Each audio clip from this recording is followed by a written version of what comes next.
In this world, people who have the ability to fight monsters are known as raiders. They hunt demons, obtain treasures, and protect humans along the way. While their job may be a dangerous one, people call them heroes. They're loved by everyone and envied by some because the idea of hunting and gaining treasures excites people. Those who manage to land this job can't help but feel jealous of other heroes. This story starts in a public restaurant where everything seems to be going fine until someone starts shouting. The one shouting is the protagonist of the story, known as Jae-hyun, and he's absolutely mad to hear that he's only being hired as a meat shield while raiding. The guy in glasses immediately tells Jae-hyun to simmer down because our hero was the one who wanted to make some quick cash with a job, and this is the only one currently available. Well, as much as our hero Jae-hyun might drag his feet, it seems he doesn't have much choice in the matter. Jae-hyun then reveals to us that the guy with glasses is Young Wooman, working at the raider agency. He hooks up people like Jae-hyun with jobs who aren't officially part of any guild. When Young Wooman finally got in touch, our hero thought he'd scored a sweet gig. Turns out he's just getting a role of cannon fodder, standing front line in a dungeon full of undead. It's like being told you're disposable shield of meat, ready to be ditched if things get hairy. Jae-hyun sighs and wonders why this is the only job available for him, especially when people lower ranked than him are landing high-paying jobs. Young Wooman then reminds him about his martial arts class, which, despite being top-notch class, rarely gets job offers. Jae-hyun then gets even more annoyed, questioning if he's being underestimated just because he's a martial arts raider. The guy with glasses reluctantly agrees, explaining that in reality, magic users dominate the job market and snatch up all the requests. The truth is, martial arts raiders tend to take longer to finish jobs and get injured more often. That's something employers definitely take into account, and that's the harsh reality here. You see, unlike mages who stand at the back while hunting monsters, martial arts raiders are on the front lines and naturally prone to more injuries, and that is precisely why, in a fights, mages definitely have the advantage. The boy further reveals that about 10 years ago, martial arts raiders were in high demand. However, that's no longer the case, and he regrets not becoming a mage back then when he had the chance. It all started 11 years ago when our hero was in his third year of high school. He aced the Awakened Aptitude evaluation and was chosen to attend one of the prestigious Mila's academies, specialized in nurturing raiders. At that time, his aptitude result for a mage was an impressive 97%, nearly a perfect score.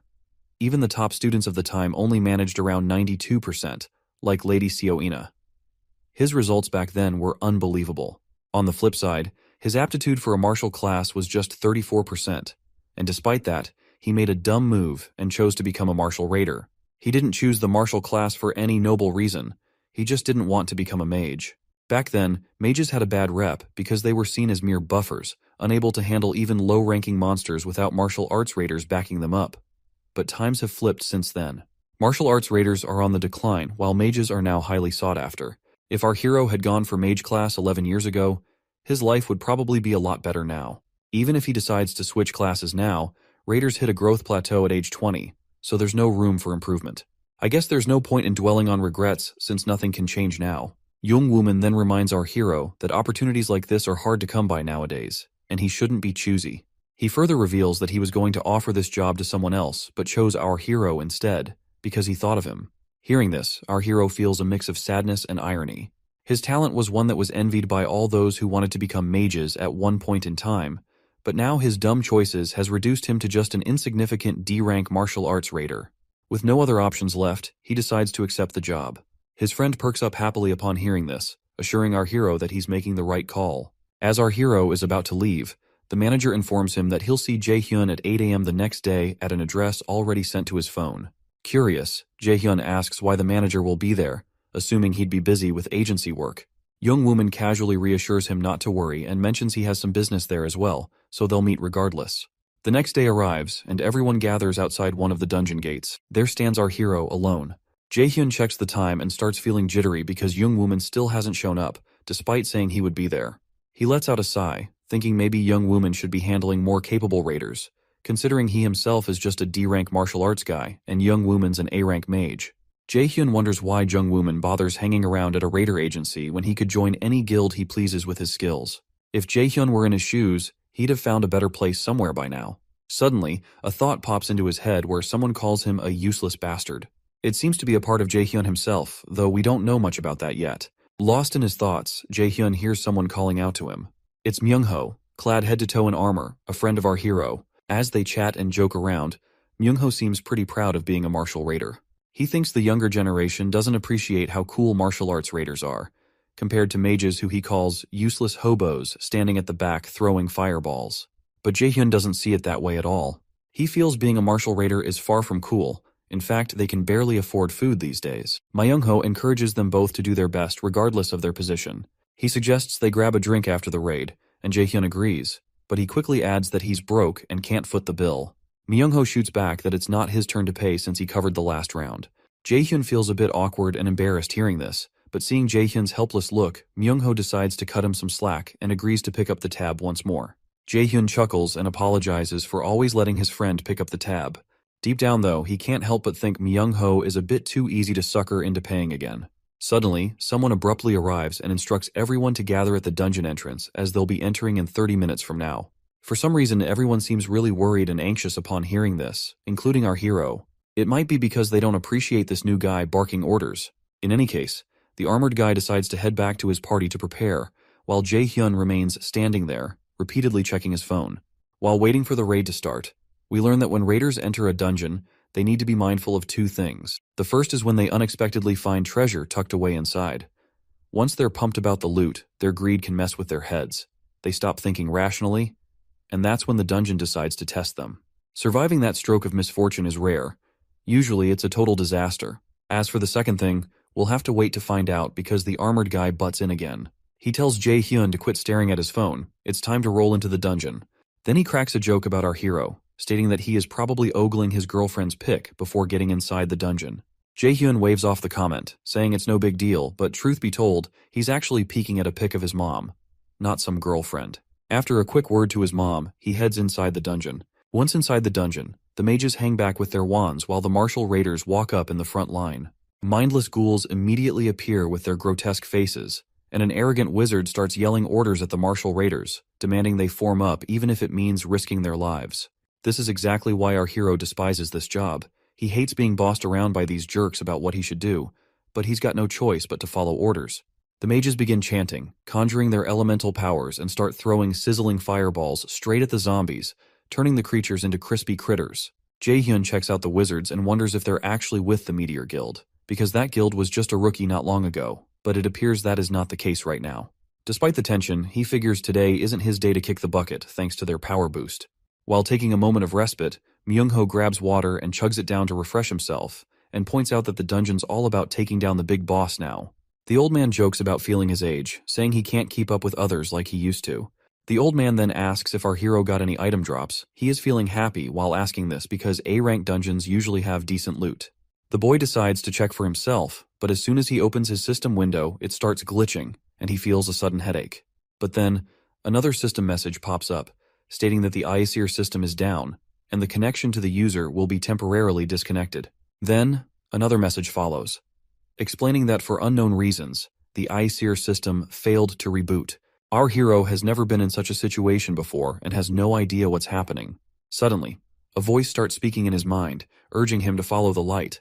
Startled, he turns around to see the glitching system notification stating that an unknown entity has infiltrated the system and the safe mode restoration is failing. Jaehyun is utterly clueless about what's going on. The old man notices his tense expression and asks if something's wrong.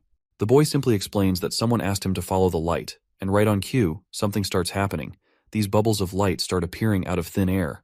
He wonders if this is the light he's supposed to follow.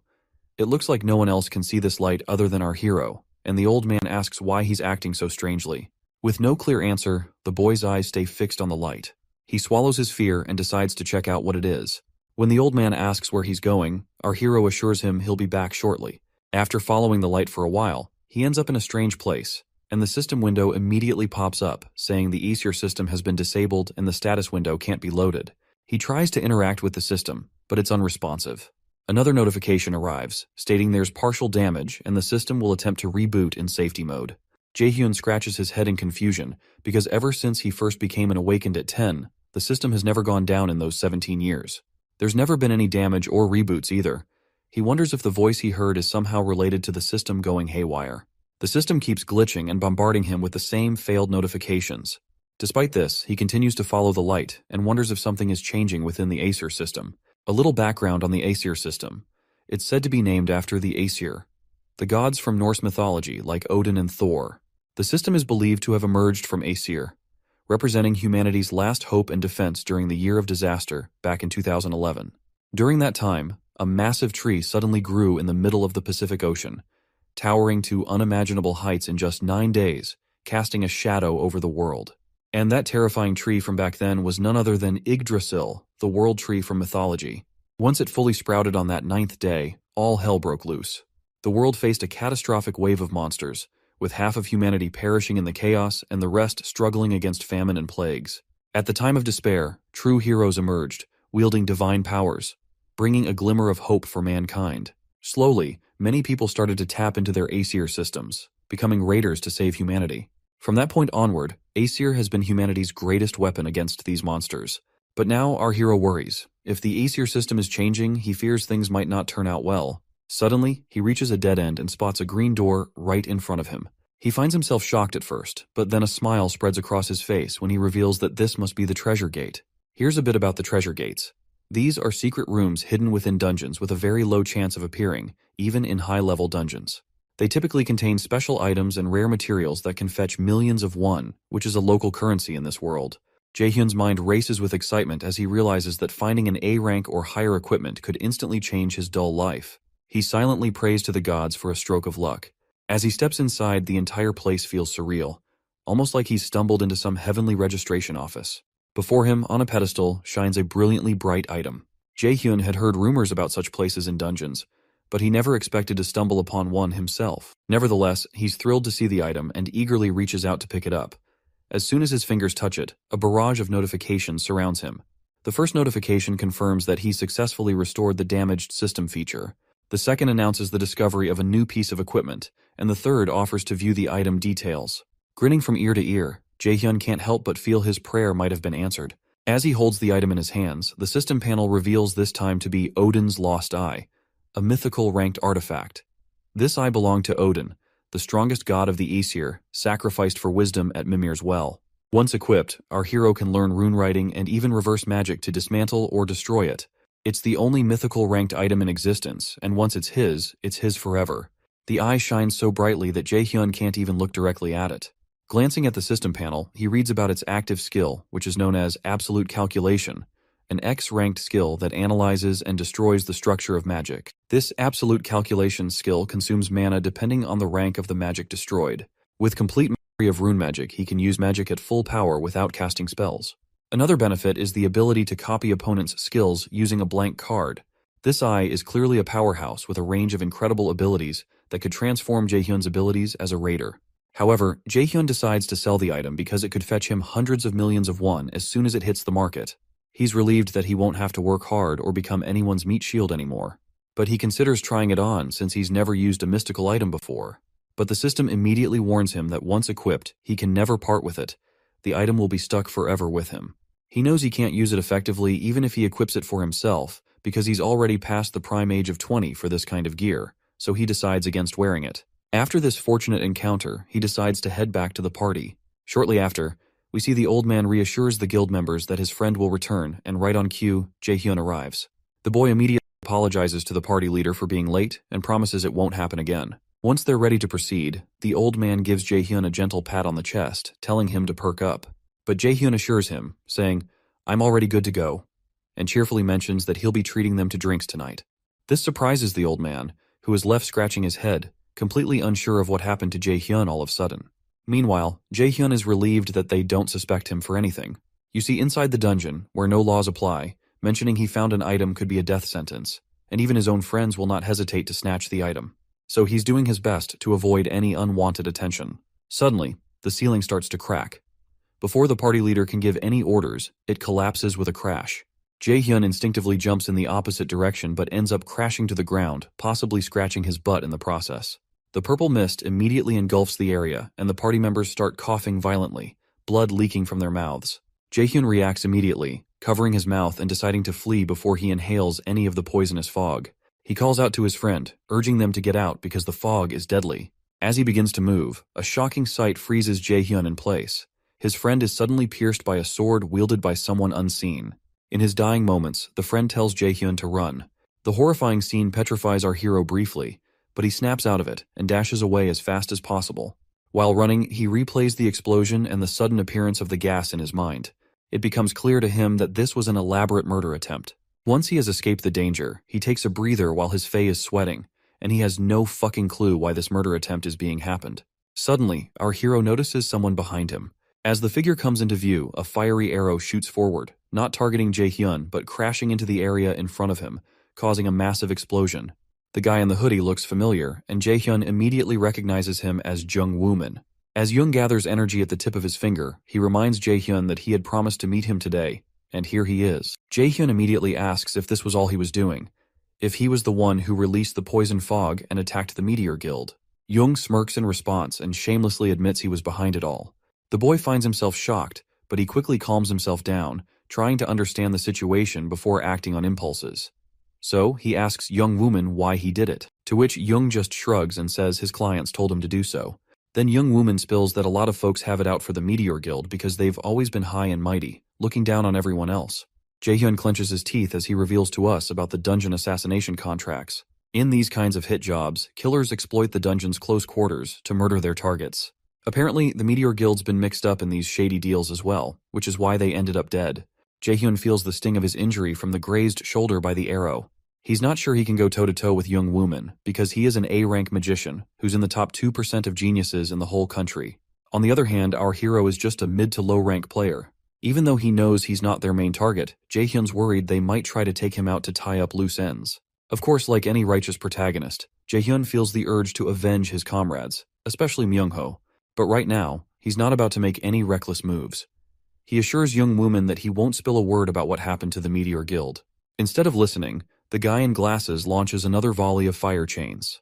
Jae-hyun immediately takes sidesteps to dodge the attack, but his face still gets grazed by the fiery blast. He's certain that even a split-second delay would have meant his end.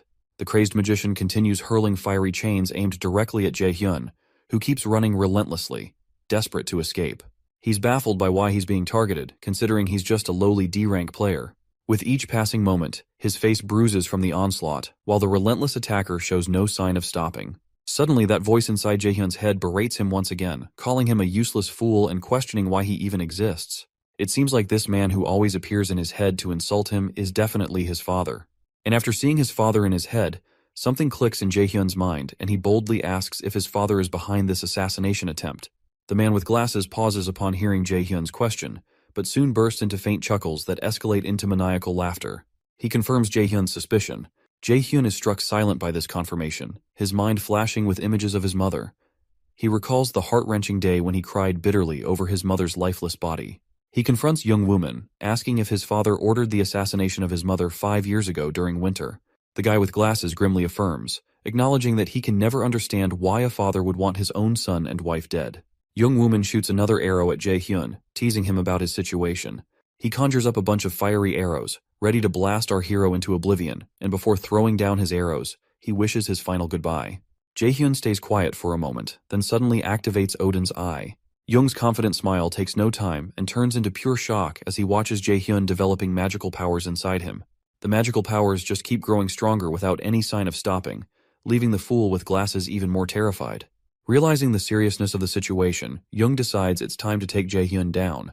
He throws a fiery arrow at Jae-hyun, expecting him to flinch or run, but Jae-hyun stands his ground.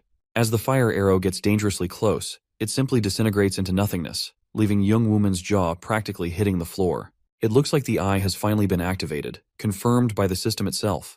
A sassy smirk spreads across Jae-hyun's face after feeling that surge of power inside his body.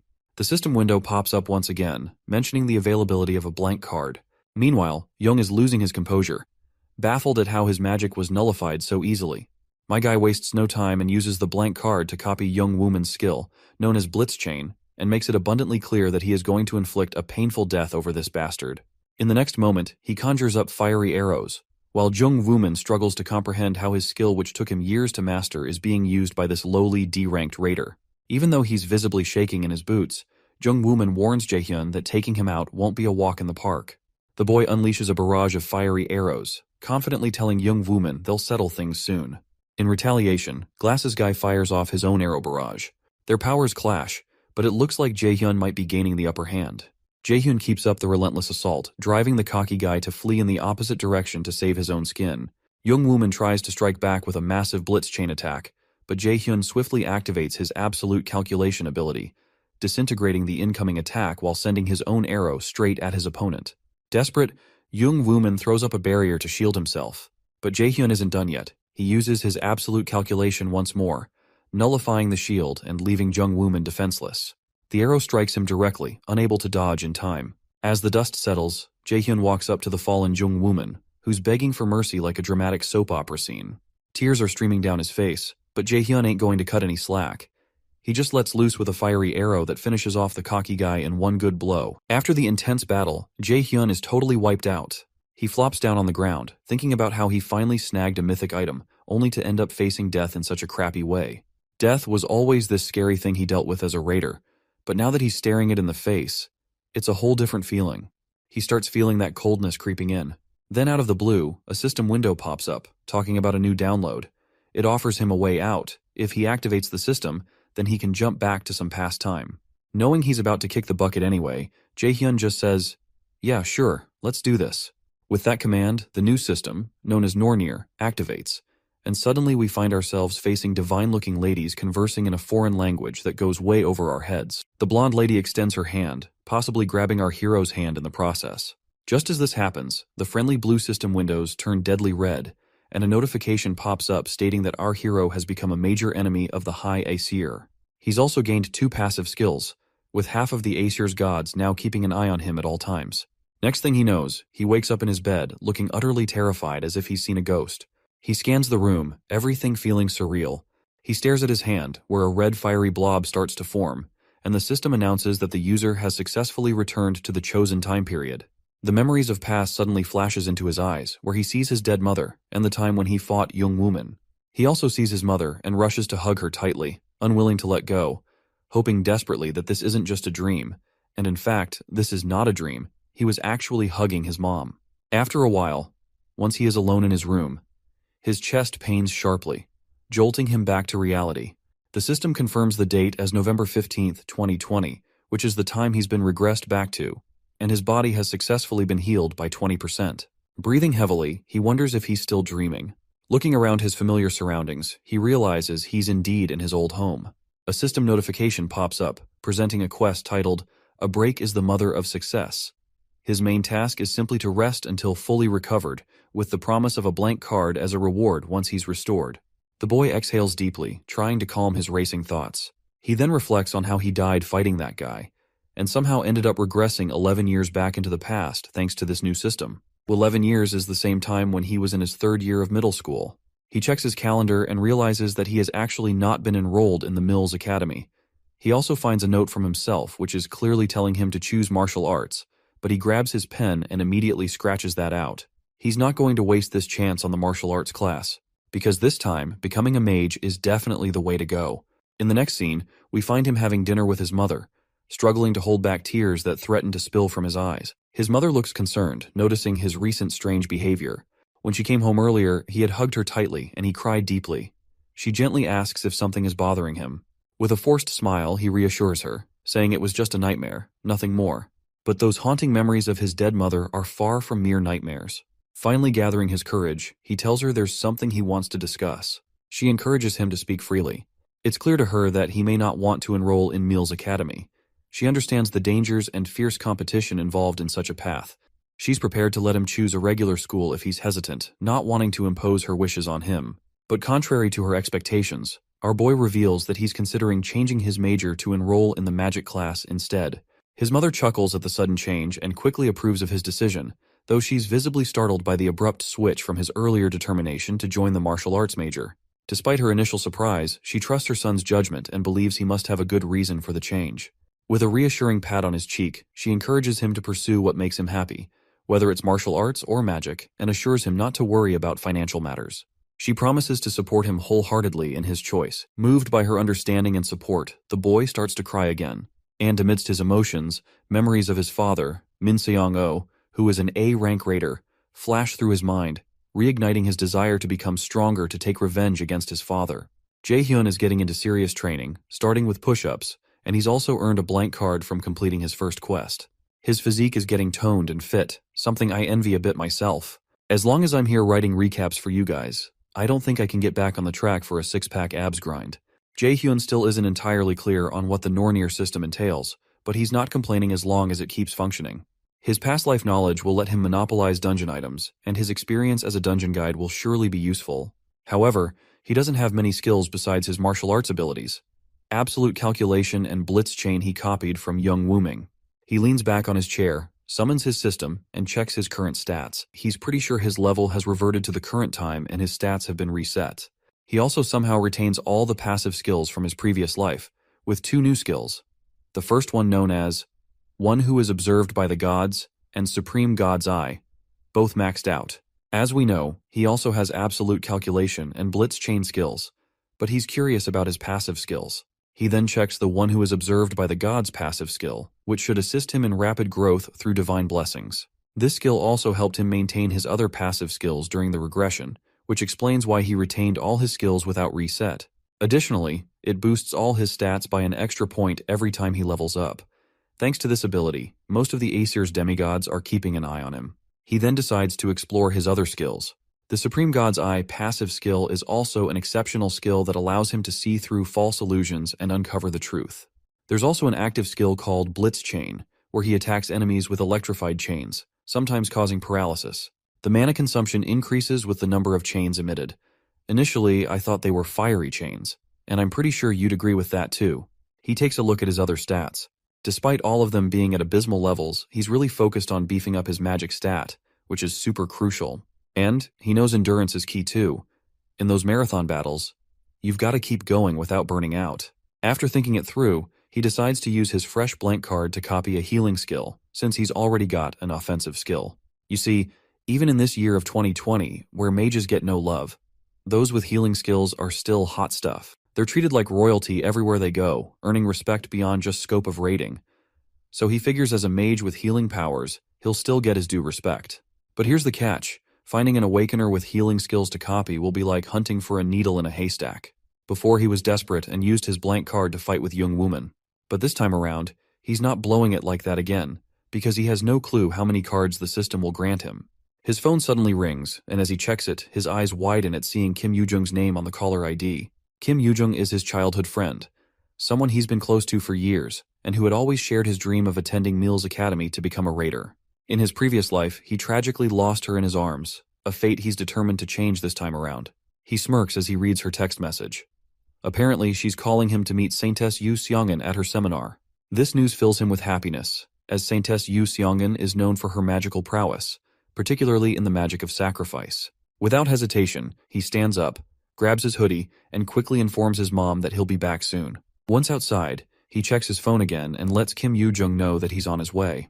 Meanwhile, a luxurious Rolls-Royce speeds through heavy traffic. Inside, Saintess Yu Seongan sits quietly, surrounded by a busy schedule as her manager updates her on the day's events. Concerned, the manager asks if she's all right, noting she's been pushing herself lately. She reassures him she's fine, but a bit tired, reminding him that sacrifice often means giving up one's own vitality. Meanwhile, the manager appears visibly anxious, wishing there was someone with healing skills comparable to Lady Seongjun's. He fears it's only a matter of time before exhaustion takes its toll on her. Meanwhile, our duo finally arrives at the event location. The girl seems eager, practically pulling our hero through the crowd. When they stop, the boy teases her, asking if she brought him along just because she was afraid of getting lost. The girl gets annoyed and embarrassed, telling him not to accuse her like that. She falls silent, which clearly indicates she did indeed bring him for that reason. He teases her again, joking about how such a smart girl can have such a terrible sense of direction. While she's giving him a hard time, our hero is secretly grateful to his friend. If he manages to copy Yu Seongan's sacrifice ability now, it could be a total game changer for him, potentially making him one of the best connections in Korea. As the crowd settles into their seats, our eager lady and our hero are amazed at her huge following, which isn't surprising. She's the Guildmaster of Lotus. She is a top-grade healer known across the nation and worldwide. In this era, raiders aren't yet used as meat shields, but she still always puts others' safety first. Finally, she steps onto the stage and the crowd goes wild. Our hero waits eagerly for the perfect moment to copy her abilities. While he waits, he lets slip that in just 2 months, the Saintess is going to get seriously sick during a dungeon raid in Itaewon, and it's all thanks to her own healing magic.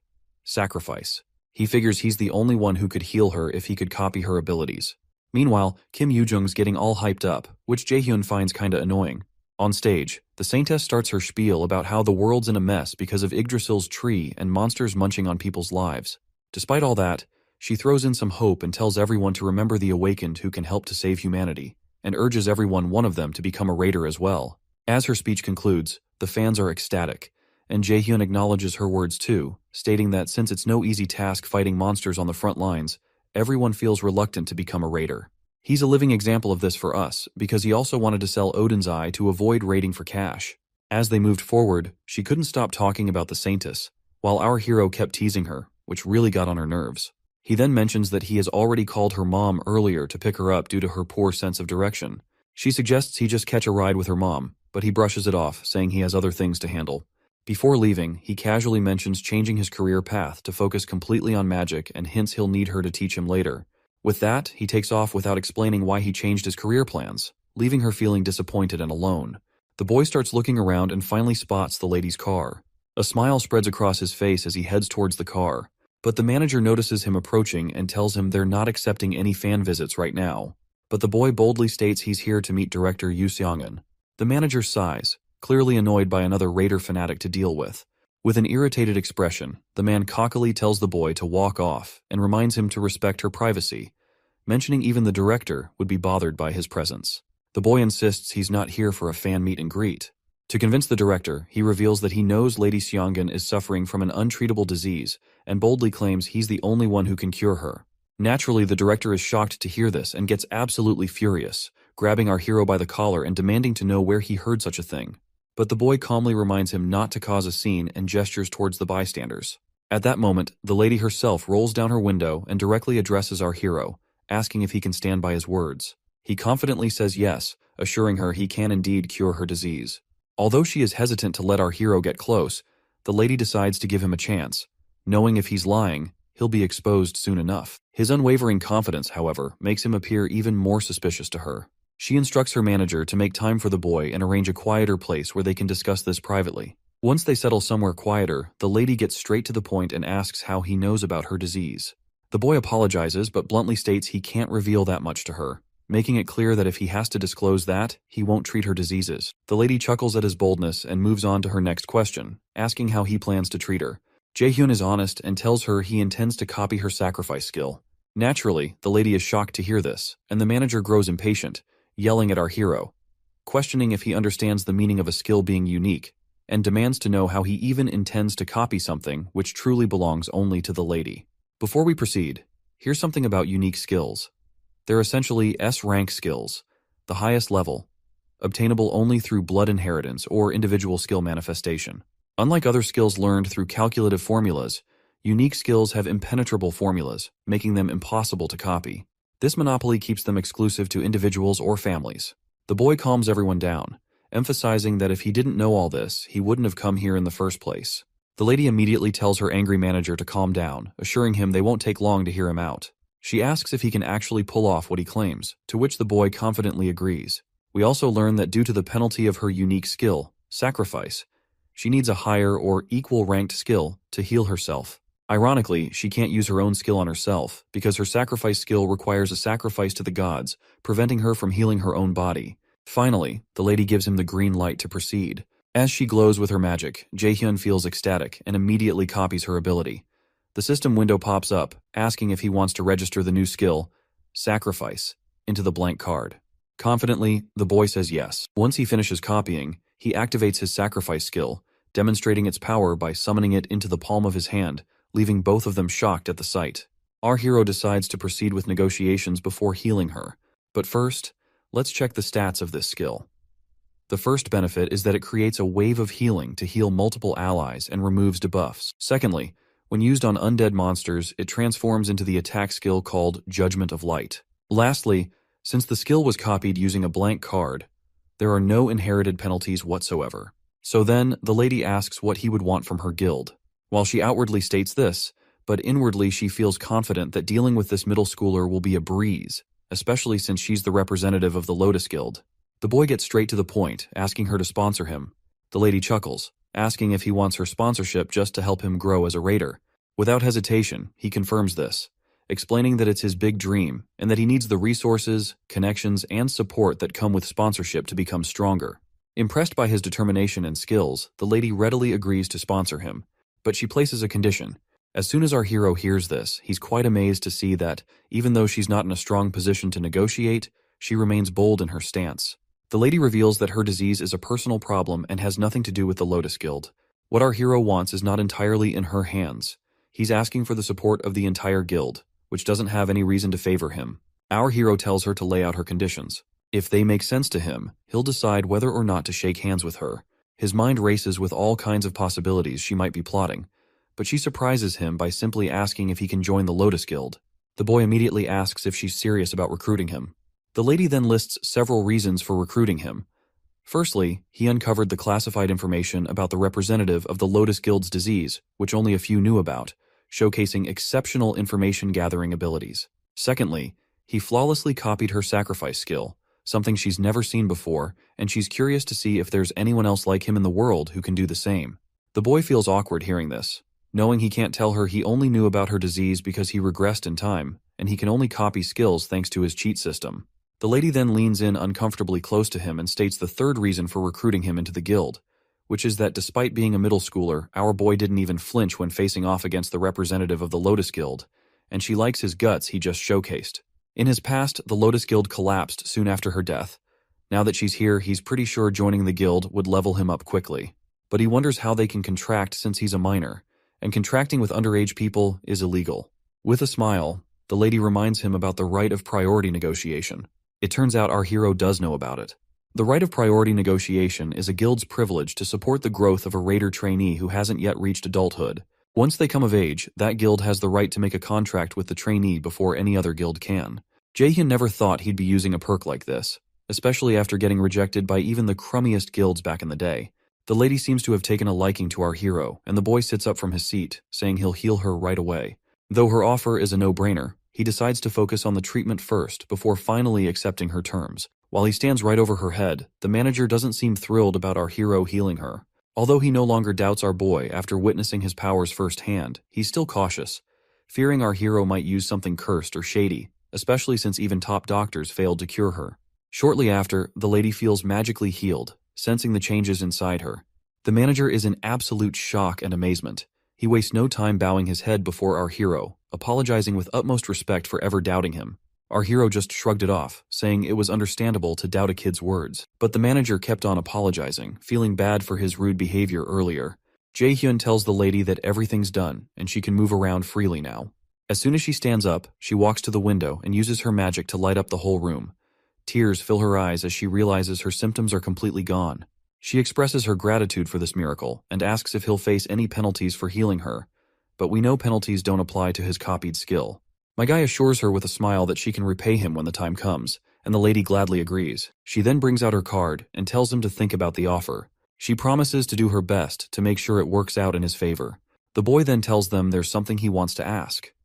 The next day, the manager escorts him to a low-rank dungeon owned by the Lotus Guild.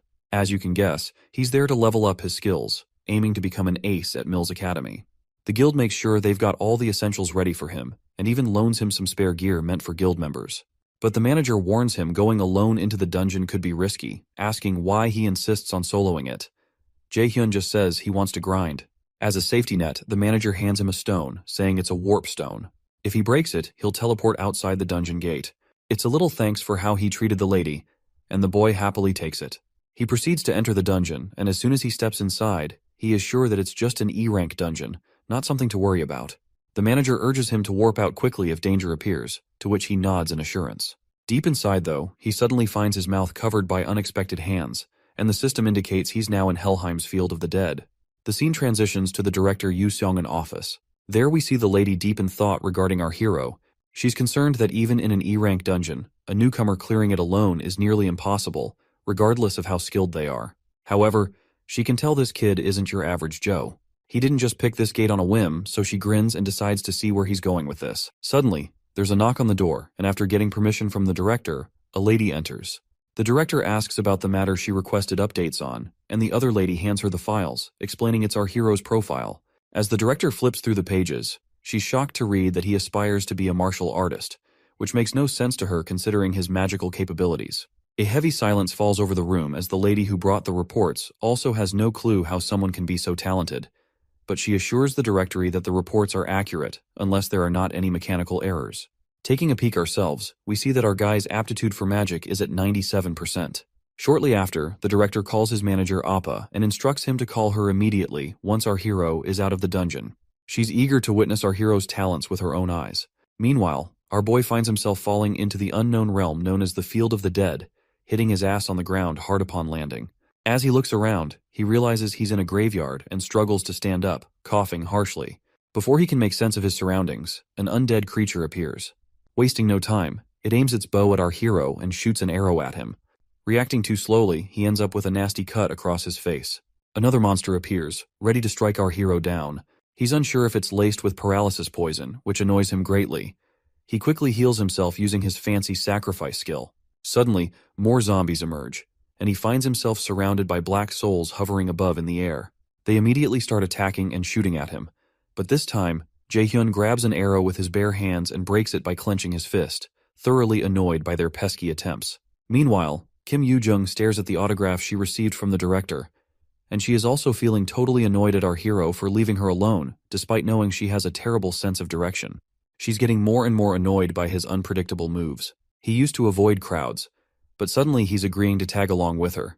He never used to ditch her like this before, always making sure she wasn't left hanging, but this time, he left her high and dry down there alone. And now he's switching to magic class, even though he's always dreamed of martial arts. She just can't wrap her head around his sudden change because she knows he's usually thoughtful and careful, not someone who acts without a good reason. Suddenly, she starts texting him again, giving him a piece of her mind about leaving her alone that day. Meanwhile, back in the dungeon, Jaehyun's face pales as he freaks out at the sight of ghosts right in front of him. To make matters worse, they're far more organized than your typical monster horde. He decides to rely on an item, a staff forged by a blacksmith from the Lotus Guild. Before we delve deeper, we learn that this dungeon, Helheimr, is the realm of the dead overseen by Loki's daughter, Hel. It's one of the 9 worlds in Norse mythology, created after the 7 realms excluding Midgard and Asgard. These worlds include Niflheimr, the world of fog and ice; Muspelheimr, the world of flames; Jotunheimr, the world of giants; Alfheimr, the world of elves; Svartalfheimr, the world of dark elves; Vanaheimr, the world of the Vanir gods; and the coldest and darkest of all, Niflheimr, where Helheimr exists alongside it. This place is a total nightmare for newbies, but our hero's pumped to test his skills. He decides to whip out Goddess Nora's sacrifice skill. When he uses it on dead monsters, bam! It transforms into this epic area of effect attack called Judgment of Light. The monster jumps him right away, but our hero's quick to smack it down with his wand, sending the monster flung backward. He gears up with Blitzfire and blasts the monster to smithereens, bagging 70 XP for knocking out the Death Wraith. He keeps up the momentum, chaining his blitz moves to rock the stage with his skills. Every monster he takes down brings a bigger grin to his face as the XP rolls in. Next up, he leaps at another undead who is using arrows and smacks it hard on the noggin. Boom! His wand cracks in half, but he still manages to take down the monster. His face goes pale seeing his wand broken, realizing he wasn't exactly fighting like a mage after all, and his foolishness has caused him to lose a weapon. So, he gets serious and activates his sacrifice skill. The holy judgment of light comes crashing down on the monsters, burning them to a crisp. Once those undead are turned into ashes, he racks up some valuable experience points along the way, and decides to take a breather in the settling haze. He heals himself to restore his powers, and he is relieved to have made it out alive. He's learned a valuable lesson, not to overestimate his skills. Even though divine judgment saved him this time, he might not be so lucky next time. In any case, he decides to leave the place, but he soon realizes he has no clue how to get outside. He sighs and decides to use the warp stone, but before he can, a terrifying aura of mana creeps over him from behind. When he looks back, there's nothing there. Suddenly, he senses something approaching, and in the next moment, he feels himself getting choked. He raises his busted wand and jabs it into his own thigh. Not quite sure why he's hurting himself, but he is making damn sure not to let out a single scream to draw any unwanted company. Little does he know, there's this hideous monstrosity lurking right behind him. Right on cue, the system chimes in, revealing that the dungeon boss, Nightshade, has shown up, and the gap in levels between our hero and this boss is like night and day. The system practically screams at him to bolt out of the dungeon as soon as possible. He fumbles for his teleportation stone, but before he can grab it, the monster pounces from behind, sending the stone tumbling from his hands as he hits the nearby wall and starts coughing up blood. His HP also takes a nosedive. The system immediately tells him to use a healing item immediately, but looks like he does not have any time for that because the monster is already standing before him and immediately launches another attack. Just as he braces for the worst, the monster in front of him freezes solid, leaving him staring in disbelief, wondering what the heck just happened. That's when a woman's voice, echoes through the cavern. The woman appears divine, almost like a goddess. She commands the monster not to harm him, revealing that she herself brought him here as an important guest. This half-demon, half-angelic elf informs our hero that he is destined to be the adversary. Confused, the boy has no idea who this woman could be. The lady continues, expressing her belief that he was meant to effortlessly defeat this monster as the adversary. However, it seems she was mistaken, seeing him as just an average kid with moderate mana and abilities. She questions why Loki chose someone like him to be the adversary against the mighty Aesir gods. The boy struggles to remain conscious, his life slipping away from the loss of blood. He knows he can't afford to die here, not when he's been given a second chance to make things right. Seeing the determination in our hero's eyes, the lady acknowledges his resolve but states that he's still too weak to fulfill his role as the chosen adversary. She begins to choke him, warning that his end is near. If he doesn't grow stronger quickly, she threatens to end his life with her own hands. Recognizing his importance to them, she decides to grant him another chance. She urges him to become much stronger than he is now, to defeat the Nightshade monster easily. If he succeeds, she promises him a reward, but emphasizes that he must act quickly. And then, a system pops up with the first main quest, Hell's Trials. His main goal in this mission is to take down Nightshade within 2 months, and it looks like this mysterious lady is none other than Goddess Hel herself, Loki's daughter. If he nails this mission, then the Goddess Hel will personally give him her gift, but failure means death as the penalty. As those creepy hands start dragging him into the darkness, he loses sight of everything. And as the scene shifts, we see this blonde goddess we saw during his time regression, and she still appears to be saying something to our hero in this foreign language. Suddenly he awakens in the real world. As he stands up, he realizes that his injuries have been healed completely. Checking his window stats, he sees the same quest still hovering before him, which confirms that everything he felt back then was real, and the lady he encountered was indeed Hel, the goddess who rules over Helheimer, one of the 9 worlds of mythology. He's still clueless about this whole adversary thing, and he's heard something familiar already right after getting this new Nornir system. With a pile of unanswered questions looming over him, like why he regressed and what the heck this adversary stuff is, he knows one thing for sure: he's gotta level up fast. If what that goddess said holds water, the moment he stops getting stronger, he will be killed by that goddess. But hey, he chuckles to himself, at least he's got some daring tasks ahead. Still, he's got a long road ahead. He doesn't know how to fight as a mage, and he also lacks any basic spells to handle small fry. Pulling out his phone, he sees a call from the director summoning him. He tells her he'll swing by tomorrow and is ready to make the contract. The next day rolls around, and our hero steps into the Lotus Flower Guild. The manager leads him inside, and as they walk, he understands why they are giving him so much special treatment, because his mage aptitude is at 97% after all. Arriving at their destination, our hero brightens at the sight of the lady director, exuding confidence with her long hair and a presence that catches his eye. They exchange greetings warmly. She dives into the perks the guild is offering with the contract, and our hero enthusiastically confirms they're impressive. I mean, who wouldn't be thrilled? Alongside a stipend for living expenses, the guild provides him with an endless supply of B-rank items at no cost if they break. On top of that, he'll earn a substantial profit based on his contributions in the raids. These terms are usually reserved for top-notch A-grade raiders. Before signing the contract, he reveals a condition. The lady director warmly encourages him to speak his mind. He explains that it's only been a month since he transitioned from martial arts to magecraft, making him inexperienced in magic. Therefore, he requests to be personally trained by the director herself. The manager marvels at our hero's audacity to directly confront the prestigious director without hesitation. Meanwhile, the boy asks if she agrees to his condition before signing the priority negotiation contract with the Lotus Guild. She chuckles at his interesting request and agrees to his terms. He thanks her, and she teasingly reminds him she's already got her eye on his potential and can't wait to see it in action. She presses him to display his talent first, if he's comfortable enough. Of course, our hero had already anticipated this. After all, it's the main reason the Lotus Guild is interested in him. He immediately asks what he should do to demonstrate his power. The lady simply clicks her fingers, and blue energy begins to manifest behind her, forming a mana cube, and she tells him to endure it. The boy is absolutely baffled by the sight of the mana cube. The lady quickly reminds him that a talented individual should be able to manage at least this much if he's going to sign the priority negotiation contract with her Lotus Guild. You see, a mana cube is a test that B rank and above mages use to gauge their mana sensitivity. But there's no way someone like our hero wouldn't be overwhelmed by it, as only 7% of awakened mages can endure it. The boy asks the lady if she's trying to scare him off. She reassures him that even if he fails, it won't affect their priority negotiation and they'll still form the contract. With no way out, our hero bites the bullet and steps forward.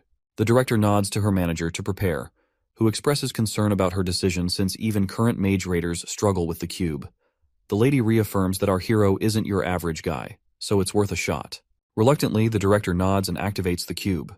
Once the mana cube is activated, the boy hesitates before the overwhelming energy. The lady behind him encourages him to step in, and finally, he gathers the courage to enter. As soon as he's inside the mana cube, the manager remains visibly anxious, seeing him as just a young kid. The lady reassures her that he can handle it, confidently expressing trust in her intuition that he won't fail. Inside, our hero feels like he's drifting in a vast ocean made of mana. Surprisingly, he can breathe normally, alleviating his earlier concerns about getting sick from prolonged exposure to thick mana, which could even lead to death during the test. He searches for a way out, recalling that the only escape from the mana cube is finding the singular door connected to the outer world among countless whirlpools. He gathers his resolve, searching for a way out within the mana cube. Suddenly he senses something unusual, an unassuming crystal tucked away, pulsating with immense magical power, as if containing the entire essence of the great ocean of mana. Meanwhile, the manager remains anxious while the lady continues to chuckle. Anxiously, the manager asks how long it typically takes. The lady mentions the fastest exit from the cube is 40 minutes, a record high. Upon hearing this, the manager bluntly states it'll either end in our hero's death or he'll set a new world record. The lady agrees, albeit confidently expecting the latter outcome. Their eyes widen as they witness the crystal starting to fracture. Shocked, the manager grabs his phone and realizes only 10 minutes have passed since our hero entered. While the spectators anticipate what's happening inside, our hero senses the immense power of the crystal and grins, thinking that breaking it might just be his ticket out. With determination, he swims towards the stone, clenches it tightly in his fist, and shatters it into pieces in a swift motion. As cracks begin to spread around him, a system notification reveals that he has acquired a passive skill called Crystal of Mana Operation. Suddenly, the mana cube collapses, leaving both spectators in a mix of terror and awe. This kind of test typically takes an hour for an S-rank player, but our guy smashed through it in just 26 minutes, shattering the record held by the European Union's Camilla, a genius mage noted in the World Guinness at 36 minutes. The manager immediately walks forward, shaking our hero's hand enthusiastically and showering him with praise. The lady also joins in, but her curiosity is piqued about how he managed to shatter the cube so quickly. The boy explains that he found a crystal inside the cube and broke it. The lady is shocked to hear this because a mana cube crystal contains all the magic power within the cube, and it's incredibly rare for anyone, especially a regular awakened person, to find or break it. The fact that our hero not only found it, but shattered it, suggests that his mana capacity exceeds that of the entire cube. She bursts into a moment of happiness and immediately vows to help him become the greatest mage in the world. The scene transitions back to Lady Kim Yoo-jung, who is visibly upset that Jae-hyun is still late. Our hero's mother stands beside Kim Yoo-jung, confirming that he's indeed late and not answering calls either. Suddenly, a familiar flashy Rolls-Royce grabs both ladies' attention. They're stunned to see our hero stepping out of such an expensive car, completely blowing them away. How could he afford something like that? Jae-hyun immediately notices the ladies and waves happily. While his mother is anxious, concerned if her son is involved in something shady, Lady Kim is livid to see him lounging around. Once they're settled in the room, the girl jumps straight to demanding answers, asking why he switched to magic class. Our hero casually explains that martial arts just wasn't cutting it for him anymore, and he already filled out all the paperwork for the magic track. She keeps pushing for more details about his decision, but he flips the script and asks why she's dropped by. He then asks if her parents are off at work, to which she nods, explaining that's why she's crashing for the night with our hero's mom's blessing. We then learn that her folks work in a monster processing plant, shipping creatures abroad, which keeps them moving. And whenever she's left alone, she tends to hang out with him, since our hero's mother is a good friend of her parents. Moving forward, the boy asks her to teach him the theories of magic now that he's in the magic class. The girl demands to know what she'll get in return. Reluctantly, the boy asks what she wants. The girl admits she doesn't have anything specific in mind at the moment. After thinking for a bit, she decides that he must grant her one wish. The boy agrees but adds a condition. Her wish must be made within a year. or it expires. The girl agrees, somewhat annoyed, while the boy privately bets that she'll likely forget about it within a year. Teasingly, the boy asks what kind of wish she might have in mind, but the girl, now visibly annoyed, tells him to shut his yapping. The lady gets so mad that while she was holding to that pillow, I thought that she is squeezing her boobs hard. Did you get the same kind of illusion, or it is just me? Let me know in the comments. As they continue their banter, their mother calls them to dinner, but they ignore her, caught up in their playful pillow fight. Observing their chemistry, it wouldn't surprise me if the girl jokingly tells him to marry her as her wish. Meanwhile, in the forest, violent ravens float above in the air, and a man clad in black easily dispatches the monsters with his sword. Finally, we meet our hero's father, Min Seong-oh, who receives praise from the armored man for effortlessly clearing the dungeon. The man invites Min Seong-oh to join their guild, but our hero's father declines, preferring to stay solo. The armored guy practically begs our father to join, promising all sorts of respect from the Scarlet Guild. But the man in black just scoffs and calls him stubborn. Then, out of nowhere, the father starts summoning these weird chain things, and he also yaps about humans being greedy like he's giving a lecture. He vanishes into thin air, leaving the armored guy scratching his head. After this spooky encounter with this killer dad, who, let's face it, looks younger than our hero himself, we're back to the director, who's giving a lecture to Jae-hyun for his first magic class. The lady decides to dive right into sparring and challenges him to take a swing at her. The boy hesitates but realizes he has no choice. He lets out a sigh and carefully takes his stance, ensuring there are no openings. Drawing on his martial arts knowledge, he throws a punch aimed at her, expecting a reaction. The lady stands there grinning, and the impact of his blow creates such a massive disturbance that everything gets obscured in a cloud of dust. As the dust settles, our hero sees his punch effortlessly caught by the lady, who handles it like it's nothing, leaving him utterly terrified. She grins confidently, and the boy quickly retreats to a safer distance. Seems he underestimated her just because she's a healer. He's now certain she's got the power of an S-rank raider. After that punch, she breaks down his moves, noting the martial artist's habits in his stance and attack. She points out that mages typically don't charge in like that to attack. The director then asks him if he knows the difference between martial arts and magic. The boy says martial arts is all about up-close fighting with swords and stuff, while magic is more about blasting from a distance. She nods and adds that magic classes are about weakening enemies from afar, while martial arts finish them off face to face. Then she tells him to get ready because she's going to attack him to show him what mage combat is really like. She assures him she can heal him if things get messy. He's a bit nervous but ready. The lady gathers energy at her fingertip and shoots out this intense laser beam of energy. The boy quickly rolls to safety as the lady tells him it's his turn to attack. He activates his blitz chain power and unleashes lightning arrows straight at her. There's a huge explosion when the chains hit their mark, but the lady stands there without a scratch. She's surprised he has an A-rank skill but reminds him it's only good if he hits the target. Then, she counters with her own arrow aimed right at his face. He freaks out and ends up taking the arrow straight. Even though he's battered head to toe, he stays standing, impressing the lady with his resilience. But then she decides to go all out, throwing a barrage of blue lightning bolts at him. This time, he immediately uses his absolute calculator skill, and the magic disintegrates, leaving the lady shocked. She can't believe he reversed her attack and neutralized it in such a short time. The lady is once again amazed and asks him if there are any more surprises he's hiding. Our hero just tells her to find out for herself, and with that challenge, the ground right in front of her starts crackling with intense energy. She takes a direct hit, but manages to deflect it with her hand, though her hand trembles from the impact. She's absolutely baffled at how he managed to cast this attack so fast. Meanwhile, he sends a barrage of arrows her way, but she quickly throws up a shield to protect herself. She's curious why he's casting magic without chanting, as casting for a mage typically requires a deliberate process. Experienced mages can reduce the chant for lower-powered spells, but each of his attacks is just as potent, making her doubt he's casting without uttering a single word. On the flip side, our hero's almost wiped out and can't muster enough mana to keep attacking, so he just blurts out that she's a monster for being so resilient. The lady strolls up to him with this smirk, saying he's an interesting kid with loads of potential. But she points out he's still green, catches him off guard, and knocks him to the ground just like that. He's clueless about how it happened, while she just chalks it up to her years of experience. Thinking about his skills, she gives him props for his melee combat game and how he can cast magic without a hitch.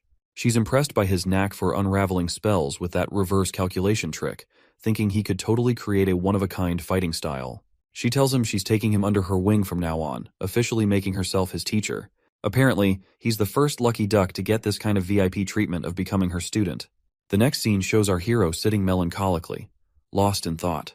His friend snaps him out of his daydreaming with a disdainful aura, and he clicks his tongue, telling her he's listening. It seems she's been munching on ice cream ever since she arrived, which our hero bought for her as a tuition fee. He asks if she's not full yet, to which she replies she could eat it all day, urging him to focus on his studies. As she continues teaching him about magic, the system window reveals that his knowledge of magic has increased, and his efficiency in using magic has risen by 5%. The boy is tired of these persistent notifications. Every time he learns something new, they start to annoy him. The system feels like it's pushing him to grow constantly.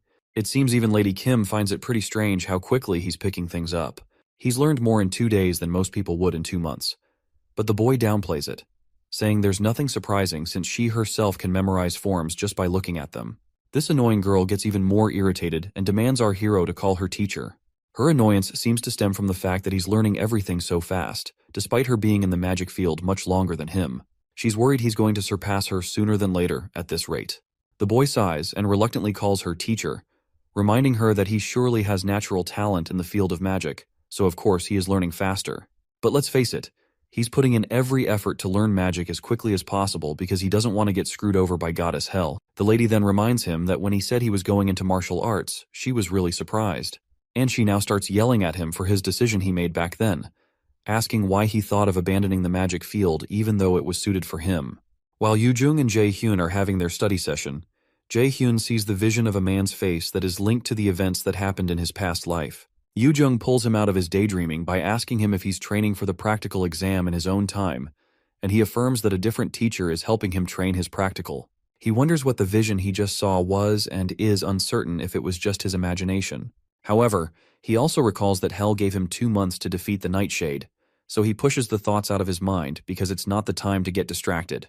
Our boy considers other beneficial things, like his hopes that the pill he's working on becomes a big help to raiders across the world and can help him overcome this wall in his abilities. Meanwhile, in the Lotus Guild Training Center, Park Sung-jae, the manager, supervises some of the raiders who are training and corrects some of the mistakes they're making.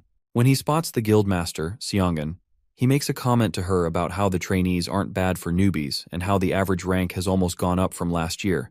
But he's surprised to notice she wasn't listening. When she realizes he was talking to her, Seongun apologizes, and the manager teases her by saying she's thinking about Jae-hyun, and she affirms his suspicions. Suddenly, the manager mentions that he recalls that several other raiders have tried to learn the thing that she wants to teach Jae-hyun and have all failed. However, Seongun reminds the manager that he also saw Jae-hyun's peculiar talent. It would have been believable to say that Jae-hyun was a veteran because he didn't make a single unnecessary movement. At this point, Guildmaster Seongun is certain that if another S-rank magician is to appear in the future, it will be Jae-hyun. Presently, she's still the only magician in the country who has become an S-rank. Even so, as a healer, her effectiveness in battle is a bit low. However, if Jae-hyun were to suddenly appear like a comet right now, it would shake up the whole magic world. Sometimes later, MC works on a mana enhancement pill. Like its name suggests, it's a pill that permanently increases the mana of the awakened who takes it, and it's an item that all magicians covet. While he's working, the mixture fails for the umpteenth time, and our boy throws away the spoon in anger. At this point, he's already used up 3 sets of the ingredients, and it seems like he'll blow up all his money if this continues. In the present of November 2020, no one knows how to make the mana enhancement pill just yet, because the pill won't be invented for another 5 years. Before returning to the past, the pill's recipe was shared by a world-class alchemist. As he published the recipe, the alchemist expressed how he hopes that the pill will be of great help to numerous raiders around the world. It seems to our boy that just keeping at it like this won't work, but he gets another idea of what might have a higher chance of working, and that is finding Lee Jae-sang, since he's the one who will invent the pill in 5 years' time. Even if he ends up unable to make the pill, creating a connection with that guy won't be a loss. Since Jae-sung is presently a senior who's currently a first year at Mills Academy, he has to go to Mills Academy to meet him. While he's out, Yoo-jung comes to see Jae-hyun, and she opens the door to find a pot that seems to be possessed by some demonic power and a disgusting sink. She immediately becomes worried that something bad happened and wonders if she should call the police as she looks at the disaster all over the house. Wielding a frying pan as a weapon, she looks around the terrifying wasteland. In the past, right as the Yggdrasil appeared and monsters started pouring out, there were a few people who established themselves the quickest. One of them was a man called Lee Jae-shin, also known as Quick Blade. When the first awakened vanished without a trace, Lee Jae-shin appeared as if to take over his mantle as the first S-rank raider in Korea. Lee Jae-sang, the person our boy is out to meet right now, is the youngest son of Lee Jae-shin.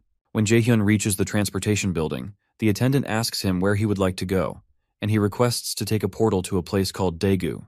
Daegu currently lay abandoned due to the monster outbreak, and it's a city where monsters poured out from all sides, and you had to worry about your life from the moment you stepped in. Shortly after, our boy gets close to the Mills Academy in Daegu and has to walk a bit more to get to the main entrance. When he gets in, he wonders where he could find Jae-sung. Although Jae-sung was in the combat department, he wasn't very talented.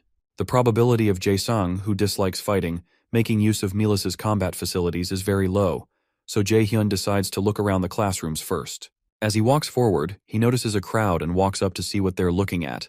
When he forces his way through, he's hit by Jae-sung, who's thrown back by an attack from whoever is whooping his behind. Our boy helps Jae-sung up, and the kid apologizes for hitting him. Jae-hyun, however, doesn't reply to his apology, but only locks eyes on Jae-sung's opponent, who asks him who the heck he is, and if he has any business with Jae-sung, whom he calls a stutterer. Before he can talk, the bully places a hand on our boy's back and asks him if he's the brother of the stutterer. After all, they don't look one bit alike. But Jae-hyun doesn't bother giving any response to this shithead. However, the bully clarifies that they're having an important discussion and advises him to wait outside if he doesn't want to end up in a bad situation. Before the guy can finish his statement, our boy slaps away his hand. Finally, Jae-hyun tells the kid it would be best if he went to the nurse's office and asks if he can walk. But Jae-sung just stares at him in confusion. Annoyed, the bully steps forward and grabs Jae-hyun by his collar, calling him a bastard. The angry bully demands to know if he doesn't understand when spoken to nicely and asks him if he wants to die. However, our boy mentions that this is the second time someone is grabbing his collar, and he doesn't know why people keep doing that so often lately. He remembers his lessons with Yu-jung about having a clear image in his head, then calculating the magic formula, constructing the spell, and then executing it. As he recalls Seongun, the image our boy chooses is a beam of light that shoots out like an arrow. Suddenly, the system notifies him that the skill called Holy Arrow has been activated. Just by pointing his finger, our boy releases a blast of the Holy Arrow into the big guy's chest and throws him backward, even knocking out spit from his mouth. As the big guy screams in pain, Jae-sung watches in shock as he realizes this stranger just cast a spell without incanting. The other onlookers also wonder what the heck just happened, and they wonder how this guy was able to cast and how he was able to fire a holy arrow that broke the arm of a prospective warrior. As the students begin to chat that it's possible that the big guy is just weaker than he seems, the big guy becomes annoyed. If this goes on, his reputation is going to be destroyed, so he pledges not to let this bastard go without leaving a dent. As he holds on to his broken arm, he generates a sword. When Jae-sung notices it, he calls out to Jae-hyun to be careful, but the angry bully swings the sword to injure Jae-hyun. As the sword closes in on Jae-hyun's face, he remembers how Master Seongun had taught him how to create a barrier by evenly wrapping mana around his body, so attacks violently bounce off. He immediately activates his mana barrier skill, and the bully's huge sword bounces off like rubber until it swings out of his reach. A look of terror crosses the big guy's face, but he's unable to react quickly enough because our boy soon grabs his face and asks him if he's done with his tricks. As the bully attempts to call him a crazy bastard, Jae-hyun doesn't let the words fully come out of his mouth before he blasts a holy arrow into his face, violently knocking him backward and breaking his nose. A huge thud occurs as the bully crashes into the ground, and Jae-sung watches in awe as he wonders who this stranger is. When Jae-hyun eventually locks gazes with him, the kid shrieks in fear, but Jae-hyun only walks past him towards the unconscious bully, who's still enveloped in smoke. Jae-hyun crouches near him, and he's surprised by how good he got the guy. Soon after, our boy brings out a potion. He regrets having to use the potion he bought for this, but it can't be helped, so he pours it on the injured bully. Immediately, the bully's face completely heals up, and our boy is impressed by its effectiveness. Once that's done, he turns to Jae-sung, who's still pretty shaken up, and proposes that they get going to the nurse's office. As they head to the nurse's office, Jae-hyun stops when they reach somewhere where no one can hear them talk. Confused, Jae-sung stares at him, and he suspects that Jae-hyun came looking for him because he knows who he is. Eventually, he musters up the courage to ask Jae-hyun if his father sent him by any chance. Intrigued, Jae-hyun replies that his father didn't and asks how he would know who his father is, but it's clear that Jae-sung isn't buying it. Eventually, Jae-sung asks him why he came looking for him, so our boy informs him that he has a favor to ask. When Jae-hyun mentions that he would like him to make a certain pill, Jae-sung becomes shocked and states that he doesn't know how to make things like that. Confused, Jae-hyun tells him he's good at alchemy, and when he brings out the potion he used on the bully, he asks Jae-sung if he wasn't the one who sold the potion on the black market. Shocked, the kid wonders how on earth he found out, because there's no way he could have found his information from the black market. Jae-hyun knows what's on his mind, and truthfully, He's not wrong because the black market is a transaction system that completely hides the user's identity.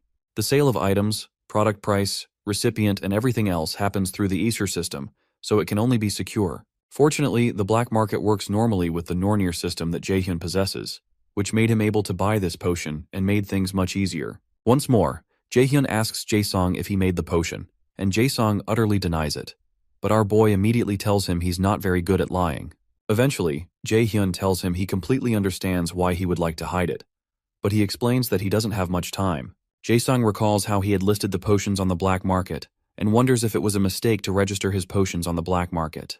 He hadn't thought that things would become like this because he had only done this to try to earn some money. He knows that he's going to die if his father finds out, so to stop that, he bows to Jaehyun and pleads that he keep it a secret from other people. Eventually, Jaehyun explains that he didn't tell him this to blackmail him, but he only needs an excellent alchemist that can help him make the elixir that he wants. After Jaesong thinks about it for a while, he asks Jaehyun who on earth he is, so our boy explains that he's a prospective student of Mila's academy and calls him senior. Eventually they both sit, and Jaesong, who's still tense, requests that he tell him about the pill he wants to make. Our boy informs him that he wants to make a mana enhancement pill, a pill that permanently increases a raider's mana. Shocked, Jaesong gets up and asks him if permanently increasing someone's mana is even possible. Jaehyun tells him it is. Immediately the kid's engines begin running, and he wonders what kind of ingredients would be needed to create such an effect. As he begins to think of the things that could be needed for the mana pill, Jaehyun is surprised to notice that the kid's aura has changed, and he's stopped stuttering. Apart from that, Jaesong was able to guess most of the ingredients just from hearing the effects, which shows he's truly talented, and Jaehyun decides that he has to win him over. Eventually, Jaesong stops talking and concludes that it would be better to ask another alchemist since it's such a great elixir, but Jaehyun refuses because he wants to ask him and even promises to provide everything he needs. Although it's true that with the recipe, other alchemists might be able to create the pill, the one who possesses overwhelming, incomparable talent is Lee Jaesong. Finally, he asks Jaesong if he'll do this favor for him, and the kid agrees. Regardless, Jaesong clarifies that he doesn't know if he'll succeed or not, so our boy tells him it's alright even if he fails. Confused, Jaesong asks him if it's alright since he'll be the one taking the loss, so Jaehyun assures him that he's investing because he thinks that he has the ability, and he admits some investments can result in failure. As Jaehyun tells him he looks forward to working with him, tears fill up the kid's eyes because this is the first time that someone has ever believed in him like this. When Jaehyun notices this, he's glad he's been able to make a connection with him. The next morning, while Jaesong is alone in his room, he thinks about the events that had transpired just hours ago, and he wonders if he's even had anyone believe in him this much in his life. Because he's a coward, not as talented as his other siblings, and lost his mother early, he was eventually left alone and was unable to gain the approval of his father. So to him, it's odd that someone would trust him enough to tell him that it's alright to fail. The fact that he, who had nothing to show for himself, received such trust for the first time, reaches deep into his heart and makes him begin to cry. Meanwhile, Jaehyun's main quest is to deal with Hell's trial by defeating Nightshade within the time limit and getting Hell's recognition. The mission comes with a reward of Hell's gift, and he had 2 months to fulfill the mission, with a penalty of death looming over his head if he fails. Presently, he has only 10 days and 23 hours to perform it. Sometime later, Jaehyun goes to the training center to spar with Seongun, and he manages to dodge her blue lightning attacks. As he moves forward to close the gap between them, he's targeted by some blasts, but he creates a shield to protect himself. He quickly activates his own holy arrow attack and blasts her with it, but she's already covered up in a magic shield. However, she notices a crack in the shield, and she's surprised our boy has grown this strong already. After the smoke clears, both of them lock eyes with one another, as if at a cowboy standoff, until Jaehyun starts to burn bright with yellowish streaks of lightning around his body as he activates his blitz chain skill. But Seongun looks quite ready for his attack. As they both prepare to attack, the manager steps in and tells them to wrap it up because their time is up and they've both worked hard today as well. The manager is surprised that the training hall made with arc metal, which takes a significant amount of strength to create even a little of, has been destroyed by their sparring session. If he hadn't stopped them in the middle, the hall would have been obliterated. While they're resting, Seongun tells our boy that he's grown strong at a truly unbelievable rate. Apparently, he can cast more spells now, and his strength is now ridiculously high. Suddenly, she asks him if he's studying the theory separately, so he affirms that he's learning it from a friend. Excited, Seongun declares that it's better than she expected, because she was worried since she couldn't help him with the theory too. She comments that it seems like Jaehyun has an intelligent friend, and he reluctantly agrees she is. but he considers how the real problem is Yu Jung's weird-ass personality.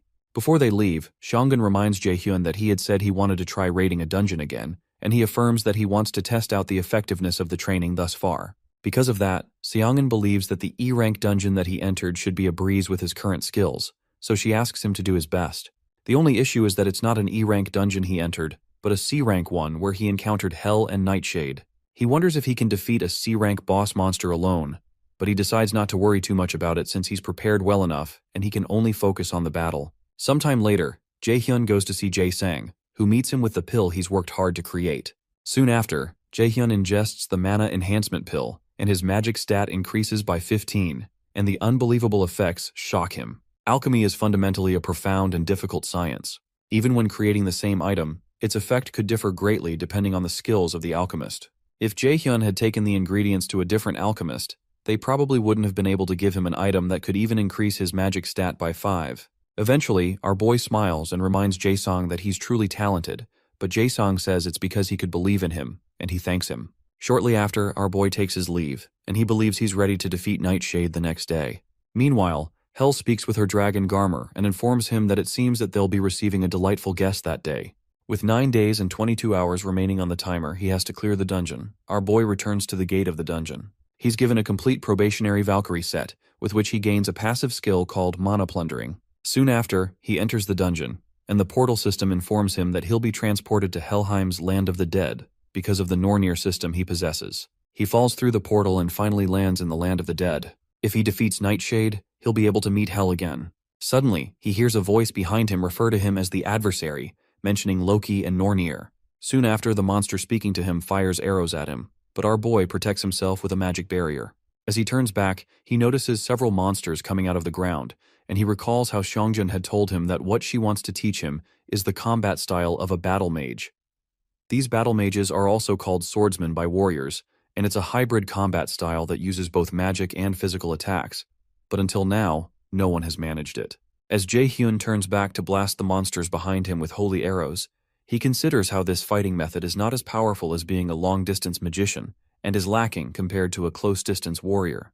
As he pummels one monster into the ground, he realizes the fighting style is in an awkward position because it specializes in neither, but Xiong'an seems to believe that it's going to be a different story for him. He soon begins to destroy the monsters. Meanwhile, while manager Sungjae is guarding the entrance of the dungeon, he senses that someone else is there, and he recalls that he didn't get a report that someone else would be coming here.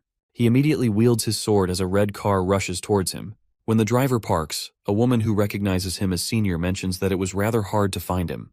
When Sungjae realizes it's an old acquaintance named Yeonju, he stows away his sword, and he asks her what she's doing here, and about her guild. She explains that she's on the job right now too, and that she figured she'd see him again while taking care of some work for the guild, but she had checked at the Manhwa guild and couldn't find him. However, manager Sungjae wonders what nonsense she's spouting, especially since Yeonju hasn't contacted him even once since they graduated from college. Eventually, he replies that it's nice to see her after so long, but he considers that she isn't someone who would come to a remote place like this just to see him. As she steps forward, Yeonju asks her senior if he's managing this dungeon, but he informs her that it isn't something an outsider should concern themselves with. Regardless, she keeps speaking and mentions that managing dungeons is usually not a part of his responsibilities, and asks if he got demoted. When he doesn't answer, she mentions that she was curious to know if the rumor that Guildmaster Xiong'an is sick is true. Manager Sungjae's face becomes grim, and he informs her that it's obviously just a rumor. When he asks her where she heard something like that, she comments that there are plenty of listening ears, and that their curator guild has a lot of them. Intrigued, Manager Sungjae wonders if she's saying that they have spies in their guild, so he thanks her for letting him know, and informs her he'll deal with that. When he grows impatient, he asks her if that's all because he probably has to head back and start the cleanup now, so she also asks him if he knows a kid named Min Jae-hyun. The question alarms Manager Sungjae, and Yeonju mentions that this kid has been visiting Manhwa Guild and meeting Guildmaster Yu Song'an quite often, so she wants to ask if he knows the reason for it. Confused, Manager Sungjae informs her that he doesn't think that is something an outsider should care about either. Eventually, Yeonju sighs and walks away. As she leaves, she informs him that she didn't expect him to tell her anything because she knows how inflexible he is. But the reason she came all this way is because she should at least pretend to do something deserving of her salary at the guild. Eventually, she gets into her car and drives off. Meanwhile, in the dungeon, our boy piles up a lot of monster corpses and sits on them. Soon after, the dungeon boss, Nightshade, appears, and our boy tells the monster that it's been a while. Nightshade's body burns in an eerie, bright red, and the monster soon lunges forward, causing our boy to jump into the air as he aims his holy arrows at the monster.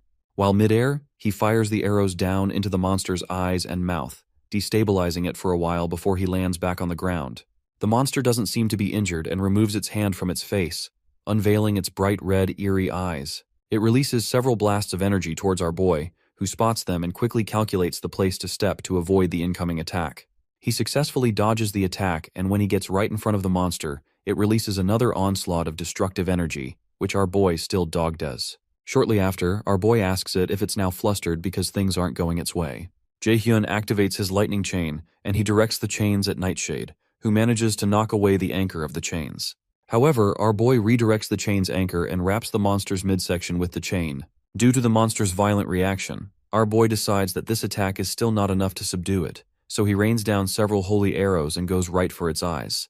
The resulting attack is quite painful and causes blood to ooze out of the monster's face. Regardless, Nightshade refuses to go down easy and continues to thrash around until it breaks itself free of the lightning chains. Soon after, the system warns Jaehyun that the boss monster has entered a berserk state, and its strength has increased by 1.5 times, and so has its dexterity. This isn't good news to Jaehyun, and as if that's not enough, he's told that something called the stigma of death has been placed on him, and he will receive the penalty of sudden death if the stigma is not removed within 10 minutes. The condition for removal is defeating Nightshade, and our boy wonders what this sudden death penalty is since he's never heard of it before.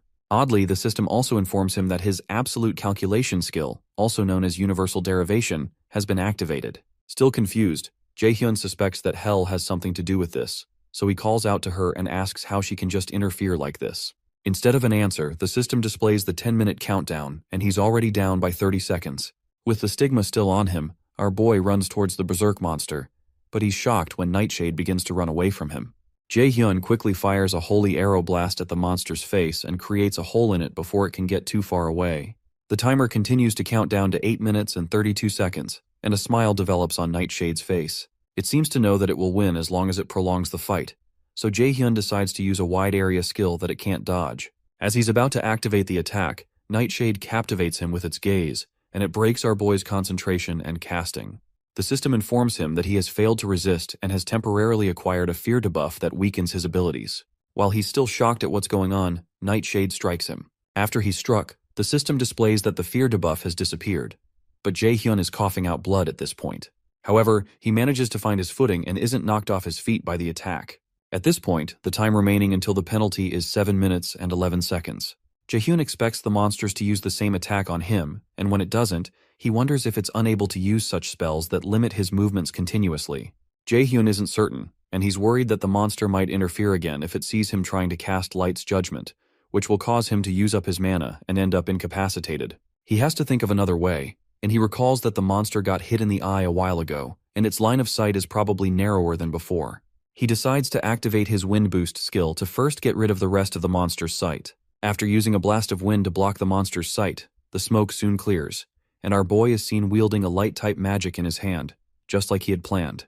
He teases the monster for thinking he would have run blindly towards it and calls it gullible as he activates his Flash Bomb skill. The Flash Bomb is soon triggered, releasing an explosion of bright light that covers the entire field, and releases several lightning chains towards Nightshade. Amidst the explosion, our boy is relieved that he finally got the freaking bastard. As the monster is burned up by the explosion, it screeches in pain. Out of nowhere, our boy notices some of the undead monsters he faced earlier behind him. He activates his Sacrifice skill, and the system declares that Sacrifice has changed into an attack skill, allowing him to use his Light's Judgment skill. With only 3 minutes and 46 seconds on the timer, our boy begins to rain blasts of light from the sky onto the field. In the frenzy, the timer goes down to a few seconds until only just 10 seconds are left. As we count down to 6 seconds, our boy fixes his gaze on Nightshade's crumbling body, and he pats himself on the back for having done it. As the timer reaches 3 seconds, the system declares that he's defeated the dungeon boss and has obtained the title of one who has overcome the first trial. Meanwhile, Hell, who had been watching the whole thing, exclaims that it seems there was a reason behind Jaehyun being chosen. She stretches forth her hand and asks the boy to come to her temple. After defeating the dungeon boss, the stigma of death disappears, and our boy receives some experience points, a crafting item called Nightshade's Core, as well as an equipment item called Shadow Armor. He's also told that he's gained 3 levels and has obtained the title of the one who has overcome the first trial. After checking his qualifications, the system informs him that Hell is calling on him to come to her temple. Moments later, he's transported in front of a huge entrance that leads into Hell's temple. At the entrance, he sees a huge monster burst out of the darkness towards him. Our boy leaps backward due to fear, but Hell calls out to the monster, named Garmer, and asks it to show their guest in. Jae-hyun follows Garmer into the temple, and he calls out to Hell. Hell tells him that she didn't expect him to have succeeded, and she congratulates him for overcoming the trial she gave him, referring to him as the child born with the fate of the adversary. Confused, our boy asks the reason she gave him the Nornir system and made him go through a trial like this. But Hell only smiles as she watches him, then states that he has to grow as the adversary. Still confused, Jae-hyun asks why he was the one specifically chosen to be the adversary, so she adds that it's because he was born with that fate from the very beginning. Apparently, he's destined to be the adversary to the great Aesir and to become the one who will kill the great god, Odin. She explains that this is what Loki and the rest of them expect from him.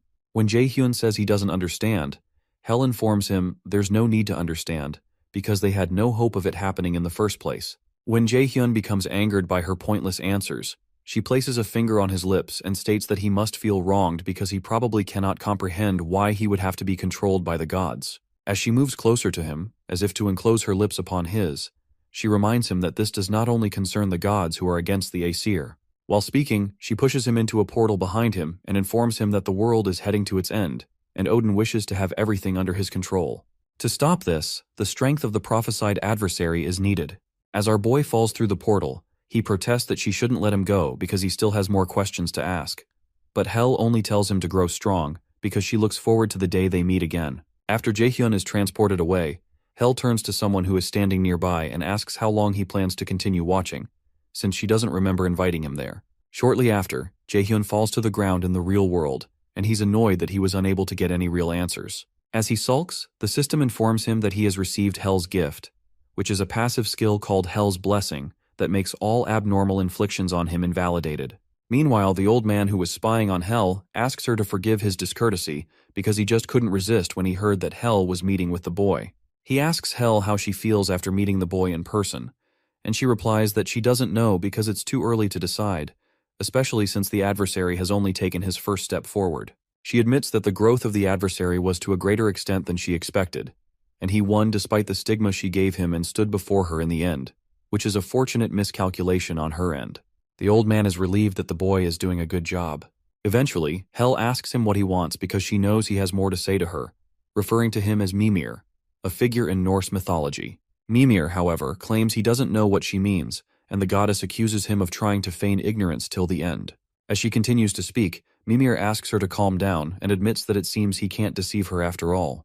Hell further states that the adversary's left eye is without a doubt the one Odin had sacrificed at the Well of Wisdom. She's certain that Mimir and Loki are concealing a secret from her, but Mimir pleads that he would wish to tell her, but it's still too early, so she agrees to wait.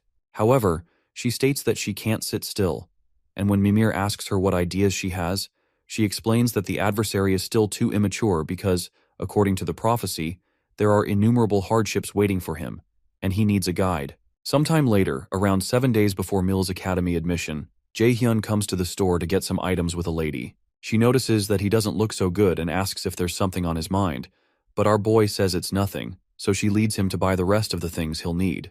Even though he said it's nothing, what's on his mind is how he went through so much without getting answers, and even ended up with even more questions. Fortunately, he was able to get the passive skill, Hell's Blessing, and an X-rank skill. Our boy has other EX-rank skills too, one that's called One Watched by the Gods, which helps the user's rapid growth with the blessing of the gods. Another one is the Absolute Eye of God, which penetrates through false illusions and sees the absolute reality. The X rank is a rank that Jae-hyun had never heard about with the Aesir system, and the X rank is short for extraordinary, and it seems to be a skill that exists outside the norms of the Aesir system. As he considers that the reason the gods against the Aesir provided him with these skills is for him to kill the great god, Odin, he becomes overwhelmed once more. He's soon brought out of his deep thoughts when he notices the lady he came with paying 300 million won for a mere mana blade, which is just an expendable item. As she brings out a long list on her phone of things they still have to buy, Jae-hyun becomes worried. Hours before, this lady, named Park Hana, had approached our boy and told him she's from the Manhwa Guild. Apparently, Seonggwen wishes to give him a gift, seeing his admission to Mila's is right around the corner, and he had thought they would be coming here to buy a few elixirs and artifacts at best, but this is on a totally different scale. After offloading several bags in Jaehyun's hands, she proposes they go take a look at armor now, but Jaehyun stops her and says they don't have to buy armor since he has something that he can use. He shows her a shadow armor equipment that he received from Nightshade that gives him the stealth skill once equipped. Since it's B-rank protective gear, he's certain that there's nothing they can buy that's better than this, especially since it also provides stealth. When Hana notices his armor has stealth skills, she asks him if he also needs an artifact that grants the stealth skill, since that's an item all raiders would desire, even though it would be difficult to obtain in a place like this, but Jaehyun says he doesn't. He adds that it would be difficult to get one unless he's lucky to find one in a dungeon, especially since there aren't that many people who learn stealth. Hana agrees because the only raider who possesses the skill in the country is her brother. She walks away right after saying that, and Jaehyun asks her what she means, so she informs him that manager Park Sungjae is her brother. That information shocks Jaehyun, and as she walks away, he can't believe it because Hana and Sungjae act nothing alike. Out of nowhere, his eyes begin to shine bright, and the Nornir system informs him that an unknown entity is resonating with him. He begins to feel queasy, and he suddenly sees a light trail that he had seen from the treasure gate. When he dashes back to follow the light, Hana calls out to him, but he tells her he's only going away for a moment. While he's following the light, his Absolute Eye of God skill is activated and pierces through the false illusion and shows the truth. The system informs him that the Absolute Eye of God's first low-rank skill has been opened, and he's obtained the skill called Detection. Detection is also an extraordinary rank skill that allows him to check unappraised items as well as invalidate an opponent's stealth or phantom skills. While he watches in surprise, the Nornir system activates the detection skill. In another place, a close combat match occurs and is soon concluded after a guy named An Hoyeon beats his opponent. Some men in the audience talk about how phenomenal Hoyeon is, but clarify that the difference in his talent and that of his opponent is too obvious, which is the reason why they say he's a future S-rank raider. When Hoyeon leaves the fighting ground, his father commends him for having done a good job. However, his father warns him not to get excited because this was an obvious win. With no excitement in his eyes, Hoyeon states that he knows, so his father proposes he goes to prepare for the next planned activity and asks him to go take a shower. While he's in the shower, Hoyeon thinks about how he despises this tiresome life where his own opinion and desires don't matter. The raider that he wanted to become was nothing like this, and he wonders when it turned out this way. In the store, the Nornir system presents our boy with an equipment item called Mistletoe, with a growth-type rating, which is a mistletoe branch that ended the life of Odin's son, Balder. It grows alongside its user and contains an immeasurable amount of magic, and it allows the user to acquire the passive skill called Mana Perception once equipped. The Mana Perception skill is rated A, and it raises the user's ability to detect mana to the highest possible extent. Jaehyun is excited, but he wonders if this is one of the Nornir system's tricks, and as he keeps following the light, he walks past Hoyeon. While Hoyeon stands by, his father picks several pieces of equipment for him. When Hoyeon asks if they need to buy this much, his father insists that they will all be of use to him since he's someone who will become an S-rank raider, and he doesn't need to be too stingy about such things. Hoyeon further protests that spending this much will affect his mom's hospital fee for this month, but his father silences him. His dad insists that it is for him to worry about, and his job is to just focus on training, so Hoyeon agrees with his dad as usual. While his dad continues buying, the boy wonders what the heck he's doing there. While he follows his dad through the store, several people who recognize him wonder what a combat genius like him is doing in this store. Meanwhile, Hoyeon pays them no attention as some of them try to take pictures of him, and he wonders if this is truly the raider life he envisioned. He wonders what the difference is between this and being a monkey stuck in a zoo. When he was young and first awakened his abilities, his mother smiled softly at him and patted him on the head. He dreamt of becoming a raider in that dark and poverty-stricken house because he was like a ray of light that could change everything. However, that light didn't last long in front of his father's wish to make use of it. Right now, as if he were a robot, he's merely a tool that continuously does as his father says. He wonders if he can last for 3 years at Mills Academy when he's this pathetic. While they're walking around, a message comes through the speakers to inform all visitors that a dungeon break has occurred in the vicinity of the department store, and monsters have appeared. They're told the raiders sent by the agency are on their way, and they're asked to calmly follow the employees. By the way, dungeon breaks occur when a dungeon isn't cleared within the time limit, causing monsters to overflow from it. Some of the employees signal to the people to follow them and try to calm them down. As Hoyeon's father goes towards the evacuation, he asks Hoyeon why he's just standing behind and not following. His father reminds him that he's a genius with the potential for complete control over Korea in the future. If he gets hurt in a place like this, it will only become a disadvantage during the Mills enrollment event. He warns Hoyeon that he won't gain anything from getting involved, but Hoyeon still doesn't move an inch. The boy agrees with his father that the raiders from the agency should be able to quickly take care of the monsters, but while they're on their way, he wonders what will happen to all the civilians who don't have the strength to protect themselves. This is his chance, and he dashes in the opposite direction as his father orders him to come back. To Hoyeon, this is his chance to prove that he can succeed as a raider. He tells himself that he has to make sure to know if his current self is anything like what he longed to show his mother when he was younger. While running, he has to pause when he runs into a group of gruesome-looking goblins who look both confused and excited to see him. For a moment, he just stands, and sweat starts to trickle down his face, and his body doesn't move at all like he had envisioned. The only movement from him is the tremor in his pupils, and as the monsters rush towards him, he realizes he can't move a single finger or take a single step. He tries to force his body to move, and as one goblin gets close enough to slice him with its sword, he wonders why he isn't moving when he had known this would be dangerous, and had dreamt of becoming a raider for so long. These are low-level monsters, and he wonders why he is scared of them. But before the monster can reach him, Jae-hyun stomps it into the ground. Hoyeon watches in surprise, and he trips on his backside while this strange new person asks him if he's on Hoyeon. A while ago, our boy had bought an item in the store with 50,000 won from his own money when Hana called out to him in a panic. She asks him what is wrong and why he suddenly rushed over to the unappraised items corner, but she only sees a piece of rock in his hand that he had purchased. Jae-hyun wonders if what he bought only looks like a piece of rock to other people, but he doesn't explain it to her, and he says it's nothing. While he's talking, the announcement comes through the speakers about the dungeon break that occurred in the vicinity of the department store. Before Hana can respond, our boy runs off again and breaks through the department store window to jump outside. Leaping downwards, he sees the group of goblins right under him. When he lands on the ground, he rains down several holy arrows on the monsters, taking down several of them instantly. As the others watch him in confusion, Jae-hyun realizes there are more of them than he thought. It might be difficult to take care of them without any casualties, but he tears through their little goblin flesh with his lightning chain, and more onslaughts of holy arrows. As he jumps across the city, he finds Hoyeon ambushed by several goblins, and he leaps on the stupid goblin that's about to clap the boy. Confused, Jae-hyun asks the boy if he's on Hoyeon. Our boy hadn't expected that he would meet the unfortunate genius at a place like this. On Hoyeon, who's still shaken, asks who he is, but our boy doesn't reply and informs him that he'll be needing his help. While Jae-hyun is still talking, Hoyeon notices a goblin behind him and warns him, but Jae-hyun doesn't move an inch and tells him he knows.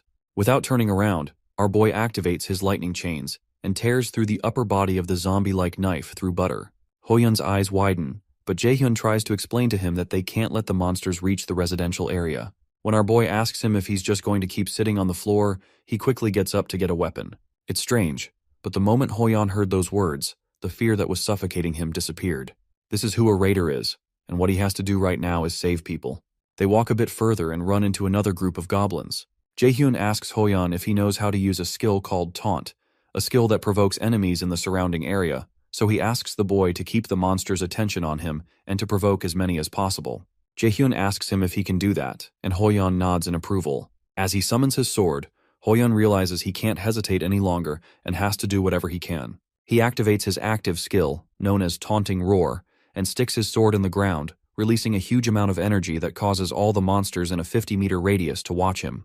The Taunting Roar skill draws the attention of all the goblins, and Jae-hyun realizes that Taunting Roar is a skill higher level than Taunt, and he's surprised that this boy can use it continuously. Jae-hyun recalls his past life and that before he regressed, Hoyeon only became a B-rank raider. There's no mention of whether it's because of the weak mentality he showed a while ago or some other reason. Contrary to his present fame, Hoyeon had a quick downfall, and that's why he was called the unfortunate genius. However, Jae-hyun believes that a weak temperament can be fixed. As Jae-hyun activates his lightning chain, he's certain that Hoyeon is a valuable card that he can make good use of. During the fight, he proposes to Hoyeon that they end this in a jiffy, and the boy excitedly agrees. As Jae-hyun's chains tear through goblin flesh, Hoyeon slices them up. Soon after, the ground is littered with goblin corpses, and when one of the raiders arrives, he wonders what on earth happened here. The boys watch him expressionlessly, and the man introduces himself as Park Kyung-hoon from the raider agency, asking the boys if these goblins were taken care of by the two of them. Glancing at Jae-hyun, Hoyeon says they were, and Raider Kyung-hoon recognizes his facial features as belonging to the famous An Hoyeon. Kyung-hoon has heard a lot of people call him a genius, but he should only be at an age to enter high school. The other guy standing next to Hoyan seems to be of a similar age, but he still can't believe that they took care of these many monsters by themselves. Confused, Kyung-hoon confesses that he doesn't know how to report this to the higher-ups. However, Jae-hyun mentions that he wanted to talk to him about that. He asks Kyung-hoon to say the agency took care of things since no one would believe that they were the ones who killed all these goblins anyway. Confused, Kyung-hoon states that this is a clear violation of the law, but our boy explains that it would only be if there were anyone who saw what went down. Kyung-hoon explains that since they're a governmental organization, it's not something he can take care of any way he wants, but he assures him that he'll keep everything on a down low if he doesn't want to attract any attention. He adds that the boys will receive the reward for hunting the monsters. However, Jae-hyun states that it's fine and proposes that he give all the reward to Hoyan and keep the fact that he was here a secret. Since he's been sponsored by Manhwa, he's not lacking money either way, and it's better not to attract too much attention with the Mills enrollment coming up. Also, he considers this as a way of having An Hoyan in his debt, which would be much more beneficial. After a short pause, Kyung-hoon asks them if that's all, but as Jae-hyun is about to leave, Hoyan asks him what he means by what he said since he's the one who did everything. Our boy stops and explains to him that he has his own circumstances. The truth is, he doesn't plan to attract the interest of his father this close to the Mills enrollment. He didn't pay attention to it before he regressed, since his combat aptitude was so low, but he plans to pay attention to it now. His father still doesn't know that he shifted his focus to magic, and he doesn't know what problems might occur if he learns of his actions. Right now, he decides he needs to lie low, because revenge should be as quiet and covert as possible. He needs to grow strong where that man can't see him, and wait for the very last moment before ripping his throat out. Meanwhile, Hoyan wonders what he should do. He couldn't have done this by himself, so it's not right for him to take this person's credit like this. But with this money, he might be able to relieve his mother's disease, even if just a little bit. He wanted to be a raider that wouldn't have to stand in shame before others, but if, because of that, he missed a chance and his mother were to pass away, he doesn't know if he would be able to hold on. Jae-hyun watches him, and he figures that Hoyan's trouble with accepting this doesn't seem to be his pride, and he wonders if there's another reason. To help him choose, Jae-hyun asks him to think carefully because his actions were clearly worth that much. He reminds him that if he hadn't moved, someone would have lost their life, so Hoyan agrees that he's right, especially because his dream would become meaningless if he hesitates like this, and his mother dies. Eventually, he assures Jae-hyun that he'll pay back this debt someday. As Jae-hyun proceeds to take his leave, Hoyan asks him for his name and contact number. Jae-hyun notices he's speaking to him using polite speech, so he reminds him he doesn't have to since they're the same age. But he informs him that they're both prospective cadets at the Mills Academy, so they should be seeing each other more often. On the day of the Mills Academy enrollment, Jae-hyun and Yoo-jung are seen in the crowd. Meanwhile, some other students spot Hoyan, whom they refer to as the Genius Warrior, and they speculate that he's a totally different species from them. They notice a beautiful lady behind him, and it turns out her name is Seo Ina. Our boy notices that Ina is already gathering attention, as is expected of someone whose name was always on the list of most popular raiders in his past life. If he could bring Seo Ina over to his side as well, he would have more cards to use.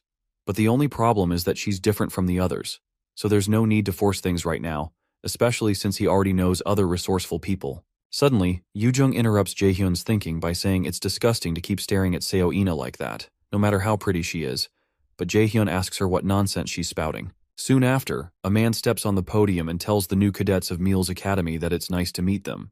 He introduces himself as Chairman Gu Ja-in, and our boy recognizes the face of the chairman from his past life and calls him a bastard in his mind because he had done something wrong to Kim Yoo-jung. He turns to her and tells her to be resolute because no one knows what might happen at Mills, but she wonders why he's suddenly saying that and assures him that she's going to do really well. After enrolling, Kim Yoo-jung was a genius who made it to the top 3 of the magician's ranking, and Jae-hyun assures himself that he won't let her die this time. Chairman Gu Ja-in announces that they'll now begin the Mills Academy's entrance ceremony, and cynically adds that there is a special event prepared, a game where the seniors and the freshmen steal each other's name tags in a demiplane.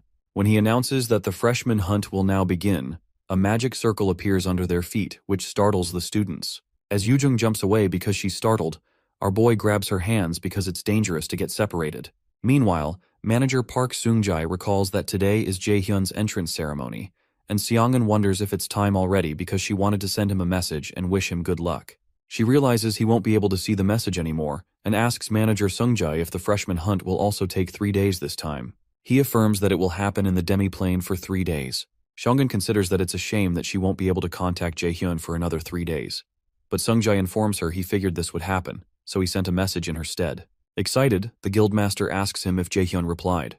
Meanwhile, Jaehyun and the others are transported to the demi-plane, and he asks Yoo-jung, who is still disoriented nearby, if she's all right. When he looks behind him, he sees Seo Ina, the black-haired lady with hazel eyes, born as a genius with a magic aptitude of 92. In his past life, she was someone who changed people's perception of magicians and became an S-rank raider, following in Seongun's footsteps. In the Yeonhwa Guild, manager Sungjai informs Seongun that Jaehyun has replied that they don't worry.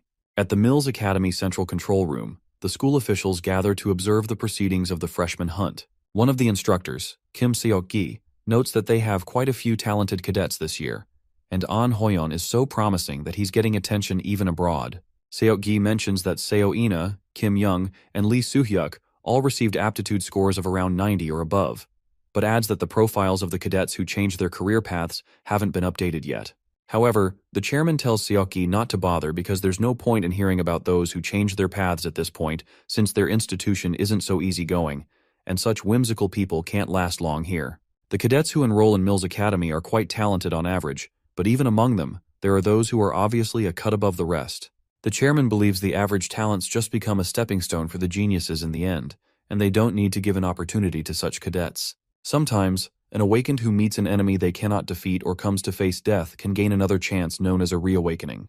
Chairman Ja-in believes he has to train one A-rank raider even if it costs him throwing away 100 C-rank raiders. Those who fail are simply those unable to prove themselves, and his role is to pick out the excellent gems to offer to someone behind the scenes, and he can't afford to delay things any longer. The freshman hunt takes place in a man-made demi-plane created with magic. Within this space, it is possible to carry out things that would be impossible in reality, like controlling the flow of time or removing the restrictions of space. In this place, around 5% of cadets fail every year. This event is so difficult and lets them realize just how limited their abilities are. In the demi-plane, Chairman Ja-in's face appears on a screen, and he proceeds to explain the rules of the freshman hunt. Within the demi-plane, they can only use skills that are C rank or below, and every time they steal someone's name tag, they earn points. When a senior takes a freshman's name tag, they will receive 10,000 points. On the other hand, when a freshman takes a senior's name tag, they can get 100,000 points. Since these points can be used in all facilities within Mills, it's good to have more of them. Meanwhile, our boy realizes that he won't be able to use his A-rank skill, Lightning Chain, because they can only use C-rank skills, but the chairman didn't say anything about unique skills. After explaining the rules, the chairman explains that all skills used will be diminished to 1/10 of their usual power for everyone's safety, so they don't have to worry about getting hurt. While listening, Jaehyun considers these rules as nonsense because not only does the chairman not say a thing about unique skills, but he doesn't mention any limits on stats. What the chairman wants is obviously to filter out the useless ones and pick out the talented. Our boy immediately turns to Yoo-jung and proposes they get going because they need to find a shelter since they have to stay here for 3 days. In this demi-plane, there are several things that can be used for survival, such as traps that reduce people's powers, the healing pond, the nightmare forest, ecosystems for foraging, and shelters. If you wanted to survive for 3 days, finding a shelter is the most important out of all those. While they walk, Yoo-jung asks Jaehyun if it wouldn't be safer to bring Seo Ina along since she's also a magic cadet, and it's better to have one more person with them. It disturbs Jaehyun that Yoo-jung would say something rational at a time like this, because it really would be better for them to team up with Seo Ina. However, she isn't a variable that he can control. Although everything he knows about her is from the news, he recalls having heard something that occurred on an unfortunate day because Ina lost her senses in anger and jeopardized the lives of a great many. Jaehyun informs Yoo-jung that it's not something they can easily decide on because there's no way to say for certain that Ina won't betray them. Moreover, he notes that the girl is wary of them and doesn't seem to trust them either. However, Yoo-jung mentions that from the way she sees it, Ina is just like Jaehyun was when they were younger. Before our boy can say anything, she walks up to Ina and asks her if she would like to come with them since they're both magicians too. Ina doesn't speak for a while, so Yoo-jung mentions that the event is unfair to freshmen like them, so it's easier for them to fight if there are more of them. Ina seems to reason with her, but she mentions that it seems like they'll have to leave the decision of moving together for later, and Yoo-jung soon realizes that they've been ambushed by a group of seniors who are excited to have already found freshmen. One of the seniors, Shin Ju-sheng, mentions that it seems like they'll have an easy time earning points this year, and the other senior, Kwon Soyul, wonders why there are 3 juniors when she had only detected 2. When she looks at Jaehyun, she's shocked because she can't feel anything from him. Meanwhile, Yoojung recognizes that the seniors are warriors, so she suggests to Jaehyun that they escape from there first, but our boy insists that they have to catch them now, because if they don't, they won't be able to escape from them. From what Jaehyun remembers, Kwon Soil has a particular ability that allows her to find any target she focuses on within 300 kilometers called Search. If they don't defeat them now, they might round up other seniors and attack them together. Jusheng tells Soil that once they get a lot of points this time, he's going to eat a ton of good food. But Soil warns him not to be careless because there's something strange about Jaehyun. However, Jusheng summons his sword and states that Jaehyun is just a freshman, and they have more experience since they've done this event several times. He tells Soil to watch him take care of them all in an instant, so he dashes forward. Jaehyun doesn't move an inch, and when Jusheng swings his sword at him, he only bends backwards to dodge. The fact that our boy is able to dodge his attack surprises Jusheng, and Soil calls Jusheng a fat bastard for not listening to her when she said something is off about the boy. Our boy realizes that it's been a while since someone swung a sword at him. Meanwhile, Jusheng tells himself that the boy was just lucky, since there's no way he wouldn't know the name of a freshman who's skilled enough to counter his attack. He reminds Jaehyun that he's just a magic freshman and goes in for another attack, but Jaehyun dodges it again. Annoyed, the senior continues to land several sword strikes, but none of them touch him. Eventually, Jusheng starts to sweat, and he wonders why he can't seem to land an attack on the boy. Suddenly, Jaehyun grabs the senior's sword mid-swing and commends his skills. As our boy inches closer to the sweating senior, he crushes his sword with his bare hands and asks him how on earth he was able to survive with such a physique all this time. Finally, Jaehyun crushes the sword in his hand, much to the surprise of Seo Ina. Our boy tells Jusheng that he'll let him go if he leaves his name tag behind right now and starts a 3-second countdown. Since his sword has been broken before his eyes, Yunsang begins to shiver. He can't believe that an ordinary magic freshman is able to overpower him with such an aura. When Junsang doesn't respond, Jaehyun tells him not to say he didn't give him a chance because he was the one who didn't take it. In one swift movement, Jaehyun lands a startling punch at Junsang's jaw and knocks him backward towards Soil. Immediately, the system in the freshman hunt announces that Shin Junsang has been eliminated. In the academy control room, the instructors read on the screen that Min Jae-hyun has obtained 100,000 points. One of the instructors, named Jong Yesu, is shocked that it's not An Hoyun but an unknown person named Min Jae-hyun. She asks another instructor named Park Hajun if there's a problem somewhere. But Hajun, who is equally surprised, explains that there's nothing wrong with the results.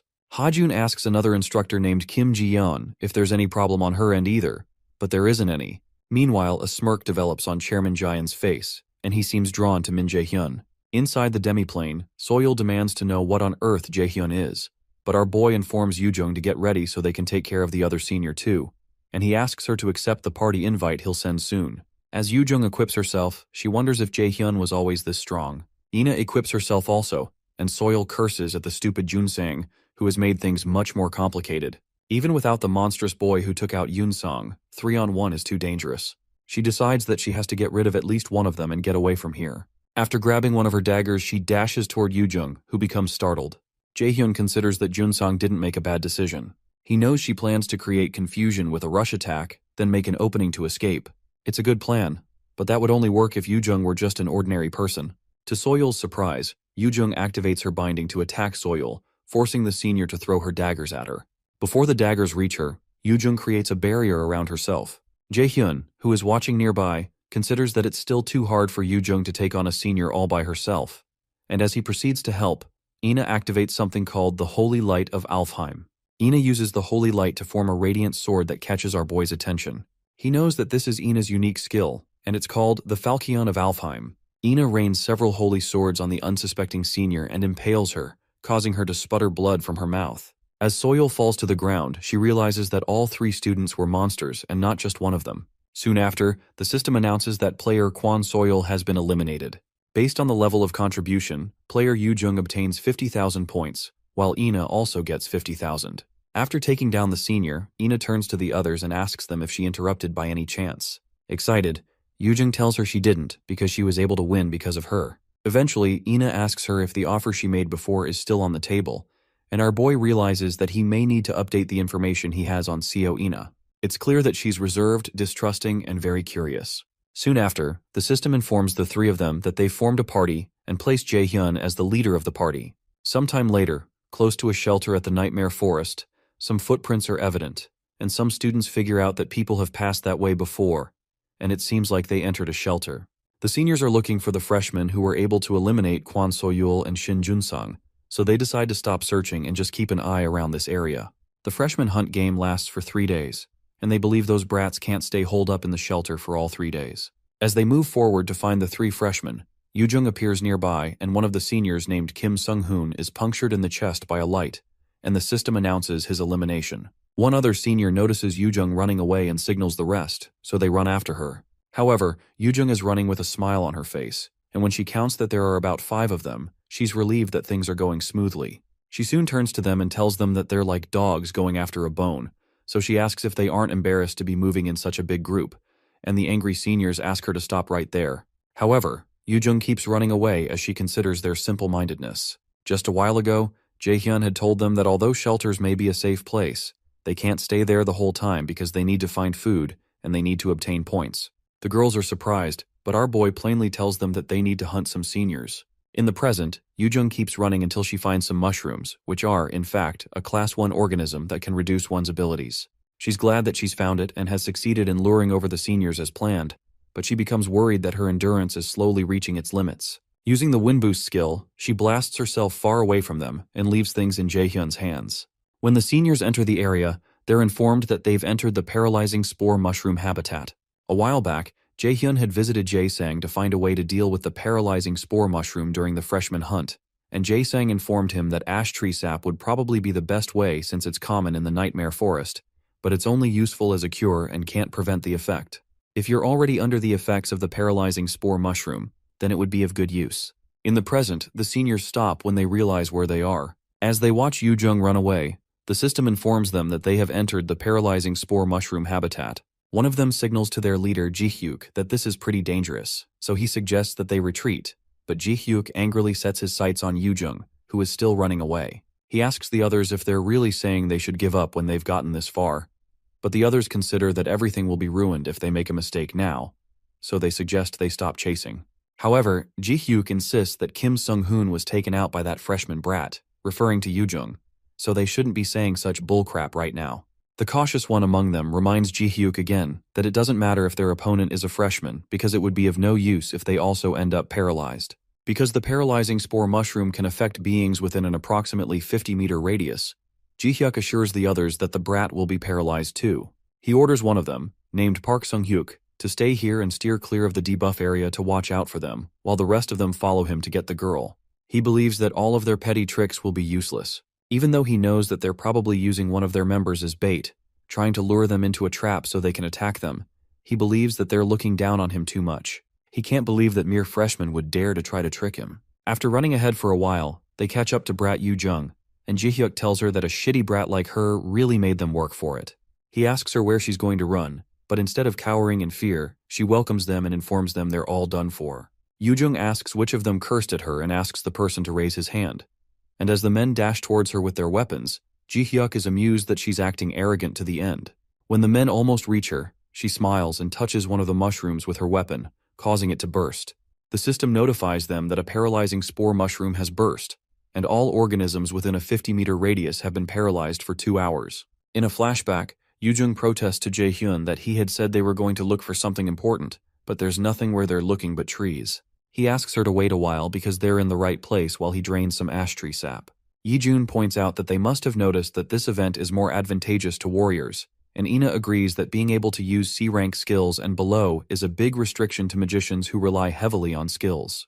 For warriors, who have great physiques already, the restriction in the demiplane is useless. Yoo-jung laments that it's still alright for Ina, who has a unique skill, but all her own useful attack skills are sealed, and the best she can do is buff spells and basic skills. When she asks what she should do, Jae-hyun explains that they need to make a plan by using those basic skills as efficiently as possible, so he asks her if she knows how to use the skill called Change. Yoo-jung proudly tells him she can and reminds him that she was the one who taught him magic theory. Ina mentions that Change is a spell that swaps one's location with that of a designated party member, so she asks him what plan he's going to make with it. When he's done retrieving the ash tree sap, he tells the ladies that they can do something pretty fun with Change using the sap. In the present, Jae-hyun tells Ina they need to get ready, and she agrees. On the field where Yoo-jung is, Ji-hyuk calls Yoo-jung a crazy B-word because she really burst one of the spores, but Yoo-jung activates her Change skill and passes the baton to someone else. As she disappears, she informs them that it's no longer her turn anymore, and Jae-hyun appears where she disappeared and pushes his leg into Ji-hyuk's face, stating that it's his turn now. Our boy breaks the senior's nose and kicks him to the ground, then later lands on the ground. Ji-hyuk lands on the ground still paralyzed and begins to curse. Still paralyzed, he angrily asks Jae-hyun if he thinks that everything will go according to plan, and he calls him an idiot for entering the paralyzing spore mushroom's habitat.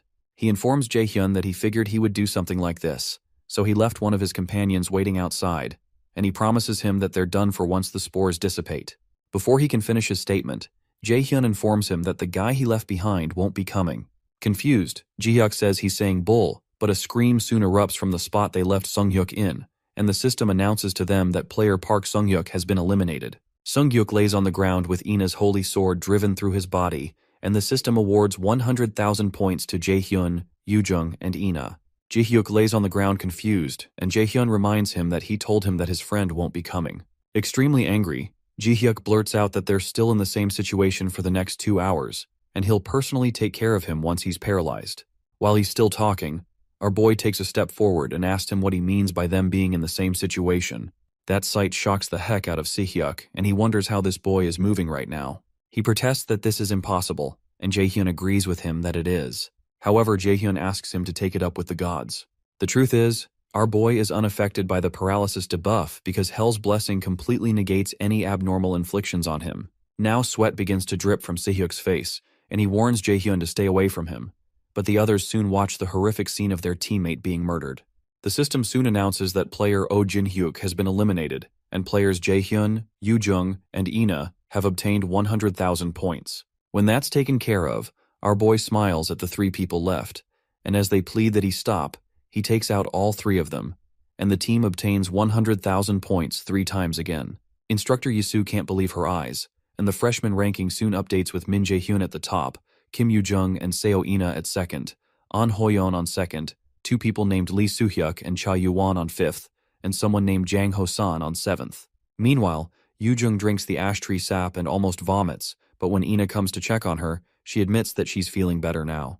As they both head out, Ina comments that Jae-hyun seems to know a lot about magic, and he's never read that one could use the change skill like this in the books. However, Yoo-jung informs her that it hasn't even been 3 months since Jae-hyun became a magician, and that's why she's the one who taught him theory. Surprised, Ina asks her if she means that Jae-hyun was actually planning to be a warrior, and Yoo-jung affirms that and tells her that Jae-hyun was pretty devoted to combat just a few months ago. The only thing that intrigues Yoo-jung is that Jae-hyun knew about the tree sap, and she wonders where he learned something like that and how he will get rid of his own paralysis. Soon after, they run into him, and our boy asks them how the paralysis is because it seems neither of them has had any trouble. Yoo-jung cheerfully states that it's expected, even though she only just ran like hell and cast 1 spell. She turns to Ina and asks if she's also fine, and Ina replies that she's fine too. Eventually, Yoo-jung tells Jae-hyun that his plan this time wasn't too bad. She adds that he usually looks stupid, but he looks a bit different today. Suddenly, Jae-hyun grabs her cheeks and asks her who she's calling stupid, and asks if she has the right to be saying something like that. Ina simply watches them messing around, and she wonders why Yoo-jung called Jae-hyun stupid, and notices she thinks he looks pretty handsome.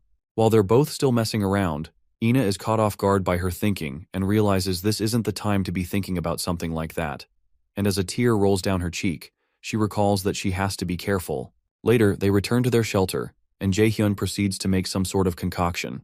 Ina approaches him and asks what he's making, so he tells her it's an HP recovery potion. He says he learned to make it from an older brother of his just in case he needs it, and he recalls Jae-sung crying over him murdering his poor ingredients when it took him over 100 tries to do it. Yoo-jung asks Jae-hyun how he can know someone that can teach him such things when he doesn't even have friends, and he taunts her by asking if she has many friends aside from him. The comment stings, and Yoo-jung laments that that was a bit unfair. Suddenly, Ina tells Jae-hyun that he's really amazing, and it's like he's not someone their age. She says he's so skilled that it's like he's lived a decade more.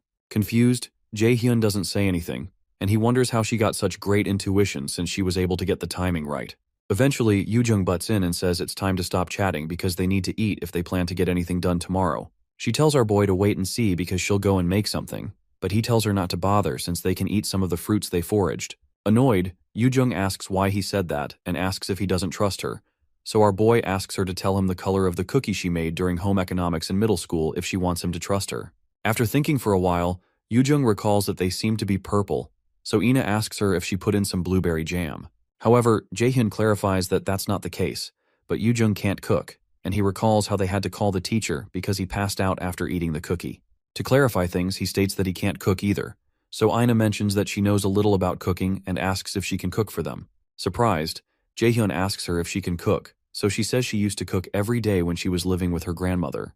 As she ties up her hair to start cooking, our boy recalls that there was never much information on Seo Ina's family life. Since she just mentioned that she used to live with her grandmother, our boy wonders if that means there's some circumstance around her parents. After a short while, Ina finishes her cooking and serves it to the others. When Yoo-jung tastes it, she hugs Ina and declares that the food tastes delicious. Jaehyun also keeps munching and agrees that the food is delicious, and he's surprised they can eat something this good at a place like this.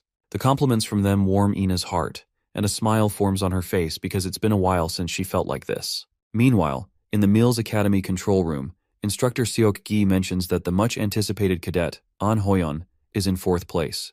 It's more surprising that the 1st and 2nd places are magicians, which is truly incredible, and Instructor Yasu still wonders if there's a possibility that it's a system error, because there seems to be no other way to explain this. Chairman Ja-in, on the other hand, seems to be beaming with excitement. Until now, such scores were only shown by warriors, and he can't seem to wrap his head around this new situation. A party with only 3 magicians is leading the event by taking out a group of seniors from the get-go. Excited, the chairman asks Instructor Kim Ji-yeon to rewind the paralyzing spore part, and he watches Jae-hyun kick into Si-hyuk's face when he appears. He's enthralled by the fact that the boy could have such judgment in a situation like that. In addition, he has the ability to overwhelm warriors. Just calling him a magician or even a freshman is truly unbelievable. Suddenly, Instructor Hajun calls out to the chairman and explains that he's brought the profile of Jae-hyun that he requested, but he's not sure if it's the correct file. Confused, the chairman asks him what he means by that, and when Hajun begins to stutter, the chairman tells him to calm down and speak. Eventually, the instructor shows the profile that displays that our boy's aptitude score is 97%, and he's a warrior class. The information shocks the chairman, but his shock soon turns into a maniacal grin, and he finally says that this is very good. He states that he wants to personally see how talented this Jae-hyun is, and Instructor Seok-gi asks him if he's saying that he wants to interfere personally. The chairman zooms in on Hoyeon and proposes that they make an interesting scenario, so Instructor Seok-gi mentions that he'll prepare everything. Inside the demiplane, Jae-hyun's group keeps taking out other people and keeps earning points. At one point, Yoo-jung is surprised that they've earned up to 1,100,000 points, and Jae-hyun replies that this is good because it's certain that they're in 1st place. However, Yoo-jung asks him if they really have to leave their shelter, so Jae-hyun replies that it can't be helped because the seniors are too afraid to come there anymore. Ina agrees with Jae-hyun that they need to move if they want to gain more points. Eventually, Yoo-jung agrees with both of them and asks what the record for the highest points obtained in a freshman hunt is. Ina informs her that it's 1,140,000 points. As they keep going, our boy senses something, so he signals the ladies to get ready because someone's coming. While they're standing, someone blasts past them, and Jae-hyun notices that this power seems to be way more than the level they're restricted to. The system announces that the connection to the demiplane is unstable and that the restriction on the player is broken. Jae-hyun tells the new fellow that he didn't think they'd meet again like this, and it turns out the fellow who has been loosed from his restriction is Hoyeon. When he asks Hoyeon what he's doing, he doesn't reply and keeps looking at the ground, so Jae-hyun wonders if he's unable to hear his voice. Ina warns Jae-hyun to be careful because she doesn't think this guy's in his right mind, and it's like he's being controlled by something. So, our boy suddenly recalls that this is the chairman's handiwork.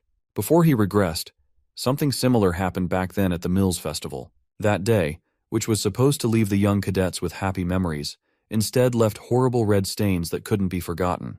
The cause of the event was Gu Jian's unique skill called indoctrination. After all his evil actions became known, just before he was arrested, Jian created a horrible event to turn the world's attention away from himself so he could hide. On that tragic day, numerous cadets lost their lives, and Gu Jian escaped. For Jae-hyun, it was also the day that Kim Yoo-jung lost her life. In the present, Hoyeon activates his sword, and Jae-hyun realizes that he needs to get Hoyeon to return to his senses first. Suddenly, a screen appears from the Nornir system, and a subquest to save the cadet under mind control is given. His job is to break the spell off the cadet under the mind control spell and save him. The difficulty is C-ranked, and the reward is 1 blank card, with a 2-hour time limit given for this quest. Jae-hyun is surprised by the subquest but is more surprised by the mention of a blank card as a reward. The thought of getting a blank card that he can use to copy another person's abilities excites him, and Yoo-jung tells him she'll help him. But he tells her he's fine and asks the ladies to leave quickly. He asks them to get as far away as they can and see if they can get some points while they're at it. Yoo-jung stands there confused, and she reminds him that his opponent is the famous genius warrior, so he can't defeat him all by himself. But our boy only smiles at her and asks her if she thinks he can't. For a while, Ina hesitates, but she finally agrees to leave, and Yoo-jung is shocked by the fact that she's agreeing with Jae-hyun. Frustrated, Yoo-jung decides to play along and suggests they go gain points like he said, but she asks him not to get hurt before she leaves. She rushes into the woods and drags Ina, who is still looking at Jae-hyun, and she asks him to beat Hoyeon up or steal his name tag and then come find them. After the ladies leave, our boy mutters to himself that it won't take too long. A few hours ago, after Hoyeon just took out one of the seniors, he wonders if his last kill made a total of 600,000 points. He's glad that he managed to survive for 2 days and knows he just has to hold on for one more day. Since he's in 4th place, he wonders how 1st place is still out of his reach even after he had worked pretty hard, and realizes this is what is expected of Meal's Academy. The fact that Jae-hyun ranked 1st as a magician in a situation where his skills are restricted, and even carried his teammates to the top ranking as well, impresses him. However, he decides that he can't lose either, and he still has to work hard because there's still time. While he's thinking, Chairman Ja-in appears to him on the screen and informs him that he would like him to personally help him with something. The chairman uses his indoctrination skill on him and tells him he has a small favor to ask him. After Hoyeon's eyes light up from the indoctrination, the system issues him a warning that someone has infiltrated his mind. As the power overtakes him, he wonders what he's doing where he is. Soon after, the system informs him that his mind has been corrupted. After that happens, he immediately realizes that he has to take out Jae-hyun. In the present, Hoyeon employs an A-rank skill called Martial Ascendance. He dashes towards Jae-hyun once more and tries to cut him down, but our boy is able to dodge his attack. Jae-hyun doesn't think Hoyeon was this skilled even just a few days ago, but he continues to dodge each of his attacks. It seems to him that Hoyeon has become unrecognizably skilled.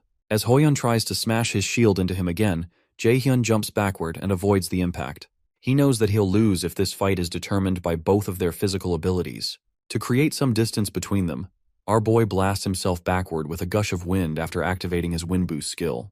The impact of the wind is so strong that Hoyeon blocks his face with the shield, but this gives Jae-hyun enough time to circle to his back before he brings down the shield. Our boy tries to use some lightning magic on him, but before he can hit him, Hoyeon turns back and moves backward in one swift movement. This reaction surprises Jae-hyun because Hoyeon was able to move his body first, even before his eyes could track his opponent's movements. Jae-hyun realizes that his opponent has an innate battle sense, and this isn't as easy as he thought it would be. Breaking indoctrination would be easy with his absolute calculation skill, but the problem is that Jae-in is watching them. Even if he can't see the chairman, he reasons that he's probably got an evil grin on while watching what he does against the talented warrior An Hoyeon. This time, Jae-hyun smiles, and he considers that it would be such a waste to end things carelessly. He decides to give them a show if they want to watch, but promises to make the show an expensive one. When Jae-hyun begins his display, Instructor Yisu wonders if she's seeing things correctly. It's unbelievable that our boy, who is a magician, is fighting on the front lines like a warrior, but now he's overwhelming his opponent, even when the opponent is the said genius warrior, An Hoyeon. On the field, Jae-hyun seems to be using his lightning chain skill, and Yisu considers all of this unbelievable. She wonders how on earth this boy is doing that since a magician can't win against a warrior, and that is something that has always been carved into her mind as she walked down this path as a magician. Meanwhile, Chairman Ja-in watches with keen interest when Jae-hyun injures Hoyeon, and he begins to plead. In the demi-plane, Hoyeon crouches by his sword, and Jae-hyun tells him that he wasn't planning to go this far, but he promises him that he's tough and he'll recover quickly. Eventually, Jae-hyun takes a look upwards at the instructors since he knows they're watching. Then he activates his flash bomb skill, and the impact blinds all the cameras and stops the instructors from seeing the field. Inside the Meal's control room, Instructor Seok-gi turns to Ji-yeon and demands to know what happened to their screen. But the chairman realizes that something is wrong, so he grabs the remote out of her hand, desperately trying to bring the video feed back up. Instructor Ji-yeon mentions that it seems that Jae-hyun used a spell to block their sight, but Ja-in recognizes that he used flash bomb, and he wonders out loud if this is how Jae-hyun wants to do things. He immediately summons Instructor Seok-gi, and he asks him to bring Jae-hyun to his office after the event ends. Worried, Seok-gi asks the chairman if it's all right for him to decide so hastily, but the already tense chairman places his hand on the instructor's shoulder and asks him why he thinks Cadet Jae-hyun, who was already in a situation of victory, would decide to block their sight. While stuttering, Seok-gi replies that it would be because Jae-hyun knows how to raise his worth. In the demiplane, Hoyeon remains crouched on the ground as the blinding light from the flash bomb blocks everything. Eventually he walks up to Hoyeon and places a hand on his head, activating his absolute calculation skill, which allows Jae-hyun to lift the indoctrination controlling him. Suddenly, Hoyeon's eyes become clearer, and he recognizes Jae-hyun. Still smiling, our boy asks him if he's feeling better, and Hoyeon attempts to get up and says he's feeling better, but he soon collapses to the ground because of the violent pain that runs through his body. Our boy apologizes for the pain and reminds him that he attacked him out of nowhere, but Hoyeon doesn't seem to remember attacking him. He asked why on earth he would do that, so Jae-hyun informs him that he was under a mind control spell. Confused, Hoyeon asks him what he means by mind control. But when he thinks about it, he recalls seeing a face that he can't remember clearly, and hearing a voice he can't remember either. However, it doesn't make sense to Hoyeon because spells like that, to even control someone for even a short period of time, are usually over A rank, but they had told them that they could only use skills C rank and below. Jae-hyun informs him that he doesn't know because there might have been a slight malfunction with the demiplane, or perhaps someone intervened. Hoyeon remains silent for a while and considers that there's no way a cadet could cast a mind control spell of this caliber, even if there were a malfunction in the demiplane. Eventually, he asks Jae-hyun if he knows who could have intervened if that is the case, or why they would do something like this. But Jae-hyun tells him he doesn't.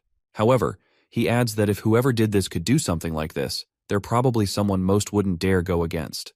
Jae-hyun doesn't want to spell it out to him, but he knows that as they go through more experiences at Miles, Hoyeon will also figure out for himself what kind of person Gu Ja-in is. Suddenly, the Nornir system announces that Jae-hyun has cleared the subquest to save the cadet under mind control, and he's received a blank card as a reward.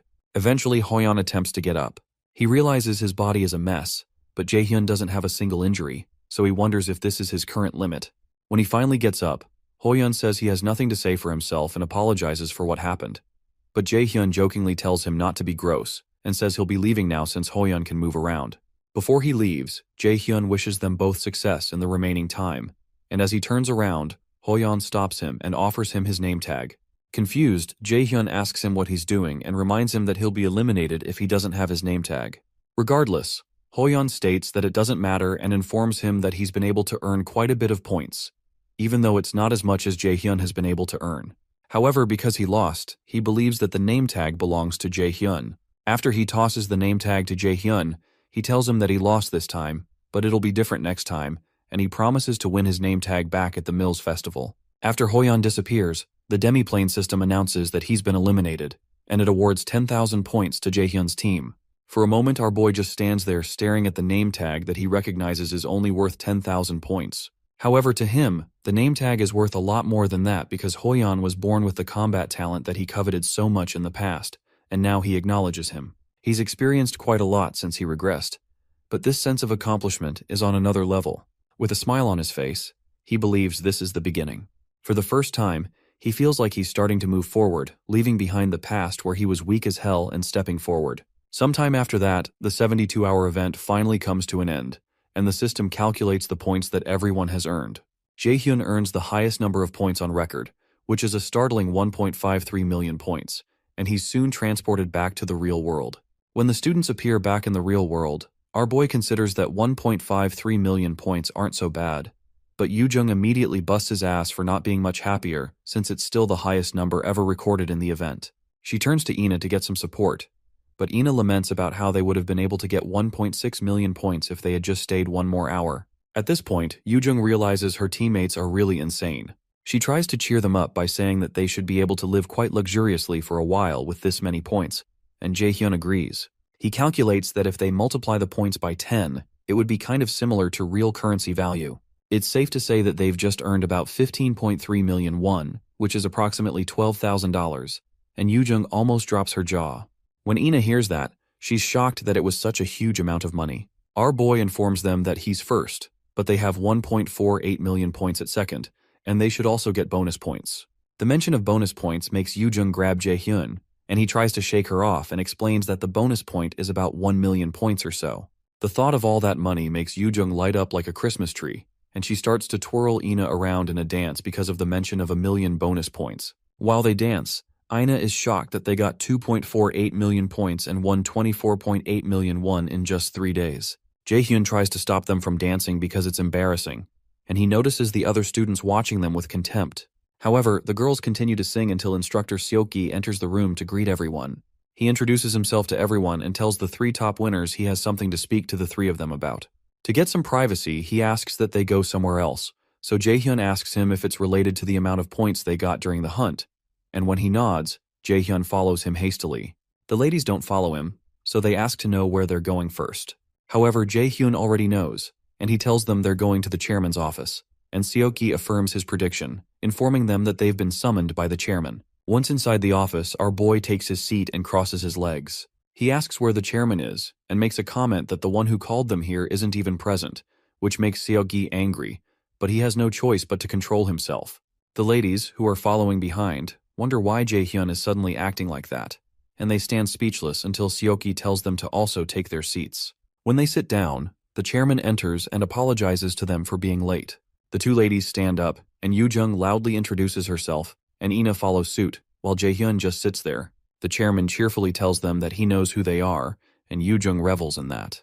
Jaehyun tells the chairman that he's late and he almost fell asleep waiting for him. The comment surprises the ladies, and even Seoki becomes tense as he wonders if this kid has lost his mind. A moment of silence continues in the office for a short time until the chairman says he has no excuse for being late. He finally adds that he needed some time to prepare to talk to them, but Jaehyun immediately tells him that they're actually the ones who have no excuse since he called them out right after coming out of the demiplane for 3 days without giving them a chance to wash up, so they had no time to prepare. The chairman's face tenses again, but this time he just laughs. Jaehyun realizes he's putting on an act and figures that it's because he's interested in the people in front of him. Finally, the chairman informs them that he brought some very beneficial news for them. He congratulates them for being the elite of the elite who secured the top 3 spots in this year's freshman hunt, especially Jaehyun, who took first place. When he says that, Jaehyun says it's all thanks to his party members, and he wouldn't have been able to do it all by himself. That comment makes the chairman hesitate as usual, and he wonders if the boy has no wish to show off his abilities. He finally agrees with Jaehyun but comments that he's also observed all his actions, and he noticed that they beat the freshman hunt's record of 1.14 million points by an overwhelming amount. When he claps and comments that the result was unbelievable, the ladies thank him for the compliment. But Jaehyun asks him where he's driving at, which makes Yoo-jung worried again. After hesitating for a while, the chairman explains that the Mills Academy would like to offer them a few special privileges. First, a suite room from the dormitory buildings within the academy will be offered for free. Second, priority in the use of the academy's facilities that usually need to be reserved in advance. Third, if they ever are unable to get a satisfactory score in the school tests, they will get a chance to retake the test. After listing out the offer, the chairman asks them what they think and explains that they will be signing a partnership contract with Mila's Academy should they agree to their offer. But Jaehyun states that he rejects the offer before the chairman finishes his speech. Our boy explains that the benefits sound nice, but those are all things they can earn by themselves in a month or so, especially since Mila's is very much a meritocracy after all, so he doesn't think they should get them while paying an unnecessary fee. Eventually, he grabs the offer out of the chairman's hands and starts reading through the terms. He reads that after signing a partnership contract with Mila's, once they start working as raiders, they would have to donate over 30% of their earnings to the school for at least 5 years. At this point, the chairman looks pretty grim until Jaehyun finally tells the chairman that this isn't to reward them, but to strike them down. When he asks the chairman if he's mistaken, the man pauses for a while and says there's nothing he can do about it if that's what Jaehyun thinks, especially since they can't be forced into signing a contract. He tells them that he leaves the decision up to the 3 of them, and the ladies look at each other to read how the other person is reacting to the whole thing. After a short pause, Yoo-jung apologizes and states that she would like to decline the offer, and so does Ina. The chairman covers his face as if in deep thought, but the veins on his hand bulge out in anger. Eventually, he says that it's a shame because this was the best offer he could give them. However, the chairman mentions that he will give them another chance to think about it, so he locks his gaze onto Jaehyun using his indoctrination skill and asks him if he still does not plan to change his mind. Immediately, the Nornir system informs him that something strange has infiltrated his mind. Jaehyun had been expecting this, but he's soon told by the system that he's completely resisted the debuff thanks to the passive skill, Hell's Blessing. While that is happening, our boy hands Hell his blank card and uses its power because he had only annoyed the chairman in the first place to get him to use his power. For a moment, the chairman just sits there puzzled as to why he didn't get a reaction. Eventually, our boy tells him they'll be leaving now, and the Nornir system informs him that he's acquired the skill called Indoctrination. With this skill, which is of a unique rank, he can manipulate someone weaker than him to do his bidding. Should both parties agree to a master-servant relationship, the skill changes into subordination. Jaehyun gets up and proposes to the ladies that they leave, especially since they're all tired from spending 4 days in the demi-plane. After Jaehyun leaves the office, Yoo-jung asks the men to have a nice day, and Ina, who is still confused, tells them they'll be leaving first. When the students finally leave, Jaehyun asks instructor Seok-gi to leave. When he's alone, he wonders how a mere freshman can resist his unique skill, and he finds this really interesting. Outside, Jaehyun asks the ladies if they're really fine with refusing Jaehyun's offer. Yoo-jung confesses that she was a bit tempted at first, but she later decided Jaehyun was right with whatever he said, because it was obvious that Jaehyun was going to sweet-talk them into agreeing and take advantage of them since they're so young. Ina agrees that she didn't also like the contract, and she thinks rejecting it was the best choice. Apart from that, she feels that it's better to earn things with their own hands than to start off with privileges. Jaehyun listens to Ina intently, and he considers her reasonable, which is completely different from the cold image he had of her before he regressed.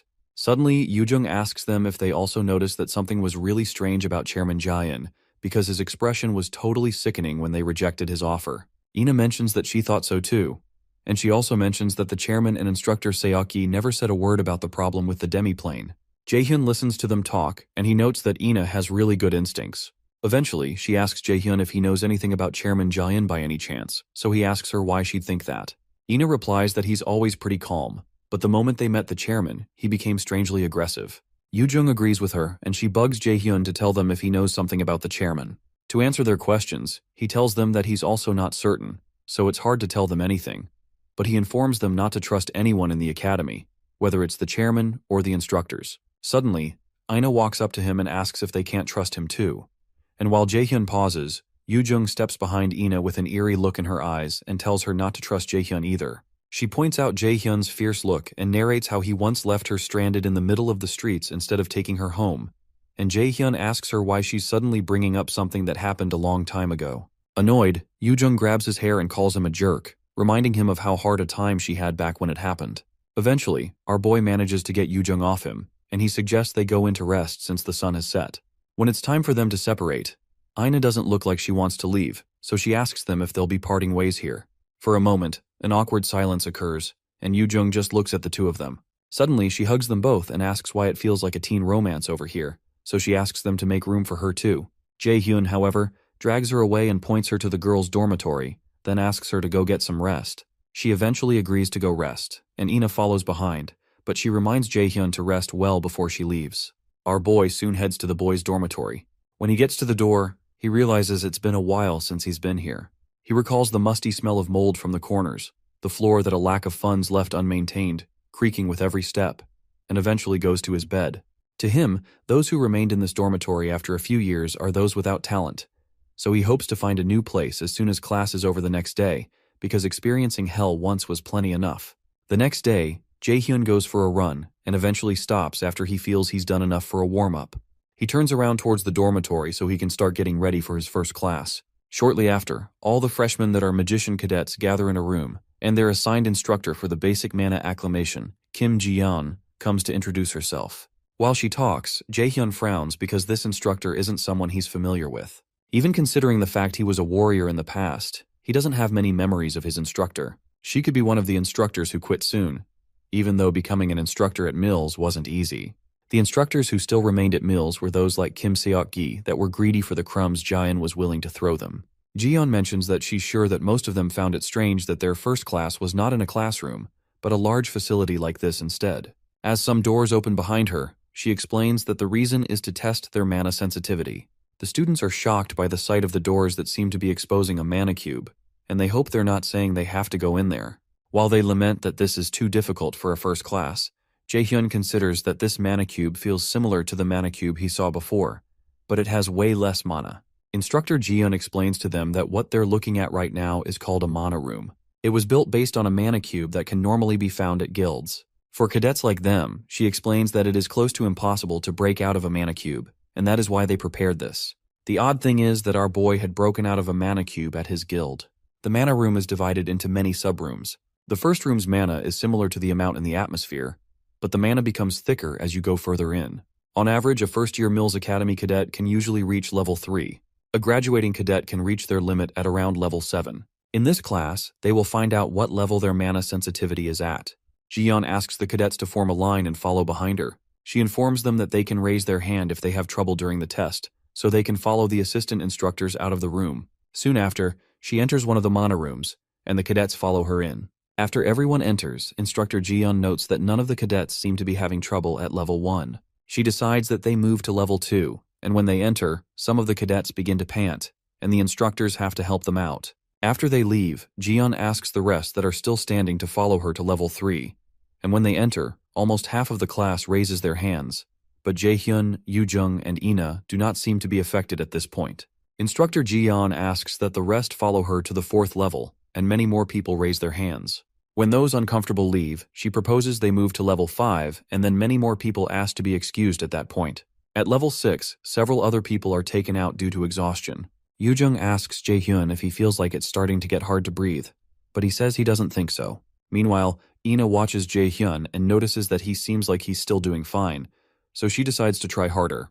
Jiyeon looks around, and she notices there are only 4 cadets remaining.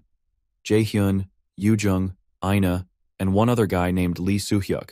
They are all cadets that scored high during the freshman hunt. Chairman Ja-in had told her to keep a close eye on Jaehyun and report back to him, but she doesn't plan to simply follow such orders. She soon tells the cadets they'll be moving on to level 7, and the other students wonder who the heck those guys are that are moving on to the next level, especially since the instructor had said only graduates reach level 7. When they enter the 7th level, Instructor Jiyeon proposes that they move on to the 8th level and asks any of the cadets if they're having trouble, and no one speaks, even though Yoojung seems to be struggling at this point. The other students are in awe as they watch them move to the 8th level, and when they get there, the cadets feel a sharp spike, except for Jaehyun, of course. Starting from level 8, the mana level fluctuates at every moment like it does within a dungeon. Jiyeon knows that geniuses should have trouble starting at this point, and true to her expectations, Soo-hyuk and Yoojung raise their hands to leave the mana room. Meanwhile, Ina begins to sweat, but when neither she nor Jaehyun raise their hands, Instructor Jiyeon has no choice but to move to level 9. When they enter level 9, Ina almost vomits and begins to stagger, which startles Jaehyun. When Jiyeon turns around, she's unable to help because she recalled that the chairman had told her that she should never offer any cadet help before they ask, no matter what kind of situation they face. He had said that danger is no different from a new opportunity to a cadet, and if that opportunity is taken before their eyes, that would be heartbreaking. Jaehyun asks Ina if she's alright, and she tells him she is while trembling.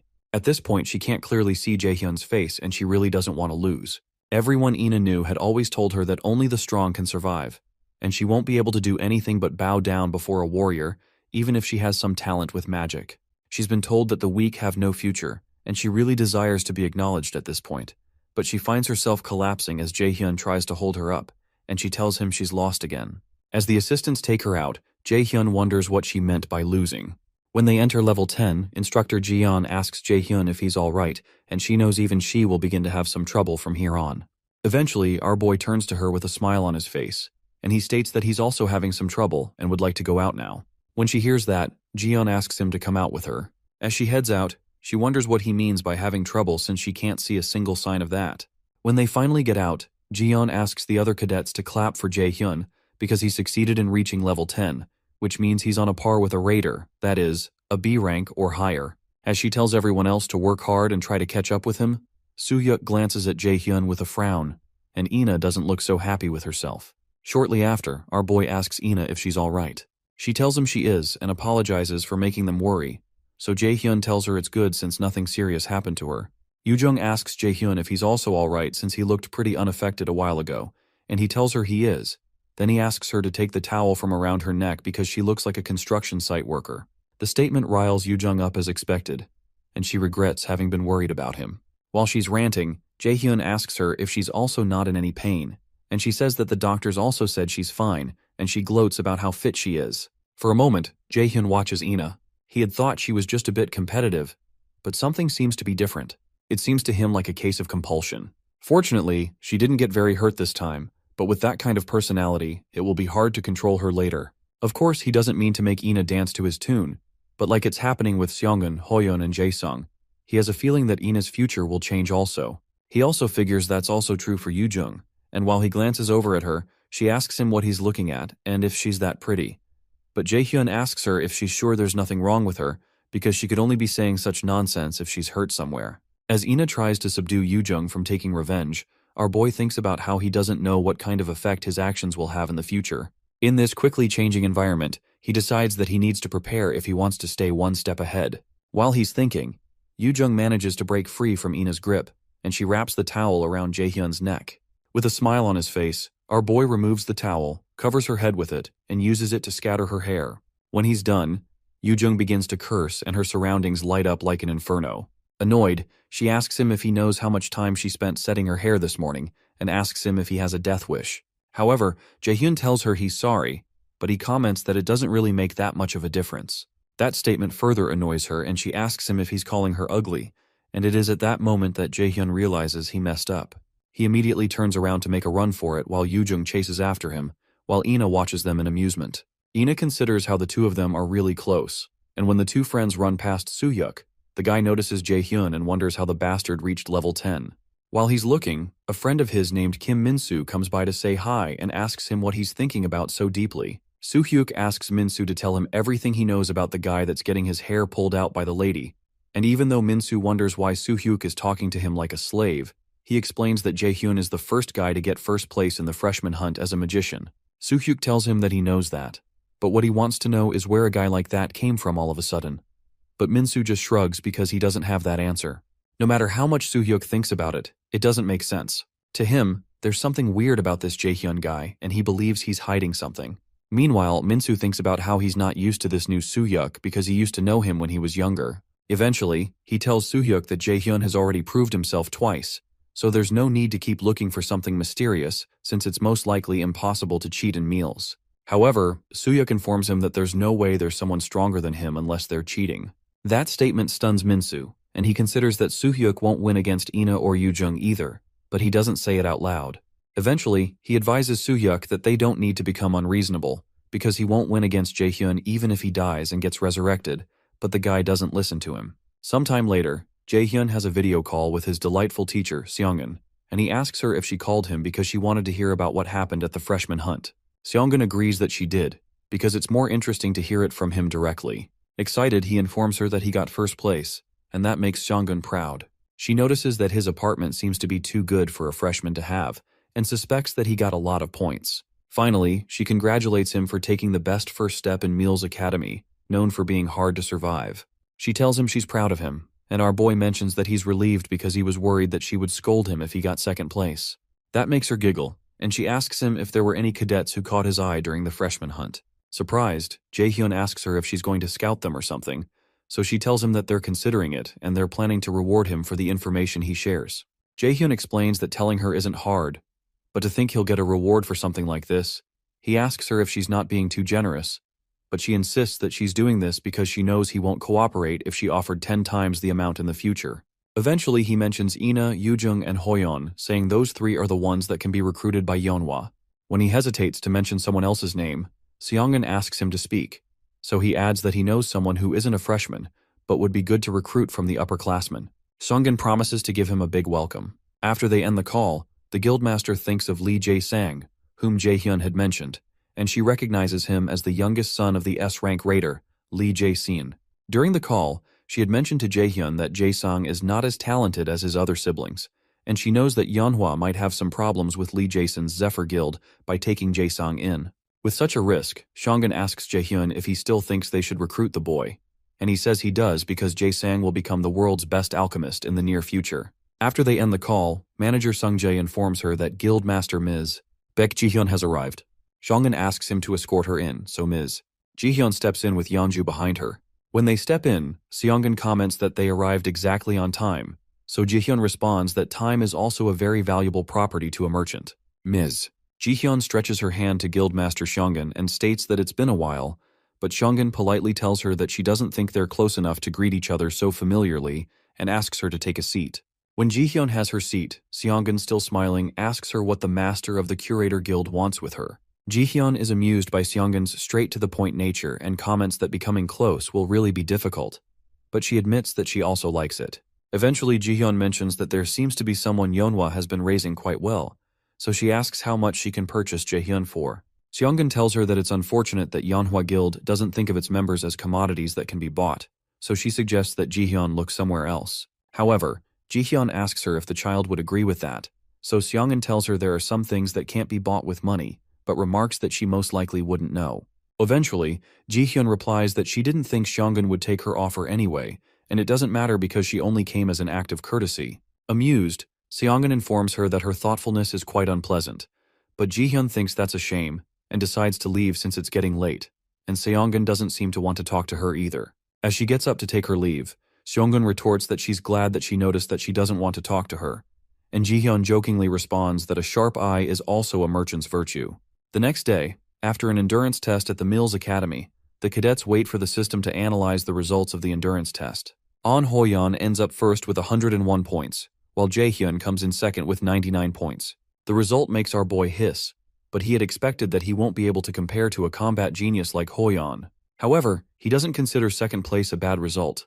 To him, there's no need to rush, but he also keeps in mind that he hasn't reached his goal. When Jaehyun turns to the ladies, he notices their disturbed looks, and Yoojung eventually asks him what the hell he is, and she asks how a magic raider can get second place and contend with An Hoyeon in an endurance test. When she demands to know how that's even possible, our boy informs her that it's not strange since he started out as a warrior, but that explanation still doesn't satisfy Yoojung. When she tries to protest again, Jaehyun tells her there's no need to focus on only magic so much, and she needs to also focus on her health. That remark makes Yoojung grim again, and she threatens to one day show him he's not as important as he thinks he is, but Ina soon holds her back so she doesn't start another fight. Meanwhile, Instructor Seokgi watches them nearby and he realizes that Jaehyun is a dangerous guy, just like the chairman said. The boy's muscular endurance is not something a magician should possess, and that makes Seokgi wonder what on earth he is up to. Soon after, the students hear the bell that signals that their next class is about to start, so Seokgi tells the students that their second endurance test is called the AR evasion test. Jaehyun recalls this test from the time before he regressed, and he knows it was the test that examined numerous cadets on their talent and made them hit their limit. Seokgi explains that they'll be gathered in a room with top-tier cutting-edge facilities called the AR test room.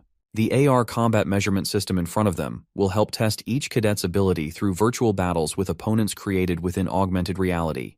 Jaehyun listens intently, and he realizes that Seokgi is not planning to do this the easy way. Normally, what they would do is eliminate the monsters materialized by drones while analyzing their pattern of attack, but they will only focus on assessing their evasion abilities this time because it's an endurance test. However, if they defeat monsters, they will receive higher scores. Seokgi hands the cadets some objects that look like earphones, and when Yoojung asks, Jaehyun explains to her that they're receivers that can analyze and record the combat simulation. After noting Jaehyun's correctness, Seokgi adds that this receiver is used to implement augmented reality. It stimulates the brain and using the projector creates the realistic illusion of an actual monster.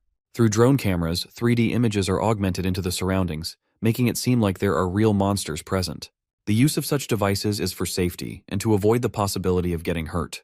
What Seokgi doesn't tell them is that the receiver stimulates the brain such that they can still feel about a fifth of the opponent's attack damage. The aim is not to shock the cadets but to create a certain level of caution to increase their possibility of survival in dungeons. Seokgi explains that the AR system has a total of 100 levels, but they will be evaluated only up to level 10. The test will be done in teams of 4, and they will now be grouped and called in order for the test. Before the test begins, the teams are formed, and Team 3 contains 2 warriors and 2 magicians, including Jaehyun and Soohyuk. Jaehyun considers that it's pretty balanced. While he's thinking, Soohyuk calls out to him and asks him if he's Min Jaehyun. Our boy replies that he is, so Soohyuk tells him that he heard that he got first place in the freshman hunt, but there's something he can't just understand. He wonders how a magician can get first place and reveals he believes there's a special reason for that, so he asks Jaehyun to teach it to him. After pausing for a while, Jaehyun asks him if he's considered the possibility that there's no such thing, so Soohyuk informs him that he'll have to expose it in that case, even if he has to use force. Excited, Jaehyun smirks and asks him why he didn't just say that his goal from the start was that he wanted to fight with him. Soohyuk, who is also smiling, informs him that it's nice to see that they understand each other. The 2 other ladies on the team become worried, and one of them wonders why they're acting like that since they're on the same team. The shorter lady wonders if they'll be alright, so she tries to separate them. But Instructor Seokgi soon calls their team onto the field. When they step into the field, the system begins a 5-second countdown and informs them they'll be facing a skeleton warrior. The skeleton warrior soon manifests, and Soohyuk decides he needs to step back first to create some distance. Before he can move, Jaehyun dashes forward at breakneck speed, much to the shock of the others on the team, and the ladies try to warn him that it's dangerous. Surprised, Soo-hyuk asks what the hell he's doing and wonders what Jae-hyun thinks a magician can do at the front line. While Jae-hyun makes his way to the front, he wonders why there are still such taunts aimed at him, but he decides that it'll be best to show a bit of his ability here. After creating some mana in his hands, our boy smashes the skeleton's head with just one strike, and the others watch him in utmost surprise. Even Seok-gi is stunned, and everyone else in the crowd watches in amazement. Soon after, a few more skeleton warriors appear, but Jae-hyun proceeds to feed his knee to another skeleton warrior standing nearby. When he lands on the ground, he initiates an active skill of his called Mana Weapon. Mana Weapon is a special skill that an ordinary magician can't make use of because it's a skill that allows a magician to physically inflict damage. It's useless to magicians since they don't fight close combat. But our boy is a different breed. Soo-hyuk watches in confusion, and he tags Jae-hyun as a psycho. The other ladies still can't believe their eyes, and the system announces that they've completely cleared level 1 of the AR evasion test, and additional points have been awarded, with Jae-hyun getting 100% of the contribution. Level 2 of the test begins, and they're faced with a monster called a Draugr. The sight of the monster intrigues Jae-hyun, and he informs the monster that it's been a while since they met. After a series of fighting and broken grounds, the system announces that they've completely cleared level 10 of the AR evasion test. While the system congratulates them for breaking the record for the shortest time to complete the test, Soo-hyuk considers this completely unbelievable. Meanwhile, Jae-hyun considers that his performance is not too bad, and that his body has been feeling lighter ever since he started using the combat technique that Ms. Seongun taught him. Suddenly, Soo-hyuk approaches him and asks him what kind of dirty trick he just used, but Jae-hyun explains that there's nothing more to what he just saw. However, Soo-hyuk protests that it was bad enough that he left the safety of the defense line, but he completely annihilated the enemy all by himself, which makes his performance unbelievable. He insists that doing something like that is impossible without cheating, but Jae-hyun repeats that he has nothing to say because he has nothing to hide. When Soo-hyuk stands his ground, our boy tells him not to make him repeat himself, and he moves closer and offers to let Soo-hyuk confirm his strength right now if he's really curious. The move startles Soo-hyuk, and he calls Jae-hyun a bastard, but before anything can develop, Instructor Seok-gi asks the two of them if there's a problem. The instructor's interference stops the building tension, and Soo-hyuk wishes there weren't any instructors here. Our boy eventually turns to walk away, and Soo-hyuk tells him not to think he's won, so our boy tells him he doesn't think he lost either. Before Jae-hyun can leave, Soo-hyuk proposes that they fight at the Mills Academy Festival, but Jae-hyun refuses because he has already made plans with someone else. Sometime later, Hoyeon remembers how Jae-hyun had refused to fight Soo-hyuk during the Mills Academy Festival because he had made plans to fight with him. He recalls having told him that he'll win his name tag back at the Mills Festival, so he decides to go train so he doesn't let Jae-hyun down. Sometime later, Seok-gi and some of the assistant instructors move around. One of the assistant instructors asks the other if he's seen the results of the endurance test this year, and the other guy says he personally monitored it and that the cadets this year are pretty good. When they start to talk about a magic cadet named Jae-hyun breaking the record, which shouldn't be possible, Seok-gi considers that the boy is not merely talented because those practiced movements he showed while fighting at the front line when he's a mere magician are unique. When they enter the chairman's office, Ja-in commends them for their good work, and he proposes that they talk about the results of this year's endurance test. Seok-gi explains that there were a total of 3 cadets who got full points, and those cadets are An Hoyeon, Cha Yu-won, and Min Jae-hyun. Even among those 3, Jae-hyun's scores were exceptional. The chairman thanks instructor Seok-gi for the information and commends him for working hard. On his screen, Chairman Ja-in goes over footage of Jae-hyun, and a grin develops on his face. He tells Seok-gi that he hopes he'll continue to keep him informed on Jae-hyun's actions and grades, and to tell him immediately if he starts acting strange, to which Seok-gi agrees. The chairman tells them all to keep up the good work, and he asks that they inform the instructors to prepare for the next event. Sometime later, Jae-hyun returns to the AR evasion test and completes level 27 of the test. The 27th level seems to be his limit, and this is a difficulty level that a 6-member party of C-rank raiders would normally clear with effort, so it means he's equal to that much of a force. It turns out that the next event for the freshmen is the Dungeon Practicum, and Jae-hyun decides to start preparing. He remembers the Dungeon Practicum incident, which was one of the most disgraceful and tragic incidents at Mills Academy, where numerous cadets lost their lives. He and his teammates were mixed up in that incident, and in the end, he was the only one who survived on his team. Even as he had to listen to people tell him that he should have been the one to die, he couldn't bring himself to leave Mills Academy because he didn't want to disappoint the people who believed in him. Shortly after, our boy goes to the store to make a purchase. When he's done, he wonders if he'll be able to live differently in this life. He was unable to protect anyone, led a pathetic life in his past life, and was as expendable as a single-use item. However, he doesn't plan to live the same life all over again. Living a life of regret once was enough. One day before the dungeon practicum begins, the students go to class as usual and soon finish their activities for the day. When class ends, Yoojung and Ina approach Jae-hyun, and Yoojung asks him what they should do tomorrow since it's their first dungeon practicum. Ina admits that she couldn't sleep well last night, so Jae-hyun informs them that everyone feels the same when they enter a dungeon for the first time. His comment surprises Yoojung, and she playfully asks if this is not his first time, and if he had gone into a dungeon for a walk or something. He retorts that he doesn't know about dungeons, but he's met monsters a few times, and there's one in front of him right now. That causes Yoojung to lose it one more time, and she starts to curse and pound her fists on him. Ina watches them nearby, and their goofiness makes her smile. Eventually, Jae-hyun offers the girls something if they're so worried, and Yoojung asks what it is. Our boy tells them that he bought the potion along with his own, and he tells them to use it when they need it. Eventually, Yoojung agrees to forgive him this time because of his good gesture, and Ina promises to make good use of it. Our boy considers that he survived the dungeon practicum the last time due to luck, but he'll ensure that he does it this time with skill. On the day of the dungeon practicum, Jae-hyun spends some time warming up in the early hours of the morning. Warming up is important before going into a dungeon, no matter how great a magician's mana capacity is. If they suddenly overuse high-level spells, they will experience mana rebound. If mana rebounds when casting a spell, it could injure the user's body. A magician who uses high-level spells a great deal is prone to mana rebound, and Jae-hyun recognizes that Lightning Chain and Sacrifice are high-level skills. Apart from that, he's not sure how dangerous things will get during the dungeon practicum today, and he doesn't know if he'll die or if his teammates will. On top of that, if he keeps his mana pooled up in his lower abdomen like he has just done, he can use it to strengthen his spell or body quickly when he needs to. He suddenly recalls the time before he regressed, when the system had told him that time would be regressed to the period the user most desires.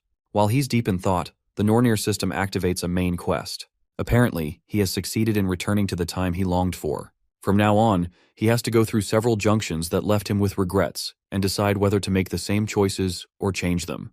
The decision he takes may kill or save others, and whatever he decides to do is in his hands. The difficulty of the mission is unknown, and the rewards are unknown too, but they seem to depend on whether he takes route A or B. The worst part is that he has just 12 minutes to decide, and the penalty for failure is equally unknown. Jae-hyun guesses that something came up again, and the Nornir system is obviously trying to help him grow stronger since the gods need him for their plans.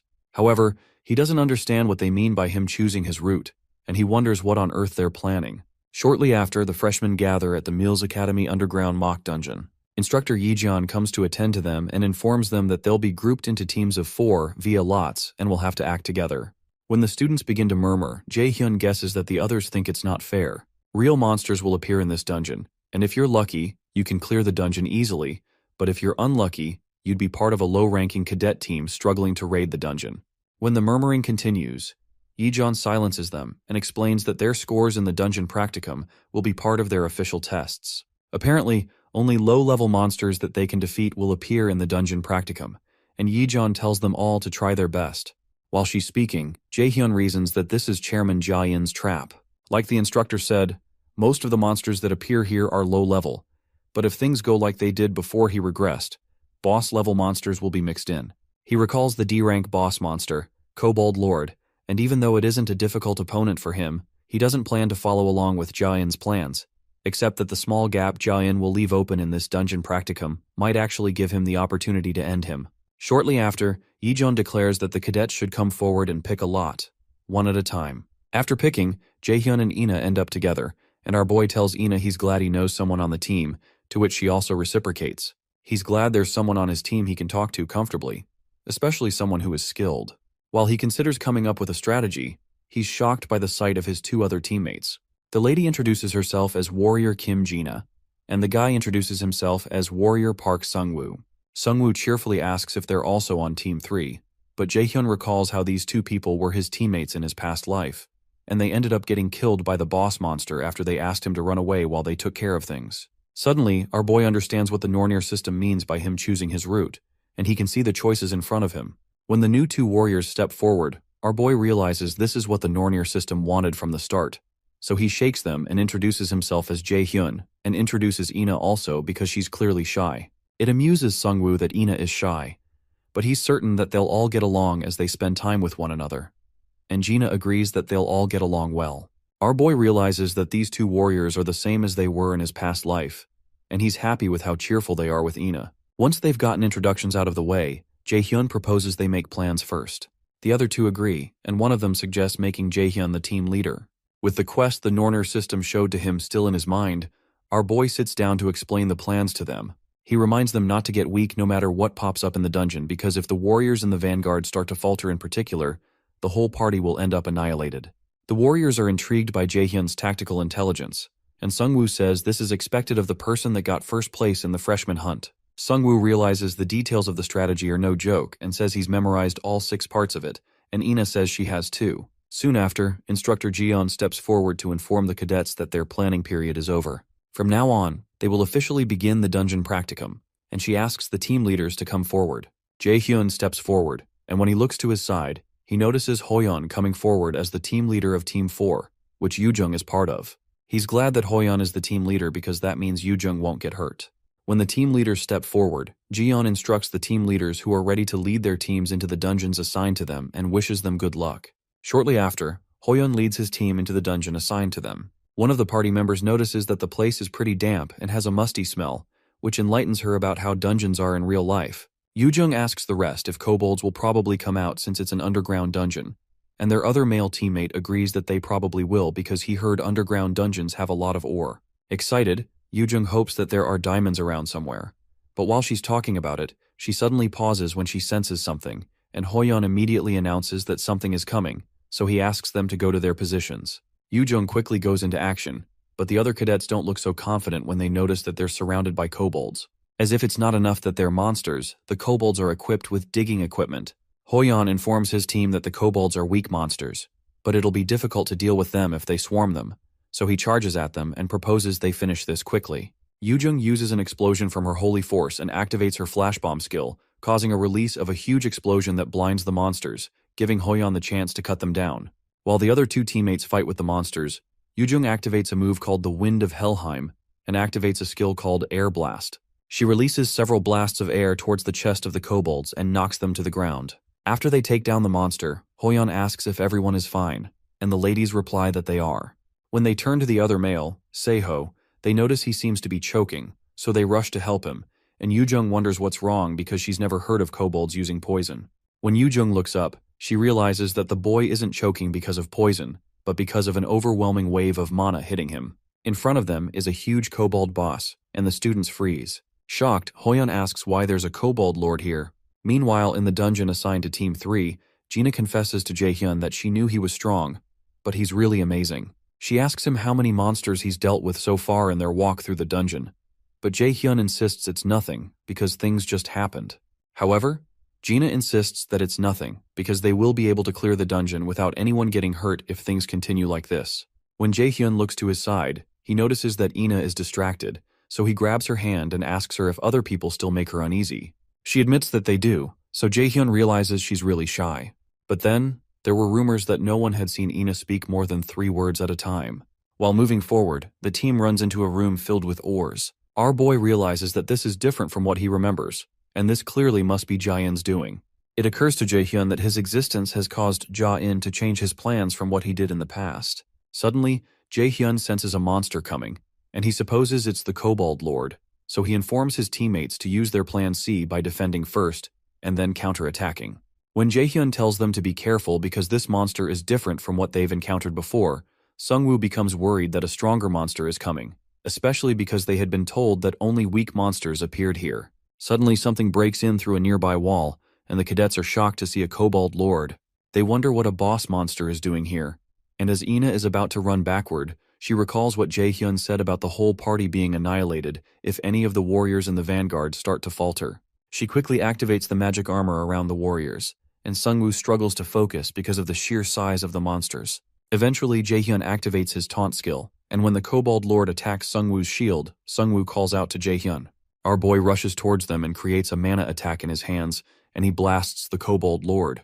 Ina is shocked by the amount of power that Jaehyun's attack packed, and she hopes that such a great attack would deal a great deal of damage. But the monster easily gets up as if nothing happened. The sight makes Jaehyun laugh, and as he witnesses the destroyed parts of the monster repairing itself, our boy confesses that he didn't expect anomalies. As its body heals, the Kobold Lord smiles at them, and Jae-hyun starts to wonder if a Kobold Lord with regenerative abilities isn't too much to handle. Suddenly, the Norner system identifies the existence behind the Kobold Lord as something called Odin's Raven, so it gives him a special quest called the Raven Hunter. The special quest requires him to kill all of Odin's ravens that are weighing down on him and the gods against the Aesir. There are 5 objectives, and the mission is an S-rank difficulty with a reward of a blank card and class increase, with a penalty of death. Meanwhile, outside the dungeons, Instructor Jiyeon goes through footage of Jae-hyun's previous fights, and she wonders how the boy can give such a performance as a magician. She's an A-rank magician herself, but such battle skills that Jae-hyun shows are unthinkable to her. She considers that the chances of Jae-hyun's Team 3 taking first place in this dungeon's practicum are high, and when one of the doors opens, she's surprised to see Cadet Seho being helped up by Hoyeon, while Yoo-jung tells her that there's a big problem. Still shocked, Jiyeon asks her what happened, and they inform her that a Kobold Lord appeared in the dungeon. She's surprised that they could run into a Kobold Lord because there's no way it could have gotten in, and Jiyeon begins to wonder what on earth is going on inside the dungeons. Meanwhile, the assistant instructors come to help Seho, who has a mild case of mana addiction, and they ask him to take deep breaths. Soon after, Yoo-jung asks Instructor Jiyeon if Team 3 has not come out yet, and she's told they have not. Hoyeon doesn't believe it because he's sure that Jae-hyun and Ina are too skilled to be unable to escape the Kobold Lord easily. After hesitating for a while, Jiyeon places a call through to Chairman Ja-in, who sounds surprised to hear from Instructor Jiyeon, even though he has a smirk on his face. She informs him about the appearance of a B-rank monster, and she requests rescue personnel, and the chairman acts surprised to hear that something like that happened.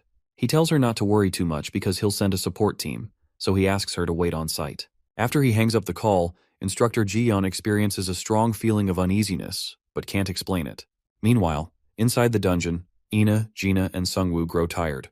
The system informs Jae-hyun that the existence behind the Kobold Lord is Odin's Raven, with 2 ravens named Hugin, which translates as thought, and Munin, which translates as memory. Odin gathered all kinds of knowledge from across the realms and used it to rule over Asgard. Eventually, Jae-hyun calls the Kobold Lord a follower of Odin, showing the ravens that he recognizes their presence. Apparently, the mana he feels is close to B rank, and it's a regenerative Kobold Lord. Even though our boy has grown strong, this is a difficult opponent for him, and he wonders whether he should run. To him, running would be the smartest choice. That's what he always did before he regressed, hiding behind his selfish reason of self-preservation. But his life was a continuous string of regrets. He considers this a second chance, and he doesn't care if this is someone's test for him because he's going to protect them this time. Immediately, Jae-hyun tells them all to run straight out of the dungeon while he distracts the monster. Sungwoo asks him what he's talking about and asks how he will deal with the monsters, but before the words can come out of his mouth, he's ambushed by 2 kobolds from behind. Fortunately for him, Jae-hyun quickly blasts them away with some holy arrows, so he asks Jungwoo to shut up and get out of there. As the Kobold Lord swings his huge weapon again to smash Jae-hyun into the ground, our boy tries to explain to the others that he can't fight and protect them at the same time. As the monster is about to pound our boy into the ground, Ina calls out his name in fear, but as he turns around to face the monsters, a shield appears between him and the monster to weather the impact of the strike. Surprised, Jae-hyun looks to his side and realizes that Ina activated the shield. She informs him that she can help, and our boy knows from the look in her eyes that he can't convince her out of this. He wonders if this is another change he has created in the future. Then he asks Ina to stay with him while the others go back to the entrance of the dungeon and tell Instructor Jiyeon about the situation. When Sungwoo tries to protest, Jae-hyun begs him to leave, so Gina agrees and promises to tell the instructor as soon as they can. As the 2 of them head out, Jae-hyun and Ina are left alone to face the monsters. Jae-hyun tells Ina he'll cover her from the back, so she summons her radiant holy sword and sends the sword through the flesh of the smaller group of kobolds. Jae-hyun takes that as his cue, and he rushes forward to meet with the Kobold Lord that's coming for him. When he gets closer, Jae-hyun notices that the Kobold Lord's body is melting, and our boy decides to stop in his tracks. He recalls that there's a limit to the amount of mana a body can contain, and there's something controlling the monster from the shadows, and the thing is pouring in way more mana than it can handle. That thing must be Odin's Raven, and he decides to expose the ravens. Our boy equips his Mistletoe weapon. Due to having Mistletoe equipped, his field of vision expands, and the active skill called Mana Perception becomes equipped. Because of this, he can more clearly recognize the movement of energy from all beings that use mana. Using his Mana Perception skill, our boy sees the trail of mana leading away from the huge monster to a claw underneath. Jae-hyun is glad that he's found it, and as the monster comes in again to strike him, Jaehyun activates his lightning chains and assures it that he's going to make sure it's dead. Meanwhile, in the gathering of the Aesir gods, one of Odin's ravens goes to Asgard to see Odin. Hugin informs the god that, through the ravens, he has found the whereabouts of Misteltein, which had disappeared from the god's storehouse. Frigg, Odin's wife, asks Hugin where the Misteltein is, so he informs her that it's in Midgard, referring to Earth, and it seems to be in the possession of the prophesied adversary. That disturbs her, and she calls Mimir an old fool, but Thor, who is sitting nearby, assures her that they're watching closely, especially since they signed a treaty with the anti-Aesir forces. Freya, who is also sitting nearby, accuses Thor of being complacent and reminds him how they lost Balder in the last war, and how the thing that killed him was the mistletoe branch, Misteltein. After considering it for a while, Odin tells Hugin to find out whether the prophesied adversary has been in contact with the forces against the Aesir, so he returns to Earth to do that. Meanwhile, in the chairman's office, Ja-in keeps massaging the odd ring that he was massaging when Ji-yeon called him. Soon, Seaki steps in, and the chairman asks him how things are going. The instructor replies that no one seems to have noticed anything yet, and that pleases Ja-in. He chuckles again, and he's glad that he borrowed strength ahead of time. The chairman is certain that Jaehyun will fall into his hands no matter how arrogant he acts. Ja-in tells him that all of this is for Odin and the Aesir. In the dungeon, our boy targets the monster's chest with his lightning chains. However, the monster grabs the chains, which do not seem to deal any damage to it, and swings its weapon to take Jaehyun's head clean off.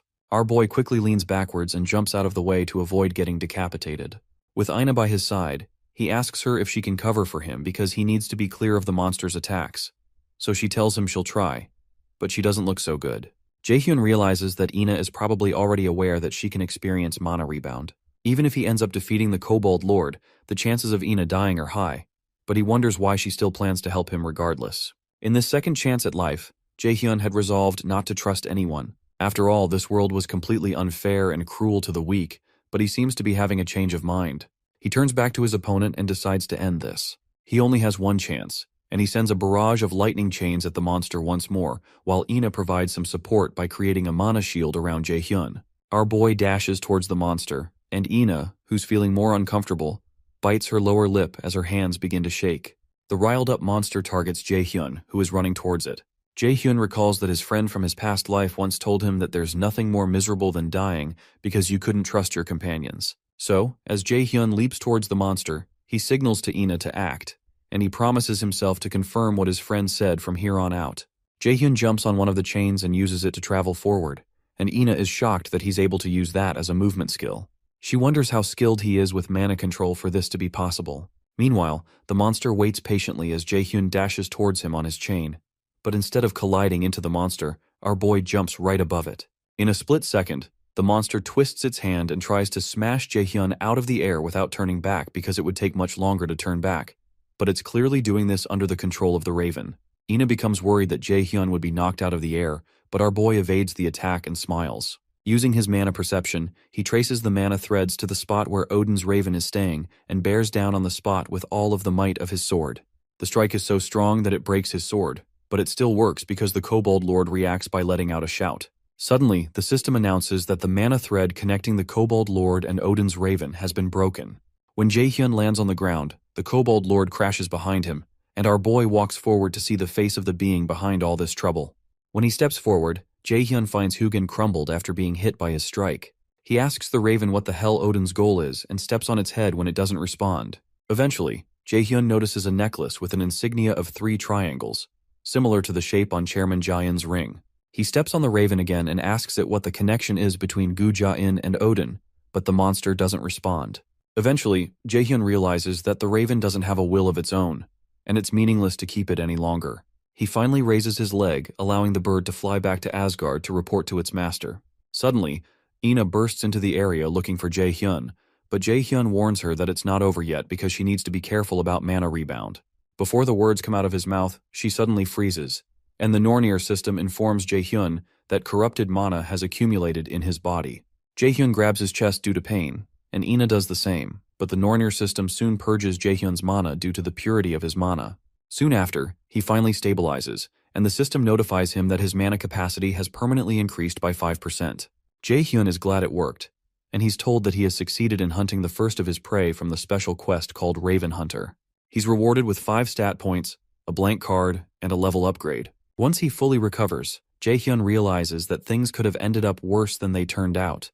But when he turns to Ina, he doesn't see anything good, and the Nornir system informs him that his teammate's life is in grave danger. Our boy rushes towards Ina, and he's told that she will die if she does not recover immediately. Sometime later, Ina wakes up in a pool of sweat and a headache. She notices Jaehyun by her side, so she asks him what happened. He seems to have been asleep, but he wakes up when he hears her calling his name. He's surprised she's awake and asks her how she feels, and when she checks her status, she's shocked to realize her health and mana have fully recovered. She's confused about what had happened, because she remembers that she experienced mana rebound. Eventually, she tells Jaehyun that she's fine and asks him how he's doing. He responds that he's fine and mentions that he fell asleep. When she looks to her side, she realizes the Lord Kobold is dead, so she asks Jaehyun why he didn't leave. He tells her that he was waiting for her to wake up because he has something to tell her. She wonders what it is, so she asks him, and after pausing for a while, Jaehyun tells her that they have to get their stories straight. Ina suddenly blushes, because the Korean phrase for getting our stories straight is directly translatable as, I want to touch my lips to yours. Outside the dungeon, Yoojung demands from Sungwoo and Jina why only 2 of them made it out, and Instructor Jiyeon tries to hold her back from doing anything stupid. She tells Yoojung she understands that she's worried about her friends. Meanwhile, Hoyeon wonders what he's supposed to do to help Jaehyun and Ina come back. Suddenly the dungeon door opens, and while Yoojung is still raising dust, Jaehyun and Ina step out of the door, causing everyone to freeze. Jaehyun asks them if they're fighting because of the 2 of them, and even Instructor Jiyeon freezes in shock because the inspection team had told her that the 2 cadets would definitely be dead. The monster inside was at least a B-rank boss. Suddenly tears flow down Yoojung's eyes, and she runs towards the 2 of them with her arms open wide. She cries while embracing them, and explains that the instructor and the inspection people all said that they'd be dead. She tells him she's so glad that they're alive, and it causes Ina to smile. But Jaehyun tells her he gets it, and asks her if she can let go of them now. Even Sungwoo and Jina are teary-eyed, and when Jaehyun notices this, he thanks both of them for trusting them. Jaehyun tells everyone that their 2 teammates left because he asked them to go get the instructor for help, and they don't deserve to be insulted or blamed.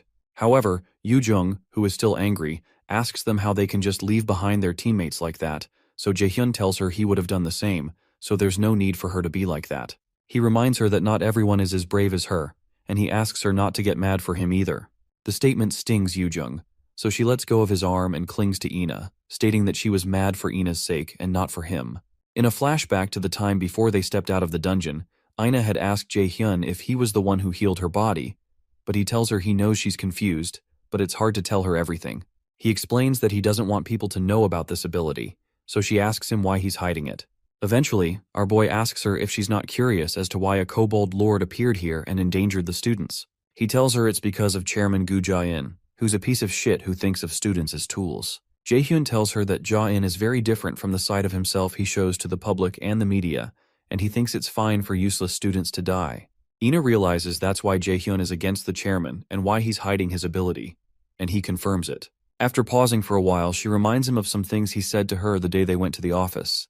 Apparently, he had told them not to trust anyone, whether it's the chairman or an instructor, so she asks him how much he knows about Jae-in. She points out that he knew from the beginning that Jae-in is a bad person, and he acted as if he already knew what was going to happen, so she asks him how he knows those things. When he doesn't speak for a while, Ina pleads with him to answer her, and Jaehyun still remains speechless because he didn't expect her to react like this. He knows her life may be at risk if she gets more involved, so he considers using his indoctrination skill on her, but he changes his mind because she has a high magical aptitude value. Since her mentality is strong, it might not work, and that's not a good solution in the first place and a terrible way to make allies.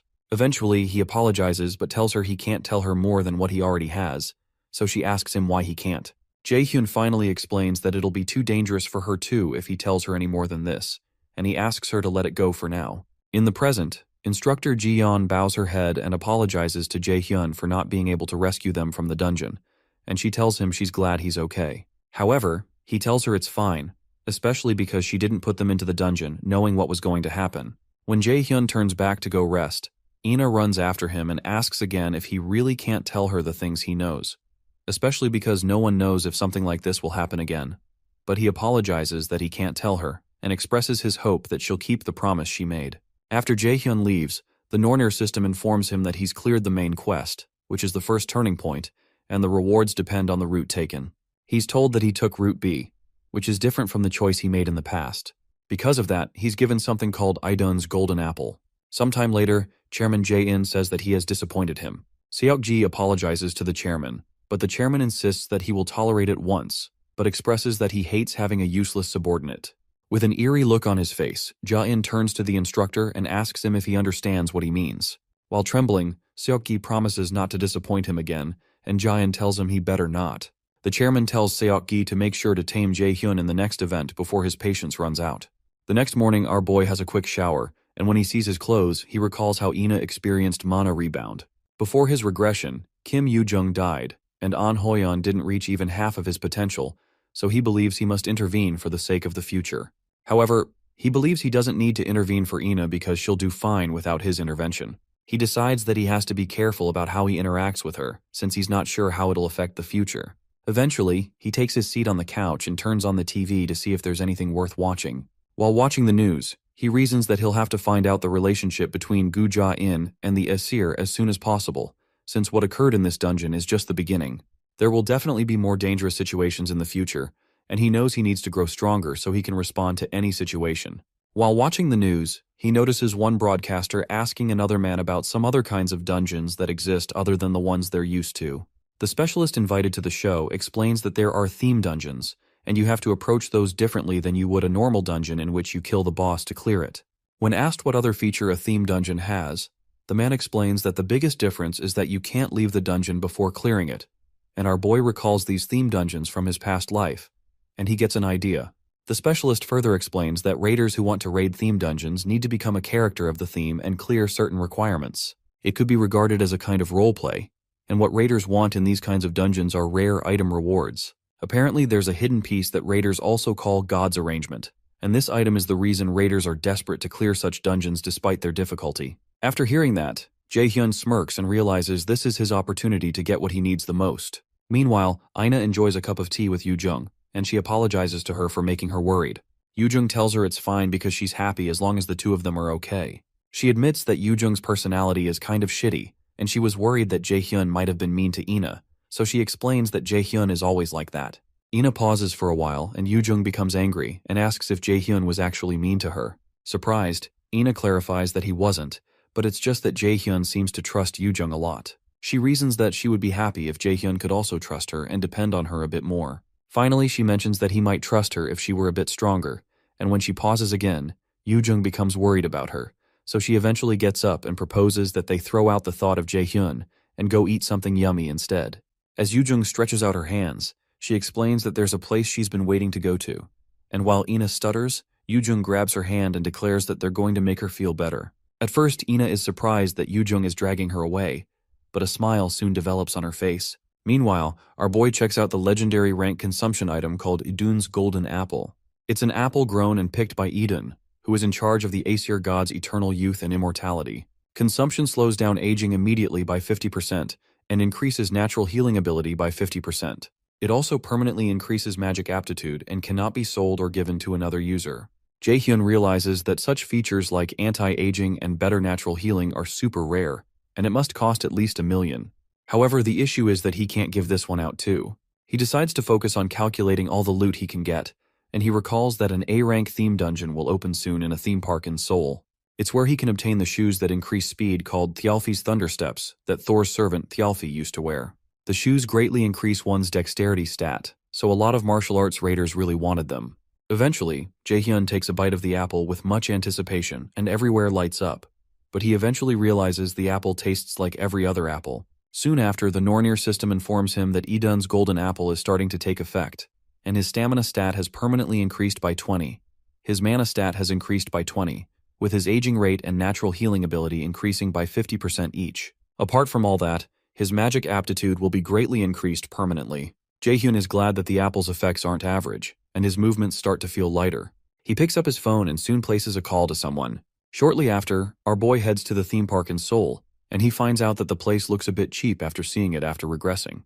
When he steps towards the counter, the attendant asks him what kind of ticket he would like, but Jae-hyun drops a Lotus Guild card and introduces himself as a raider from the Lotus Guild. He informs the woman that a theme dungeon will open up in the park in a short while. Meanwhile, Instructor Ji-yeon comes to Jae-hyun's hostel to see him, and she's told that he's not around. The attendant informs her that Jae-hyun had said he had something to do today and asks if something is wrong, so Ji-young clarifies that there isn't a problem. Ji-young wonders how Jae-hyun is already able to recover from such an incident, especially being a newly enrolled student. He's not only skilled but also very fast at recovering from trauma, so Ji-yeon realizes he has real guts. Before she leaves, she asks the attendant to tell Jae-hyun to come see her when he returns. Ji-yeon steps out of the hostel and plugs in a communication device to secretly speak with a team manager named Song Jiseok-sun by Nim. Jiseok soon answers and asks her how her investigation went, so she informs him that she found out that Ja-in was behind it. Jiseok asks her if Seok-gi was in charge of the dungeon trial and guesses he must be in a difficult position right now. He asks her to keep an eye on both of them and call him if she notices anything. Ji-yeon receives the orders and also informs him that she thinks student Min Jae-hyun, whom she talked to him about, knows something about what is going on. At the park officials announce to their guests that they need to leave. Jae-hyun is surprised by how quickly they responded, and he realizes the Lotus Guild is really influential. He recalls the call he had with teacher Seongun to inform her about the dungeon that's about to appear. When he expresses total certainty, she gives him permission to mention their guild's name on the condition that he prioritizes his safety if things become dangerous. He's amused by her condition, so she tells him that it's not that she doesn't believe in how capable he is, but no teacher in the world wants their students to be in danger, since anything can happen in a dungeon. In the present, the Nornir system informs our boy that the theme dungeon called Neverland in Ruins has appeared. Apparently, a special item will be rewarded if 3 missions are cleared consecutively. A special quest called Big 3 is added, and his mission is to clear the 3 missions, which have a difficulty of A rank, with the reward of Thialfi's Thunder Steps. A 24-hour timer begins, but the failure penalty isn't stipulated. Jae-hyun realizes things are just as he remembers from his past life. In a flashback, he recalls that another raider showed up and began to talk about how she could easily tell that the Viking was a mission location. In the flashback, she states that she was so smart that she could easily find some of the rides in the park, the haunted house, and the parade. Her name is Seo Ah-hyun, a 16-year-old theme dungeon raider. She openly declares that her skill, Cognition Accelerant, is pretty awesome. To her, there's nothing she can't do if she just uses her brain a bit. She talks about how excited she is to hear it's a theme dungeon, but she's not disappointed. Jae-hyun recognizes her as a self-proclaimed genius with an IQ of 150. She was all excited about her own power and bragged about it, but ended up being killed by those who were envious. Thanks to that, Thialfi's Thunder Steps went to some other random person. This time, Jae-hyun figures it's going to be better for him to take the Thunder Steps this time. Soon after, the Nornir system asks him if he would like to start the Viking mission, the first mission out of the Big 3, and he agrees. He's soon transported to the Viking dungeon, and the system tells him the ending of this story is being changed. Jae-hyun is transported away, and not long after, Seo Ah-hyun appears close to the place he disappeared. Shortly after, our boy is completely synchronized with the character of the dungeon, and he's told that he's playing Thialfi, a warrior who survived the invasion of the Vikings. The first mission of the Big 3, called Thialfi's Grudge, is soon added. In the theme quest, Thialfi's Grudge, the god of thunder, Thor, envied Thialfi's quick feet, and kidnapped Thialfi's younger sister, Roskva, as a hostage in order to force Thialfi to work for him. Our boy is to become Thialfi and save his younger sister Roskva to resolve the grudge. The difficulty of the mission is a B rank, and the reward is an active skill called Commander's Shout. The failure conditions of the mission are Roskva's death and Thialfi's death, but the failure penalty for him is death. Thialfi, servant of the god of thunder, Thor, and fastest in the 9 realms. He was originally a human, but he began to despise the Aesir because he lost his family to the Vikings who worshipped the Aesir. Jae-hyun is surprised to learn that Thialfi hates the Aesir because this isn't the original story according to what is popularly known. And Jae-hyun wonders if this is another conflict between the Aesir and the Nornir. Suddenly, Jae-hyun hears someone call out to him using Thialfi's name, and the person asks him to wake up. When he gets up, he feels a sharp pain in his head but doesn't know where he is. When he looks around, he realizes he's in a ship he stole in order to find Roskva, and when he looks to his front, he recognizes the person who woke him up as Frederick, the person who came up with the plan to steal this ship. Frederick asks him if he's okay, and as he's about to reply, the ship collides with another ship, causing the entire ship to wobble. Before they know what's going on, a group of pirates enters their ship, and it looks like they're in trouble. Jae-hyun doesn't know what's happening, but it's clear he's going to have to postpone finding Roskva for a bit. Jae-hyun immediately tells Frederick he'll leave this to him, and he jumps into the next ship, even while Frederick tries to stop him. When our boy jumps and lands on the other ship, the men are startled, but one of them starts to make fun of him for jumping into the enemy's territory when he should be hiding. They begin to call him names and threaten to kill him immediately, but our boy doesn't say anything. When he notices a girl tied to the middle of the ship, he recognizes that it's Seo, the same girl who had boasted about her abilities, so he wonders what she's doing here. Immediately, the Nornir system informs him that the lady tied up is Thialfi's younger sister, Roskva. Seo Ah-hyun prides herself as the owner of a genius brain and also a great raider-to-be. She considers herself an amazing person, but somehow she found herself locked up in this dungeon. Just 3 minutes before the emergency announcement at the park, she had told her friends she wanted to go to the bathroom. Now that she's stuck, she calculates that there's a 0.6% chance of a dungeon appearing where she is, and a 0.0003% chance that she'll get locked up in a theme dungeon. After lamenting about her luck, she decides not to think about it but to think about a way out of here. After tearing up because she doesn't want to die here, she hopes a raid team might have already arrived.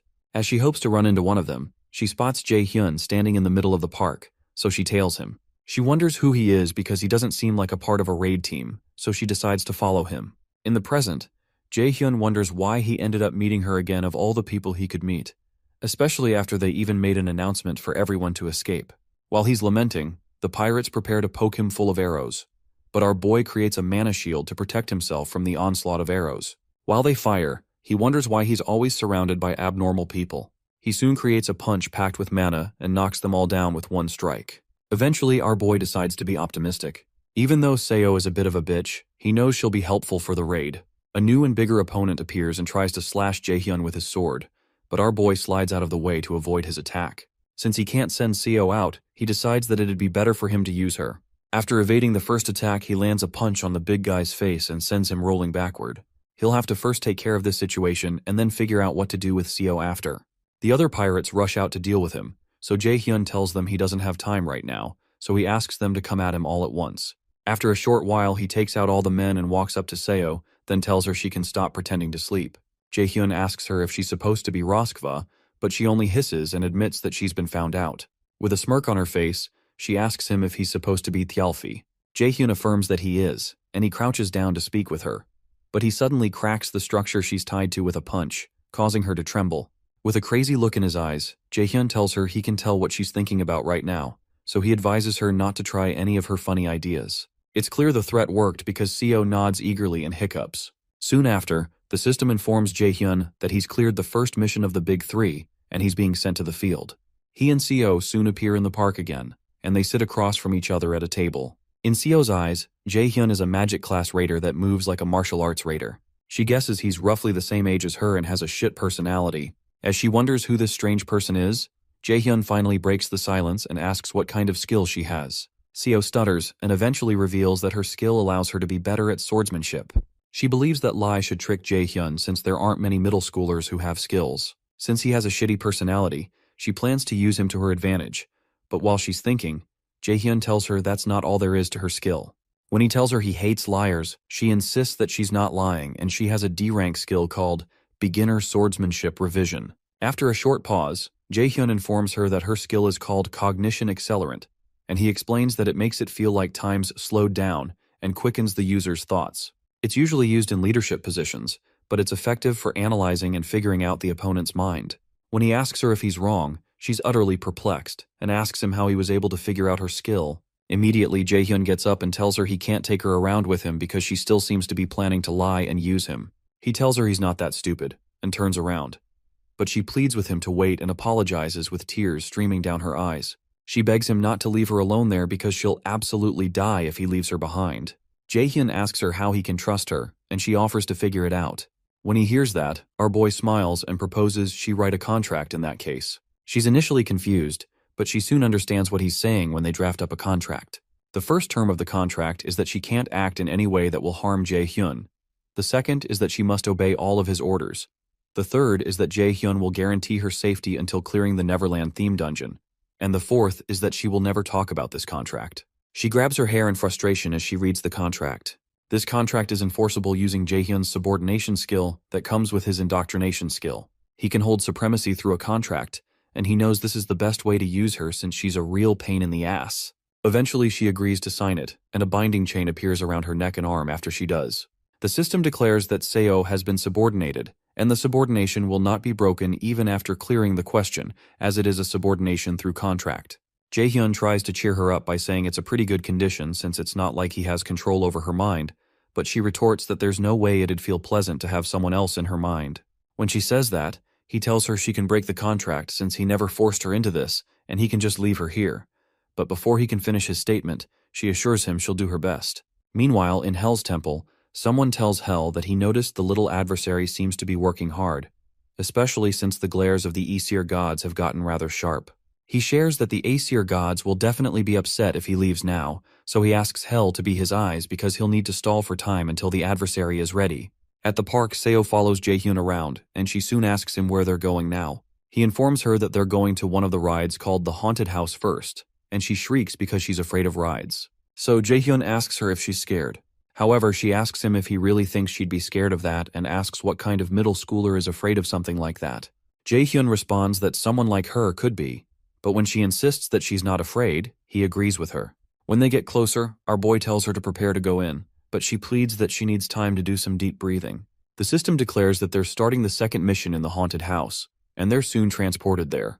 They're to escape without breaking the 3 rules, and some of their skills will be locked. Jaehyun asks Seo what her role is in the dungeon, and it seems to her she's a cameraman because of the camera given to her. So she asks him what his own role is. Our boy explains that he's some horror streamer, and it's been a while since they've had a guest. Suddenly, a huge man appears by their side and greets them. Seo looks like she's about to explode, but the man soon introduces himself as Alfred, a butler of this mansion, and he explains he's serving Countess Flandier. The butler explains that the Count instructed him to come greet them, and the Nornir system informs Jaehyun that he's received the second mission.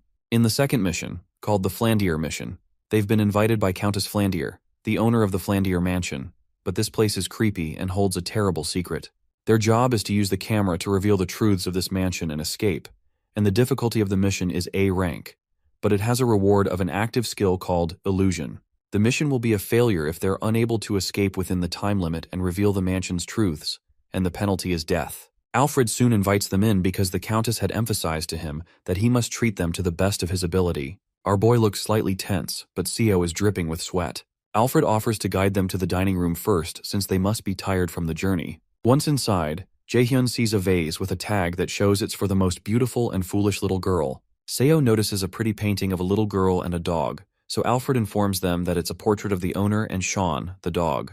Our boy figures the girl must have been 12 or 13, so he mentions that the Countess must really treasure her childhood, seeing that she put up a portrait like this. Alfred agrees that the Countess values her childhood because she has very dreamlike happy memories, but he says this with such a ghastly expression that it makes MC uncomfortable and Seo teary. Eventually, the weird butler tells them to follow him. As they both follow behind, our boy knows he has to be alert. The system told him the context of the first mission, but didn't do so for this second mission, which means he'll have to figure out all the secrets himself. He looks over at Seo, who is freaking out, and he asks her if she's good, pointing out that she was lying when she said she wasn't scared. However, Seo interjects that she's only jittery because she's not gotten used to the place yet. Soon after, Alfred tells them they've gotten to the dining table, where he shows them the feast that Countess Flandier has prepared for them. Still with that creepy look in his eyes, he tells them to dig in and slowly disappears behind the door as if waiting for them to eat poison off the plates. When Alfred leaves, the two of them pause for a while. Eventually, Seo mentions that it would definitely be a bad idea to eat the food, so Jaehyun suggests that they explore since the butler isn't here yet. As he's about to move, Seo tells him to wait so they can get some information before they go. When he waits, she focuses her attention and activates her cognition accelerant skill. The skill makes her very aware of her surroundings, and after a short time, she informs Jaehyun that she's discovered a few things about the mansion. Our boy is surprised by how fast she got information, so he asks her what it is. Seo states that she thinks the owner of this mansion is a kid that's about 12 years old, and when Jaehyun asks her why she thinks so, she explains that the nearby chair and the lobby are proof of that. The seat of the chair where the owner sits is higher than the others, which means she's much smaller than the other people who sit in the other seats. Apart from that, all the shelves in the lobby were pretty low, and only the lower handles were used. Jaehyun considers that it truly makes sense, so he proposes that they go check somewhere else. Seo follows him around, and she expresses her wish to take the camera she got back with her because it's a really expensive one.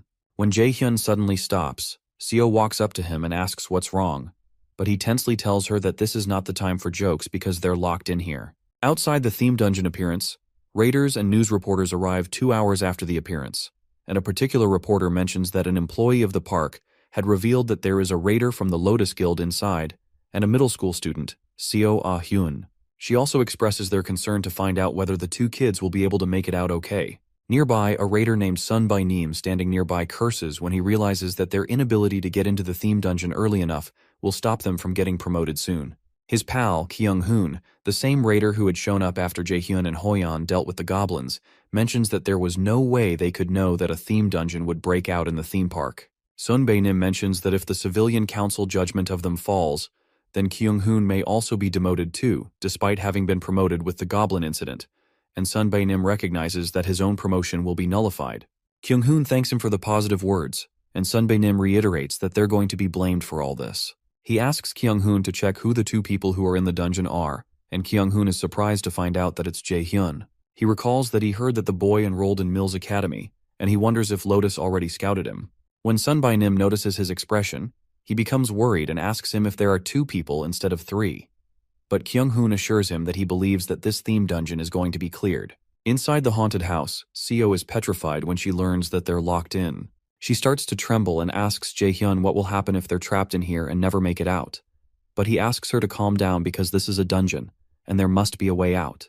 She has no choice but to agree with him due to her desperation, so she decides to look around a bit more for an escape. When he's alone, our boy considers that the owner of this mansion doesn't seem to like them. Secondly, there's no way he can't open such a flimsy door with the high stats he has right now. More so, Seo has escaped this place before on her own before his regression, so it's assumable that the required stamina stat for successfully raiding this dungeon is low. It seems to him that there must be another variable involved, and while he's thinking, Seo tells him to come look at something.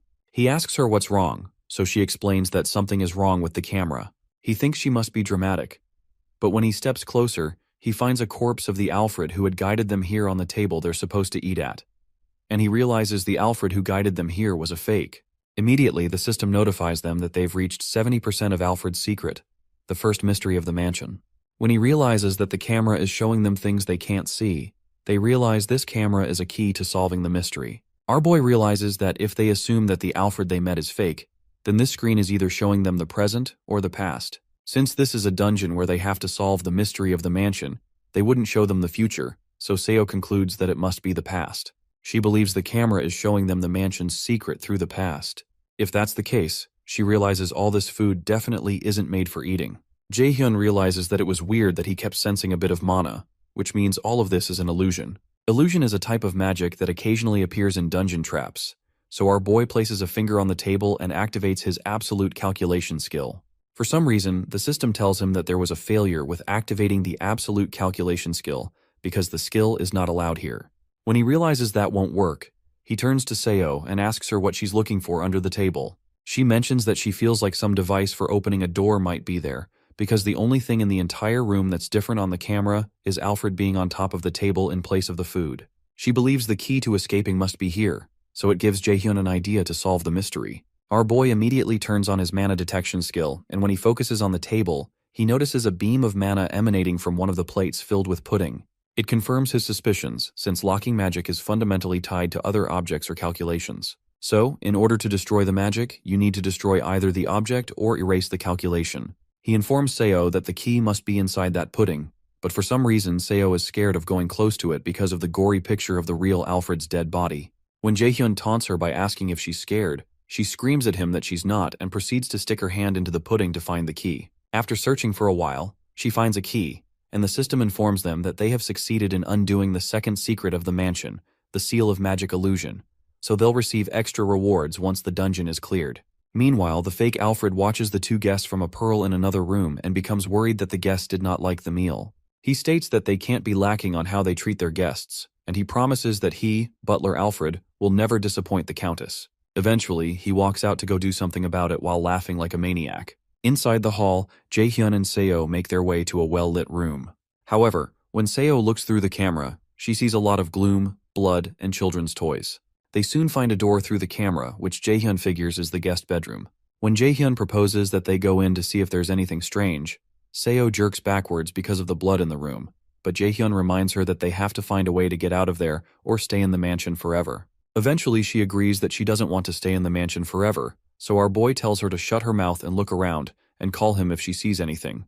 After stepping in, Jaehyun decides to look around for clues. Not long after, He looks backwards and sees a girl in shiny white clothes and bloodstains on her body. When he looks closer, he notices that parts of her face have been torn off, and a thread was used to sew her mouth shut. She soon points her finger at him, and the fake Alfred appears behind Jae-hyun, but he's not aware. Soon after, Jae-hyun wakes up and sees a strange figure looking down at him. He gasps but soon realizes it's Seo. She asks him if he's okay, but he asks her to stop yelling because his head hurts. He had seen this coming, so he doesn't know how they managed to subdue him, and he wonders if this is how this dungeon is supposed to progress. Seo informs him that she tried to figure out what situation they're in using cognition accelerant. Taking into consideration all the moss and the moisture, she supposes that they're in an underground jail and there are traces of torture throughout the entire place. After a while, Jae-hyun goes to the iron gates, and he mentions that there must be a key somewhere too. He decides to use his active skill called silence to prevent anyone from hearing them, and he punches the gate with a mana punch. Much to Seo's shock, the gate shatters like it's made of cardboard and even cracks the wall they were put into. When Seo exclaims, Jae-hyun tells her to be as quiet as she can be because it'll be bad if Alfred or whoever he is finds them. She taunts him by saying he destroyed the wall quietly, but he tells her to shut up and thinks of ways to get out of there.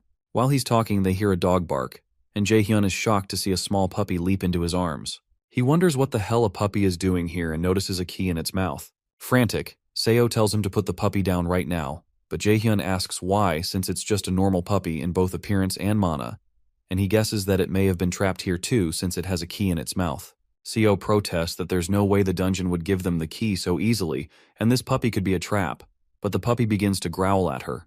The growling puppy makes her stop talking, and the system notifies our boy that they've received a new quest called Flandier's Diary. The Flandier's Diary quest requires them to go to Countess Flandier's room on the 4th floor of the mansion and read her diary. The difficulty of the mission is B rank, and the reward is the undoing of the theme dungeon's skill locks. The fail condition is if they die before the time runs out, or if they fail to accomplish it before the 2-hour time limit. Jae-hyun reasons that removing the lock on their skills is a good reward, and he figures that Flandier's room must have a connection to the secrets of this mansion. They all sneak around until they make it to the 3rd floor. Jae-hyun eventually stops and admits he doesn't know where they have to go, and the dog jumps down from his hands. Seo also laments because they don't have their camera anymore, but she stops talking when she notices that Jae-hyun has frozen on the spot. She calls out to him to ask what's wrong because he's making her anxious, but when he doesn't answer, she turns back and sees the little bloody girl dressed in white clothes that Jae-hyun had seen before. With a closer look, her eyes seem to have been gouged out and her lips sewn together. Jae-hyun tries to talk to the girl, but Seo grabs his shirt and proposes they leave because they don't have time to talk to a ghost. However, Jae-hyun brushes her hand away and asks the ghost girl why she's still here, and he asks if she has regrets related to this mansion. The girl shakes her head, so he asks her if she's here to help them, and she nods affirmatively. Eventually, our boy asks her where on the 4th floor Flandier's room is, so she points in the direction behind them.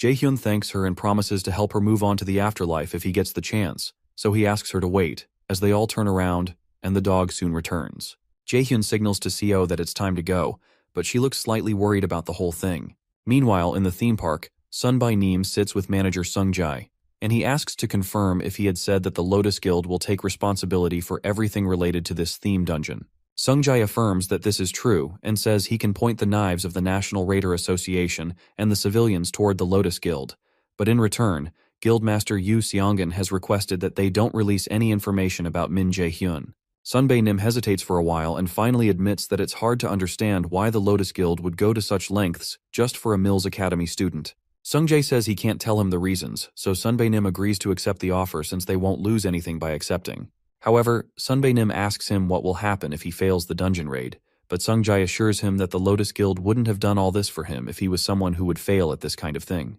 Inside the dungeon, Jae-hyun takes out the last living armor with one strike, and Seo, who is standing nearby, is shocked because she had thought that living armors were C-rank monsters. Jae-hyun explains that this is the shortest route, and these monsters are nothing. They open the next door, so the system informs Jae-hyun that they're entering Flandier's room. Once inside the room, they notice it's super creepy, so Seo tries to go check the desk first. As she moves forward, Jae-hyun stops her and mentions that it's obvious that there would be something on the desk. He proposes they check places where you wouldn't expect to find hints, and after looking around for a while, Jae-hyun finds it. The system explains that he's found a diary in which Countess Flandier, the mansion owner, wrote every day.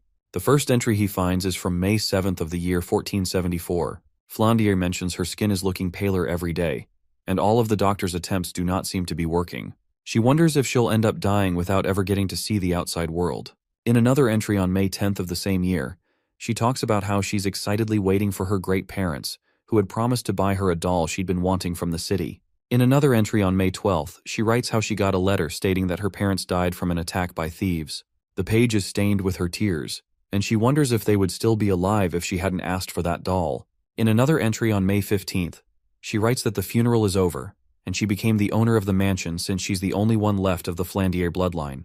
She explains that she's not happy at all because she's alone now and forever. In the month of July, another entry for the 4th day is written, where Flandier explains that a girl was caught who had taken one of the flowers from her garden. Apparently the girl is about her age and looked somehow like her doll, so she took a liking to her. She says she's going to ask the girl to live with her in the mansion. On the 20th of July, Flandier mentions that the girl said she has no name, so she named her Sally. They played every day in the mansion, and she expresses how happy she is to make a friend and hopes this continues every day. In another entry on the 8th of September, Flandier mentions that Alfred left the house without a word. Apparently Sally said he must have been in a hurry and that he went to the next town over, but she mentions how anxious she is because she doesn't know why he left. In an entry for September 10th, she mentions that Alfred has returned, but he seems different. Apart from that, Sally seems to be hiding something from her, and it seems something must have happened. In an entry for November 9th, Flandier mentions that she keeps hearing screams inside the mansion. Apparently the kitchen lady, Selina, and her maid, Michelle, keep screaming, and it seems like their throats are going to tear. She wonders if she's dreaming, but it seems too real, and she's scared. The page is covered with blood, and in another part of the entry, Flandier writes that Sally and Alfred are knocking at her bedroom door, and she's certain that they want to kill her, but she doesn't know what to do. After reading it all, the system informs Jae-hyun that the restrictions on skill use are no longer in effect. Our boy realizes that Flandier had been murdered, and it was probably the doing of the monster that had stolen the mansion. He realizes that the monster must have been a doppelganger monster, and when he turns to look at Seo, he realizes it's actually a doppelganger monster that has been following him around. Behind the monster are several other Alfreds that are also monsters. The system notifies our boy that he's discovered the first secret of Alfred's identity, and he's completed the subquest, Flandier's Diary. The system informs him that he has succeeded in finding out all the secrets of the mansion, and he's now to safely escape the mansion. Our boy turns to the monsters, with the little puppy by his side as support. The monster releases deadly extensions from its body and goes in for the first attack, so Jae-hyun scoops up the puppy and jumps out of the way. Our boy tells the monster that it's finally showing its real self, because he was growing impatient seeing it act so fake. The monster laughs for a bit and tells him he's pretty quick to catch on for a human, but Jae-hyun tells him it wasn't anything difficult because he's just smart. Apparently, Jae-hyun could see the monster for what it truly is because of his ability to see through illusions. Eventually, our boy tells the doppelganger that it's also possible that he's not that smart, but the monster is just stupid. That statement annoys the doppelganger, and it asks him how he can dare to insult him. In a rage, the monster destroys the overhead lamp and the roof, forcing Jae-hyun to run out of the room. With the monster hard on his tail, our boy activates his lightning chain and fires it at the monster, causing large gaps in its structure, but it doesn't destroy it. During this time, the little puppy begins to feel queasy because of all the quick movements. The doppelganger is a B-rank monster that's dangerous because of its ability to copy another being's skill and appearance.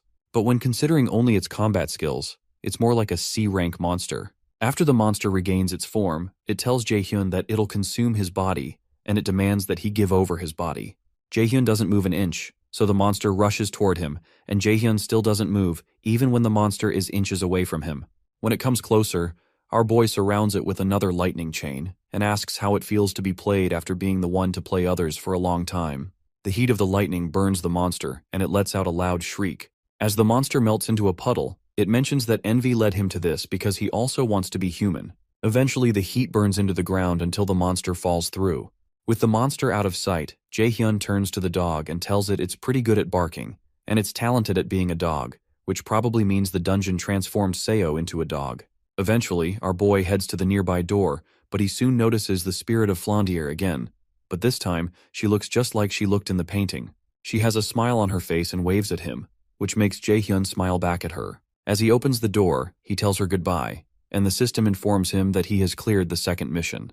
It also adds that he's cleared all hidden scenarios in the mission, and will be given extra rewards. Jae-hyun and Seo are soon transported to the real world, and our boy checks out his rewards. One of the rewards is called Commander's Shouting, which increases morale in allies to increase mana and stamina. The second is Illusion, which creates illusions for the enemies. Jaehyun doesn't really like the commander's shouting skill because he won't use party member support skills often, but he likes the illusion skill because he can use it to turn tables in a battlefield. When he turns to Seo, she tells him he should have said something since he knew she was the puppy, and she mentions that she was super scared that something was going to happen to her. Jaehyun reminds her that she made it out alive in the end, but she protests that she's still upset. Our boy tells her to get up instead of whining because they have to get to the next destination, which startles her because she was hoping they could take a break. Surprised, he asks her if she's tired since she hasn't even done anything ever since they were in the underground cell. So she explains that she has mental fatigue. However, Jaehyun agrees that he understands that, but he's sure it'll go away if she moves around. Using the subordination skill, he tells her to walk, and her legs suddenly start moving on their own. As she begins to walk to the next mission, she screams aloud in frustration and tells Jaehyun that she will never forgive him. After walking for a while, Seo ends up short of breath, and she asks Jaehyun if this place is a parade. Our boy takes a potion and confirms that it is, but he also warns that they need to keep an eye out because they don't know what's coming. Suddenly, a voice comes out through the speakers and welcomes everyone to Neverland. When they look in front of them, they see a crowd gathered around a stage, and the host introduces himself as Bruin. Bruin invites them all to his parade, and he approaches Jaehyun and Seo to welcome them. He congratulates them for successfully completing the 2 missions. So Jaehyun goes straight to the point by asking him what the last mission is going to be like. Bruin explains that the last mission is tag, and he points them to a gate that's not far away. Apparently, the both of them will have to run from the monsters that'll come out of it and reach the final destination. Jaehyun replies that he doesn't believe that's all there is to it, so Bruin compliments his cleverness. Eventually, Bruin explains that the game of tag spawns monsters depending on the number of challengers and how strong they are. Jaehyun realizes this is bad because if his skills are considered, there will be stronger monsters compared to those from earlier, and it's going to be hard to fight and protect Seo at the same time.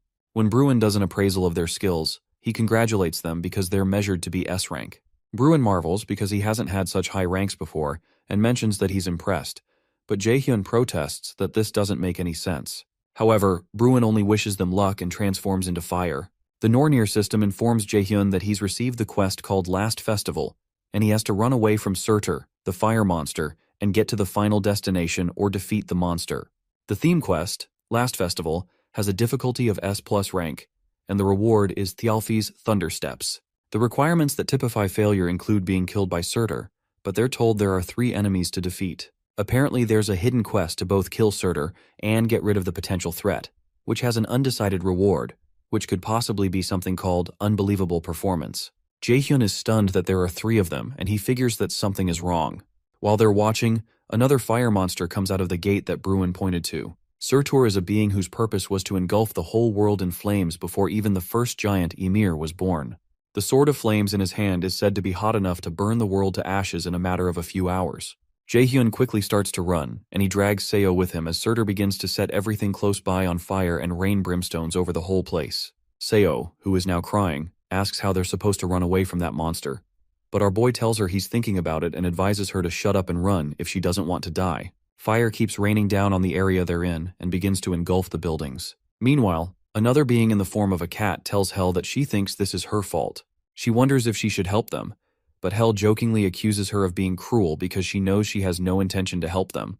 Hel eventually asks her to leave them be because she wants to see how Jaehyun will survive this. On the parade ground, Surtur keeps raining fire on the ground, and Jaehyun keeps trying to escape.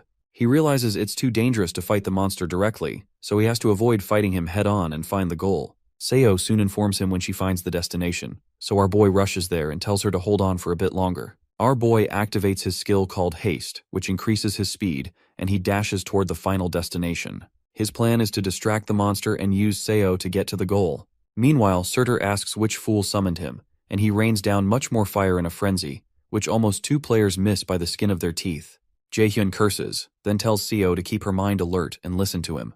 He tells her that they'll split up and keep running, so he tells her to run straight to the merry-go-round. Seo asks him if he's going to distract this thing, so he asks her if she wants him to use her as bait instead, then tells her to just run. As she makes her way toward the final destination, Jaehyun ends up face-to-face with Surtur and signals to him, calling him a bastard. The monster looks down at him, then blasts him with fire, but our boy quickly jumps out of the way. He jumps on the pinnacle of a nearby tower and asks Surtur how he's going to catch up when he's so slow. The monster begins to release fire from his mouth due to rage, so he smashes the building Jaehyun is standing on with one strike, but Jaehyun jumps out of the way again. Meanwhile, Seo almost reaches the destination, but before she can get there, Surtur sends down fire to destroy the destination. She's forced to stop, confused as to what the heck is going on, and Jaehyun wonders the same thing. Soon enough, the system announces that the goal has been destroyed, so the quest's clear condition, other than the hidden quest, has been changed to impossible. At that point, Surtur calls Jaehyun an ignorant fool and asks how he can dare consider himself to be a match for him. Our boy realizes that the only way out is to kill Surtur, so he stands his ground. The next time Surtur sends a ball of fire at him, Jaehyun easily blocks it without moving out of the way. Surtur commends his impressive skill because there have only been a few other people who could defend against his attack. Eventually, the monster reaches for his sword and swings it toward Jaehyun to see if he can block this too. Regardless, our boy doesn't move out of the way and prepares to block it. Nearby, Seo realizes they might really end up dying at this rate, so she decides to use her cognition accelerant skill to find something she can do to help. While Jaehyun is defending himself against the onslaught of fire, Seo calls out to him and informs him that she has found a way to beat the giant. Jaehyun leaves the battlefield to go meet Seo, so Surtur asks him how he dares to run away from him. When our boy runs far away into one of the standing buildings to speak with Seo, she explains they can use the water tank. Apparently there's a water tank on the outskirts of Neverland, and if they lure the monster there, they might be able to damage it if they use water to get rid of its flames. Jaehyun reasons that they might truly be able to damage its head or heart if they can deal with the flames, and Seo further explains that this can only be a copy and not the original giant from the myth. She believes that this monster would die if they were to destroy his weak points. She explains that she'll use her skill to predict Surtur's route and tell him so he can lure him to the water tank. Soon after, Jaehyun goes out and runs toward the water tank, but he relies on Seo to call out the number of steps to take in what direction and what to do to avoid the next attack that Surtur is going to direct at him.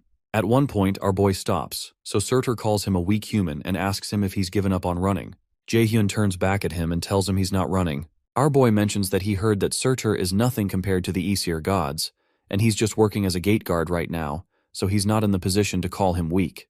That statement stings Surtur, and when he only exclaims, Jaehyun asks him if he's also scared of him, who is a human too. Surtur, now blazing through his eyes, calls our boy a bastard, and when Surtur strikes him with fire, a surge of water bursts out toward him. It turns out that Jaehyun had activated his illusion skill, so Surtur didn't know he was standing right in front of the water tank and not Jaehyun. The water is so great that it covers up the monster and temporarily puts out the fire around his body. Without hesitation, our boy leaps into the air with his mana-packed sword and strikes it into the monster's heart, pushing him to the ground. With his back on the ground, Surtur accuses him of using a dirty trick, but Jaehyun says it doesn't matter since he won.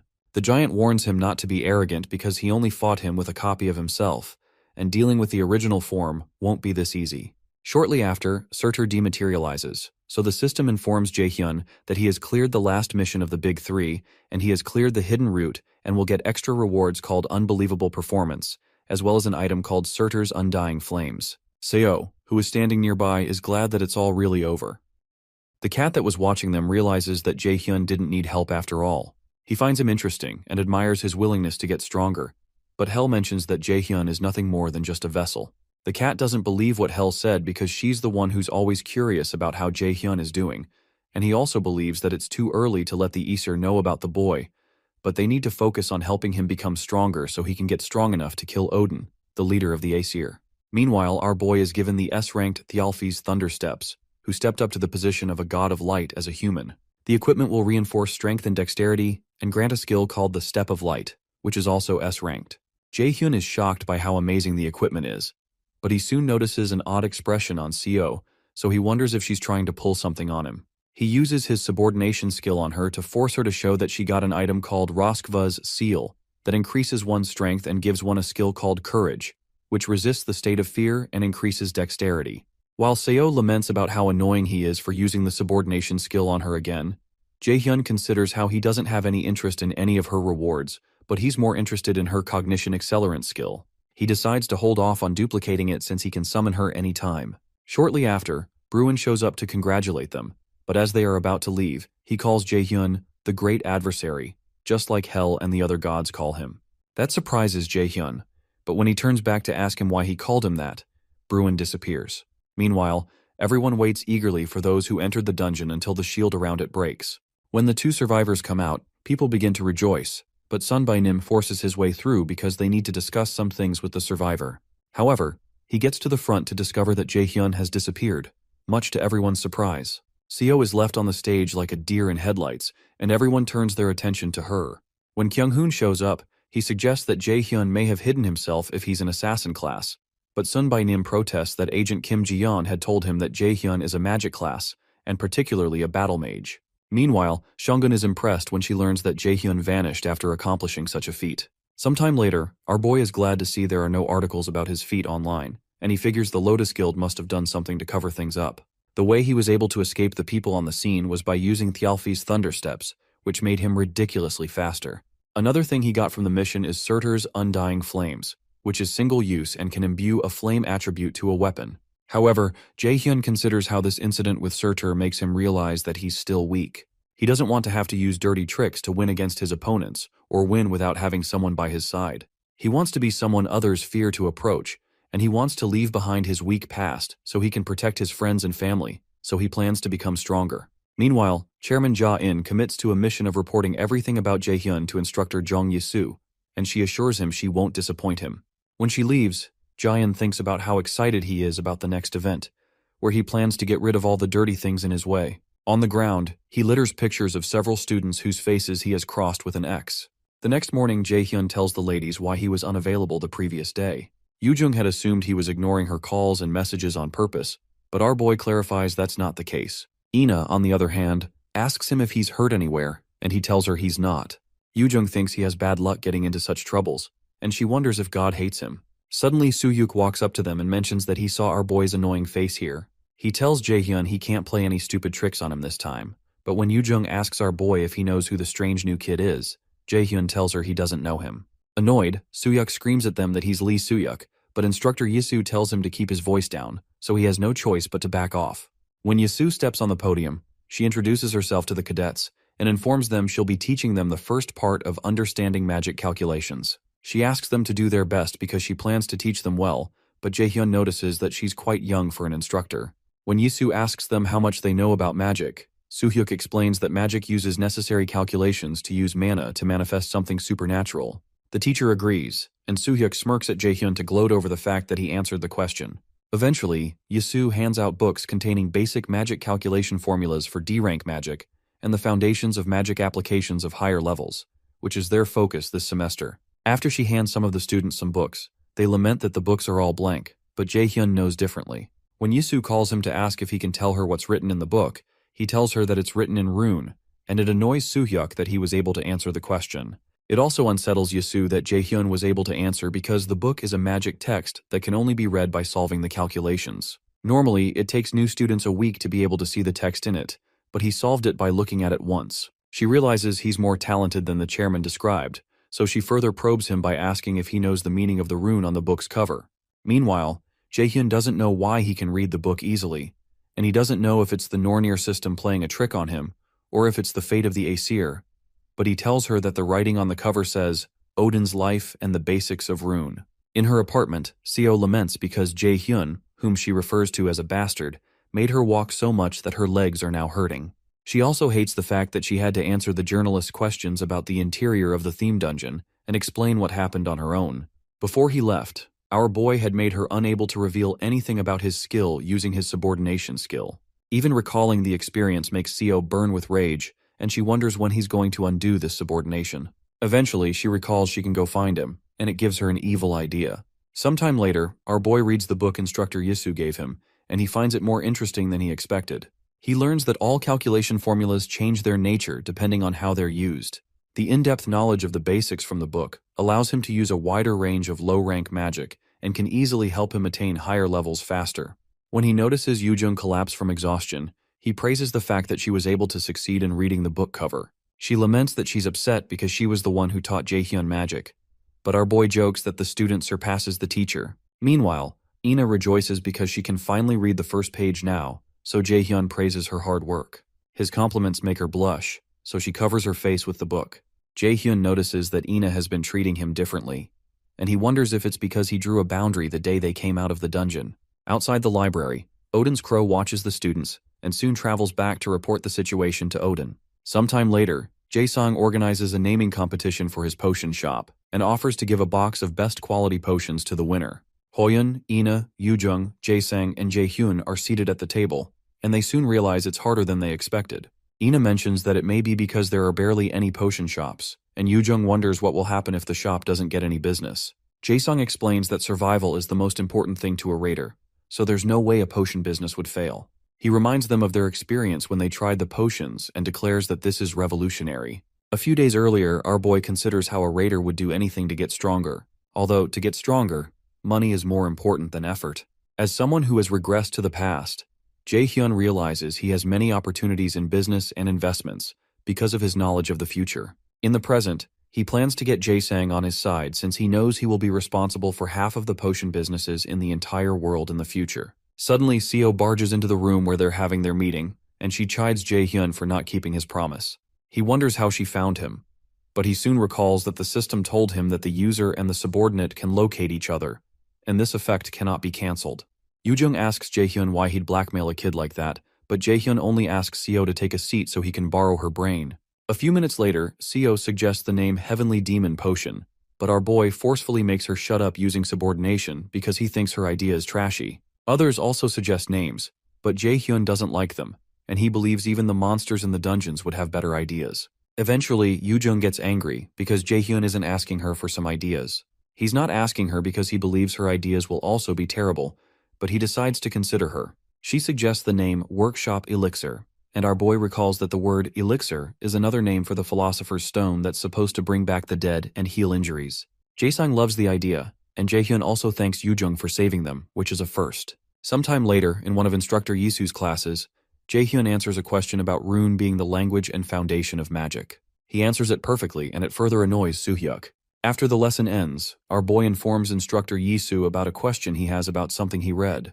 When she sees the book he's holding, she becomes tense because it's a 4th-star rank magic text, which even most instructors struggle to read. At this point, she wonders what kind of creature Jae-hyun is. Later on, our boy heads to the library, and he soon realizes he's stuck on this book, and he also couldn't get anything from Instructor Yisu either. However, he doesn't realize that the librarian, who's sitting nearby, is taking notes about him, and the fact that he's reading a 4-star rank magic text. After leaving the library, Jae-hyun goes to see his teacher to help him understand the 4-star magic text. He explains that creation is to make new magic, destruction is to rule out and remove magic, and amplification is to reinforce magic. Apparently, the calculation formulas and theories are high-level and hard for him to understand on his own.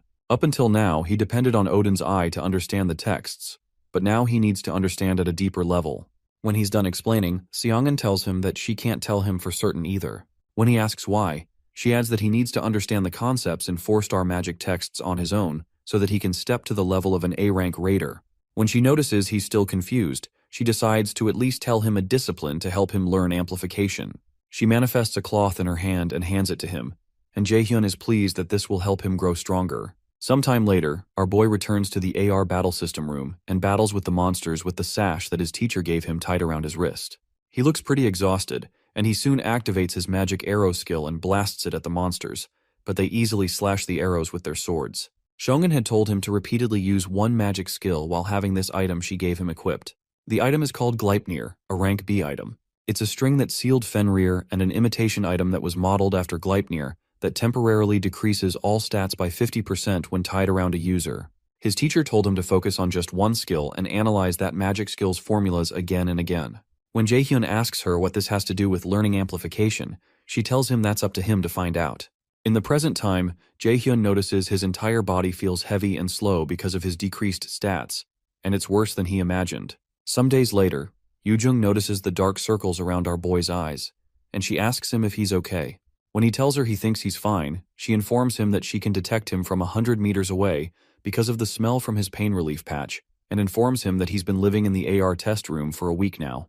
Ina looks worried about Jae-hyun, and Yoojung adds that it's not good for him to overwork himself. He thanks Yoojung for her care, but reminds them that there's a quiz in 2 days, and he heard they're not done decoding the book and may have to take extra classes if they fail the quiz. Upon hearing that, the girls rush off to study.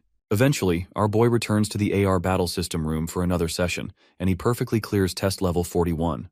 The Nornir system informs him that his understanding of the formula has greatly increased, and his magic arrow's efficiency has increased greatly, causing the magic arrow skill to increase to level 2. Because of this, Jaehyun understands that amplification in the 4-star magic text means to level up a skill by increasing one's proficiency with that skill and understanding the magic's formula. Jaehyun realizes he's around the highest level of a B-rank raider, or the beginner level of an A-rank raider, just like Seongun had said. He remembers that they had initially approached each other to use each other, but now it really feels like a student-teacher relationship. Meanwhile, instructor Seok-gi goes to see the chairman. The chairman doesn't look very excited to see him, and Seok-gi realizes that he has to recover his reputation, which has hit rock bottom because of the mock dungeon incident. He informs the chairman that the guild experience event preparations are complete, and the chairman asks him if there are no faults with the thing. When Seok-gi confirms there are no issues, the chairman smirks in his evil manner, and it's clear that he has some terrible plans. Outside, Jaehyun moves into the woods, and he asks a mysterious person if they're going to come here or if he needs to come to them. Soon after, a bright light appears, and a strange figure that looks like one of Odin's crows jumps down toward our boy, but he moves out of the way. When the being is close enough, our boy lands a kick that sends it rolling into a nearby tree. Jaehyun tells the being that it must have missed the news that its colleague went through hell the last time he tried to kill him. Suddenly, our boy notices some other creatures trying to ambush him from above, and it's clear that Chairman Jae-in is on the move for these creatures to have the boldness to come at him inside the academy grounds.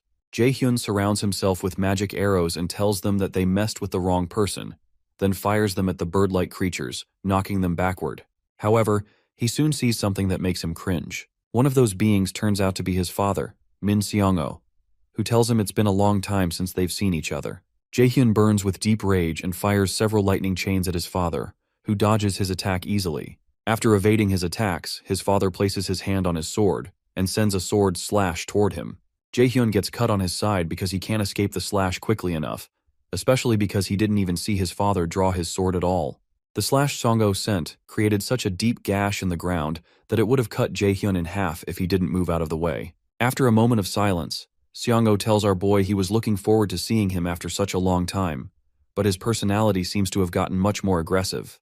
However, Jaehyun tells him to stop calling him son, because he never thought of him as his father. Surprised, Seong-oh mentions that our boy must be in his rebellious phase, but Jaehyun tells him to cut the bullshit and state why he's here. For a moment, Seong-oh looks at Jaehyun and recognizes that he possesses the power of the prophecy, but he believes there must be a limit to how strong he can become. Eventually, he asks Jaehyun if the resistance against the Aesir got in touch with him, and when Jaehyun looks shocked, Seong-oh gets his answer. He sends sword slashes to cut down Jaehyun, but our boy manages to create a barrier to protect himself. Regardless, the strength of the slashes breaks the barrier and burns up some of his clothing, so Jaehyun wonders if this is really the power of an A-rank raider. His father tells him he's gotten stronger, but Jaehyun still can't wrap his head around how he knows about the Aesir, and he wonders what he's been hiding. Eventually, he asks Seong-oh if he intends to kill him, and he tells him he doesn't plan to. However, Seong-oh considers that the great adversary's growth is unbelievably fast, and at this rate, he will become a great obstacle not far in the future, to his plans and to the Aesir. He decides to use divine power to stunt the great adversary's growth, so he tells Jaehyun he'll take his limbs. Seong-oh amplifies the power of his slash and directs a huge strike toward him. Jaehyun hopelessly stands there as the immense power moves toward him, until it's mysteriously stopped by the cat that was conversing with Hell. Seong-oh asks the cat if the contract between the Aesir and the resistant Aesir was broken, or if he's just decided to challenge the great Odin. The cat tells him that he's not sure what he's talking about, and Jaehyun doesn't understand how the cat just spoke. The cat soon transforms into a female being, and tells Seong-oh to go away because they still have business with this child. Our boy can tell from the mana coming from her that she's stronger than Seong-oh, and he doesn't know what the heck is going on.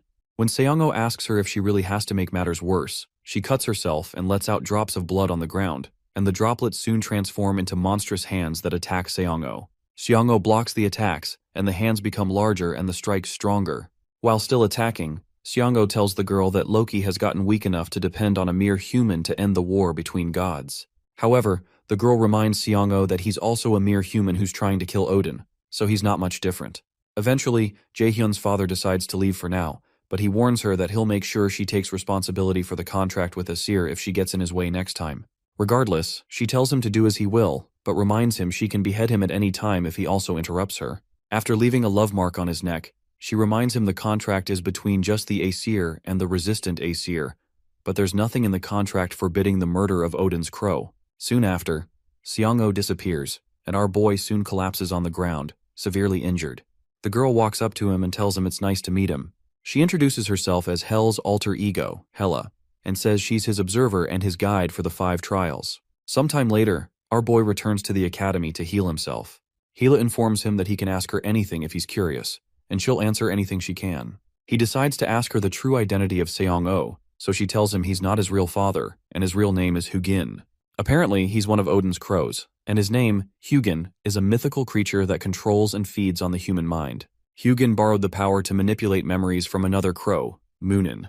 Hugin has also been lurking around Jae-hyun, pretending to be his father, in order to keep an eye on the prophesied great adversary. Our boy is shocked to learn that Seong-oh is not his real father, so Hela decides to show him since that'll be easier. She points her finger at him, which triggers him to recall his backed-up memories.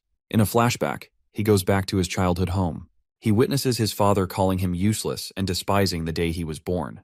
His father didn't like the fact that he awakened, and ever since he unlocked his mana, his days were filled with violence and abusive words. However, his mother always tried to save him and defend him from his father. Suddenly, he finds it hard to breathe, and somehow it occurs to him that he seems to have forgotten something that he should never have forgotten. Suddenly, memories of good experiences with his real father, who had always tried to give him sweets against his mother's wishes, resurface. He remembers how much of a happy family they were, and tears begin to trickle down his face. As he looks at the picture of his real father, he begins to cry profusely, and he wonders how he forgot. After his memory is restored, he returns to the present, and Hela tells him he's finally free from the memory manipulation. With tears in his eyes, he asks her why Seong-oh did that to him, and she tells him it's because he was born as the fated great adversary.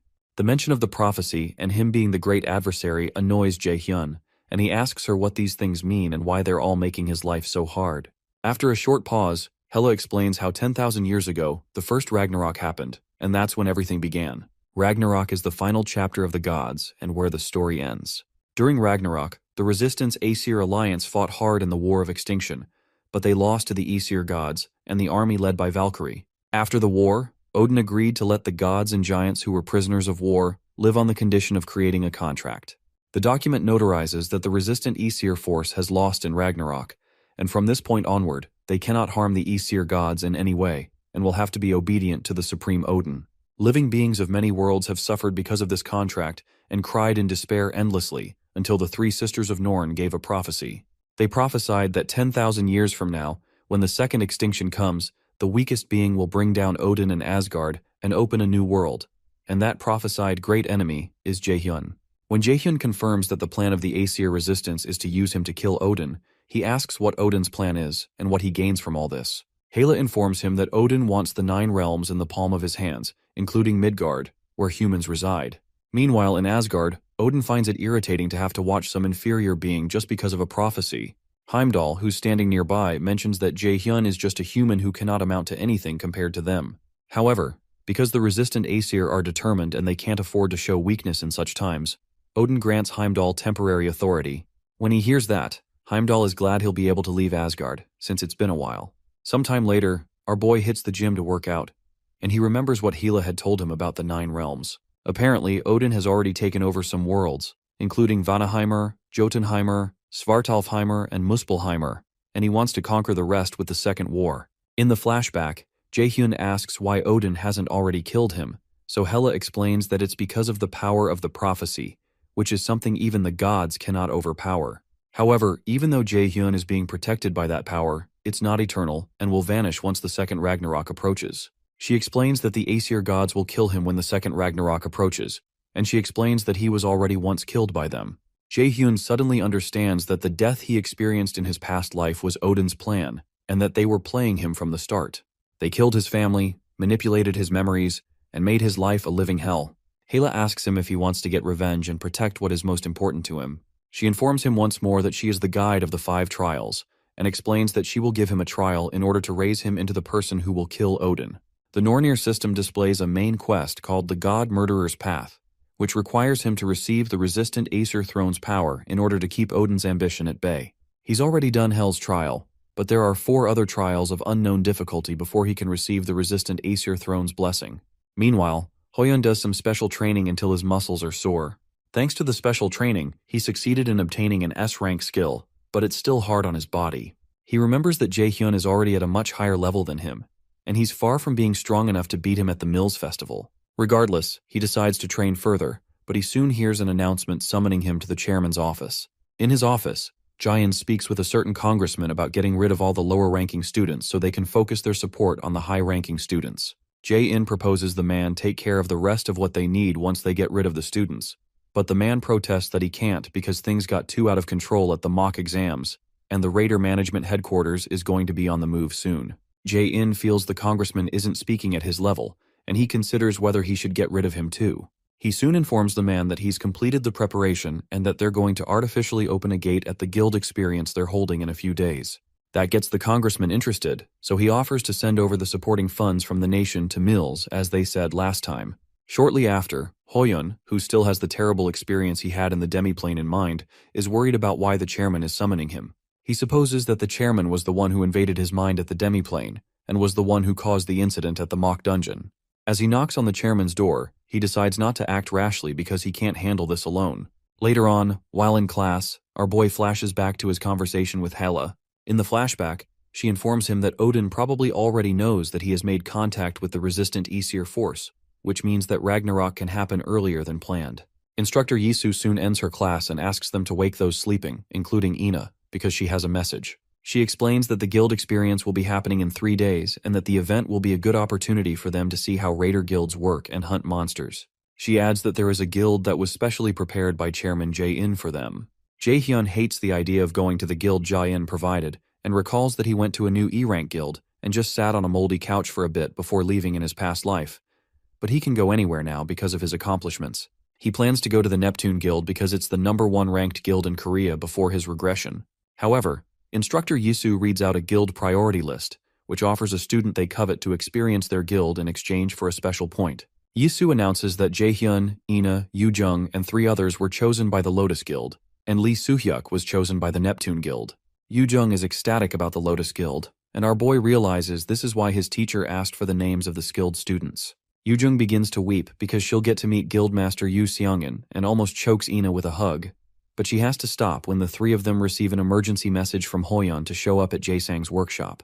When the cadets gather at Jae-sang's workshop, Hoyeon tells them about Chairman Jae-in's plan to kill off the lower-ranking students during the guild experience to make students reawaken. Jae-sang laments that the chairman's corruption is brought up every year, but now it's gotten worse as he plays with people's lives. Our boy realizes the guild experience event is much more dangerous than he anticipated. Hoyeon declares that they're the only ones who know about this, and the only ones who will be able to prevent it. Jae-hyun, on the other hand, believes they might just end up getting killed if they act rashly, even though it's noble to want to help the others. After silence lingers around the table, Yoo-jung asks them why they're hesitating at all when the lives of students are on the line, and Jae-song agrees with her. So does Ina. It actually makes Jae-hyun happy that they're all in support, and he believes their love for fighting and protecting others is what makes them raiders. Suddenly, the system adds another main quest called the Second Turning Point, where he has to prevent Jae-in's greedy plan and save the students with an A+ rank difficulty. The mission has a reward of a blank card and a sealed magic text, and the Nornir system informs him that the resistant Aesir are watching to see what decision he makes. Eventually, Jae-hyun suggests to the others that they make a plan to mess up Chairman Jae-in for good. Sometime later, Instructor Yisu is surprised when Jae-hyun tells her he's already mastered a 4-star magic text, and she doesn't believe it's possible. She suddenly becomes afraid when she realizes this student is dangerous and something is off about him. She knows the chairman plans to use him as a chess piece, but she doesn't believe that Jae-hyun can be manipulated. Suddenly, our boy tells her that she looks pretty upset after passing a lot of knowledge to him as his teacher, so he asks if she's planning to snitch all of this to that bastard Jae-in again. When she demands to know how he knows about that, he uses his brainwashing skill on her and tells her he has a favor to ask. The brainwashing is effective, and our boy confirms that he's much stronger than her now, as he suspected. His plan to win this battle is to take control from the inside, so he asks Yisu to tell him about the kind of dirty things Jae-in is planning for the guild experience event.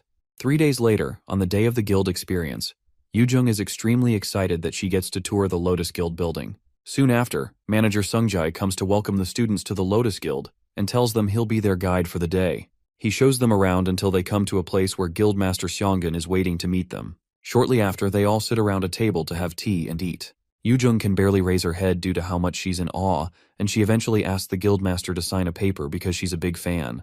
Seong-in signs it and tells Yoo-jung that she gets motivation from people like her.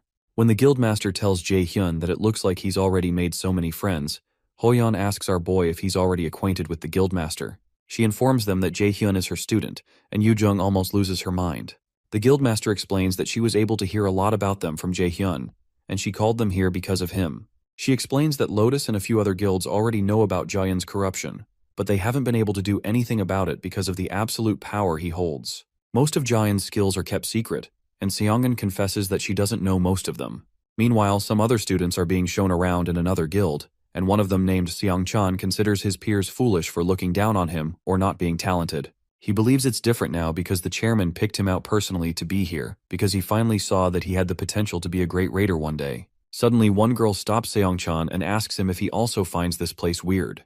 When he asks what she means, she explains that a raider guild should have various facilities, but this place looks like it's been left here for a while, like some abandoned building. When he also looks around and notices the boxes and cobwebs, he becomes worried, and the man leading them informs them that they've reached their destination. When the man turns around, they notice his face burning off to expose the face of instructor Seokgi. Seokgi hadn't realized that his skill's effect would burn out so fast, and he realizes he has no choice but to start the plan early. He immediately activates a bright pink magic circle underneath the students and tells them goodbye. The students begin to panic and try to run, but they're unable to. Meanwhile, the kids use the mana map that Guildmaster Seongun gave them to track down the destination of some supernatural activity, but when they realize it looks more like an abandoned building instead of a guild building, they aren't sure they're at the right place. Behind them, Jae-hyun communicates with manager Sunjae using his mind, and he confirms that he's following them. When Sungjae asks him how he's already been able to learn telepathy, our boy informs him that he read a few magic texts. Sungjae is proud of his progress because telepathy is not as easy as he makes it sound. At the Manhwa Guild, Guildmaster Seongun detects an ominous mana wave close by. She flashes back to how Jae-hyun had told her that the guild that Ja-in wants to use for his plans is one called Cain. Seongun recognizes that as the guild that Jae-in made himself, and she finds it weird because Cain is a guild in the middle of Seoul, which is not far from Lotus. It doesn't sound like something that Ja-in would do to cause such a big incident so openly, so Jae-hyun informs her that he got this information from someone working for him. In the present, she asks Hana if she has looked into the guild that Ja-in set up, and Hana says she has. Hana explains that the Cain Guild is actually a ghost guild. Ghost guilds are guilds involved in tax evasion and other kinds of corrupt activities, and they don't record their activities. After hearing that, Seongun suspects that Jae-hyun was right, but she still doesn't know what Ja-in is planning. To be safe, she tells Hana to prepare her equipment in case something happens. Meanwhile, the students enter the Cain Guild. Yoo-jung doesn't think this is the place because it looks abandoned, but our boy assures her this is the place the rotting mana is coming from. The mana Jae-hyun is sensing feels off, and he suspects he may have to send the others out and face this with manager Sungjae. When they move in closer, they sense the remnants of some advanced magic that was just activated. While looking around, the pink energy appears again, and our boy tells the others to get out immediately. Before they know it, they're surrounded by the magic circle and are unable to move. They soon hear a voice that calls them fools and summons them to Svartalfheimer, the realm of the Dark Elves. As they're being transported, the Nornir system informs Jae-hyun that the dungeon is dangerous compared to his level, and he's to leave the dungeon immediately. Meanwhile, the leader of the Dark Elves commands his subordinates to arise because it's time to feed on new prey.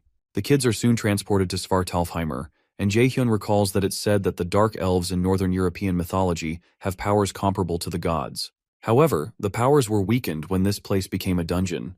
Hoyeon is surprised that Chairman Ja-in can use this kind of advanced teleportation magic, and he wonders who he really is. Jae-hyun agrees because a mere human should not be able to interfere in the transfer system of the 9 realms, which means there must be another being involved.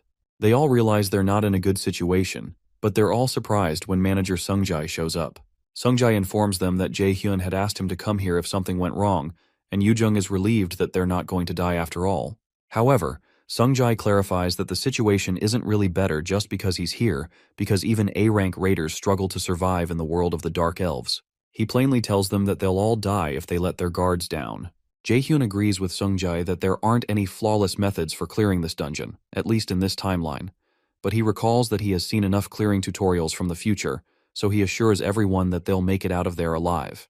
Before that, he proposes they look for the survivors. Meanwhile, Chairman Jae-in meets with Hoyeon's father, Mr. An Seoku, who complains that he's violating his promise to make Hoyeon much stronger. Ja-in assures him that there's no need to worry because Hoyeon will come out first in the next event.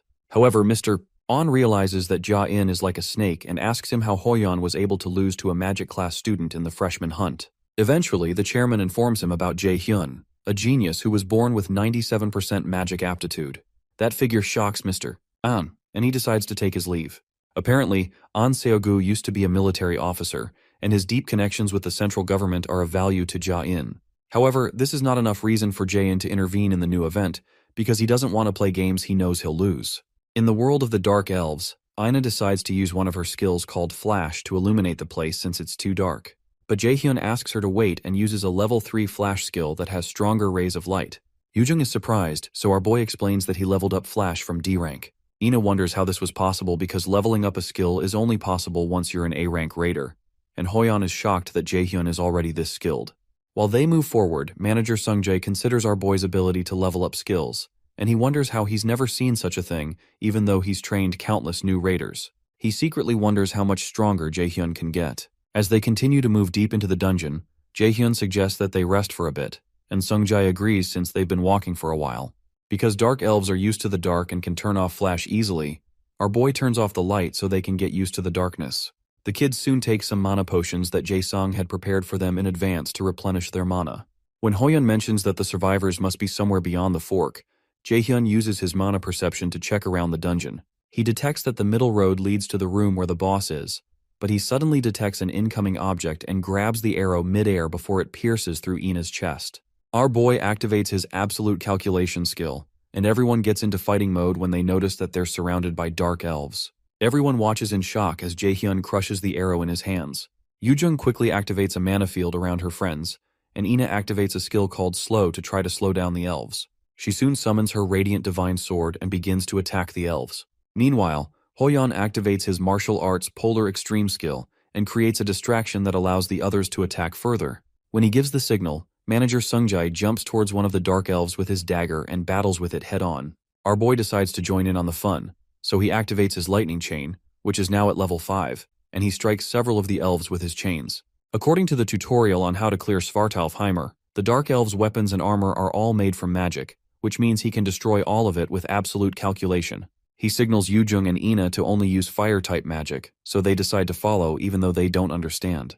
As one of the elves throws his spear at him, Jaehyun tells Hoyeon to use provocation skills to simplify the enemy's movements as he burns the spear with his fire. Hoyeon soon uses his provoke skills to draw the monster's attention to himself, and Jaehyun asks Sungjae to kill the dark elves whose movements have been dulled. Sungjae follows through, but he wonders if Jaehyun knows something about the dark elves. Using his level 5 stealth skill to completely erase his presence, Sungjae tears up dark elf flesh. Meanwhile, our boy uses his fire strike skill and lands a strike that destroys one of the dark elves. Yoojung also activates her Flame of Eternity to create a fireball that covers a large part of the area and forces the elves to move. As the dark elves advance forward for an assault, Ina activates her fire arrow and takes them down. As one of the elves wonders how these humans know their weaknesses, Hoyeon's sword goes through his back and comes out of his chest. The elf is infuriated that a mere human dares to attack him, but while he turns back to face Hoyeon, Jaehyun's lightning chain comes to finish him off. Shortly after, the entire fight ends, and Jaehyun proposes they keep moving since they don't have much time. He informs them that he feels some of the survivors' mana, and he worries that they might die if they're late. In the academy, Chairman Ja-in berates instructor Seok-gi for messing this up greatly again. Seok-gi apologizes and tries to explain that he didn't expect an outsider to walk into the guild building, but the chairman doesn't take that as an excuse. Seok-gi tries to assure him that there's no need to worry because it's common for civilians to die in sudden gate appearances, and they can just cover this up, but the chairman thinks that's a load of crap. Seok-gi suddenly starts to bleed from his mouth, and the chairman tells him that the transfer spell does not work on civilians without mana, which would mean some rats who can use mana when in. Jae-in tells him to hope this goes smoothly because things won't go well for him if any of the students make it out alive. As the chairman exacts more pressure, Seok-gi begins to bleed from his nose and eyes. Meanwhile, Guildmaster Shongan urgently leaves the guild and heads to the Cane Guild to investigate the ominous mana. She suspects the spell must at least be an S-rank spell, which means the kids and Sungjae are in danger. However, since her earring hasn't reacted yet, she can confirm that no one has died. While she hurries out, she tells Hana to call the association for support right away if she doesn't come back before the next morning. As Seongan rides on her bike, she promises to never forgive Ja-in if he touches a hair on any of her people. Meanwhile, Shangchan seems to have been severely injured, so his friends help him move so they can get out. Eventually, they trip over a stone, and she begins to cry because they have to find a way to get out of there. She begins to blame herself for all that happened, and wishes she weren't useless. She's surprised when someone suddenly places his hands on her shoulder, and it turns out to be Jae-hyun. He tells her she's done a good job and asks her to leave the rest to them. Soon after, the girl passes out, and they give her and Seong-chan some potions to resuscitate them. Seong-chan soon wakes up, and he's told that he's in Svartalfheimer, the land of the Dark Elves. When Jae-hyun asks them what happened, they explain that they fell down here after reaching the Cain Guild. Then they were ambushed by Dark Elves who took their friends away. However, the girl and Seong-chan managed to avoid being seen by the elves, but they eventually collapsed due to the mana overdose. From the way the girl is speaking, Jae-hyun suspects that she probably thinks of herself as a coward and wishes she had died fighting alongside her classmate. However, Jae-hyun believes it's arrogance on her part to wish she fought with an opponent she cannot handle, since that's only stuff that happens in movies. The experience of how he also had to run from his teammates in his past life flashes through his mind, so he tells Seong-chan and the lady that they're not responsible for the others being captured. When Jae-hyun asks them to tell him where they were taken to, the girl explains that they were taken to the king controlling the Dark Elves. Jae-hyun also asks them who brought them here, so Seong-chan informs him that it was instructor Seok-gi. After a while, Jae-hyun asks the others to wait while he goes ahead, but Yoo-jung protests and asks him what he's going to do. Our boy informs them that he feels dark mana from the direction they took the others to, which means it's probably the way to the boss, and he needs to hurry because the energies from the other guys are getting fainter. Yoo-jung protests that he's crazy and would get himself killed, and Ina agrees that they need to work together, but Hoyeon agrees with Jae-hyun for some reason. Our boy explains that they won't be able to fight against Dark Elves one-on-one and win, and they need to stay back to protect the injured. Yoo-jung tries to protest but eventually keeps quiet because she doesn't have any other ideas. Sung-jae also reluctantly agrees but asks Jae-hyun to come back immediately if he encounters something dangerous. Hoyeon leaves the others in Sung-jae's care, but Hoyeon assures him that he'll protect the others with all he has. As Jae-hyun makes his way into the dungeon, Seong-chan's friend wonders if he will be okay, so Sung-jae assures her that he will because he's strong. Meanwhile, Yoo-jung wipes tears from her eyes, and she assures Ina that Jae-hyun will be fine when she notices she's also distressed. Suddenly, Sung-jae notices something, and he tells the others to keep quiet because the enemy is approaching. As he reaches for his daggers, a beam of energy blasts past his head and injures him deeply, knocking him to the ground. Suddenly the Dark Elves approach them, and one of the stronger Dark Elves points out that these humans have been disturbing them like flies. Meanwhile, our boy keeps going forward, and he realizes he has to take care of this quickly because something might happen while he's away. He soon opens a huge door and runs into the king, who has been waiting for him and has prepared something special. As Jae-hyun is about to speak, his earring begins to burn, and he realizes the manager's presence is growing fainter. Before he can act, the door closes behind him, and the king tells him he can't leave this place unless he survives fighting with his soldiers. Jae-hyun comes to a crossroads because he has to save the others. But when he remembers Hoyeon's promise to him, he decides to trust the others while he deals with this. The Dark Elf King begins to mock him and asks him what he's going to do, so Jae-hyun creates a wall of fire around himself and assures him that they're all going to die here.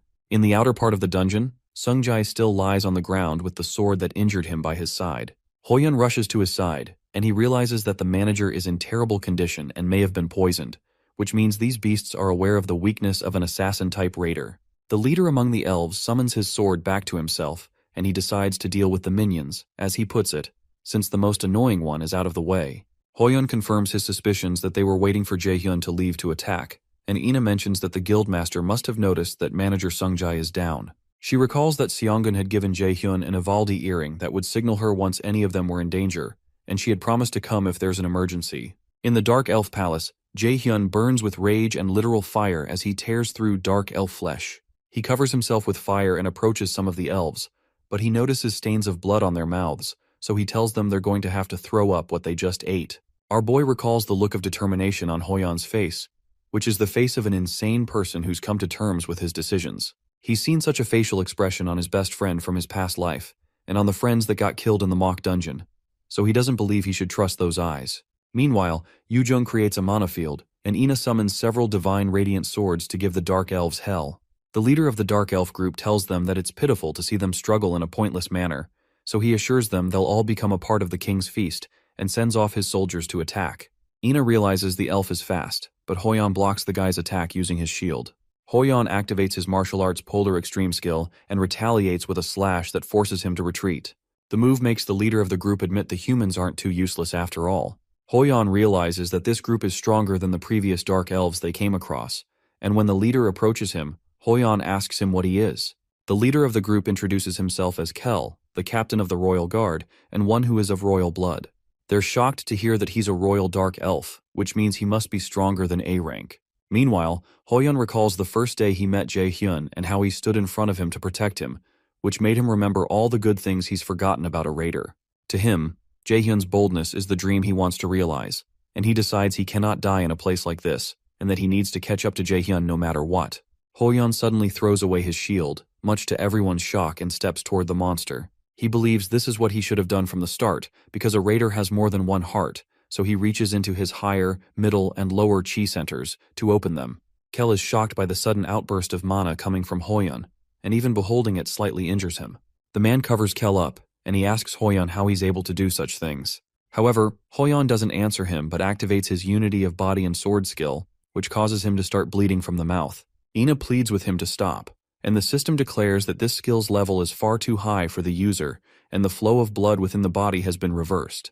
He's warned to cancel the skill immediately, or die within 6 minutes and 36 seconds.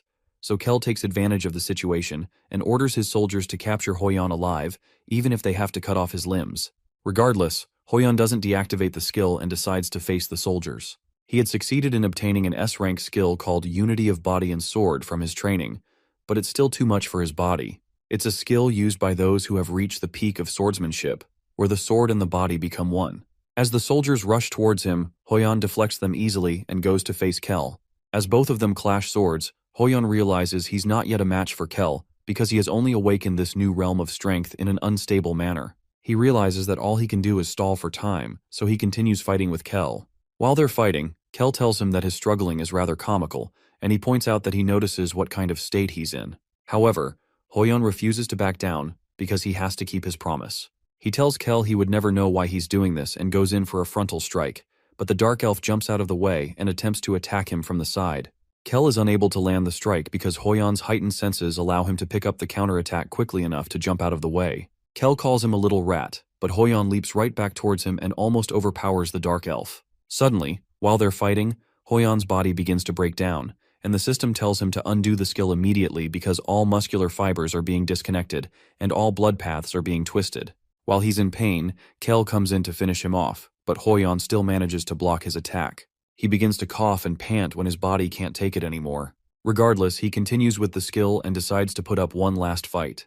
From where he is, he releases a huge mana blast that tears through the ground. The attack injures a dark elf, but Hoyeon is disappointed when he realizes it's another elf that Kel had used to shield himself. The elf calls out to his captain as he dies in his arms, but Kel tells him not to worry because he was useful. As Hoyeon collapses and profusely coughs out blood, he mutters to Kel that he's a coward. The words barely come out of his mouth before Kel rushes towards him and drives his sword through him. Meanwhile, tears flow from Yujung's eyes as she watches the horror and calls out to Hoyeon. Inside the palace, Jae-hyun kicks Dark Elf behinds using chains of fire. He's still unable to set the captured students free, and when he recalls that he had asked Hoyeon to give him just 10 minutes to kill the king and save the others, he becomes worried. Just then, one of the Dark Elves comes at him with a spear to kill him, but our boy waits for him to get close and covers his face with fire. Meanwhile, the Dark Elf King laughs as he watches the entire thing. He calls Jae-hyun a fool and asks him if he thinks he can win against the number of soldiers going against him. Jae-hyun asks him why he can't, and the king tells him he's very arrogant despite being a useless human. Jae-hyun recalls that he heard people call him useless way too much while growing up, and he's sick and tired of it. Suddenly, the Dark Elves begin to struggle to breathe, and our boy starts to burn bright as several of the elves collapse. The surprised king asks the soldiers why they're immobile and not attacking, but he doesn't know our boy is activating his Chains of Inferno skill. As the soldiers try to attack, Jae-hyun takes out several of them using his chains, and he thanks the king for giving him the chance to try out his new skill. Hundreds of dark elves burn because of the fire of the Inferno, and the infuriated king calls Jae-hyun a bastard. He threatens Jae-hyun that he won't let him live after what he has just done, but Jae-hyun simply approaches him and asks him if he's serious right now. The king is certain that it's impossible for a mere human to be this powerful, and he realizes he cannot win against him. He threatens Jae-hyun that he will regret this, and informs him that the other 7 kings will definitely destroy him even if he succeeds in killing him here. While the king is still talking, Jae-hyun uses his Step of Light skill to run towards him in the blink of an eye, and he lands a punch on his face. Along with the punch, he releases a fiery explosion in his face that knocks the king away. Finally, he tells him it's none of his business what the other kings do and proposes that they come find him if they're pissed. Meanwhile, Kel drives his sword through Hoyeon's chest. Ina watches in despair because she wasn't able to do anything while her friend was injured because she's weak. She's losing someone once again, and this time, there are only the leftovers. Kel walks up to her and grabs her by the throat, planning to gobble her up. Yujung calls out to her, but she only cries in Kel's hold and tells herself she can't lose. Suddenly, a bright mana overshadows the place, and it turns out to be Guildmaster Seongun, who asks Kel if he hurt them. She asks him to think hard before answering because he will die if it's true. Her aura fills up the entire place, and Hoyan, who's bleeding to death, is glad that he was able to hold on till help arrived. Once more, Seongun asks Kel if he hurt the people on the ground, and the overwhelming weight of her aura begins to make him sweat. Kel realizes that he can't ever win against this lady from the strength of her mana, so he plans to take the kids hostage to have a chance against her. He boldly declares to her that the gnarly sight is his masterpiece, so Seongun asks if that's so. She suddenly activates her sacrifice skill to heal them all at the same time, consuming her own life power. Kel is surprised that she can use healing magic this fast, and he wonders what the hell is going on. Eventually, Seongun tells Kel that she doesn't like it when people put a hand on her people, so she blasts him away with a torrent of energy. The blast knocks him backward and starts to consume his flesh until he begins to fade away. Yujung watches in awe when she realizes that Seongun didn't attack Kel with any skill, but only shot out concentrated mana. Seongun rushes to Sungjae's side to heal him, and she's able to stabilize him. The only issue is Hoyan, whom she realizes is in pretty serious condition, and when she tries to heal him, her system informs her that his injuries are severe and would take a considerable amount of time to heal. She realizes he's overworked himself by using power past his critical point, which has messed up his meridians and nerves. If she had been late by just a little bit, he wouldn't be able to use mana again. Shortly after, she manages to heal him, but her system informs her that her life power, which permanently decreases her life power by 2%. Using the skill takes a lot out of her, and she realizes that she would have been long dead if it weren't for Jaehyun. When Yujung asks after Hoyan, Seongun explains that he'll be fine but may not wake up for a few days. The news relieves the students, so Seongun asks them where Jaehyun is. They reluctantly inform her that he went to the boss room on his own, but instead of panicking like they expected, she assures them that he'll be fine. Yujung protests that Jaehyun went in alone, but Seongun assures that Jaehyun won't die that easily. Since dark elves use magic to attack, she knows that they're no match for Jaehyun. Meanwhile, our boy tells the king of the dark elves that the other kings can come find him if they're pissed, but that can only happen if he makes it out of here alive. The king, who is now bleeding from his face, curses when he realizes he's now losing to a mere human, so he decides to make a run for it to tell his brothers about it. As he makes a run for it, he's shocked that Jaehyun outruns him and ends up in front of him. Using his lightning chains, our boy ties him up and smashes his face into the ground. Infuriated, the Dark Elf King tells him he won't die here alone, but he'll take him to Helheimer with him. The king activates a secret technique only passed down to the king of the Dark Elves called Frozen Earth, expecting Jaehyun to shake in fear. However, Jaehyun thanks him for the unexpected gift, and the king wonders why he's smiling. Our boy activates his blank card and thanks the king for using it now, because he didn't think he would use it in a place like this. He soon registers the Frozen Earth skill onto a blank card and uses his absolute calculation skill to destroy the Frozen Earth that the king triggered. The king watches incredulously as the Frozen Earth attack crumbles, so Jaehyun drags his head up and reminds him of the saying to know himself and to know his enemies. After he burns up the king's head with fire, the Nornir system registers that he has defeated Canaan, the Dark Elf King. Because of that, he earns the title of the one who killed the king of the Dark Elves. Jaehyun obtains an ingredient item called King of Dark Elves Essence and an equipment item called King of Dark Elves Pauldron. After successfully clearing the second quest, he also gets a blank card and a sealed magic text, as well as a skill called Embodiment of Magical Artifact. He soon rushes to help the captured students, and he's glad to find out that one of them is still breathing.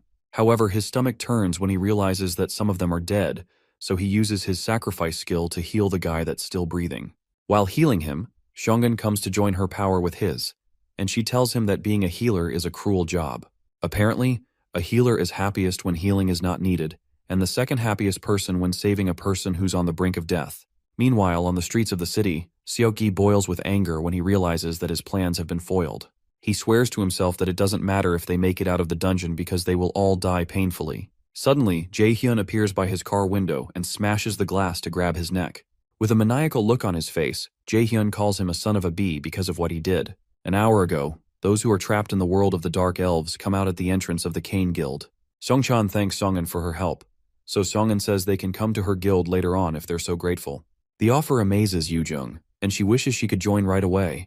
Jaehyun thinks Yujung is cringy and tells her to read the atmosphere better, so she kicks him in his calves and reminds him that he's not allowed to talk for the rest of the day because he got them worried.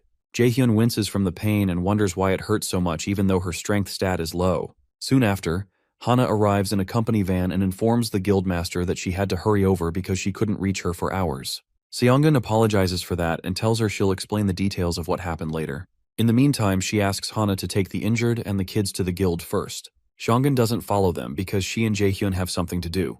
Hana asks manager Sungjae to come with her, and Jaehyun notices that Sungjae's arm tore, which surprises him. As he's about to say something, Sungjae communicates with him via telepathy not to say anything to his sister because it's going to be worse if Hana finds out about it. There seems to be a love-hate relationship between these siblings, and Hana almost ditches Sungjae when he doesn't come into the car, which forces him to run in. After they drive off, Jaehyun and Seongun ambush Seokgi, who has been watching from nearby. He's shocked that they made it out, and he doesn't understand what Seongun is doing here. Infuriated, he activates a magical equipment that Chairman Jae-in gave him because of the urgency of the situation. Using the equipment, he teleports behind her and attempts to stab her, but she easily slides out of the way. She mentions to him that his teleportation item isn't that great because it only moves him a couple dozen meters. She asks him why he was trying to kill the students and who was behind it, but Seokgi refuses to and states that the mages are inferior anyway. He activates something that Seongun recognizes as a mana suppression device, so she tells him it's a shame. Meanwhile, Jae-in listens in on the conversation, and he decides that he no longer has any use for Seokgi. On the streets, Seongun prepares a blast of mana despite Seokgi's mana suppression device, and she asks him if he had really thought that he could defeat her with something like that. Jaehyun realizes that he couldn't detect the magic seal in the Kane Guild beforehand, because Seokgi had also used a mana suppression device there. Seongun tells the instructor that she doesn't care if he doesn't tell her who's behind this because she already knows it's Jae-in. She also adds that the mana suppression device is easy to destroy if she pours in enough mana to overwhelm it, and she assures him he's going to die here. Suddenly, she changes the atmosphere and summons streaks of lightning above him that soon course through his body. Jaehyun recognizes the magic spell she used as Lightning Call, an A-rank skill whose force depends largely on the user's power, and he realizes the level at which she's using it is in a different dimension. Sometime later, Ina returns to her lodge, and she recalls how Jaehyun had protected her by catching the spear that was supposed to kill her. She realizes he was able to inversely calculate the spell in a short period of time, which means she's still got a long way to go, but she makes sure to find time to thank him later. Meanwhile, reporters storm the Mills Academy to hear what they have to say about this matter, and they desire to have a word with Chairman Jae-in. Instructor Yisu goes to inform Jae-in that the Academy's reputation has fallen, and there are assumptions that he was the one who created the Ghost Guild to try and abandon the students. Jae-in boils with anger as he wonders why this happened. Expressionless, Yisu informs him there are journalists outside and calls from everywhere, so she asks him what she should do about them. Annoyed, the chairman orders her to lock down the academy and tell everyone they're not taking any interviews right now. When she leaves to handle that, Jae-in realizes there must be a traitor inside Mills for such information about his plans to have leaked. It's clear that Seokgi is probably dead, so he decides to take an eye for an eye. The chairman places a call to someone and offers to pay anything he wants for a media cover-up. A few days later, Jaehyun intentionally collides with Hoyeon while they're in the hallway, and he comments that he's looking fit. Hoyeon is glad to see him and says he's only well because of him and the guildmaster. After a short pause, Jaehyun asks him why he almost killed himself, and when Hoyeon struggles to answer, Jaehyun warmly assures him that he just needs to keep moving forward with that kind of mindset. He encourages him to do as he pleases and think of the reasons later. However, before he leaves, our boy reminds him to look out for himself because the other guys worry about him. For some reason, the thought of doing what he wants to do energizes Hoyeon. Later that day, our boy checks out his stats and checks his A-rank title as the one who killed the king of the Dark Elves. The title increases his mana and his attack power when facing a dark-type monster and will trigger the anger of all Dark Elves and make the user a target when this title is equipped. He excitedly equips the title and decides to leave the essence of the Dark Elf King ingredient to Jaesong, since he loves handling new ingredients. Our boy also gained an active skill called Realization of Magical Artifact, a skill that creates necessary armor in battle using mana. This skill surprises Jaehyun, so he quickly equips it because he's amazed.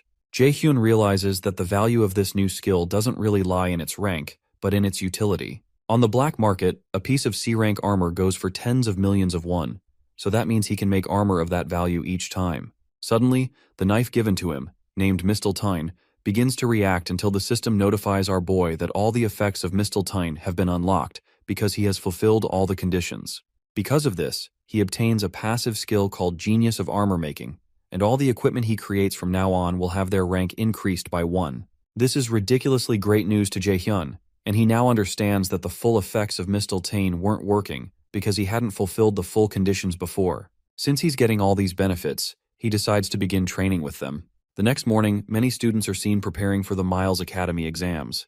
Because of the difficulty of the exams, they're nicknamed the Grave of Students because of the intense competition. The exams are both theory and practical, where the practical involves potion making and pocket-plane dungeon raid tests that are broadcast live to the entire nation. Meanwhile, Hoyeon is woken up by Yoo-jung, who threatens to beat him up, and he apologizes that he sleeps whenever he reads. The frantic Yoo-jung reminds him they just have a few days left until the midterm exams and warns him against getting a failing grade. Nearby, Ina also struggles to understand what she's reading. Hoyeon realizes that he and Ina suck at theory, and she had offered to tutor them to help out. Both of them eventually give up and accept the fate of retaking the exams, but Yoo-jung tells them to stop saying nonsense and explains the next subjects they have to them. A few days later, after the students finish one of the tests, some students talk about how the test was, and notice the top-tier students, Ina, Yoo-jung, and Jae-hyun, talking with one another. The students suppose that they're all geniuses and did the test with their eyes closed. When Yoo-jung asks Ina how the test went, she suddenly blanks out. Jae-hyun and Yoo-jung make fun of Ina and Hoyeon and state that books are their enemies, which makes Ina chase them around. Meanwhile, Soo-hyuk watches Jae-hyun, and he tells Min-soo that he'll beat the arrogant bastard this time for sure, but Min-soo just thinks Soo-hyuk is in his emo phase. Sometime later, Yoo-jung creates a potion in Jae-sung's workshop that explodes in her face, so Jae-hyun makes fun of her. He tells her that his own potion is much better and tries to get Jae-sung to support him, but Jae-sung reluctantly declares to both of them that they're going to fail at this rate. He states that they both have no talent in alchemy, and he breaks their hearts into little pieces. Our boy realizes he has to train more to avoid a failing grade, so he asks Jae-sung if there's a way for them to avoid failing. After giving it some thought, Jae-sung proposes that they use a special item, which is a monster called moonlight fireflies. Apparently they reside in very clean areas, and not even 100 appear on the black market each year. If they can create a powder out of their exoskeleton, then they'll be able to maximize the effects of the potion. Shortly after, Jae-hyun and Yoo-jung approach Kwon Soyeol-sunbae, one of the seniors they defeated in the freshman hunt. After telling her it's been a while, she looks at them in surprise and asks them why they're here. Our boy tells her that he would like to ask her for a favor, but she tells him to piss off because she's not going to do anything for him. However, he asks her if she's going to reject it without hearing what he has to offer, but she still refuses because all he can probably offer are some points. Our boy offers her 30 million won in cash, which shocks Yoo-jung, and Soyeol lights up at the mention of that amount of money. Soon after, they head to a place called Jeollabuk-do-muju, near Mount Daeogyu, and they bring Jae-sung along. An hour earlier, Soyeol listened to their offer and believed it was doable, but explained that even with her inspection skill, she still needs traces in order to find something. When she asks if they have a way, Jae-hyun assures her he's going to bring along a very talented alchemist. She asks who, and Jae-sung soon appears, but she doesn't rate Jae-sung as a talented alchemist. Our boy asks her if she knows him, so she replies that they were in the same team on their first freshman hunt. Apparently, she didn't even know he was into alchemy, and had considered him a good-for-nothing that was forced into martial arts class, especially because he wasn't really of any help back then. While they're out in the woods, Soyeol tells Jae-sung he's got a different vibe from back then, and now looks like he's having fun, which surprises him. Moonlight fireflies are nature's monsters that appear normal in the real world. Jae-sung leads them to a good spot where they can easily find fireflies, but Soyeol reminds him that it's getting hard to see in front of them from this spot. Regardless, Yoo-jung notes that the scenery doesn't seem to be affecting Jae-sung, so our boy informs her that Jae-sung had told him that he likes bugs, and that creeps Yoo-jung out. After looking around for a bit, our alchemist finds a trace of a moonlight firefly, so Soyeol swings into action to find them. After activating her skill called Inspection, she finds something that she believes are moonlight fireflies. They soon begin following the path, but they soon realize that it's not the way they came, and they notice that it's kind of creepy. However, Soyeol insists that her skill is guiding her here. After going through the weird-looking vegetation for a while, they suddenly run into a bright waterfall with enthralling fireflies moving around. Jae-sung excitedly informs them that these are moonlight fireflies, and it's clear from how large they are compared to normal fireflies that they're monsters. Because of how fast they're moving, Jae-sung activates his gravity skill to restrict their movement, but the bugs seem to withstand the force of the pull. When Soyeol suggests that Jae-hyun make his force stronger, he replies that he doesn't have the proficiency to change the force of this skill. Jae-sung becomes worried that they'll miss the fireflies, but our boy assures him they won't, so he generates a mana room to trap them all. Soyeol is totally shocked that our boy just created a whole mana room, so she tells him he's a monster. Jae-sung is amazed because he would never have thought of this method, so he rushes in, but it's clear from Yoo-jung's expression that she despises bugs. Regardless, Jae-hyun forces her in, and they all enter to join Jae-sung, who is already collecting bugs. While catching the bugs, Soil wonders if there's any other student in the academy who can create a mana room like this, and realizes even a third-year student wouldn't be able to do this. After they finish, they return to Jae-sung's workshop and try to create potions again. This time it works and doesn't explode in their faces, which shocks Hoyeon and Ina.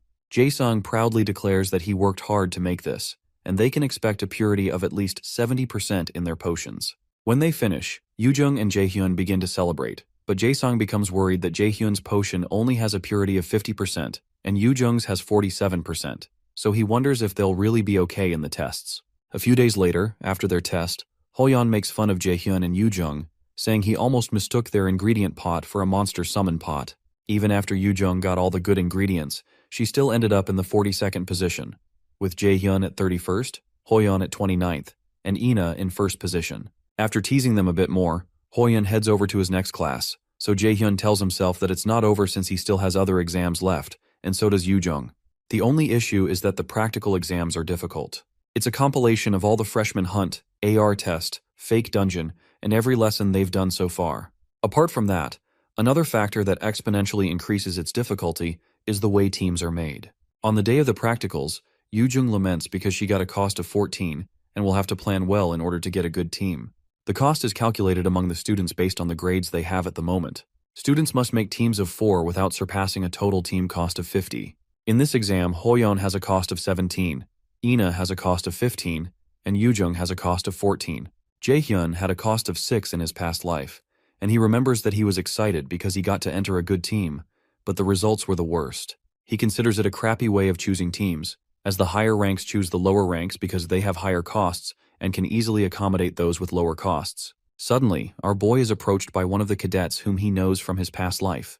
This same guy had insulted him for being a lower rank, but in the present, he's asking if he's the genius student who got first in the student hunt and did great in the fake dungeon too. In the past, this guy made fun of him and told him to know his place during their exams. In the present, he cheerfully introduces himself as Chu Han-sung, but Jae-hyun simply dismisses him.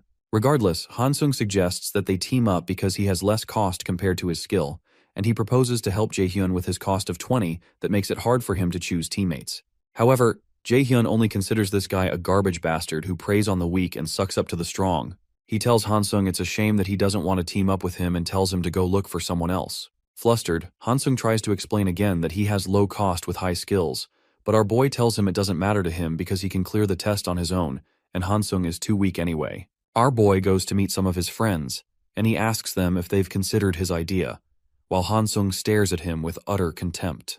Meanwhile, warriors Jina and Sungwoo tell Jae-hyun that they're up for it. Han-sung recognizes Jina and Sungwoo as the ones who abandoned Jae-hyun during the mock dungeon, and our boy tells them he's glad they agreed because he was worried they'd say no. Han-sung continues to burn with rage because Jae-hyun picked those bastards and storms off, certain that Jae-hyun will regret his decision. Sometime later, Jae-hyun and his new teammates meet at a cafe. Suddenly, Jina asks Jae-hyun if he's sure he really wants them since they weren't very helpful at the mock dungeon, and Sungwoo also reminds him that they were abandoned to die in the Kane incident because they were not skilled enough. Regardless, our boy assures them that he doesn't intend to lose. Jae-hyun realizes that Jina and Sungwoo's costs are lower than what they are capable of because they ran away during the mock dungeon, and they're the ones with good costs and not Han-sung. Eventually, the two agree and ask who the last person will be. Our boy tells them the lady will be here soon, and shortly after, Yoo-jung steps in through the door. They recall how instructor Jiyeon had to hold back Yoo-jung from destroying them because they left Jae-hyun in the dungeon. When she steps in, she directly asks Jae-hyun why he called her to team up with these guys. Meanwhile, Chairman Jae-in reads about how the Mills Academy is losing its title as Korea's top academy, and he's at risk of being driven out because of the incident. He angrily smashes the computer because those bastard reporters still wrote these articles even though he paid them so much money. He realizes the media is turning their back on him, the mighty Jae-in, and it's clear that the Lotus Guild is most likely responsible for this. He decides that he has no choice but to lay low for now, even though he'll have to take some losses. He has to wait for the media to calm down and then return to his original plan for the sake of a seer. Meanwhile, in the cafe, Yoo-jung sits defiantly while watching the two warrior cadets. She eventually agrees to overlook the issue, but she asks Jae-hyun if he's really okay with this. Our boy declares to them that he wants them to believe that asking them to run was realistically the best option they had, and Yujing has no choice but to believe him. She eventually asks him the real reason he wants them on his team, since he can easily get full points on the test on his own. Truthfully, our boy chose them because they all share resentment against Jia-in, and he's certain they will keep whatever happens between them a secret. He eventually admits to them that he has a plan to bring down Jia-in using the event, and they all look at him in shock. On the day of the practical exam, the students gather, and one instructor, Park Hajun, comes forward to take charge of the second part of the practical exams. Our boy considers that this Hajun is just one of Jia-in's minions who is here to replace Seokgi. Hajun explains that the exam will be streamed to the entire nation to show the students' skills to the world, so he asks them to do their best and wishes them luck. The students are immediately transported to a place known as the Pocket Plain, which seems to be filled with lava.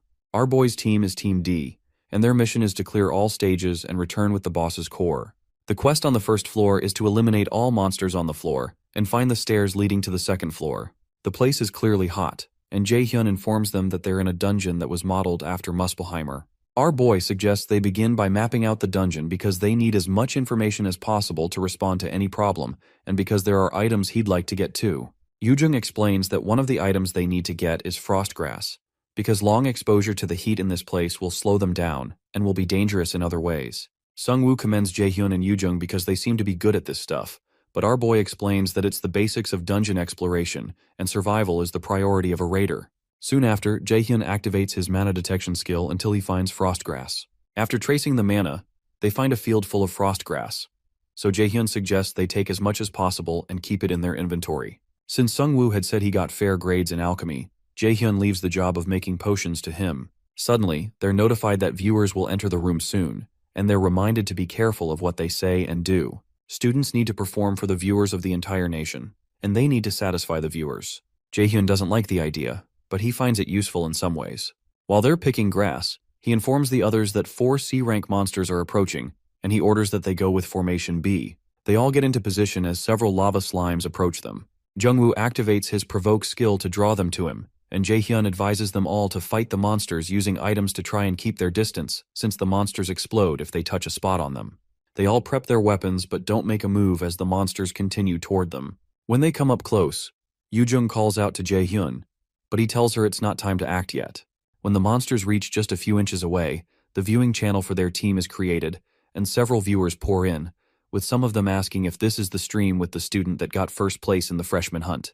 Jaehyun orders his teammates to act, so Yujung activates her water shoot skill and fires an arrow at one of the monsters, creating a hole in it.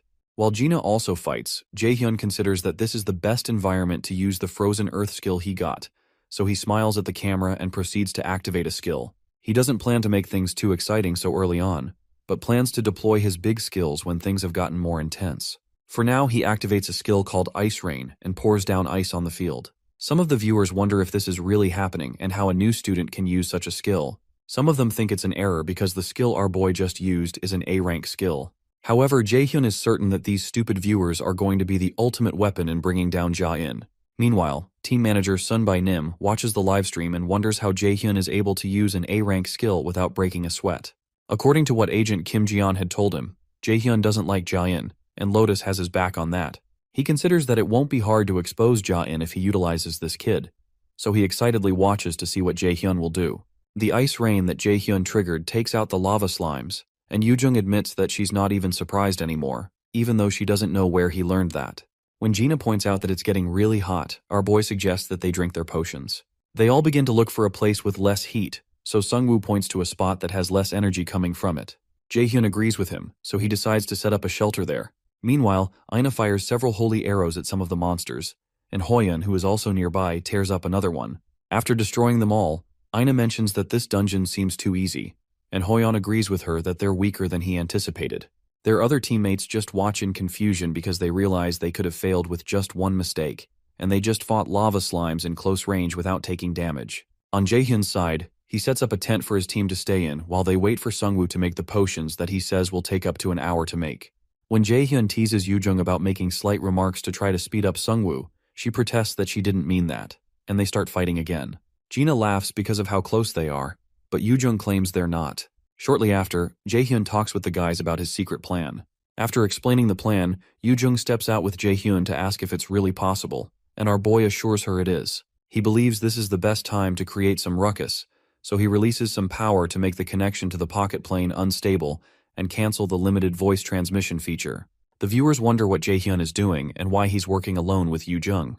While they wonder if the others have failed, Jaehyun assures the viewers that his members are fine, which surprises them because they shouldn't be able to hear the students talk. Jaehyun had played with the formulas of the pocket plane a bit so he can speak, so he tells everyone it's nice to meet them and declares that he'll start the real stream now. Meanwhile, Jaehyun almost bursts due to anger while watching Jaehyun's display. Jaehyun can't believe this is happening, and he doesn't understand how Jaehyun was able to interfere with the formula of the pocket plane, which was created by dozens of mage raiders, himself, and many of the Academy's mage instructors.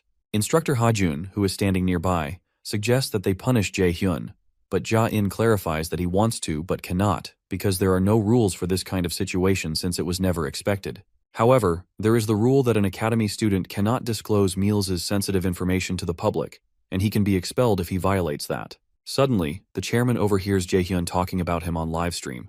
Jaehyun links the chairman to the guild experience incident and a lot of shady things, and he assures the viewers not to worry about him being expelled, which totally perplexes the chairman. Our boy tells the viewers that the chairman's favorite quote is that the strong survive and have power. After laughing maniacally about Jaehyun's rottenness, the chairman orders instructor Ha-jun to expel Jaehyun once the exams are over.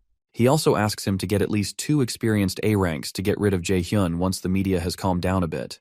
When Jaehyun leaves, Ja-in promises himself to make Jaehyun pay. Our boy explains to the viewers that Chairman Ja-in won't be keeping his word if he expels him when he has such good grades. The viewers are excited by all he's saying, and several of them begin to figure out that there must be an actual problem in the school, especially with all the uninvestigated allegations that have been made against Ja-in. Earlier, in the shelter, Jaehyun informs the others that he's going to edit the formulas of the pocket plane so the viewers can hear them and bring them to their side. Yoo-jung wonders if this is okay because the chairman can do something, but our boy assures her that they have the viewers, and there's no rule stating that they're not allowed to interfere with the formulas of the pocket plane. In the present, Jaehyun tells the viewers that he's going to start the real dungeon raid stream, which they've specially prepared for the viewers to enjoy. The viewers are excited, but Yoo-jung feels vulnerable in front of the viewers because they soon begin to talk about her performance and strengths. Shortly after, Jaehyun takes Yoo-jung with him to a place that looks like a lava waterfall, and our boy tells the viewers that they're planning to find the hidden piece of the pocket plane here, which would be interesting to them. The viewers are ecstatic at the mention of a hidden piece, so Yoo-jung begins by activating her heist skill, while our boy activates his wind boost skill, as well as his gravity skill. Jaehyun plans to show the viewers how a regressor raids a dungeon. Meanwhile, in the Mills Academy, instructor Kim Ji-yeon informs manager Sun By-nim that she'll get him into contact with Jaehyun right after the exams. He asks her to get into contact with Jaehyun as soon as possible and bring him over to their side, and even offers to let Jaehyun have control over the conditions. Ji-yeon accepts the mission and thinks it'd be a big advantage in the long term if the raider management can take Jaehyun, but the only problem is that Ja-in is also after him. In the pocket plane, our boy puts his hand around Yoo-jung and drags her towards the lava. She hesitates and asks him to wait, but he just continues to run towards the stream of lava while she screams. The viewers keep chatting with one another, and they don't yet understand why they're jumping towards the lava. However, Jaehyun lands on an invisible platform near the lava stream, and Yoo-jung is extremely relieved that there's a hidden foothold there just as Jaehyun had said. He tells her to hold on to him and cast the spell and ensure she doesn't make any mistakes in her time calculations. Jaehyun is in awe of the first person who actually found the hidden piece here in his past life, even though he knows Chairman Ja-in hid it here under the sponsorship of the nation and didn't intend for a student to take it. After following all the footholds, they finally land on a spot where they can stand, so Yoo-jung asks him if the shiny thing in front of them is the item he was talking about. They turn out to be some marbles, and Jaehyun confirms her suspicions that these marbles will be the key point in clearing this dungeon. At this point, Chairman Ja-in begins to sweat profusely, and he can't figure out how Jaehyun was able to find the hidden piece. Jaehyun tells the viewers that he knew this item was here from mapping, but he didn't expect it to be so well hidden. He activates his Ice Rain skill and fires it at the sea of lava, separating him from the item to cause it to solidify. He and Yoo-jung make their way down towards the item, and Jaehyun asks the viewers if they know what the item is. Most of them don't seem to know what it is, and when they demand that he tells them, he informs them that this is fire essence. Apparently, this item will be one of the most important items for clearing this dungeon, and the pocket plane system displays that this fire essence is a rank B item that exponentially increases flame resistance ability temporarily when consumed, but whose effect will not appear the second time. Normally, Schools create an environment that is as close to a real dungeon as possible and motivate students using a reward that is hidden. But it's odd that this reward was hidden in a way that ordinary students could never obtain it. The viewers go crazy at the sight of the fire essence items because they're really expensive in equipment shops, and they figure that Mills Academy is investing more than 10 million per team for the midterms. After getting the first item, our boy proceeds to go for the next thing on their list. He wishes he could see the kind of face Chairman Ja-in is making right now, and he hopes to see how he will look when he shows him the rest of the gifts he has for him. When night comes, they return to the shelter, and Yoo-jung laments that the potion is too bitter. Our boy tells her he knows, but she'll need to eat it because it'll make it easier to clear the dungeon. Eventually, Yoo-jung works up the nerve to consume it and suddenly collapses. Confused, Jae-hyun asks Sungwoo if he poisoned her or something, but Sungwoo denies it. After that, Jae-hyun explains that they're almost done with stage 1, and they need to find a way down to the second floor. In the academy control room, Instructor Jiyeon comes to ask Instructor Ha-jun how the situation is looking. He jokingly reminds her that he's the one in charge, so he asks why she came here and if she doesn't believe he can take care of his duties. After a short pause, she tells him it's possible he can't, which makes him frown.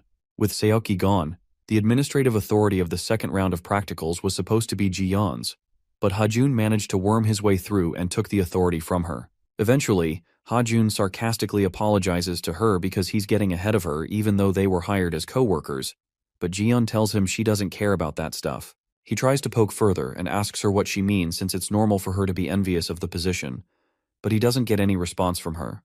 That frustrates him, but Ha-jun reminds himself that he has the chairman's admiration now, and Jiyeon is no longer better than him even though she was 2 years ago. Soon after, Jiyeon tells Ha-jun that he better take a close look at the rope he's holding to make sure it's not thoroughly rotten, then she steps out. Ha-jun finds her words cringy, and he considers her arrogant. He knows she's referring to his affiliations with the chairman, and he's certain that the chairman will regain his reputation since the obstacles they have now are nothing. Meanwhile, in the dungeon, Team D enters the second floor. They're given a quest to hunt the elite monsters of the second floor and obtain the hidden treasure. Somewhere else, Heimdall massacres a few people and speaks with Hugin, who asks him if he's going to meet the great adversary. Heimdall tells him the great adversary is just a mere human, and he doesn't need much time to get rid of him. But after eliminating him, he's angry he will be stuck with Bifrost once again and act as a gatekeeper. He tells Hugin not to concern himself with his affairs since he's just a thing of evil. However, Hugin considers both gods and humans foolish, and he remembers Munin, the other of Odin's crows. While in deep thought, he tells Munin, who is not present, that nothing has changed or will change. On the second floor, Gina notes that this floor is even hotter than the first floor, and Yoo-jung notes that the quest here seems harder. Jae-hyun, on the other hand, knows where all the paths are, but something seems odd. An hour earlier, they had followed a small cave to reach the second floor, and Sungwoo wonders why there aren't any paths and why the way to the second floor was buried underground. Yoo-jung explains to him that finding the way to the next level in stage-type dungeons is usually difficult, which makes her wonder how Jae-hyun was able to find it so easily, and she begins to suspect that he's been here before. While she's thinking, she finds her bug that makes her scream so loud that it scares the users. After she ends up in Gina's arms, Jae-hyun captures the bug and informs the users that he's capturing it in case he needs it later.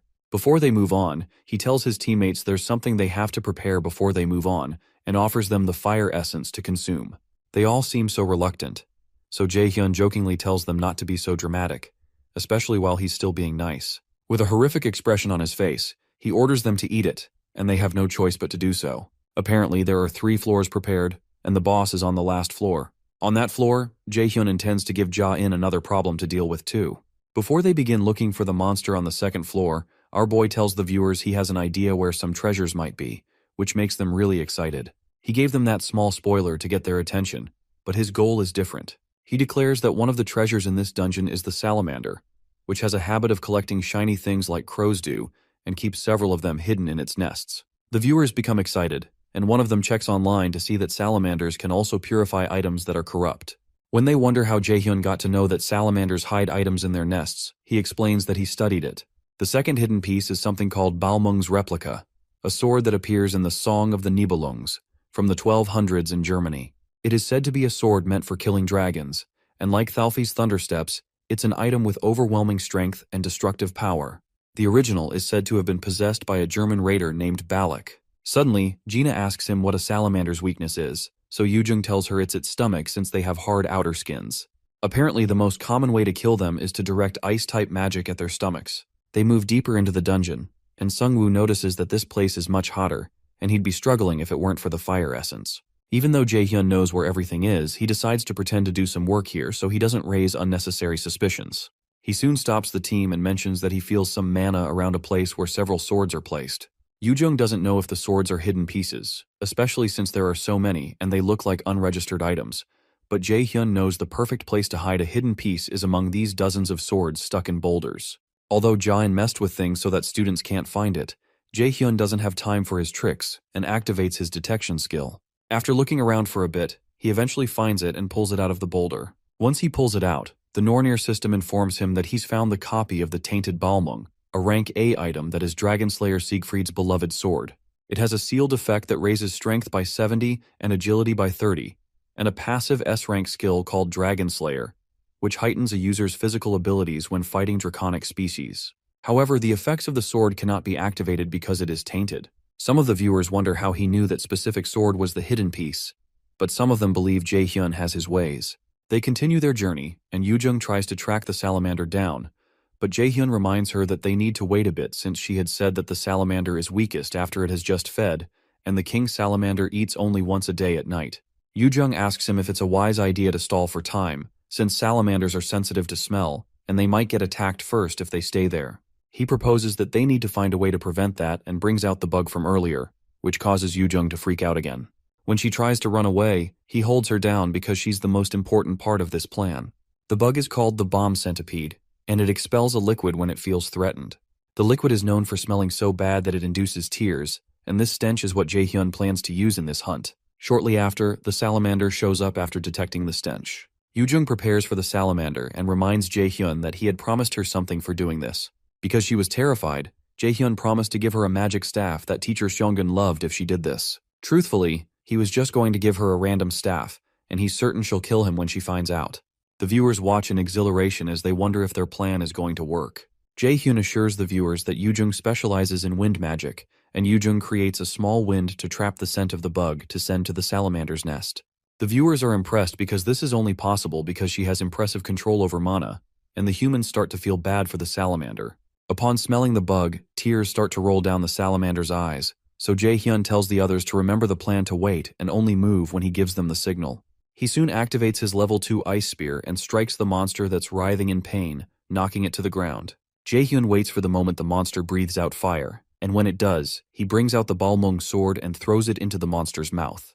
Yoo-jung calls Jaehyun a psycho, and the viewers wonder what on earth he's doing. Meanwhile, Jain almost drops his jaw when he sees what Jaehyun did, and he's certain there's no way a new student would know this since he left it out of the syllabus on purpose. On the second floor, the monster begins to vomit the sword, so Jaehyun signals the others to move, and the warriors immediately stand in front of him to block the sword with their shields. Jaehyun soon picks up the sword, which is now shining differently, and the viewers still go berserk due to confusion. To explain what has happened, our boy opens the equipment status, and it displays that the tainted Balmung sword has been purified. The viewers almost lose their minds because of the high stats of the sword. He explains to them that there's a power of purification in a salamander's core that can purify items. The viewers are surprised at Jaehyun's level of experience since he's a new student, and when he wields the sword, they wonder why a mage would be wielding a sword. They expect him to give the sword to the combat class warriors with him, but he doesn't. Sunbae Nim, who is also streaming anonymously, informs the others that Jaehyun is a battle mage. Jaehyun steps in front of the monsters and activates 2 skills named Agile Steps and Flexible Movements to help his movements, as well as his wind boost.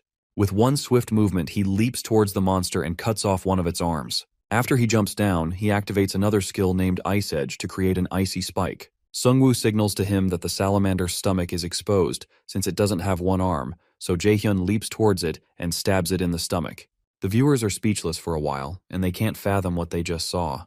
Meanwhile, Seo uploads something online, and she wonders why Jaehyun made her do something so annoying. She has just uploaded an article about Jaehyun's real identity, citing the achievements he had at the Neverland dungeon since Jaehyun had initially covered up his identity at the Neverland incident. This article is meant to go against those who are saying what Jaehyun is doing is computer-generated. Meanwhile, on the second floor, after taking out the salamander, Jaehyun tells the others he's found something called the Ring of Transcendence. The Ring of Transcendence is a B-rank equipment that momentarily amplifies mana to increase the force of magic and grants the active skill known as Overdrive. However, because of the lack of something called the Rock of Transcendence, the rank is lowered, and the state of overdrive is unstable. Overdrive is a rank A skill that amplifies mana to increase the force of skills by 1.5 times for 5 minutes, but will leave the user unable to use mana for 5 minutes after activating the skill due to the lack of the Rock of Transcendence. Since there's only one ring, Jaehyun suggests they do rock, paper, scissors, but the others suggest he take it since he did most of the fighting,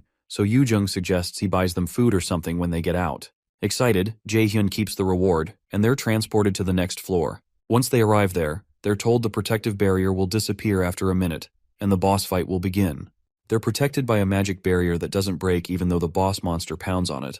The pounding of the monster freaks them all out, so Gina asks Jaehyun if he has a plan. He tells her he doesn't because they don't need one, and he's going to do this alone. Some of the viewers also wonder if it's a wise idea for Jaehyun to ditch the party formation to fight the monster. Apparently there are a few differences each year, but it's usually a C or B rank monster, and 70% of the students fail on this floor. Soon after, the barrier is taken away, and the boss monster, a lava golem, is set free. Our boy goes in with a mana punch, but Gina warns him that it's dangerous.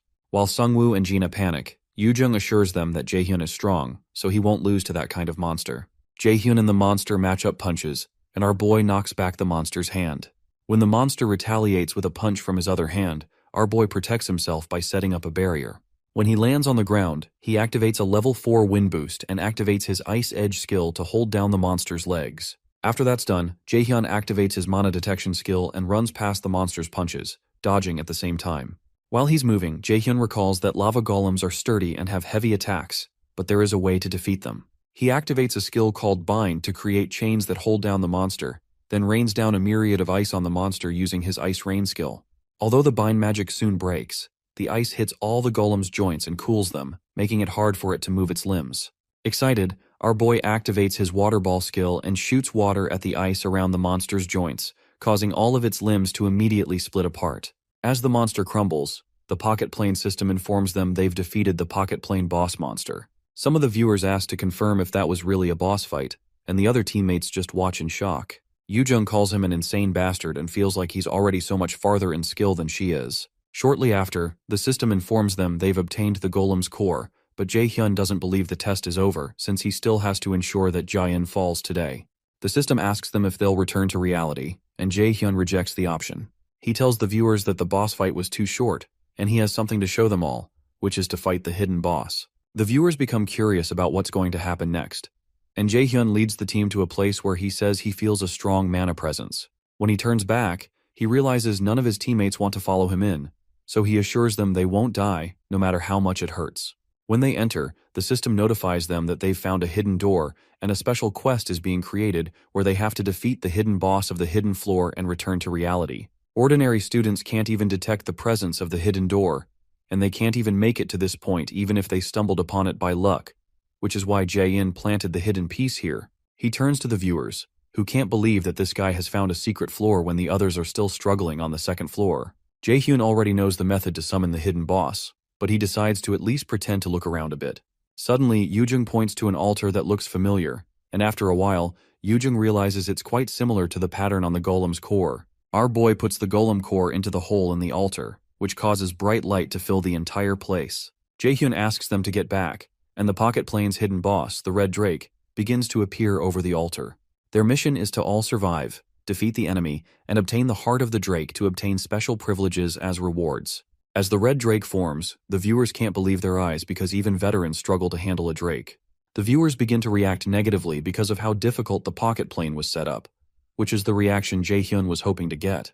However, his absolute calculation doesn't work on Drake's physical attacks, but he knows he can still take it on by himself.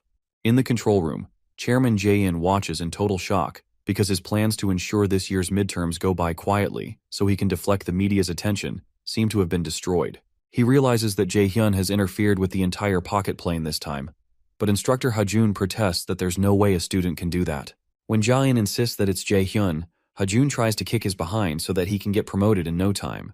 Eventually, the chairman admits that he's glad that it's Jaehyun that's behind this, because there won't be any problems if his goal is to get an item, as they can minimize the hate to the Mills Academy if he successfully clears the dungeon. Ja-in is concerned that Jaehyun enraged the Drake, and he assumes it's because he doesn't know any better. He hopes that Jaehyun kills the Red Drake, but when he turns to the screen, he soon finds out that Yoo-jung has been hurt and is bleeding from the mouth. The students begin to panic because the pocket plane's protective system is broken and they need to get out, which makes Jae-in panic. The viewers become worried because the students shouldn't be able to get hurt in the pocket plane, but it's suddenly happening. When the students' HP bars disappear because the pocket plane has become unstable, some of the viewers become worried that the students can actually die. This development further enrages the chairman, and he calls Jae-hyun a son of a B-word. Meanwhile, our boy wonders how the chairman must feel to be manipulated and have things fabricated just like he used to do. Some of the viewers begin to complain about how Ja-in is running the academy facilities, and they suspect that Ja-in is doing all of this on purpose to harm the students. They begin to protest about how many times these things have happened, and how their school keeps pushing kids to the brink of death. He was taken aback by how good her acting was, and when she suggests that she should have just gone into acting and that her looks are wasting away in this school, Jae-hyun pleads with her not to make him laugh since he has to keep up a sad expression. He eventually leaves her alone so he can go handle the Drake. As he faces the monster, he knows he can easily defeat it, but it wouldn't be fun. The monster attacks him with one of its claws, but he quickly jumps back to dodge it. He activates a skill called Mana Weapon and pulls out his purified Balmung sword. The viewers believe that Jae-hyun may be able to win with this sword, and they begin to root for him. Our boy activates the special skill of the Balmung replica called Dragon Slayer, which makes all attacks on draconic species 300% stronger. He sends a double sword slash towards the red drake, further enraging it so much that it slams its tail on the spot Sungwoo is standing. Sungwoo manages to block the attack, and our boy remembers there are two things to do. He recalls the day Hoyun had seen in his books that a drake's weakness is a mole on its heel, so our boy leaps behind the monster and deals his next attack on its heel. To finish the fight, he activates his skill called Overdrive, which makes all of his skills 1.5 times more powerful. Moments after, he activates his Frozen Earth skill and freezes the entire place, including the red drake. The viewers watch in shock and can't identify any A-rank skill that can do what he just did.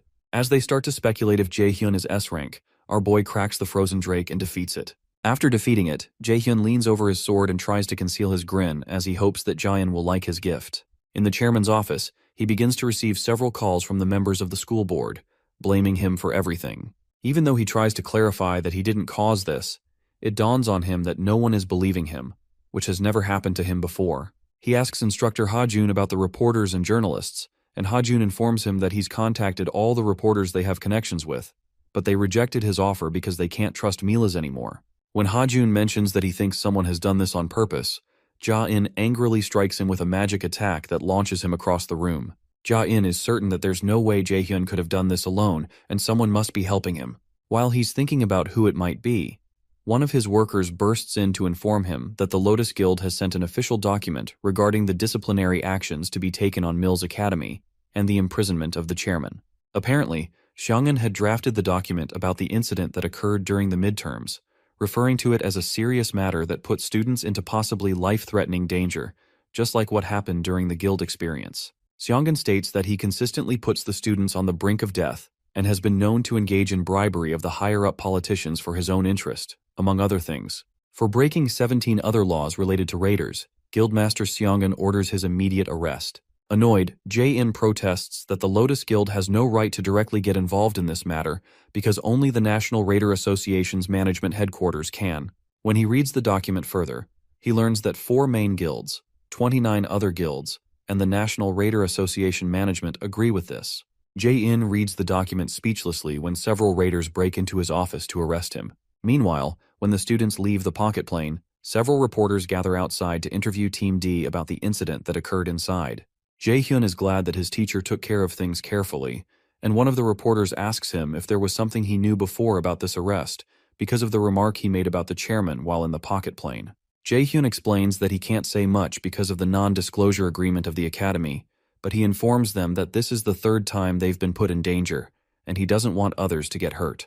As they continue to probe further, he refuses to talk on the grounds that he needs to get Yoo-jung some medical attention. Jae-hyun leads Yoo-jung to a paramedic bus that Lotus had prepared so that people don't know Yoo-jung wasn't really hurt.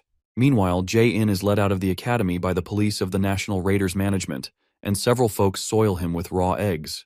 As they throw eggs on him, the crowd chants that the chairman step down. Shortly after, when they're all inside the ambulance, Yoo-jung bursts into laughter and accuses Jae-hyun of being a terrible actor. When he asks her if it was that bad, she begins to mimic him. It all amuses teacher Xiang'an, so she asks him what he was thinking when he planned all this because he would have been the one going under if things went wrong.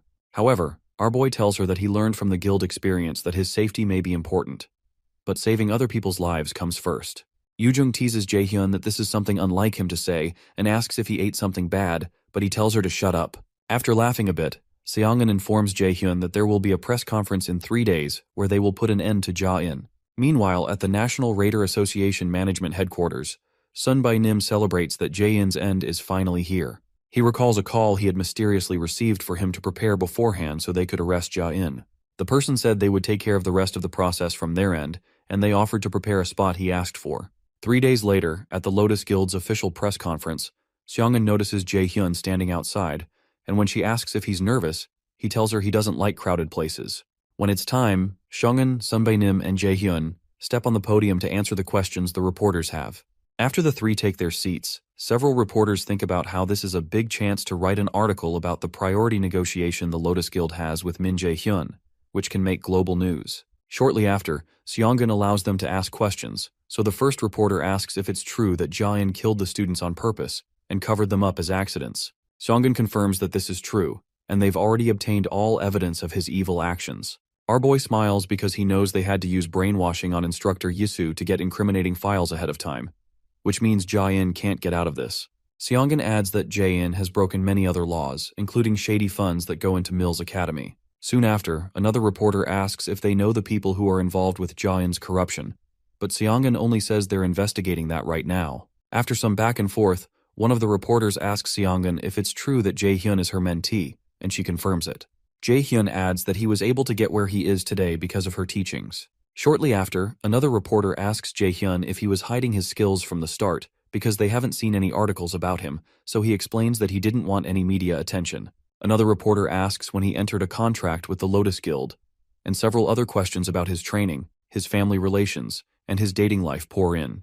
Jae-hyun remains silent as the questions keep coming because he can't let himself get swept up here since he will continue to get media attention from now on. As if on cue, Seongun asks the reporters to refrain from asking Jae-hyun too many questions because he's still recovering from the shock of the incident.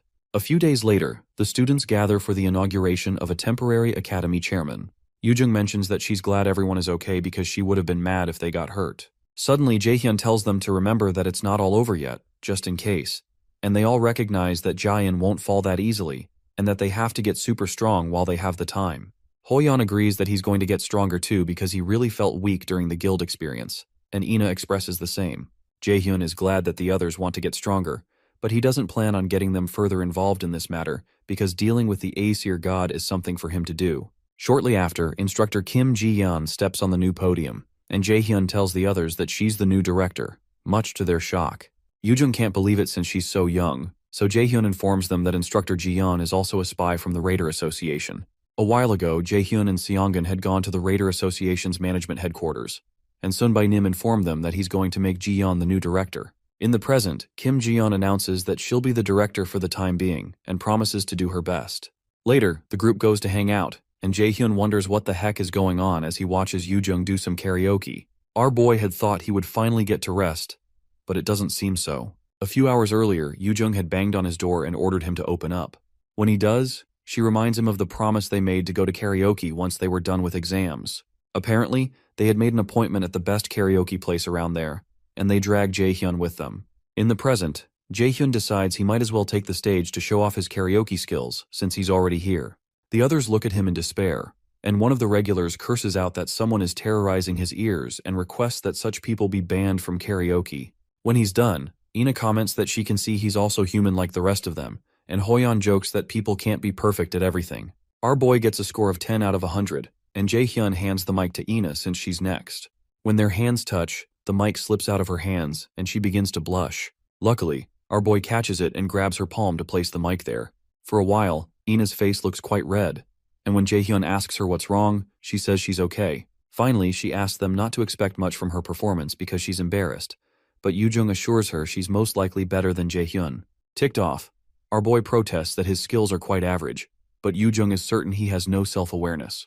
After they quiet down, Jae-hyun wonders how Ina's singing is and plans to clap even if she's not good.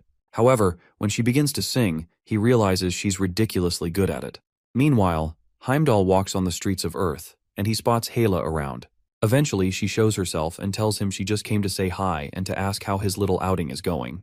Heimdall accuses the resistant Aesir gods of doing really interesting things this time, but Hela retorts that it's nothing on the level of what Odin and the Aesir gods have done.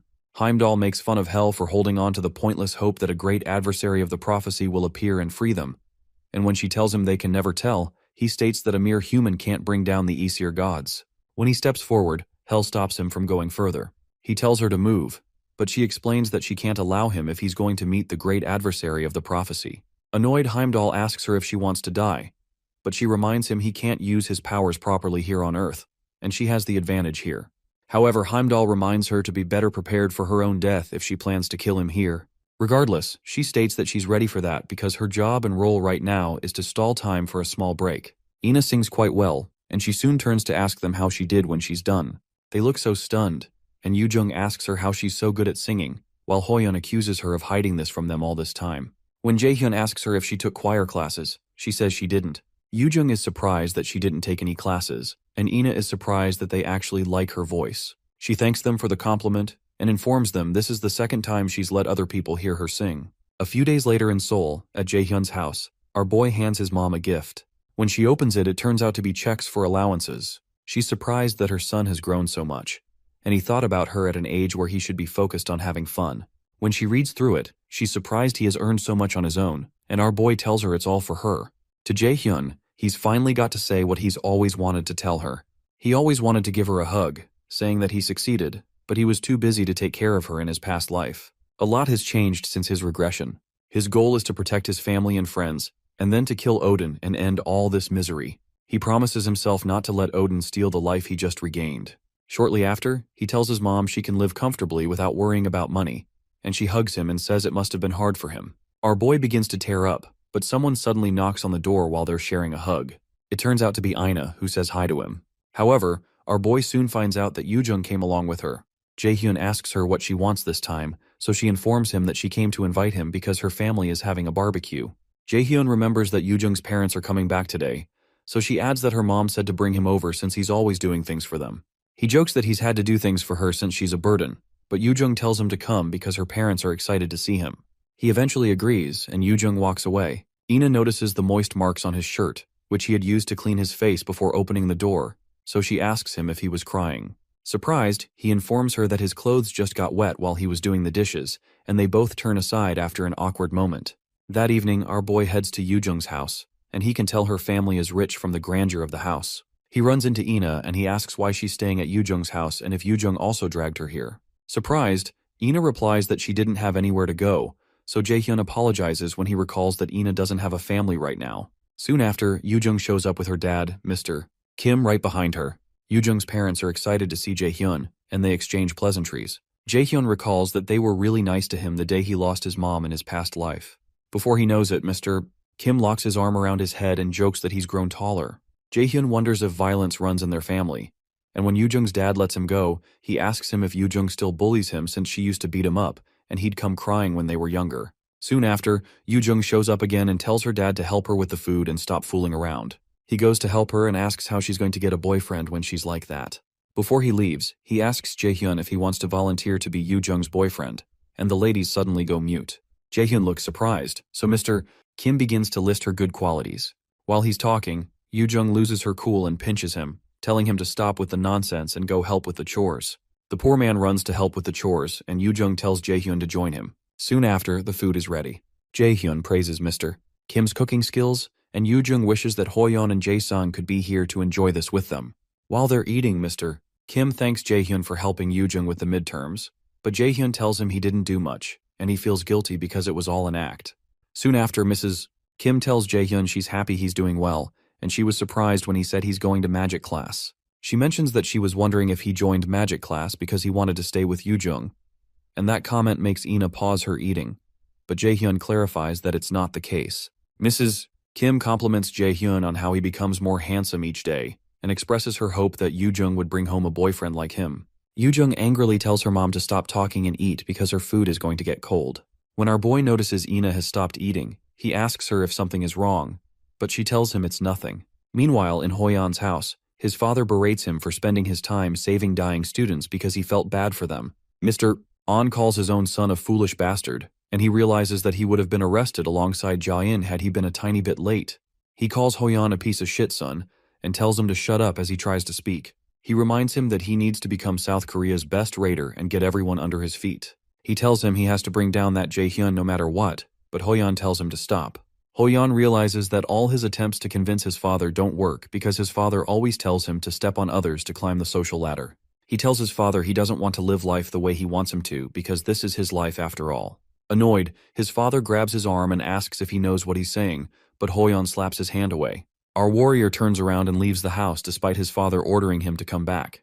Hoyan realizes he doesn't want to win against Jae-hyun using dishonest means, and he plans to improve through fair methods. Meanwhile, Yoo-jung's parents go out on a late-night movie date, so Jae-hyun commends the fact that her parents are still on good terms. Shortly after, our boy decides to go, and Yoo-jung asks him if he's leaving already. Our boy asks her what she means since it's almost midnight, but Yoo-jung insists that he hang out a bit more. After hesitating for a while, Yoo-jung states that her dad will be mad at him if he does so, and when she asks why, he says he doesn't think they'd be happy with him staying over so late when they're not home. Regardless, Yoo-jung states that they won't get mad if he doesn't do anything bad, and she makes Ina agree with her. Eventually, Jae-hyun decides to stay back. Shortly after, Ina says she's been curious about something and asks them if they're both dating. They both furiously deny it, so Ina says she guessed so because they're really close, and their parents are close too. Yoo-jung clarifies that she and Jae-hyun only like each other as friends, and Jae-hyun leaves shortly after. While he's heading home, Hella approaches him and informs him that he has to go through his second trial as soon as possible. She explains that they cannot stall any longer because Odin has begun to act. Sometime later, Odin has a meeting with the Aesir gods and is annoyed to find out that there's still no news from Heimdall. Thor tells his father that he's overly concerned about the prophecy's adversary since he's just a human, and an insect can do nothing against a god. Frigg joins her voice to Thor's and tells Odin a human is not a threat to the king of the gods, and reminds him he worries too much. However, Odin informs her humans are creatures that can endlessly learn and grow. At the moment, they cannot kill the great enemy because the prophecy's power can protect him for 10 years. But Odin doesn't want to eliminate the possibility that the adversary will grow more powerful within that time period. Frigg believes that the power of the prophecy that is protecting the great adversary is quickly weakening, and they may not have to wait 10 years before they can kill him. Odin tells her that all their plans will have to be precise because fate has never prophesied their victory. Meanwhile, Jae-hyun learns from Hela that the power protecting him from the Aesir is fading. He asks why, since he wasn't attacked by the Aesir until he turned 27 in his past life. So Hela explains that it's because too much of the prophecy's power was used to bring him back to his time period. Apparently, going against the flow of time is not allowed even for a god, and it's surprising that the prophecy's power even held out for this long. In fact, Hela believes that someone she doesn't know had paid dearly to make this possible. When Jae-hyun gets home, he's shocked to learn that he's fighting against Heimdall, the white god who looks into the near future and wears a big horn. Since he's already on Earth, Jae-hyun worries that they won't have time for this test, but Hela assures him that she's stalled for time. Meanwhile, Heimdall is tied down by Hela's power, and he wonders how Hela can dare to store him, the great Heimdall, in a place like this. While still bound, he screams to Hela not to think she can keep him in such a petty prison. Hela tells Jae-hyun she had to use quite a bit of power, but it'll delay Heimdall for a while. When Jae-hyun asks where the second trial is going to take place, as if on cue, the news comes up about the recurrent failure of the 11th Great Ruins raid. The news states that a guy named Balak from the European Association joined the raid, creating a lot of hope. But the first trial, called Proof of Qualification, could not be cleared again, and it seems they're not confident about their next attempt. Hela tells Jae-hyun that the next trial is in Iceland, the mythology's center and where the giant of the Great Ruins secret is hidden. Apparently, the great ruins these guys are attempting were made for the great adversary to foster him into becoming someone who can defeat Odin again. When he asks her what she means by again, she also finds it strange that she used the word again. Apparently, he's the only one who can attempt the Proof of Qualification trial, which will open up the path to the great ruins. Meanwhile, Balak watches the news about how they were unable to clear the ruin, and he angrily smashes something as he wonders what sort of ruin this is that they can't get in. He calls out to a lady named Camilla and asks her if she's sure the mages are properly looking into this issue, and she reminds him that she's told him not to doubt others. She tells him to stop being in such a rush because she also wants to enter the only great ruin in the entire world. But Balak still wonders how they're supposed to get past the first trial, which keeps asking them to prove themselves if they want to enter.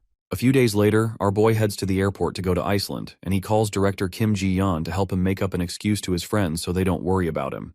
He had to rush the preparation process by using mana stones to reinforce all his artifacts to enter their maximum and level up beyond level 30. As Jae-hyun gets into the plane, he knows the Great Ruins are protected by Balak, who doesn't want anyone else to invade it, and he'll have to fight the S-rank raider, who's carrying the real Dragon Slayer sword, Balmung. Meanwhile, Hela, who's traveling in Jae-hyun's coat as a cat, hopes to see whether Loki made the right choice by seeing how Jae-hyun handles this.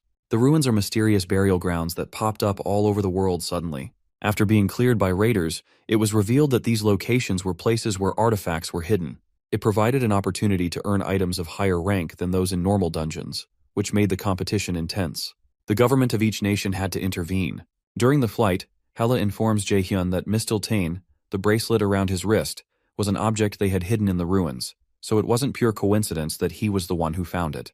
Jae-hyun guesses she must be referring to the bubbles of light he saw back then that led him, and he recalls that the beginning of everything was that strange light too. Shortly after, Hela explains that the ruins were created by the giants. Apparently, 10,000 years ago, their guardian and Thor's rival, Hrungnir, created it for the great adversary of the prophecy, as well as the countless humans who would be fighting Odin's army. Jae-hyun realizes that it makes sense why the ruins have so many puzzles and riddles, because the giants are known as wise beings, who were said to be confident even in the face of the Aesir gods, even though they met a horrible end.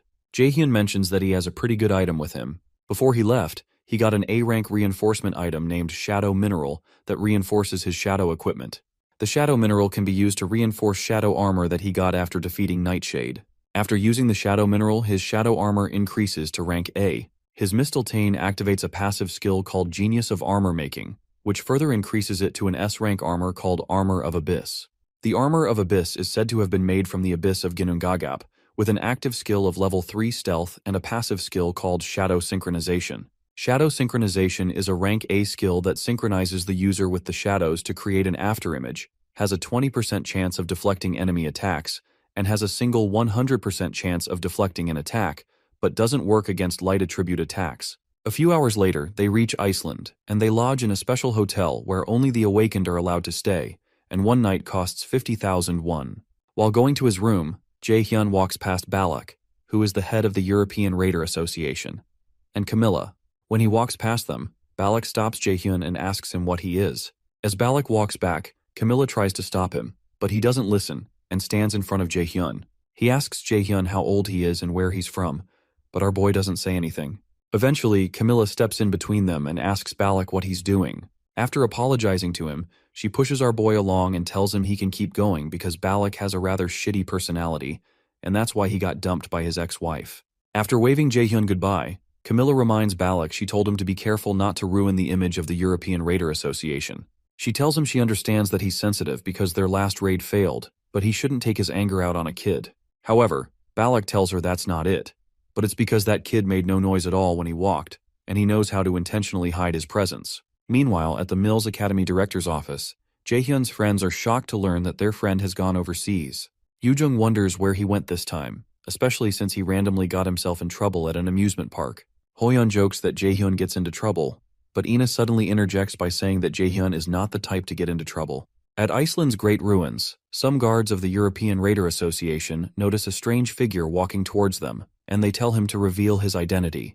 Jae-hyun, who has concealed his identity with the armor, asks them if they can't just let him in because he's too lazy for this shit.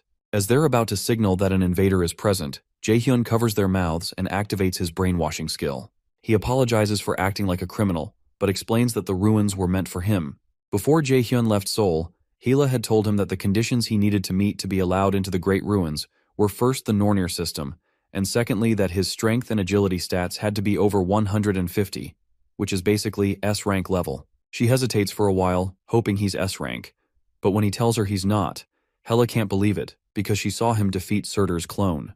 When she starts to think of a way for him to reach S-rank, Jae-hyun tells her there's a way and brings out a rank A key called a cursed key that he got from Flandier's mission. Using his detection key, he recognizes it as Loki's key that can open any door or chest. In the present, Jae-hyun finds it strange that he got this key, and it seems as if someone who predicted everything prepared this for him.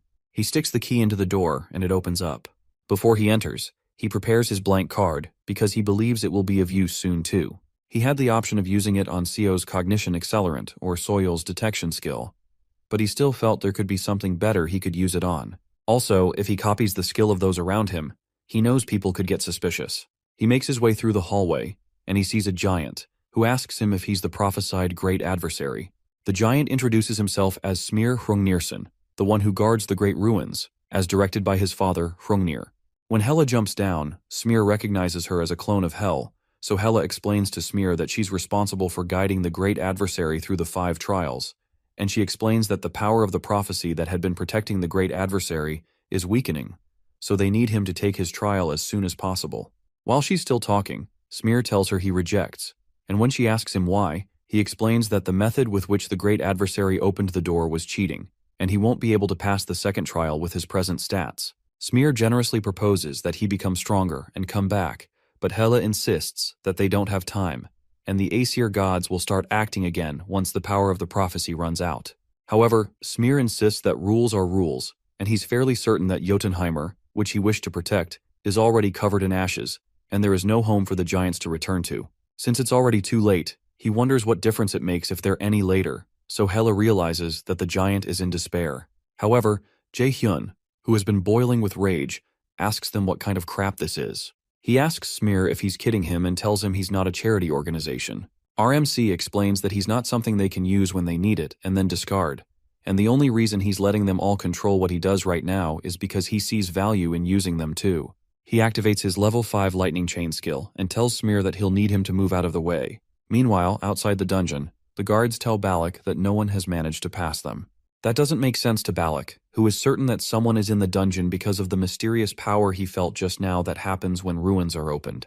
Since the doors are open, he's certain he'll be allowed in too, but when he reaches the door, he's told that he's not qualified as usual. Shortly after, Camilla receives a call from Balak very late at night, and he informs her that an invader has entered the Great Ruin. Inside the dungeon, Hela asks Jae-hyun what he's doing, and Smir, who is now enraged, calls him a fool and stands up to face him. Smir asks Jae-hyun how he dares to defy him in that human body, and his roar releases a destructive amount of energy. Regardless, our boy asks him if he doesn't have any other lines, because he's heard that one so many times that he's sick of it. The reason our boy is doing this is that he'd have to retreat if he gives up on this trial and die while fighting Heimdall. It's either that or dying here, so it's the same thing. So as not to end up with regrets as he did before regressing, he plans to stand his ground. Shortly after, Smir tells the great adversary that his courtesy ends here and releases a huge arrow from the top that aims right at Jae-hyun's head. Oddly, our boy doesn't move out of the way and uses his absolute calculation skill to destroy the arrow. Next up, he uses his wind boost to launch himself towards Smir. The giant realizes Jae-hyun is coming straight for his heart, and he wonders if the great enemy is really planning to take him down and walk away. Smir wonders what's driving Jae-hyun to do all this, and our boy senses the feeling of intense pressure similar to when he fought Hugin. He feels this when he's against an opponent that he can't presently win against, and he has no intention of caving this time. Shortly after, he activates his Frozen Earth skill and freezes the ground. Smir notes the skill and says he doesn't know how Jae-hyun was able to get his hands on a secret skill of Dark Elves, but he crushes the ice on the ground with one punch and reminds Jae-hyun he's weak regardless. A look of despair first crosses Jae-hyun's face, but then he smirks. He asks Smir if he's moving the way he expected just because he's stupid and tactless. Our boy soon activates his level 5 fire skill and another level 5 skill called Air Blast. Jae-hyun mixes the ice with fire and shoots them at the giant, blocking his view. He soon activates his level 3 stealth skill to conceal himself, and Smir wonders if he really expects this pathetic trick to work on him. When the fog clears, Smir realizes he disappeared and is unable to find him. Soon after, Jae-hyun leaps toward him and slashes at his neck with his sword. Meanwhile, at Seongun's office, the curator guildmaster, Ms. Baek Ji-hyun, comes back to tell Seongun that she wants Jae-hyun. Seongun doesn't see the point in repeating this pointless conversation, but Ji-hyun offers to give her the right price in exchange. Seongun insists that Jae-hyun isn't an object to be sold, so Ji-hyun offers her an item known as Nidhogg's Fang. Seongun hadn't expected the curator guild to offer an S-class item, and she wonders if that's how badly she wants Jae-hyun. However, Seongun smiles and asks her if she plans to lure Jae-hyun directly with this item if Lotus Guild declines their offer, and from Ji-hyun's response, it's clear that that is her plan. Intrigued, Seongun tells her that she should have gone to Jae-hyun instead, but Ji-hyun tells her they prefer to resolve issues in a gentlemanly manner. Ji-hyun gets up and stretches her hand, telling her she'll be expecting her decision. Once again, Seongun doesn't return her handshake, and Ji-hyun takes her leave. Meanwhile, Jaehyun slashes at the giant's neck, but Smear isn't injured. Smear asks Jaehyun if this is the method he's chosen, and reminds him that Odin and the other Aesir gods are strong, and there's no guarantee his efforts will yield any results. He asks Jaehyun if he still believes he can move forward, but our boy tells him it's better than sitting around doing nothing. He activates his realization of magical artifact to create a mana blade and then activates his genius of armor making to level up the mana blade he created. Regardless, Smear tells the great adversary that he knows nothing because there is no value in what he's doing, but Jaehyun tells him he's the one who chooses whether his actions have value or not. In a flashback, Smear remembers when his father told him he alone is the one who chooses his value. Jaehyun doesn't hesitate and moves forward to land attacks on Smear, but a sudden outburst of energy from Smear makes Jaehyun unable to move. Smear asks him if he can take responsibility for what he said, and the weight of the energy starts to make Jaehyun bleed from the mouth. In extreme pain, he wonders what he should do and how he can win against this monster, but suddenly, the pressure disappears. Smear reminds him that he just said he's the one who chooses the value of his actions, but also informs him that such claims are only allowed for those with power. Smear offers to give him a chance to prove himself worthy, so he can let him in while Hela hides nearby. After considering it for a while, Jaehyun makes Smear an offer to withstand his ultimate attack just once, and Hela jumps out and asks Jaehyun what he thinks he's saying. She reminds him that Smear possesses divinity, and that his present human form isn't capable, but Smear accepts the offer. Smear summons a spear to evaluate if he's worthy of his words, and if he's a being who can resist great fate. Hela tries to stop Smear, but he doesn't listen to her and launches the spear right at Jaehyun, who stands there like a deer in the headlights. The immense power of the spear shakes the entire building and eventually creates a large gap where it's targeted. After the smoke clears up, Jaehyun remains alive, and he asks Smear if that proves it. He had used his shadow synchronization skill, and the system tells him that the skill will have a 20% likelihood of activation from now on. Smear is surprised, but a smile soon develops on his face, and he allows Jaehyun to go in while Hela just stands there speechless, wondering what a strange human Jaehyun is. As our boy makes his way in, Smear informs him that there are 3 trials of wisdom prepared for him in this ruin. When he asks Jaehyun if he's not afraid, Jaehyun tells him he is, so Smear tells him that's good. While walking into the ruins, Hela asks Jaehyun how he did what he just did, and he says he's not sure either. As they walk further in, they encounter 2 ladies, who welcome him and introduce themselves as Norn, the gatekeepers of the first trial of wisdom. Hela tells Jaehyun that she can't intervene from this point onwards and warns him to be cautious. The ladies tell him that one of the 2 of them is an angel and the other is a demon. The angel speaks only the truth, and the demon speaks only lies. One of them is a gateway to heaven where the angels reside, and the other is a gateway to hell where the demons reside. Apparently, whichever gate he chooses, he'll be able to reach the next step of the trial. But if he chooses the gate that leads to hell, the undead will continue to get in his way. After they explain, Jaehyun is told that he will be able to ask them just one question, so he has to use the opportunity well. Jaehyun realizes figuring out the right path with just one question is the famous logic riddle, but he's intrigued that both of the paths can still lead him to the next trial. When he decides to ask his question, the Norn tells him there's no need to hurry because there's enough time for him to think, but Jaehyun replies that he doesn't need to think deeply about this. After he points to one of them, he asks her what realm her gate leads to. Jaehyun recognizes this riddle as one called Angel and Demon, a pretty famous riddle that has a pretty well-known solution too. If you ask where they live, the angel will tell you the way to heaven, and if you ask the demon, they will also point you to heaven. The lady he asks walks in front of a gate close to her and says, "This is her gate." She asks him if this gate is his choice, but Jaehyun tells her he's going to go through the second gate instead. After he makes the choice, Hela is shocked and follows him in. She asks him if he's out of his mind and why he would intentionally choose the gate that leads to hell, but Jaehyun reminds her of the saying that nothing is hard work when you're young. Eventually, he reveals to her that he chose this gate because they told him the undead will try to stop him, and Hela suspects he has other plans. When the undead start to come out, Jaehyun activates his sacrifice skill and switches it to an offense skill called Judgment of Light. Using the Judgment of Light, he incinerates them, and he keeps leveling up. To Jaehyun, gaining all these experience points is the real meaning of heaven. Hela just watches glumly and calls Jaehyun an evil human, suspecting that he must be a demon. Meanwhile, the Norn sisters confess that Jaehyun made the most foolish but also the wisest decision, just like Mimir prophesied. Sometime later, Jaehyun covers the distance and is taken to another place through a portal. He considers it a shame that the previous trial is already over because it was a rare opportunity to level up. In the second room, they find a complex magic activation on the ground, and our boy guesses that this test condition must be that he has to find a way to escape. A voice suddenly confirms his suspicions, which is later identified as the gatekeeper of the second trial. Hela recognizes this voice and wonders how he is here, but the voice asks her to let him introduce himself. The voice introduces himself as Mimir, the one who made the Nornir system and the one who set his fate. Mimir explains that Loki came to him a long time ago to ask for advice on how to foster the last hope, the great enemy of the prophecy, and how to free oneself from Odin's eye. The answer to that was the Nornir system. Shocked that he's meeting the one who created the system he's using, Jaehyun asks him why he didn't explain his plans from the start. So Mimir informs him that it's hard to approach him because of the contract with the Aesir gods, and the Aesir system that all the Awakened used held them back. For a while, Mimir and Hela chat about how they won't be able to guarantee that the great adversary will be alive if the war they're expecting happens earlier than expected.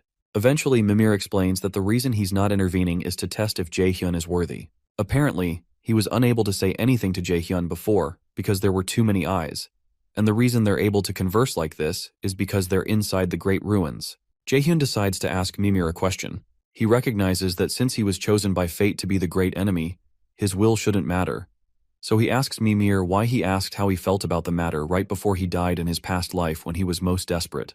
Meanwhile, Yoojung and Ina wonder what Jaehyun is doing overseas that's making him not answer his texts. While they all talk about Jaehyun, Yoojung laments that she just wants to be with him. But before the words come out of her mouth fully, she becomes embarrassed and quickly corrects that she said that because she's the only one who can put up with him. Shortly after, Seo talks about her plans to attend Mila's academy soon and how she's already looked into their room sizes. So Hoyeon sincerely asks her what she will do if she ends up failing the entrance exams. The question leaves her in despair and she accuses him of being mean, which shocks him. Ina finally says she hopes Jaehyun comes back soon, and Yoojung agrees. In the Great Ruins, Mimir answers that they didn't want to leave the fate of the world in the hands of someone who couldn't even get up on his own. So he gave him an opportunity to change his fate back then. Jaehyun mentions that he has many more questions, but he guesses Mimir won't be able to answer them all. Eventually, Mimir offers to give him a hint about the truth if he passes this trial. To explain the second trial, Mimir tells him that he has to offer one of the objects in the room by placing it on the altar. However, he has to keep two things in mind. First, that this is to earn wisdom, and secondly, that he only gets one chance. When Jaehyun despairs because he's going to have to look through all this stuff, Mimir recognizes his thoughts because he can access his thoughts through the Nornir system. Mimir decides to give Jaehyun two hints for the trial. The first is that he already has the wisdom he could earn from this altar, and the second is that he came to the ruins 2 days earlier than they planned because today is Monday. Jaehyun is still pretty confused, but Mimir tells him that's all the hints he can get, so he asks Jaehyun to show him his wisdom. Before Jaehyun begins, Mimir adds one last condition to this trial, which is that Jaehyun will die here if he fails to pass this trial. Annoyed, our boy thinks within himself that Mimir is a real son of a B-word because he knows he can hear his thoughts. The cursing makes Mimir laugh, and he tells him he has an hour to bring up an answer, and an hourglass is set up. Jaehyun thinks about what Mimir said about him already possessing the wisdom, and how Mimir meant he was supposed to come here on Wednesday. None of that seems to relate to this trial, so he decides to calm down and think back to where it all began. Before he does anything, Jaehyun decides to try out his mana detection to check out all the items, but he doesn't pick up anything special. He keeps thinking about the wisdom he already possesses, and Wednesday, as the time continues to count. Eventually, he decides there's only one possibility remaining for what Mimir expects from him. After he generates a spear, the Nornir system asks him what he will sacrifice to the altar, so he decides to sacrifice himself. The system reminds him he only gets one chance and asks if that's his choice, so he cheerfully says it is. Suddenly, the magic circle under his feet lights up, and Mimir tells him that he gave the correct response. Jaehyun recognized that the wisdom he already possesses refers to the knowledge of runes that he earned after obtaining Odin's lost eye. Second, the word Wednesday is rooted in the term Day of Woden, and Woden is Odin's other name. Odin is said to have sacrificed himself in order to gain knowledge of life and the afterlife. If that has something to do with this trial, then it's clear that he needed to offer himself on this altar.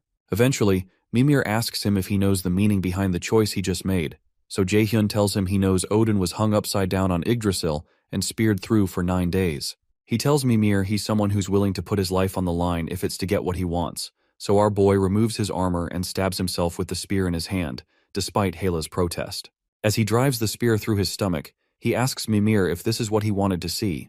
Jaehyun recognizes that sacrificing oneself means enduring the threat of death. To end things a bit sooner, Our boy activates his realization of magical artifact skill to create another spear and stabs himself with it again. Hela clamors for him to stop, but Jaehyun generates another spear, and as he's about to stab himself, Mimir tells him it's enough, and then drops him back onto the magic circle. When he drops him, Mimir tells him he's changed quite a bit, and no longer needs his advice. Jaehyun is surprised that the injury is gone, and Mimir tells him the test is over, and that he's shown him he's better than he thought him to be.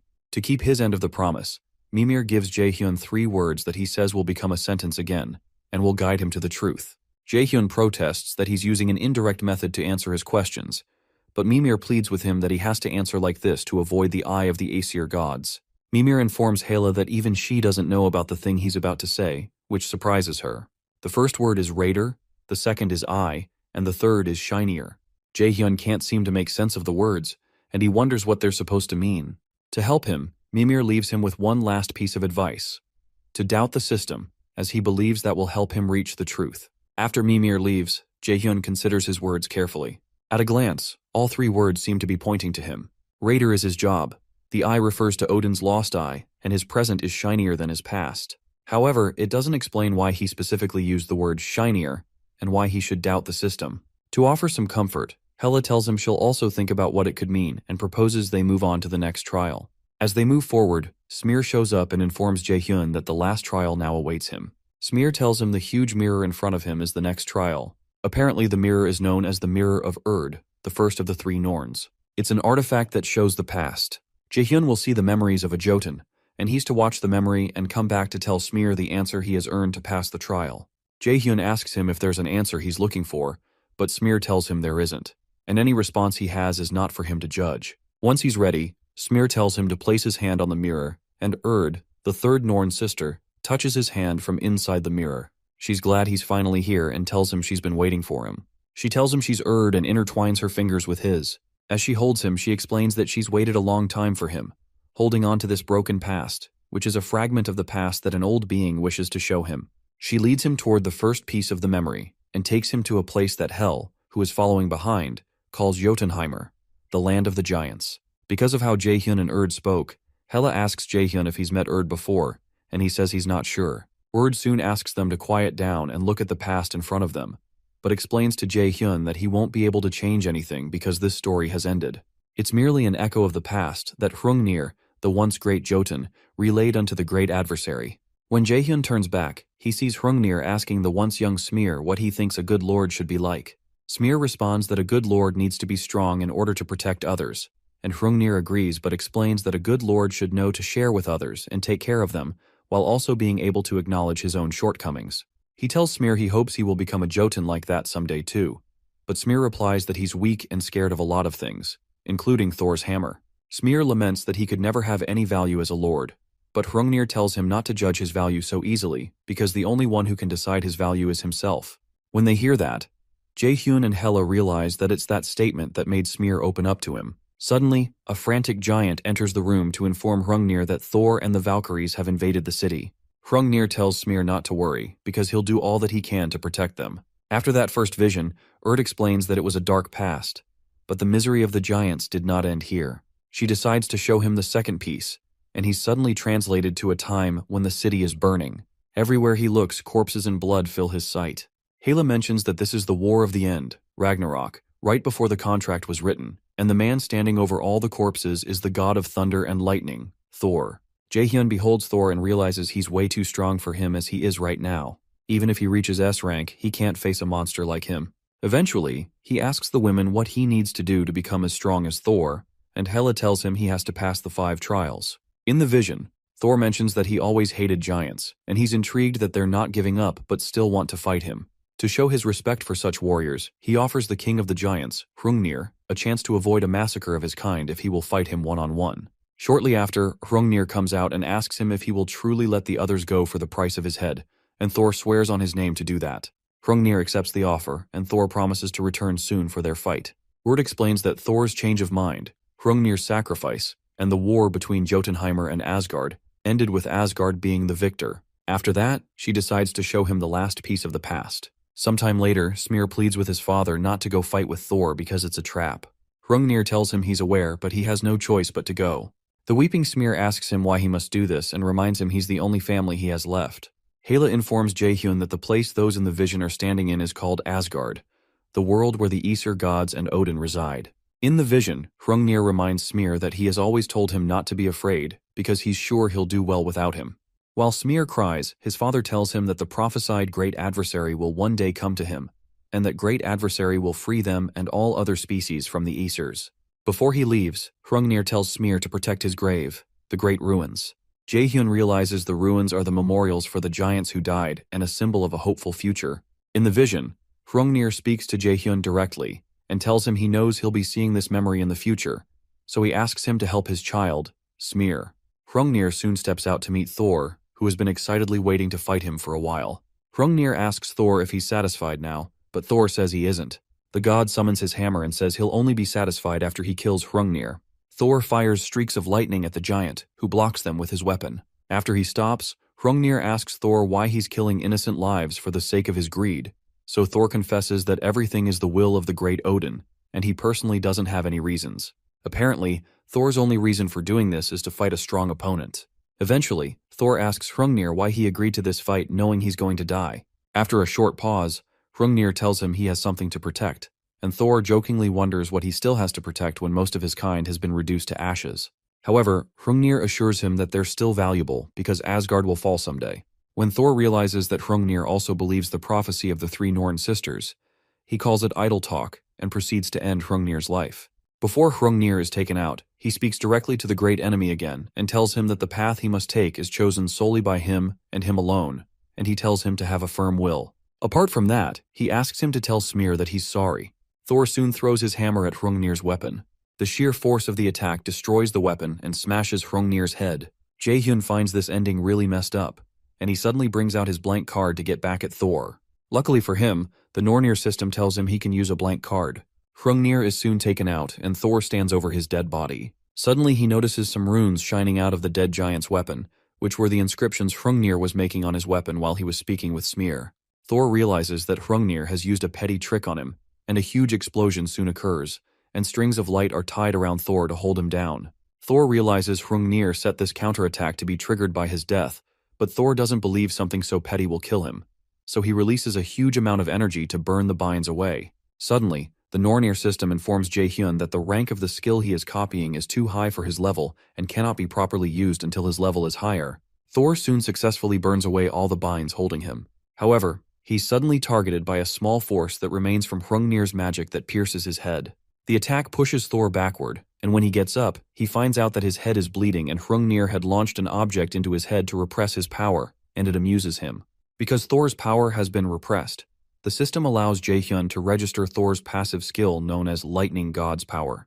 Hela asks Urd how it's possible to use a blank card on someone inside a memory, and Urd tells her it wouldn't be possible if this was just an illusion. However, it's not an illusion but a fragment of the past that's being passed down to the future generation, which means that Hrungnir's sacrifice wasn't meaningless after all. Jaehyun is able to register the Lightning God's power, which is of legendary rank. He now possesses Thor's lightning, which greatly increases the efficiency and potency of all lightning-type skills. It increases lightning damage by 300% and lightning efficiency by 50%. However, because the skill is too high in rank for the user's level, it cannot be maintained for long without permanent damage to the body. When Hela asks him if he's sure about this, our boy tells her he'll just grow strong enough to be able to handle it, and tells her he's sure she'll help him. Soon after, Urd tells them it's time to say farewell once again, but she confesses she can't get used to saying farewell to him once again. Confused, our boy asks her why he can't remember knowing her before, but she tells him there's no point in finding out now. She encourages him to leave the past and go to a new future since there is no space for her in his fate. The veil on her face suddenly disappears, and she tells him she wishes his journey is filled with blessings throughout. Tears drop from Urd's eyes and she eventually disappears. For a while, our boy just stares at the mirror and hesitates before he turns back towards Smear. Smear decides to ask him one question for his last test. Smear asks him if he's ready, and if he's capable of not straying from his path, even if he were to lose something important to him. Jaehyun thinks about his mother, teacher, and friends. Then he replies that he can't. He confesses that he'll be shaken up, sad, and in pain, just like Smear, but he'll get up again because he must move forward. Smear likes the answer and tells him he's qualified to pass this trial. Immediately, the system notifies him that his level has gone up by 4, and he's obtained the title the one who overcame the second trial. Apart from that, he's notified that he's received a gift from Hrungnir. Before Jaehyun leaves, he tells Smear that his father told him to tell him he's sorry, then leaves. When Smear is alone, he says out loud to his father that he never resented him for what he did. When Jaehyun reaches the gate of the dungeon, he's shocked to find the entire European Raider Association waiting for him. Hela realizes the men are very skilled, and it's going to be hard to sneak out. Jaehyun finds it unsettling that they would treat him like a thief, but he understands they feel that way because the European Union put a lot of money into the rights to raid this place. Our boy knows he can't take on 2 S ranks at once with the skills he has right now, so he asks Hela to take care of things while he stalls for time. Hela informs him she'll send a signal, so she asks him to distract the men until then. Jaehyun finally steps out in his armor, and Balak steps out to meet him. Balak asks him if he cleared the dungeon, and Jaehyun asks him what will happen if he did. Enraged, Balak points his spear at his neck, and he's certain that the intruder cleared it since he doesn't feel mana coming from the ancient ruins, but he doesn't understand how he was able to.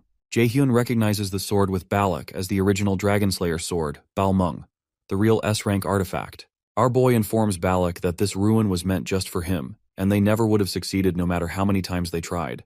Annoyed, Balak asks him if he's saying they're not good enough, and Jaehyun tells him it's possible. He reminds him that he couldn't even get in because he failed to prove himself worthy, and Balak almost curses at him.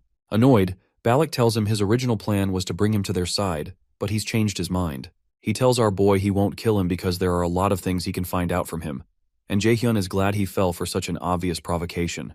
Eventually, Jaehyun tells him to try to kill him if he can, and he generates a sword he was able to get thanks to encountering Balak. Our boy recreates the rank S Dragonslayer sword, Balmung, and Balak just stares at him in confusion. To answer his questions, Jaehyun reminds him there's no law that states there can't be 2 Balmungs. Balak immediately attacks him, but our boy moves backward using his Step of Light skill. The angry raider keeps trying to attack him, but Jaehyun keeps dodging each attack. Eventually, when he stops, Jaehyun tells him he's slower than he expected. This further annoys Balak, who confesses that there are not many who can dodge his sword even among S-rank raiders, and he wonders who on earth Jaehyun is. Shortly after, Camilla shows up and warns Balak to be careful because the sword the intruder is holding has the same mana as his Balmung. Jaehyun reminds Balak that he won't kill him, but he's going to take his limbs.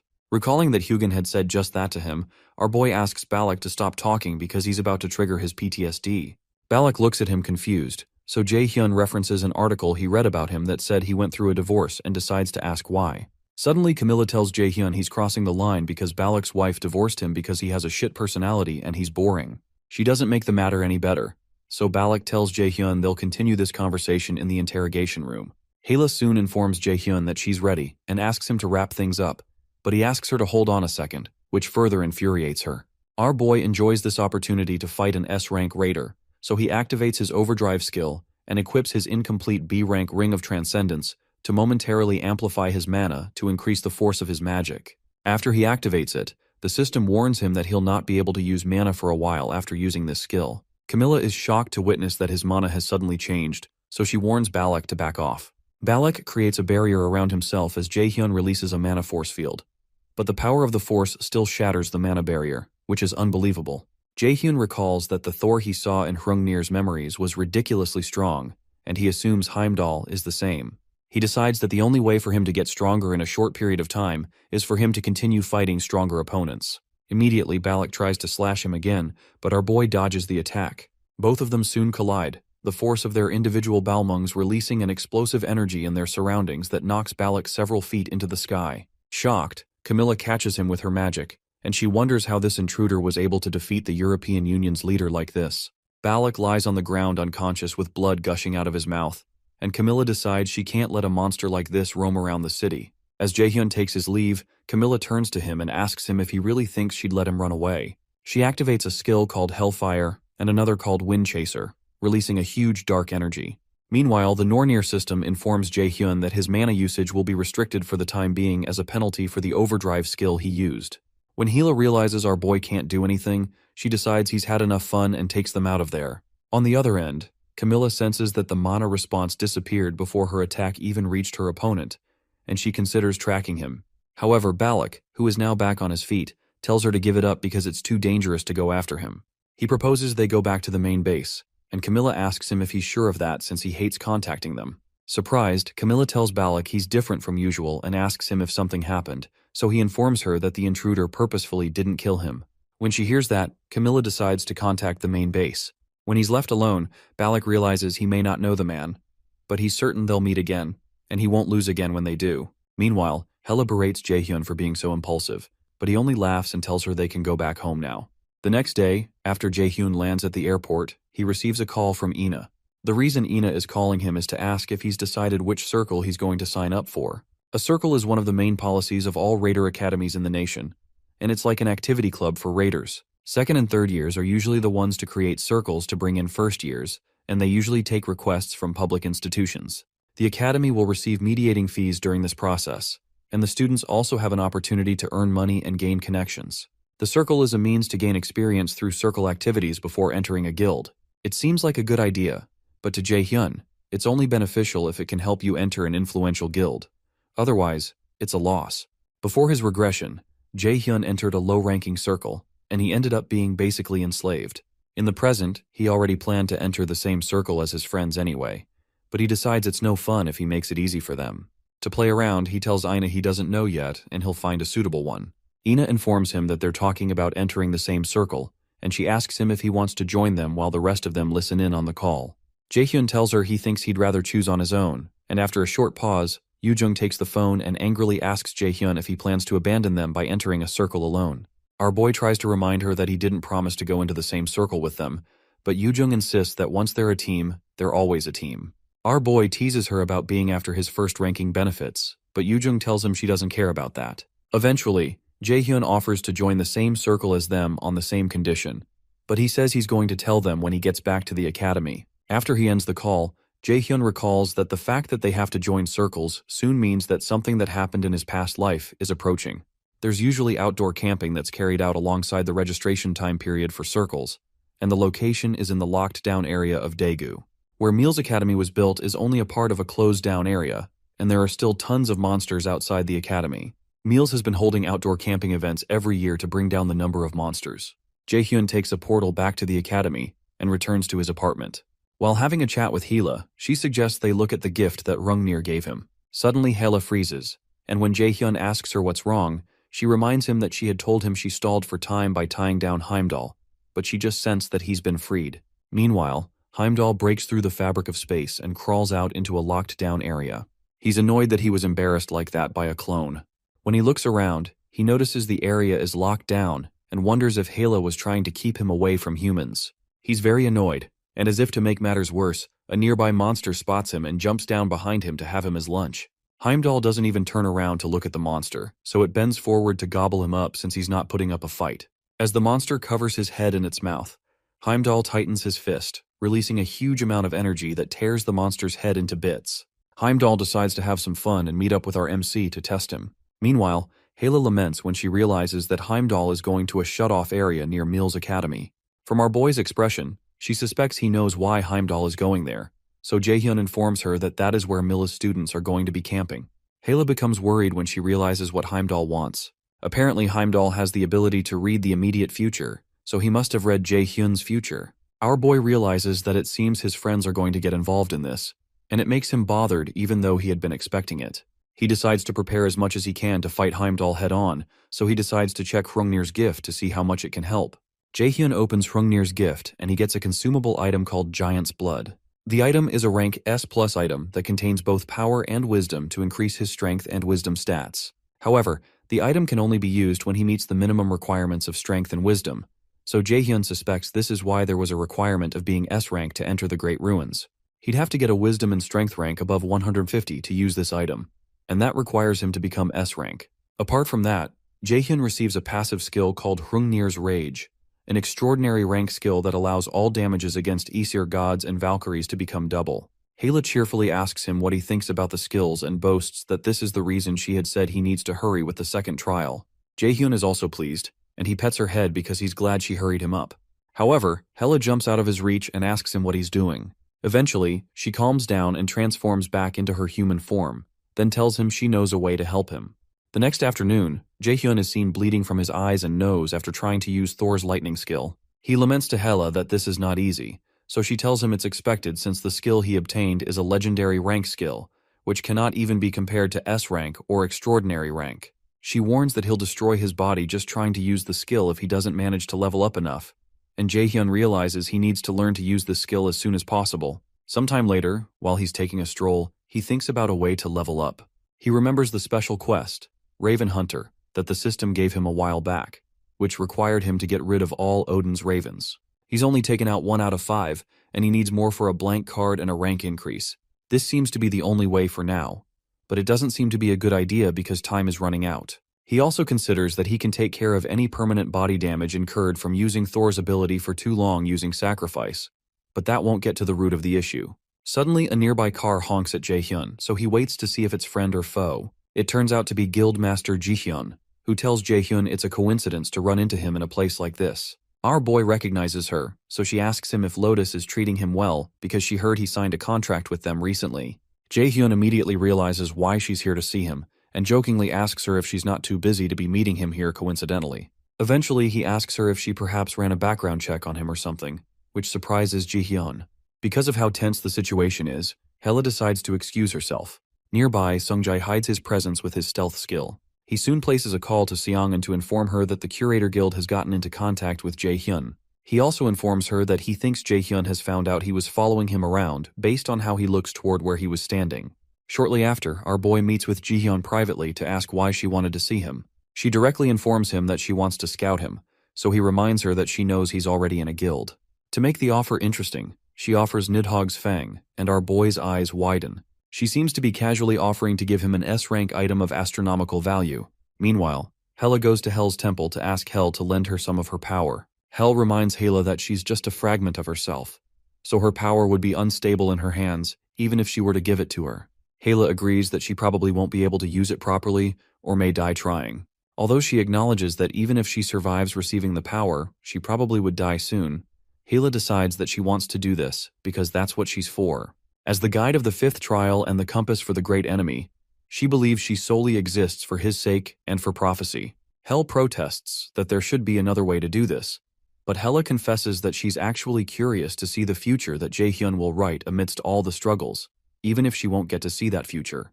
When Hel realizes she's made up her mind, she agrees to give her power but wishes for her to be happy regardless of the decision she makes.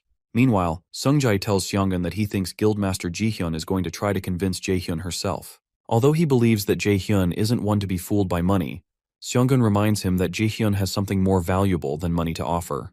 Seongan realizes that Jihyun judged Jaehyun's potential to be better than she herself had done. Surprised, Sungjai asks her if she's going to let Jaehyun be, so she replies that it's not in her hands because Jaehyun is well on his way to being the world's strongest raider. Regardless, she states that she has never and will never let someone take something she's interested in. In the Curator Guild meeting room, Jihyun asks Jaehyun what he thinks about her offer. Recognizing that he's only seated with her because he wants something, she asks Yeonju to bring Nidhogg's Fang to the table, and it catches our boy's attention. Nidhogg's Fang is a renowned blade that was ranked second after the Balmung in Jaehyun's life, but Jaehyun playfully asks her why she's showing him this.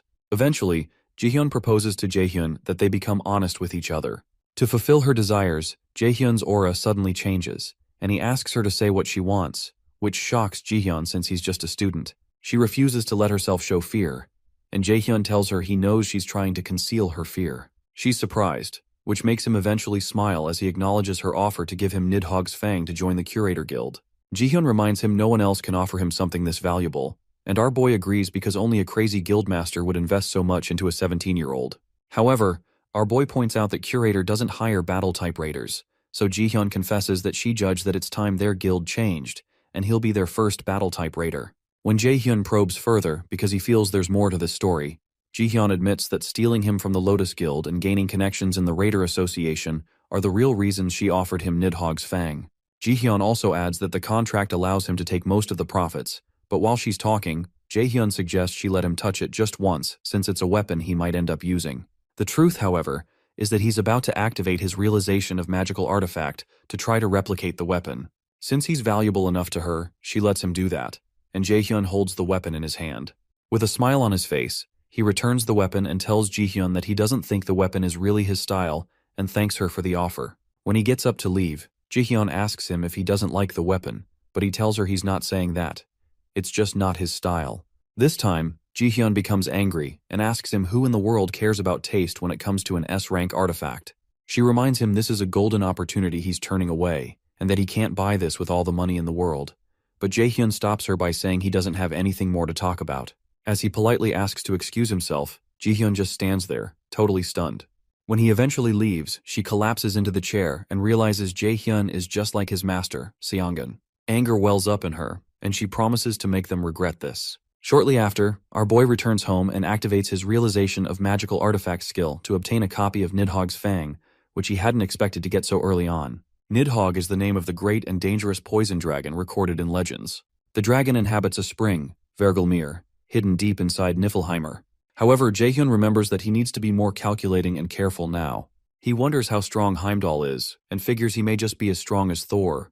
The thought of battling against the gods makes him think he's gone insane from the nonsensical situation he's in, but he's still curious to know how strong he is compared to them. He wonders if he'll be able to change the fate that Urge showed him through the mirror. Sometime later, in the Mills Academy main circle executive conference room, the top students at Mills Academy gather to have a discussion. A lady watches them from nearby and is surprised by the strength of their auras, which can almost be mistaken for those of veteran raiders. However, what surprises her is that all these circle leaders are here to recruit one person, Min Jae-hyun.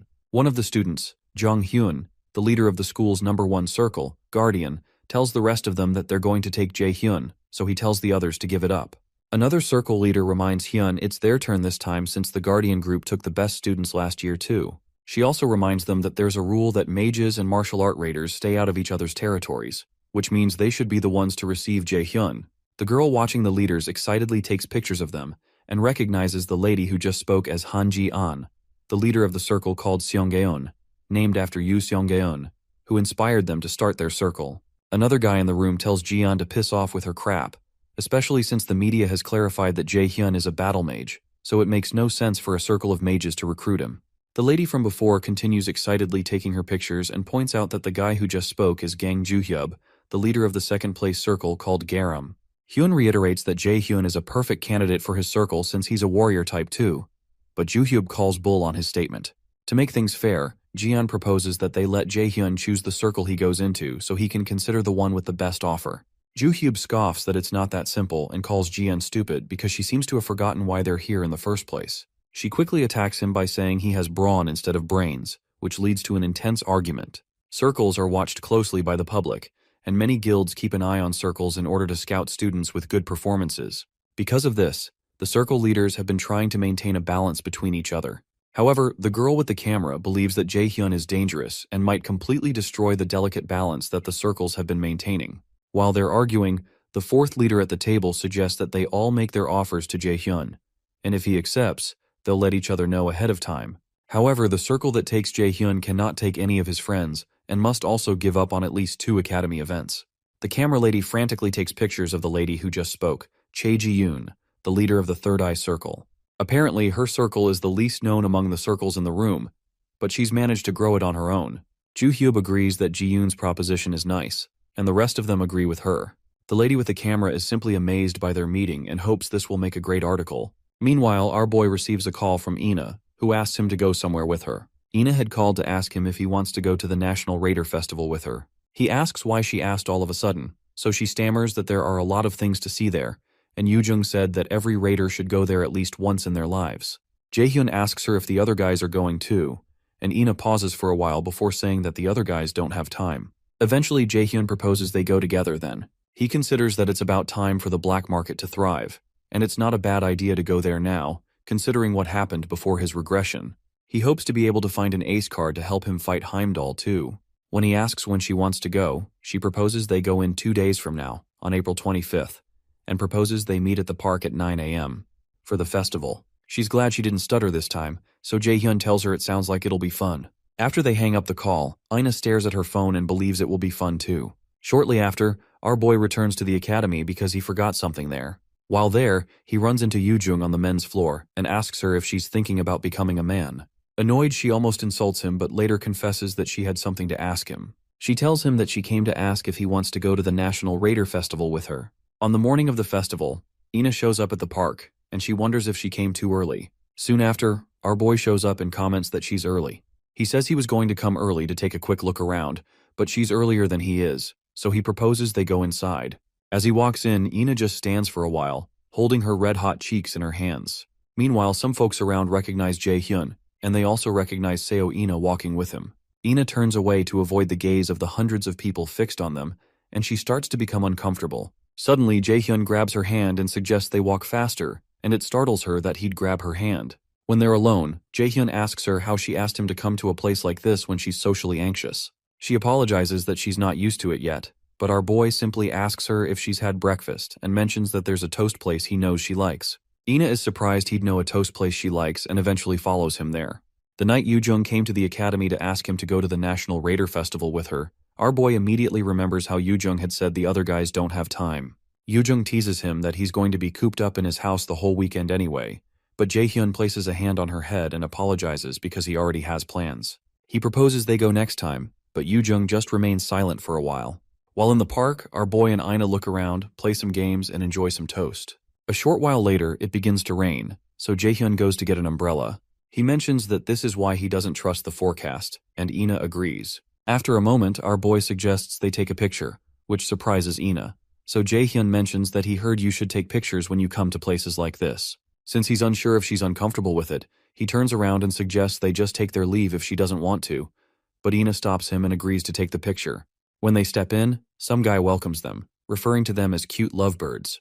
Jae-hyun feels the guy looks familiar and informs him that they want to take a picture. Ina starts to blush again as she wonders if they look like a couple to other people. When the attendant tells them that they can pick out props for the picture, Ina excitedly picks out a rabbit headband, which our boy finds cringy. The worst part is that she gets another headband for him, and he has no choice but to wear it. They're both clearly uncomfortable in the first picture, but eventually get more comfortable. When they step out, Jae-hyun complains that one of the pictures is broken, and the attendant apologizes because the employee he assigned must have forgotten when he told him to fix the machine. The attendant tells them they don't have to pay for the broken picture, and asks them to think of it as an empty slot for them to fill out their future together. And Ina starts to wonder if Jae-hyun will be in her future. Our boy just stares at him in confusion, and in an odd tone, the man mentions that they can only ensure the future if they can protect the present. When they finally leave the shop, Jae-hyun wonders what on earth that was, and he realizes the attendant was a bit concerning, but he didn't feel any mana from him. Ina watches him from behind and eventually stutters as she informs him that she lied to him. She explains that she didn't ask the other guys if they wanted to come with them, and says she was greedy because she wanted to spend time alone with him. Our boy just stands there speechless for a second, and he remembers his encounters with Hel, Nightshade, Hrungnir, Thor, Smear, and Urd. Eventually, he tells Ina he's glad she had a good time. She tries to say something but hesitates. When she works up the confidence, she informs him that she has something to tell him, but an explosion suddenly occurs nearby that startles them. Immediately, an announcement is made to all the visitors of the festival that there has been a dungeon break. Several raiders are dispatched to deal with the issue, and the visitors are asked to evacuate to a safe place as the fire covers the area. Shocked, our boy realizes that this level of mana isn't coming from a dungeon. More so, the mana smells like blood, and Jae-hyun wonders why. One of the raiders tells the visitors they need to run away because it's dangerous, and he tries to guide them to a safe place to run to. Ina mentions to Jae-hyun that they need to get out of here, but our boy tells her they aren't, then activates his mana detection. He tells her they'll likely die either way because of that bastard that appears to be directing the people to safety. The guy directing people suddenly laughs because Jae-hyun caught on quicker than he expected. He asks Jae-hyun if he's the great enemy, and Jae-hyun immediately tells Ina to get out of here. Before she can respond, the guy speaking with Jae-hyun appears in front of Ina and attempts to punch her at breakneck speed. Regardless, our boy covers the distance since he has super speed and grabs his hand. Jae-hyun asks him what he is. The guy jokes that Jae-hyun isn't so impressive even if he has the title of the great enemy of the Aesir, but our boy simply asks him once more and releases a burst of mana that forces the other guy to jump backward. The guy introduces himself as one of Odin's 5 ravens and explains he was not permitted a name, but he's certain he'll receive one when he offers Jae-hyun to Odin. Jae-hyun becomes annoyed and recognizes that this fool is the same as the bastard who was pretending to be his father. Ina calls out to Jae-hyun, so he tells her he doesn't think she'll be able to run away at this point, so he asks her to stay behind him. The raven realizes that Ina is important to Jae-hyun, so he informs him that he'll make him taste despair by ripping her limb from limb so that she never gets up again. Jae-hyun activates his realization of magical artifact and tells the raven that it's a shame that he's the one who's going to get ripped instead. Our boy successfully recreated the Dragon Slayer sword Balmung, and both of them dash towards each other. Before they collide, the Raven tells Jaehyun that his fancy sword won't do anything to him, and they both collide with explosive force.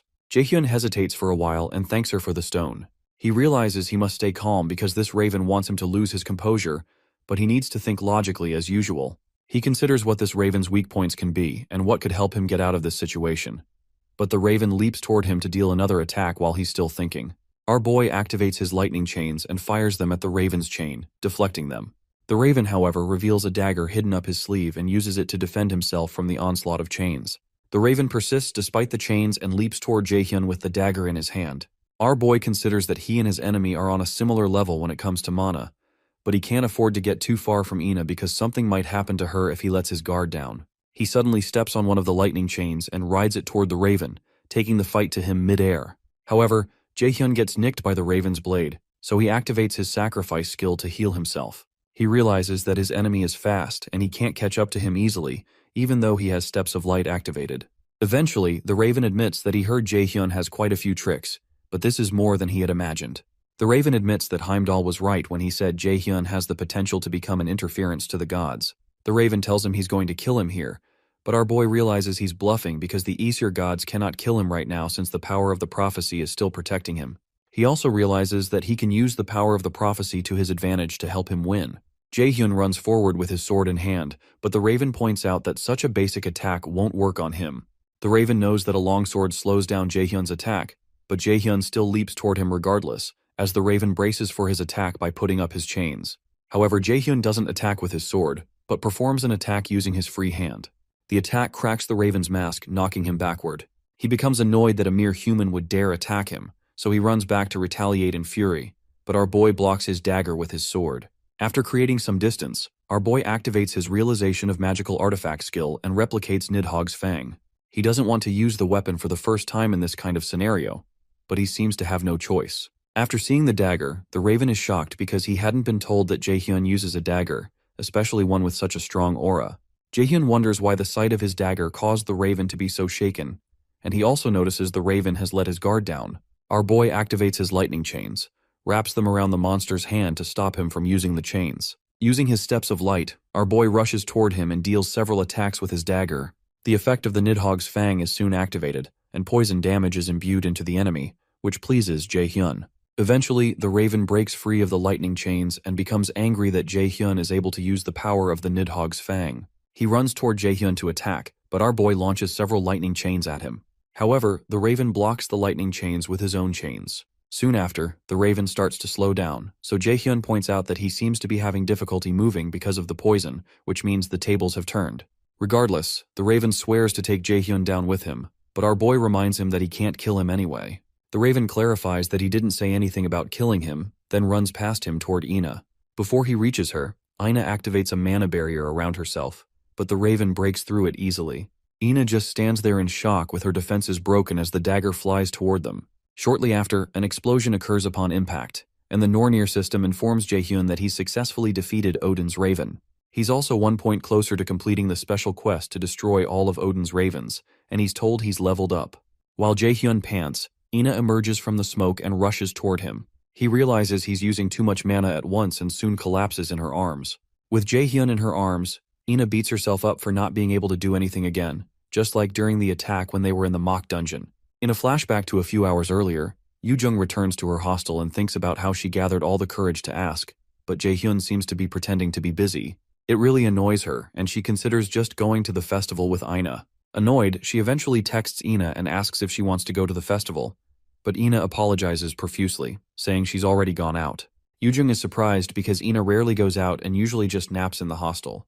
Eventually, she texts her back not to be sorry and proposes they go have dessert next time, to which Ina agrees. After a short while, Yoo-jung considers that it's strange that Jaehyun and Ina never go out, but they're out on the same day.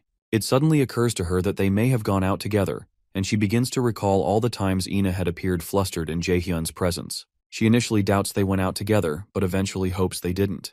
In the present, Jaehyun rests on Ina's body due to exhaustion. Ina recalls how she wasn't of any help when he was in danger during the dungeon exam, even though Jaehyun worked so hard to protect her. She also wonders who the person who attacked them was and notes that Jaehyun seems to know him. Apart from that, This person has a similar mana to what they detected in the mock dungeon, so she wonders if there's a connection. Eventually, she hesitantly touches his head, and our boy wakes up. When he looks up, their faces end up inches away from each other, which makes Ina completely flustered. Our boy only smirks and thanks her for letting him rest on her shoulder. After a short pause, our boy tells Ina he thinks he knows what she was going to tell him before they were interrupted. He admits he might be wrong and asks her to hear him out because there's something he has to tell her. Before he can complete his statement, Ina places a finger on his mouth and begs him not to say anything anymore because she's not ready to listen to his response yet, no matter what his reply may be. She says she needs some time and says she can wait for him to be done with whatever he needs to do. As tears pour down her face, she suggests that they talk about it later. Our boy doesn't seem so happy about it, so he places a hand on her face to wipe off her tears.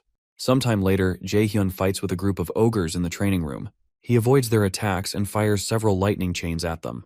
While he's fighting, he wonders why he wasn't able to reply to Ina. He already knew that she liked him, so he wonders why he acted the way he did. He also realizes how torturous it would be for her if he were to give her false hope. Because he's distracted by his thoughts, one of the ogres takes advantage and tries to smash his skull in, but our boy dodges the attack. The Nornir system informs Jae-hyun that his level has gone up as an effect of quest progression increase. As Jae-hyun blasts the ogre away with a wind attack, the system informs him that he can now feel the wall that has been restricting him. Our boy isn't certain what that's supposed to mean, and Hela soon appears by his side to inform him that he will understand it soon. She walks towards him and tells him he can do it, and Jae-hyun jokingly asks her why she's being so nice all of a sudden, which makes him think that she's leaving him forever. Jae-hyun tells her he's not falling for her trick, and she visibly acts nonchalant, but deep inside, she wishes that Jae-hyun has no value for her existence in the future because she knows what will happen. Sometime later, our boy is approached by Hyun. When Hyun introduces himself as the leader of the circle called Guardian, Jae-hyun remembers he's heard of the circle before, which is the most powerful circle in the academy when it comes to martial arts. He's impressed that Hyun is the leader, but he still feels he's weak. Hyun tries to tell Jae-hyun that he has a good offer to recruit him into the Guardian Circle, but he's soon interrupted by Jian, who protests that Hyun can't just scout Jae-hyun like that because Jae-hyun is going to join her circle. Shortly after, Joo-hyub appears too and tells her to cut the crap because the Garam Circle is going to take Jae-hyun. Eventually, Jae-hyun tells the leaders to stop it because everyone is watching. As he's about to say something else, Ji-yoon, the leader of the fourth top circle, steps in and introduces herself to Jae-hyun as the leader of the third eye circle. Our boy is surprised to see her because he's heard of the names of the other guys in his past life, but he doesn't know this woman. Ji-yoon informs our boy that she didn't come to scout him and just came to introduce herself, but Jae-hyun tells her she should have come to find him when it was less chaotic. Oddly, Ji-yoon states that it would have been dangerous if she did that. Shortly after, the top students begin arguing again, but Jae-hyun makes it clear to them that he doesn't intend on joining any circle. Surprised, Hyun asks him what he's going to do. He admits that he knows Jae-hyun is the disciple of Yoo Seong-eun, but reminds him that raiders with no experience in circles will have a very low starting rank, which will be a pain. To clarify, our boy explains that he didn't say he's not going to join a circle. Now pissed off, Joo-hyub grabs our boy's shirt and asks him what the heck he's talking about, but our boy suddenly releases a great deal of aura and frankly tells Joo-hyub it'd be better for the both of them if he doesn't cross the line like this. Surprised, Joo-hyub unhands him, so Jae-hyun states that he's going to make his own circle. Sometime later, the leaders gather for another meeting, and Joo-hyub wonders if Jae-hyun has gone insane because it doesn't make sense for a first year to make a circle. Hyun agrees that he doesn't understand it, but he also admits that there are no rules against it in the academy rules, although he also knows it's close to impossible, realistically speaking, because there's a lot involved in managing a circle, and it'd be impossible to be successful without a senior student or teacher to help. However, the only problem is that Jae-hyun might actually be able to create one because the most important things needed to create a circle are connections, a faction within the academy, and money. Considering Jae-hyun's friends, who are all very skilled and popular people, it seems clear to the top students why Jae-hyun would never need them from the start. Joo-hyub laments that this is going to be a mess, and Hyun proposes they change their plans. Since Jae-hyun can destroy the balance of the academy with just the help of his friends, Hyun suggests that they think of a way to survive, and he offers his circle's help.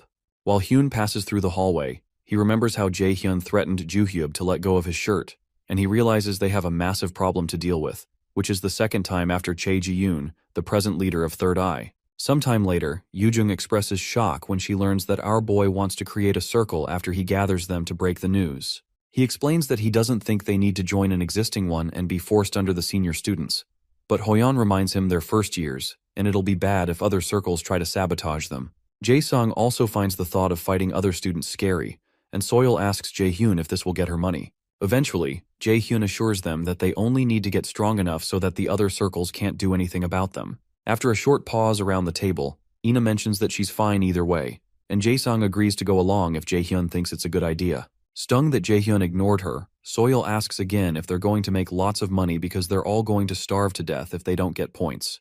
With the points given to the top students for each grade and what our boy got for being scouted by Lotus, he assures them that he has at least a few 100,000 points. It surprises Soil, who calls him a psycho, but Yoo-jung is surprised he's that rich and never treated them to food. Because of that, Seo declares that they're eating out tonight, so Jae-hyun asks her why she would be a part of them eating out. She reminds him that she's going to be at this academy next year too, and she won't be able to go to any other circle because of the skill he has on her. Jae-hyun immediately uses his subordination skill to make her stop talking about his subordination, and he makes her say that she thought it would be easy to scam the members here since they're all stupid idiots. She's shocked by the words that come out of her mouth, and those at the table are equally surprised, which makes Seo annoyed at Jae-hyun. However, Jae-hyun reminds the guys that they're all talented, and if they can create a circle to nurture their talents, they'll be able to easily surpass the wall they're facing now. Hoyeon immediately pledges loyalty to Jae-hyun, and so does Ina, who intends to be strong enough to be the one who saves Jae-hyun if they're ever in trouble next time. Meanwhile, Yoo-jung whispers to Soil that she has a bad feeling about this and asks what she thinks. Soil agrees that Jae-hyun smiling like this always brings her bad luck, but when our boy turns to them with deadly eyes, they keep quiet. Jae-hyun tells them they'll have to work hard to get stronger, and rhetorically asks them if they will join his circle, with little choice in the matter. Sometime later, the gang goes to the Mills Academy training facility, a fitness facility in the academy that has various equipment and top-tier artifacts. Only the top students and their friends are allowed to enter. Yoo-jung, who is exhausted from working out, calls Jae-hyun a son of a B-word, while Seo lays breathless next to her. Hoyeon suggests they call it a day because it feels like his muscles have been ripped to shreds, but our boy insists that's how they get stronger. Jae-sung is tasked with the job of passing healing potions around, and Soil accuses him of being a traitor, but he reminds her that he's not a battle-type cadet. Jae-hyun gives them all 2 more sets and considers how this gym is special, because the gravity in this place is amplified in order to help the students get stronger. Nearby, Ina keeps pushing the weights, and Jae-hyun looks at her. He recalls the incident with the Raven and worries that something like that could happen again, so he decides that the only thing he can do is help his friends get stronger in the shortest time possible so that they won't become a burden to him and can escape when the time comes. After that, our boy heads to the Lotus Guild to see his teacher, and she eventually asks him if he's going to join a different guild. Jae-hyun asks her what she means, so she comes clean that she knows the curator approached him and offered to give him Nidhogg's fang. Eventually, our boy agrees he's been found out and asks her if she'd let him go if he says he wants to go. Seongun says she never will, especially not to the curator guild.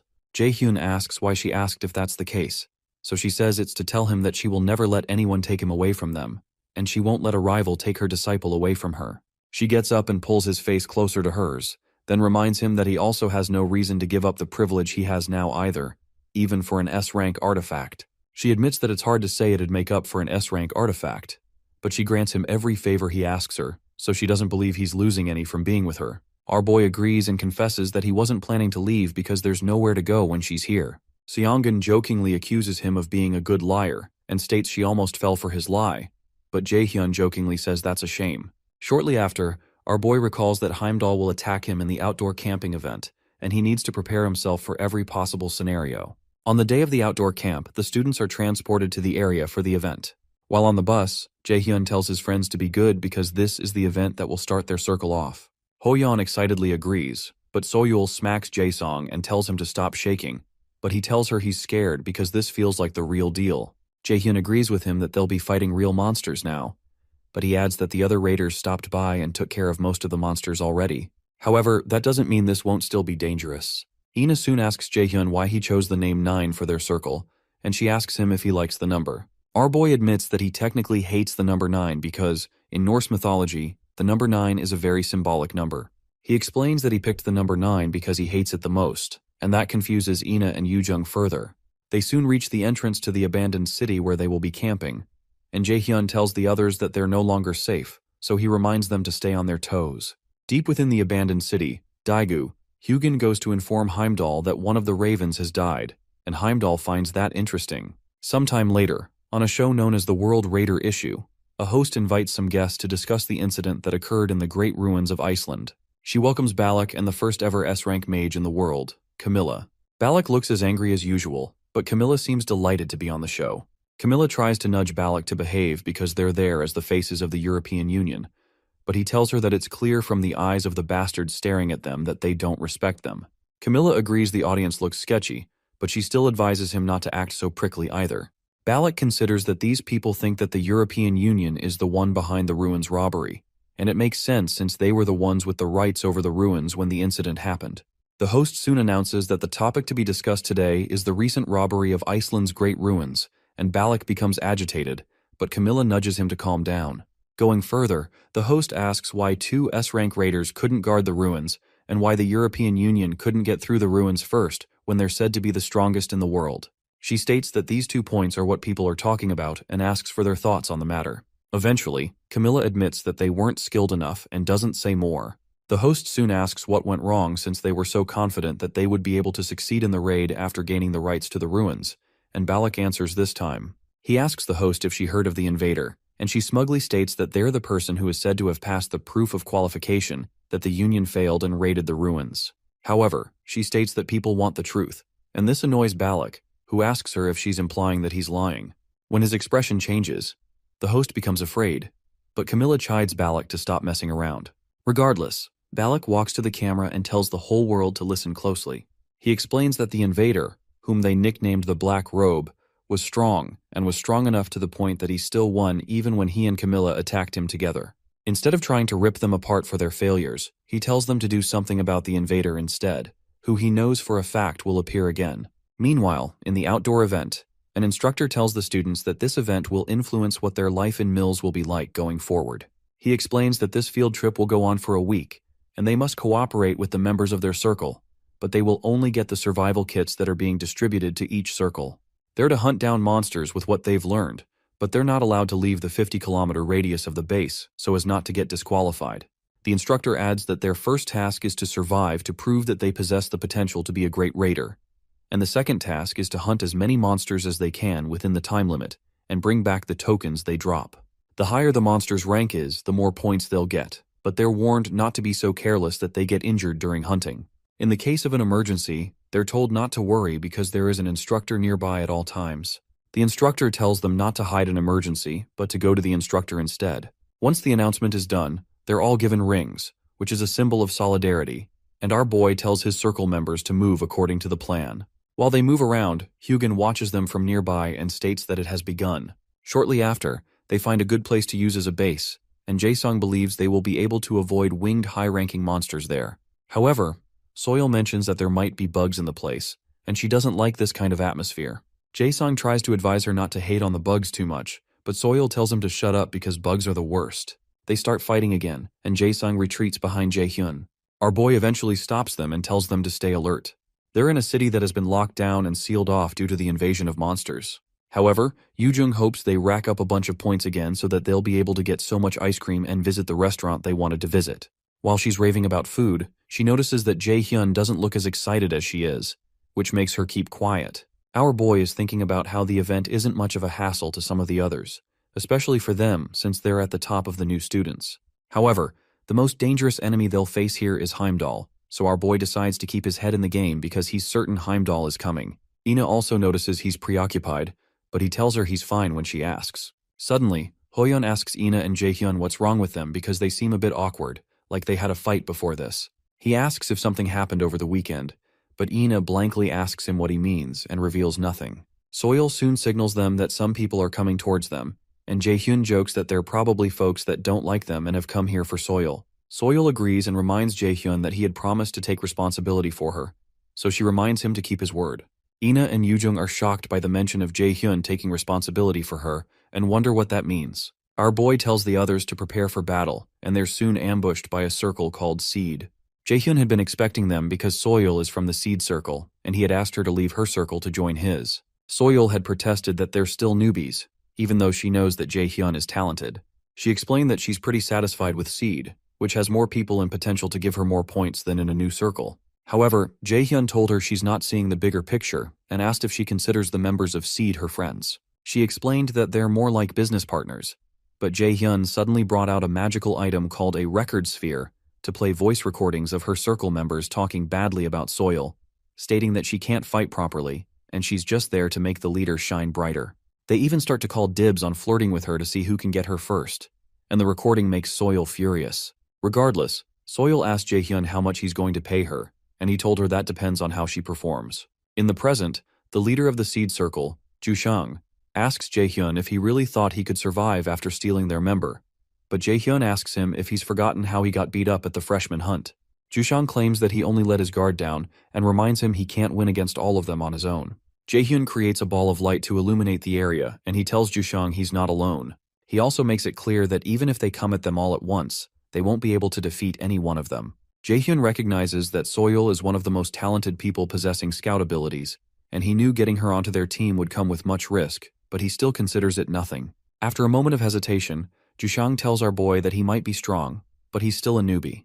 Ju-shang orders his men to kill our boy, so they rush at him with their swords, but he doesn't move an inch. Suddenly, Hoyeon activates his skill called Impervious Defense, which increases his defense power and blocks the warriors. The mage-type members of the Seed Circle immediately attempt to use fire and lightning magic, but Yoo-jung activates her air shield to protect them from the onslaught of the fire and lightning.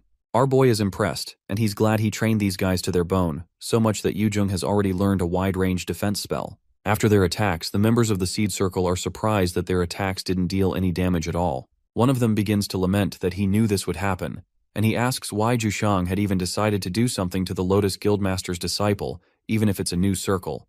Ina soon steps on the scene and asks Jae-hyun if she should attack them all. Our boy gladly tells her to spare no one, so she activates her Sword of Alfheimer skill and launches the swords at them. Extremely scared, they try to run away, but they're soon pierced in the back with the swords. Ju-shang avoids the swords, but he slips over a blue gooey substance that sticks him to the ground. Jae-hyun commends the effectiveness of the liquid because the Seed Circle members can't move after being stuck on it, so Jae-sung explains that he mixed slime with paralysis mushroom spores to make it. While he's talking, Ju-shang insults Jae-sung by calling him a stuttering F-word, but Jae-hyun tells him to watch his mouth. He asks Ju-shang if he has any idea how much pain he can put him through before he dies, then steps on his spine. Eventually, he lets the rest of Ju-shang's teammates go, but keeps Ju-shang.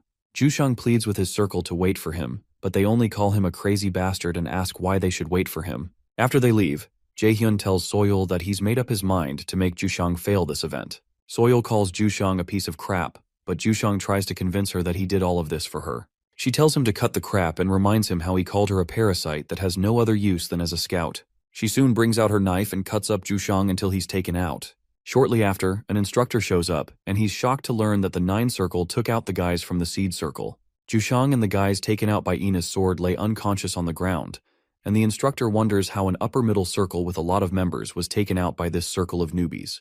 Jae-hyun asks the instructor to make sure the guys don't kick the bucket because they don't deserve to die this early, and the instructor asks him to try to prevent future fights with senior classes before he leaves. When the instructor leaves, our boy turns to Soo-hyuk, who has been standing nearby, and he asks him why he helped him. A while back, Soo-hyuk had approached Jae-hyun to inform him that the entirety of the Seed Circle is after them. Jae-hyun told him it doesn't matter since the Seed Circle are idiots, so Soo-hyuk decided to leave, unsure why he's even siding with Jae-hyun in the first place. While heading out, Jae-hyun advised him to make an exit out of this event since he's playing solo, and when Soo-hyuk decided to stay around the area, Jae-hyun mentions that he didn't expect him to help him since he thought he was only good at starting fights.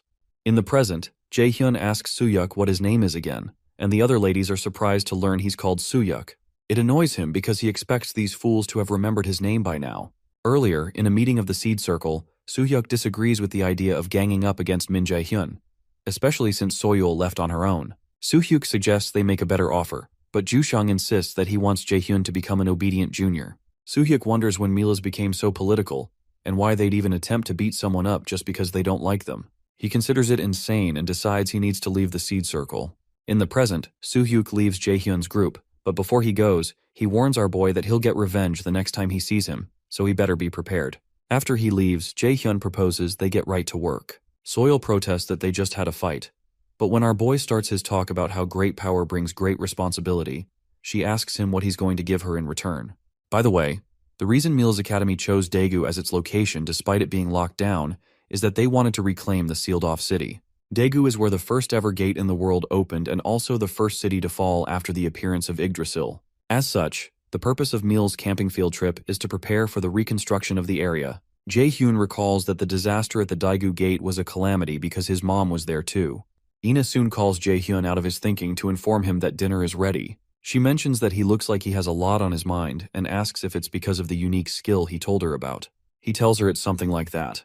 Our boy recalls how Hela told him he would never be able to defeat Heimdall as he is now, but she has a chance if he awakens his unique skill and transcends his limits. Apparently, a unique skill manifests through the user's will, and Hela mentioned that he'll have to think about what he truly wants and why he needs that power. He wonders how he's supposed to understand what she meant, and Ina confesses that she may not get it either, but she's certain he can do it. Because she's trying to help out, Jae-hyun assures her he'll do his best. Sometime later, Hoyeon cuts up a worm-like monster somewhere else in the area. After he takes down the worm, a bird-like monster attacks Soil, and she defends herself with her blade. After she takes down the monster, Yujung notes that this place is so different from Mila's. Ina agrees that the difference in the amount of mana in the air is pretty significant, and it feels worse than the 10th level of the mana room test. They're in a place called a field, a term for areas taken over by monsters due to a dungeon outbreak, where corrupt energy seeps through and causes even more dangerous monsters to appear. Soil doesn't know what a field is, and when Jae-sung teases her for never paying attention in class, she attempts to murder him. Jae-hyun explains that a field is a place abundant in mana but unfit for human sustenance. They can handle it as raiders, but ordinary people are at risk when exposed to even a little mana. He reminds everyone to be careful because anything could happen here, and when a huge monster appears before them, Soil asks him if he's really going to kill it. He assures her that he will, but reminds her to do her job as the team's scout. She asks him to promise to help her run away if something happens because she doesn't want to die early, and Jae-hyun only smiles at her. She soon calls him a piece of crap for not promising her directly, so our boy suggests she stay back and let them look on their own. Even though it will take more time and give them fewer points since they'll find weaker monsters, Soil calls him master and tells him he has the final say here. While they're looking through the area, Yujung finds it amazing that so much of this sealed-off area has been reclaimed, and she guesses it's thanks to a well-known person. Ina doesn't know who the person is, so Soil teases her for also not listening in class, and then proposes they become friends. Hoyeon points out that Yujung was referring to the first awakened, Ju-won, and Jae-sung mentions that even his father said Ju-won is someone he wouldn't be able to defeat. Daegu is where the first gate opened, and monsters spread.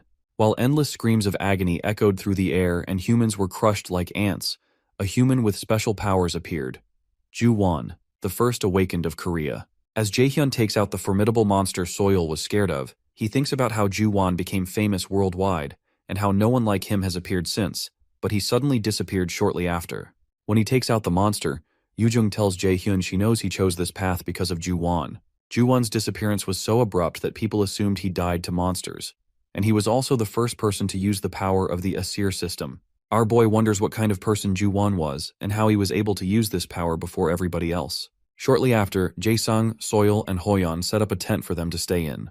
Ina soon returns, and our boy informs her that there are harpies, worms, and goblins, as Soil had said. He says she's really good, and Soil points out that she has to be because he would have abandoned her here if she was wrong. Our boy asks her how she knew he would have abandoned her, and when she attempts to insult him, he reminds her of her payment, so she reverts to calling him master again. While Hoyeon and Jae-sung talk about Soil's impressive skills, Jae-sung says something, and Soil intimidates him again, reminding them not to talk about her because only Jae-hyun is paying her. Jae-hyun asks where Yujung is, so Hoyeon replies that she said she was going to prepare something. When she shows up, Jae-hyun asks her where she's been, and he's surprised to see an eerie-looking pot in her hands. Their faces immediately turn pale as Yujung praises herself for the pain she went through to prepare this. When they bring out the ominous-looking substance in the pot, our boy asks if this is supposed to be food, so Yujung proudly says she added a special sauce to the worm they caught. Our boy can't believe she wants them to eat this, but she insists because she put so much effort into it. The only idea Jae-hyun has about how to handle this is probably to feed Heimdall this to kill him easily. Meanwhile, Ji-yoon meets up with Ju-won somehow, and she asks him when he plans to act again. He tells her he doesn't know, but he guesses it's about time because the great adversary is already on the move. Ji-yoon replies that the great adversary is still very young, but he's proving more and more that the prophecy isn't false, so she tells Ju-won that they need his help. He replies that Heimdall is already on the move, so he doesn't see the need to do anything, but he states that he'll take action if necessary. It occurs to Ju-won that things are about to get interesting. At the field event, Jae-hyun laments that this food could kill them, but Yujung insists the food isn't that bad. She turns to Jae-sung to get support, but he agrees with Jae-hyun, and Hoyeon also says he isn't hungry. Yoojung laments that they're all so mean, so she turns to Soil to get comfort and hopes she'll eat her food, but Soil looks over Yoojung's shoulders and notices the other guys furiously signaling to her not to. Although she is grossed out, she can't fight back Yoojung's puppy face, so she agrees to eat the food since it's made out of edible things. Soil scoops some of it in a spoon and says it's not a big deal, but she soon ends up puking her guts on a nearby fence. Some of the others tease her that she sounds like a monster in pain, and Jaehyun reminds her that she should have listened to them. Annoyed, Soil protests that there was no way for her to say no when Yoojung seems so hurt, so Jaehyun gives her something to help with the pain and points out that she's softer than she looks. After that, Soil asks if something happened between him and Ina, which surprises Jaehyun. She clarifies that it's clear that something is off, and she asks him not to be too hard on Ina as well as everyone else, so Jaehyun agrees. Eventually, our boy points out that he wouldn't expect someone like her to say that, which annoys her further, and then he reminds her that they promised to take some person down. Soil remembers but asks for some time to let her stomach feel a bit better. Jaehyun asks her if they should try to see if Yoojung's food can poison the monsters, but when she starts vomiting again, our boy realizes it might take a while for her to feel better. He suddenly hears a loud cry, and he tells Soil to follow him inside because those they're expecting are here already. They run towards the others, and Jaehyun tells them to form the A formation because B-rank monster harpies are approaching. He asks Jaesung to prepare the light-up paralysis traps, put Hoyeon on forward, Yoojung on support, and Ina on attack. After their fight to protect their base, they head back, and Hoyeon laments that he didn't expect there to be dozens of harpies. He hadn't expected them to go around in such large groups, and Yoojung agrees that they're mostly in groups of 4 at most, which means this was a special case. A special case would mean that a boss monster with very overwhelming amounts of mana is ordering them around, which must mean a creature known as the Harpy Queen is nearby. Soil had detected this, but hadn't expected that the queen would be this close. Jaehyun asks them to stay back and protect this place until he and Soil get rid of the monster and return. With Soil's unique skill, it shouldn't be an issue to track down the queen, and our boy assures them he can take care of the monsters on his own too, so there's no need to worry. Hoyeon reminds him they're supposed to move together because of unexpected situations, but our boy says there's no need for that, because they'll probably end up hurt, even if they were to tag along, or he'd have to watch out for them. When they look sad, he explains that it's not that he doesn't trust them, but they're needed at the base, and they can always jump in to support the instructors if there's a need to. Eventually, Ina and Yoojung reluctantly agree, and Jaesung gives Jaehyun a truckload of potions to keep him safe. He and Soohyuk soon head out, and our boy tells them to stay safe. Yoojung, who still looks angry, tells him to get in touch if he needs them, but he teases her that it's rare for her to show that she cares. While he's still talking, several harpies storm the tent, and our boy activates his lightning chains to strike them mid-flight without even turning around. He assures the others that there's no need to worry because he only gets into fights he knows he'd win. Shortly after, while Jaehyun and Soil move around to find the Harpy Queen, Soil tells our boy that his group contains solid people, and it's no wonder why they're at the top of the class, even with how competitive Milla's is. She's saying this because of how they just handled the harpies. In a flashback, several other harpies ambush them, and Soil gets her knife to get into action, but Jaehyun blocks her from doing anything. Hoyeon tells Ina and Yoojung that he'll take the front, and he asks them to focus on casting spells. As some of the harpies attack from the front, Hoyeon blocks with the shield and cuts them in half. With the level of skill Hoyeon displayed, Soil is certain that he's reached A rank at this point, and the same goes for the other guys. In the flashback, Yoojung activates a skill called Overflow, which increases the attack power of the party members by 1.3 times. As one of the harpies targets her, she uses a skill called Wind Edge to cover up the monster, as well as 2 others. Jaehyun realizes that Yoojung is able to cast spells faster now, and he also notices Ina pierce almost a dozen harpies around the same time, which really pleases him. Back in the present, Jaehyun gloats that he's still the strongest, and Soil tells him he's annoying. When Soil calls him a genius, our boy reasons that he never expected that word to be used for him, especially when he recalls his past life where his other teammates had used him as a meat shield on the front lines. Jaehyun congratulates Soil for a good job of finding her path and not passing out from Yoojung's food. As they move closer, Jaehyun warns her to be careful not to get killed in this mission, and she starts to lament that she's too young to die. Regardless, they move in deeper, and the Nornir system informs Jaehyun that he has come across the boss monster of Region 1 of the lockdown city field. They soon run into the Queen Harpy, which excites Jaehyun but scares Soil. The boss monster is A+ rank, but Jaehyun is certain he can get a certain artifact if he defeats it, which is a pretty good deal. As Jaehyun approaches the monster, Soil wonders if he's out of his mind, but our boy activates his realization of magical artifact. He soon recreates Nidhogg's Fang again, and Soil realizes that's the item that sold for an insane price at the auction recently. The Harpy Queen immediately fires an attack with her feathers, and Soil frantically jumps out of the way. Our boy soon rushes towards the monster, but he knows the monster is still dangerous, even though it's weaker than he is. He keeps dodging her attacks until he gets up close because the monster can fly and because it's stronger than before his regression. Soon after, he activates several lightning chains, and he realizes that an A+ rank monster wasn't this powerful in his past life, which could only mean that someone has intervened. He soon jumps towards the monster to slash it with his knife, and he hopes the real perpetrator, Heimdall, comes out instead of playing tricks from the shadows.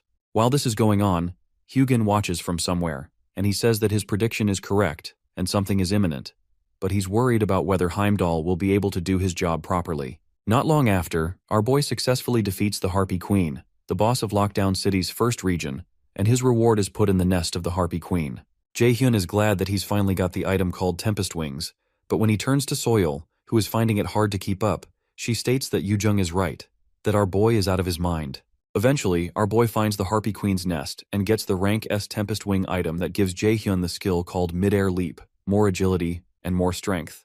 The Mid-Air Leap is an A+ rank skill that creates a fake wall of wind, while the user is in mid-air to give another chance to jump and can be used twice in a row. Suddenly, they notice a pair of gloves on the ground, and when they check it out, it turns out to be something called Drigon Gloves, and the system tells them it's updating the information on the first ever awakened in the Nornir system. Sometime later, after fighting a few more harpies, Hoyeon mentions that they seem to be pretty close to the top record set, which means they're pretty awesome, and Yoojung agrees that it's expected since she's there with him. Jaehyun, who is standing nearby, recalls that he gained information on Ju-won, the first to ever awaken in the entire world, and he wonders why the Nornir system is updating information on him. It occurs to him that he probably has something to do with the system, and he knows that he needs to find out why those gloves were there. Shortly after, Yoojung exclaims because she left behind her imbued necklace, which is a bad thing. While she's crying, Jaehyun hands her the same necklace, so she asks him how he knows she left it behind and states it's creepy. Our boy informs her that forgetting things is her habit. Besides, her mom told him to take care of her. Jaehyun soon tells Yoojung to grow up and stop forgetting things, but Yoojung protests that he needs to stop lecturing her. They get into another argument again, and Hoyeon asks them if they're dating. Jaehyun denies it, and Yoojung asks Hoyeon if he wants to die. Oddly, Ina touches Hoyeon with a dangerous look on her face and tells him to let it go since they've already denied it. Meanwhile, in Valhalla, the great palace of Aesir, also called the Great House of Warriors and the House of Joy, the Aesir gods gather for a feast. Thor enjoys the celebration because the preparations for the war are going smoothly, and Heimdall said he'll get rid of the great adversary. He believes that the Aesir will become the masters of the 9 realms, and the great Odin will be pleased. Another god, Tyr, calls Thor an insincere bastard for holding a banquet while Odin is gone, and he asks Thor if Ragnarok means nothing to him. Thor can't believe he's bringing this up, and soon reminds Tyr how Fenrir ate his right arm during Ragnarok. Tyr equally reminds Thor of the piece of coal stuck in his forehead by a vile giant, and states that he would have killed himself if he were the one. Annoyed, Thor proposes they fight to see which of them is stronger, but Freya tells them to stop if they don't want to be put on probation. Shortly after, Frigg states that Valhalla's forces have decreased quite a bit, and their soul collecting isn't going too well. Freya interrupts her by saying it's because Ragnarok pushed it too hard, and it's clearly Odin's mistake. Annoyed, Frigg corrects her for saying such things about the Master of Asgard, but Freya explains that she does not intend to kiss Odin's boots. He may have power, but in her eyes he's nothing but garbage. When Frigg asks her how she can dare say that, Freya becomes hostile and reminds Frigg of what Odin did to her. Freya eventually makes an announcement that the preparations for the second end are all complete. Einherjar, the souls of the dead ready to fight for Asgard, are already set. In the field event, Jaehyun realizes that Heimdall will show himself soon, since he intervened in the matter of the Harpy Queen, and he knows he has to awaken his inherent skill as soon as he can. He recalls the conversation he had with his teacher. She joked that he's greedy because he's already strong as is, but now wants an inherent skill too. In the flashback, she explains that she doesn't think she can be of much help with this, because her own case was rather sudden. Apparently, there was despair on the day when a gate opened in the middle of the road and people started dropping like flies. In the midst of the chaos, there was one child running for her life, and Seongan felt helpless. She ran to help the child, but she couldn't save her despite being awakened because she was just too weak.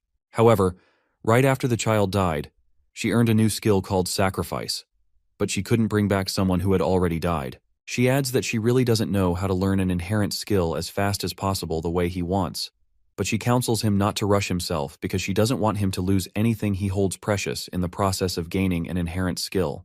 In the present, our boy wonders if Ina might know how to awaken an inherent skill, so he asks her how she earned her inherent skill so he doesn't lose what's important to him. After hearing his question, she confesses that she earned her inherent skill because of the death of her family. To be exact, she let them die, and she confesses that she still thinks it's a good thing they died.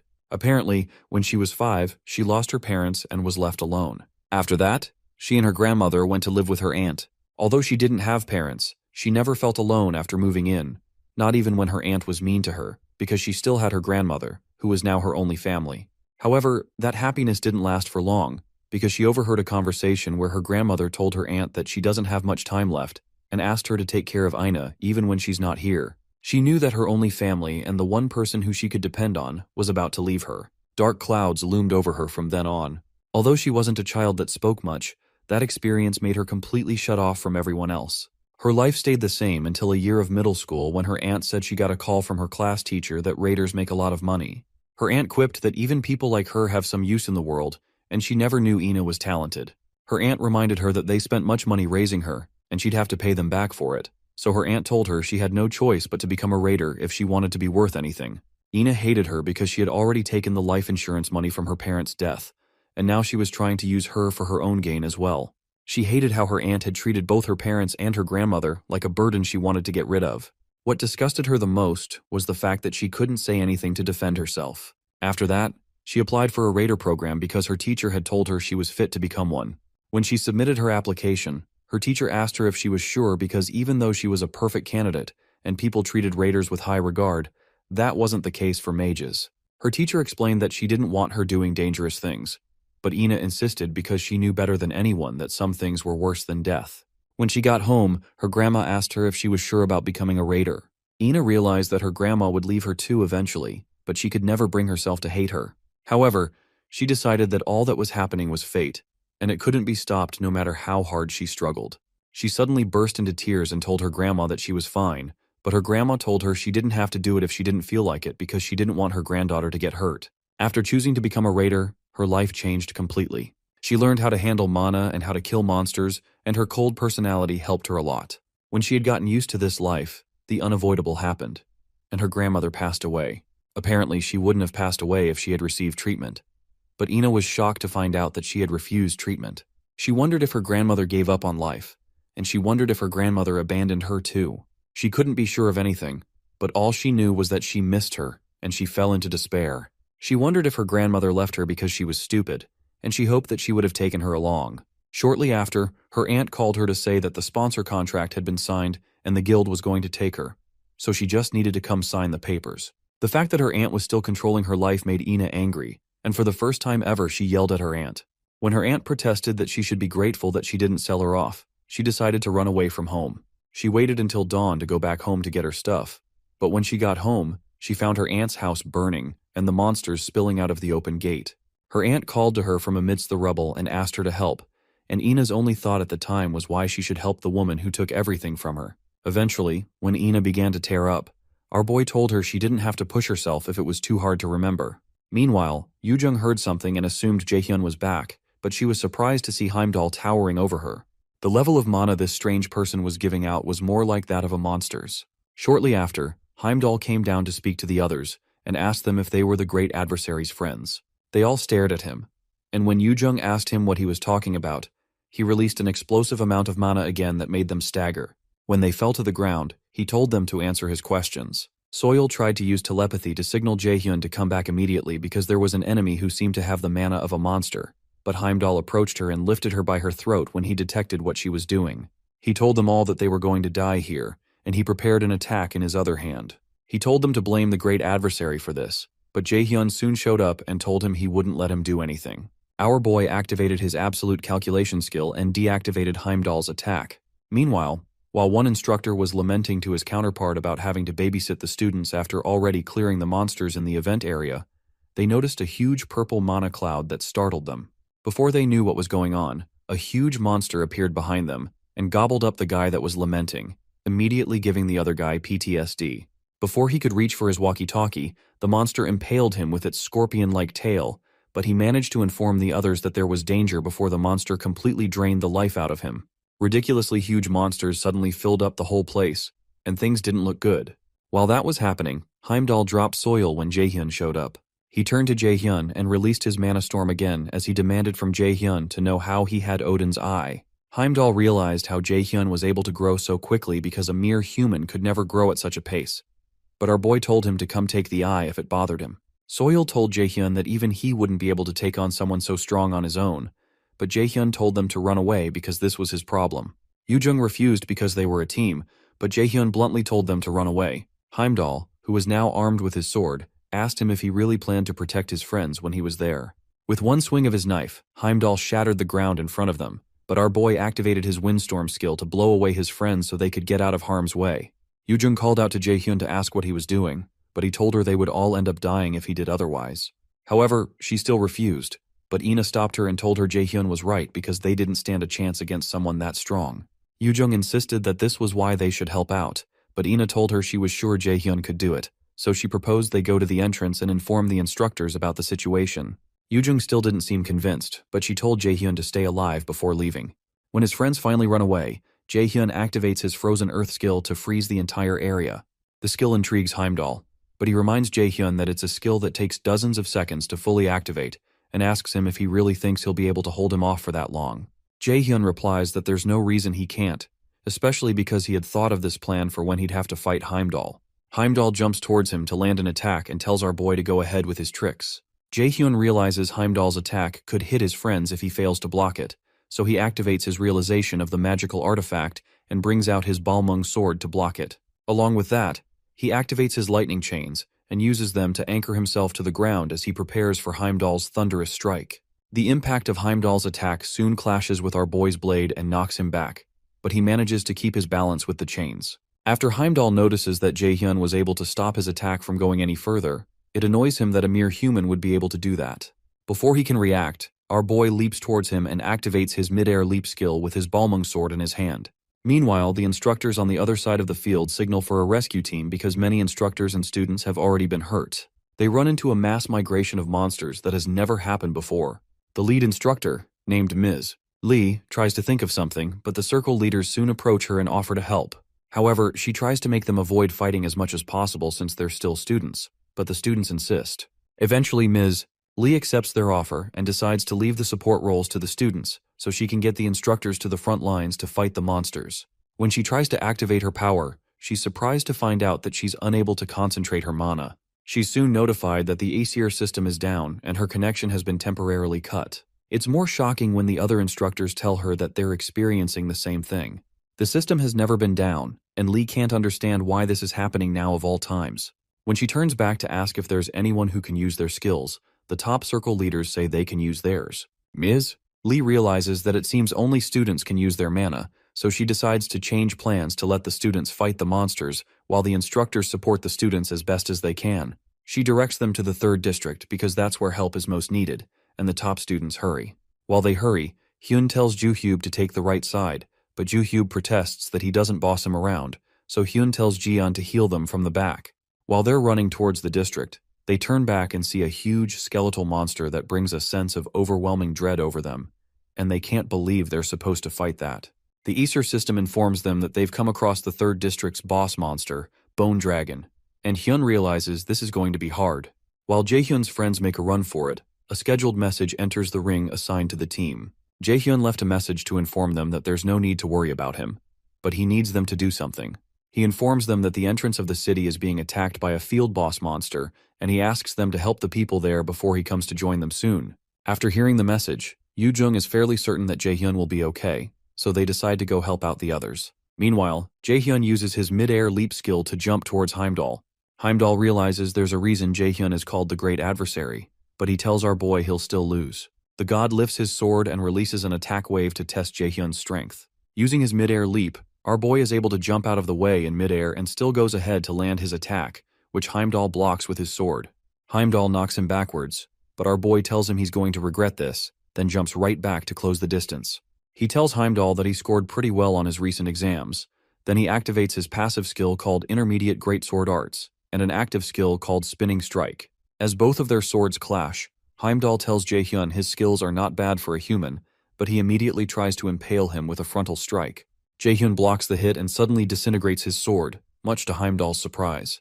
The sword's disappearance causes Heimdall to fall forward momentarily, and our boy uses his realization of magical artifact to create his Nidhogg's Fang. Then he activates an active skill called Dagger Rampage. With that skill, he cuts Heimdall dozens of times in a few seconds and runs past him.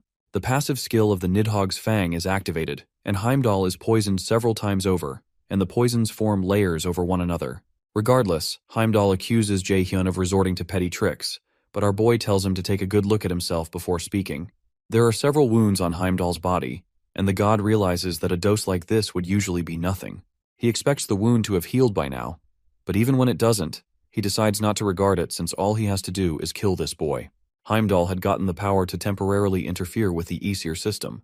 However, there's a limit to how much he can restrict the powers of the instructors and students using the authority granted to him by Odin. He had thought that restricting the Aesir system for the instructors would be enough to deal with these humans, but he realizes that he has to admit that Jaehyun is too powerful for him to take on when he only has a third of his power restored. Meanwhile, our boy recalls a spar he recently had with Hoyon, where he was able to learn some swordsmanship skills that included Dagger Rampage and the Spinning Strike skills. He's certain that if he uses those skills with Nidhogg's Fang, even Heimdall won't be able to withstand it for long. Eventually, Heimdall admits to Jaehyun that he's amusing. Although he doesn't know why Asgard is so wary of just one boy, he admits that he's strong enough for him to use his horn. The god brings out the horn, and Jaehyun soon becomes worried because he has no idea what it is, but he doesn't have a good feeling. Before Heimdall can use the horn, our boy rushes towards him with his knife in hand, so he doesn't give him a chance to attack. But Heimdall tells him to consider it an honor that he gets to hear the sound of the Gjallar horn. Before Jaehyun can reach him, Heimdall blows the horn, which releases a wave of energy that knocks Jaehyun back. Just the sound of the horn paralyzes him, and the Nornir system informs him that his physical stats will be decreased by 50%. Moreover, the nearby monsters start reacting to the power of the artifact and gather around Heimdall. Jaehyun is shocked, so Heimdall tells him he doesn't know how to control monsters like Tyr, but he's good at magic. When Heimdall creates a ball of lightning in his hands, our boy tries to cancel it with his absolute calculation skill. But the system notifies him that his level is too low, and it has failed to resist the artifact's effects. The monsters soon gather around him and Heimdall strikes Jaehyun with the lightning attack, causing him to scream in pain. That attack is Heimdall's specialty, and it's called Flow Reversal Spell, and it causes immense pain even though it won't kill. As Jaehyun writhes in pain, Heimdall tells him he's going to rot in Asgard's underground cells for the rest of his life.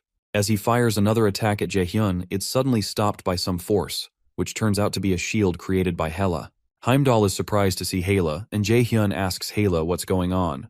When Hela notices her body disintegrating, she realizes she can't hold on for long. Heimdall had been wondering where she was hiding, but he can see Hela's divinity hovering over her. Hela creates a wind attack, but our boy tries to stop her because he realizes that she will die if she's using Hela's divinity, just like Heimdall had said. After creating the attack, she fires it at Heimdall, who dodges it and rushes towards her. He tells her that the power is too much for her to handle, and he asks her why she intends to sacrifice herself. He wonders if she believes the great adversary will be able to save the 9 worlds, but Hela tells him it's more of a certainty than mere belief. She's convinced that Jaehyun will kill Odin and put an end to Ragnarok, but Heimdall jumps towards her to finish her off because of her irreverent words. She decides to put an end to this and summons a huge viper that tries to consume Heimdall.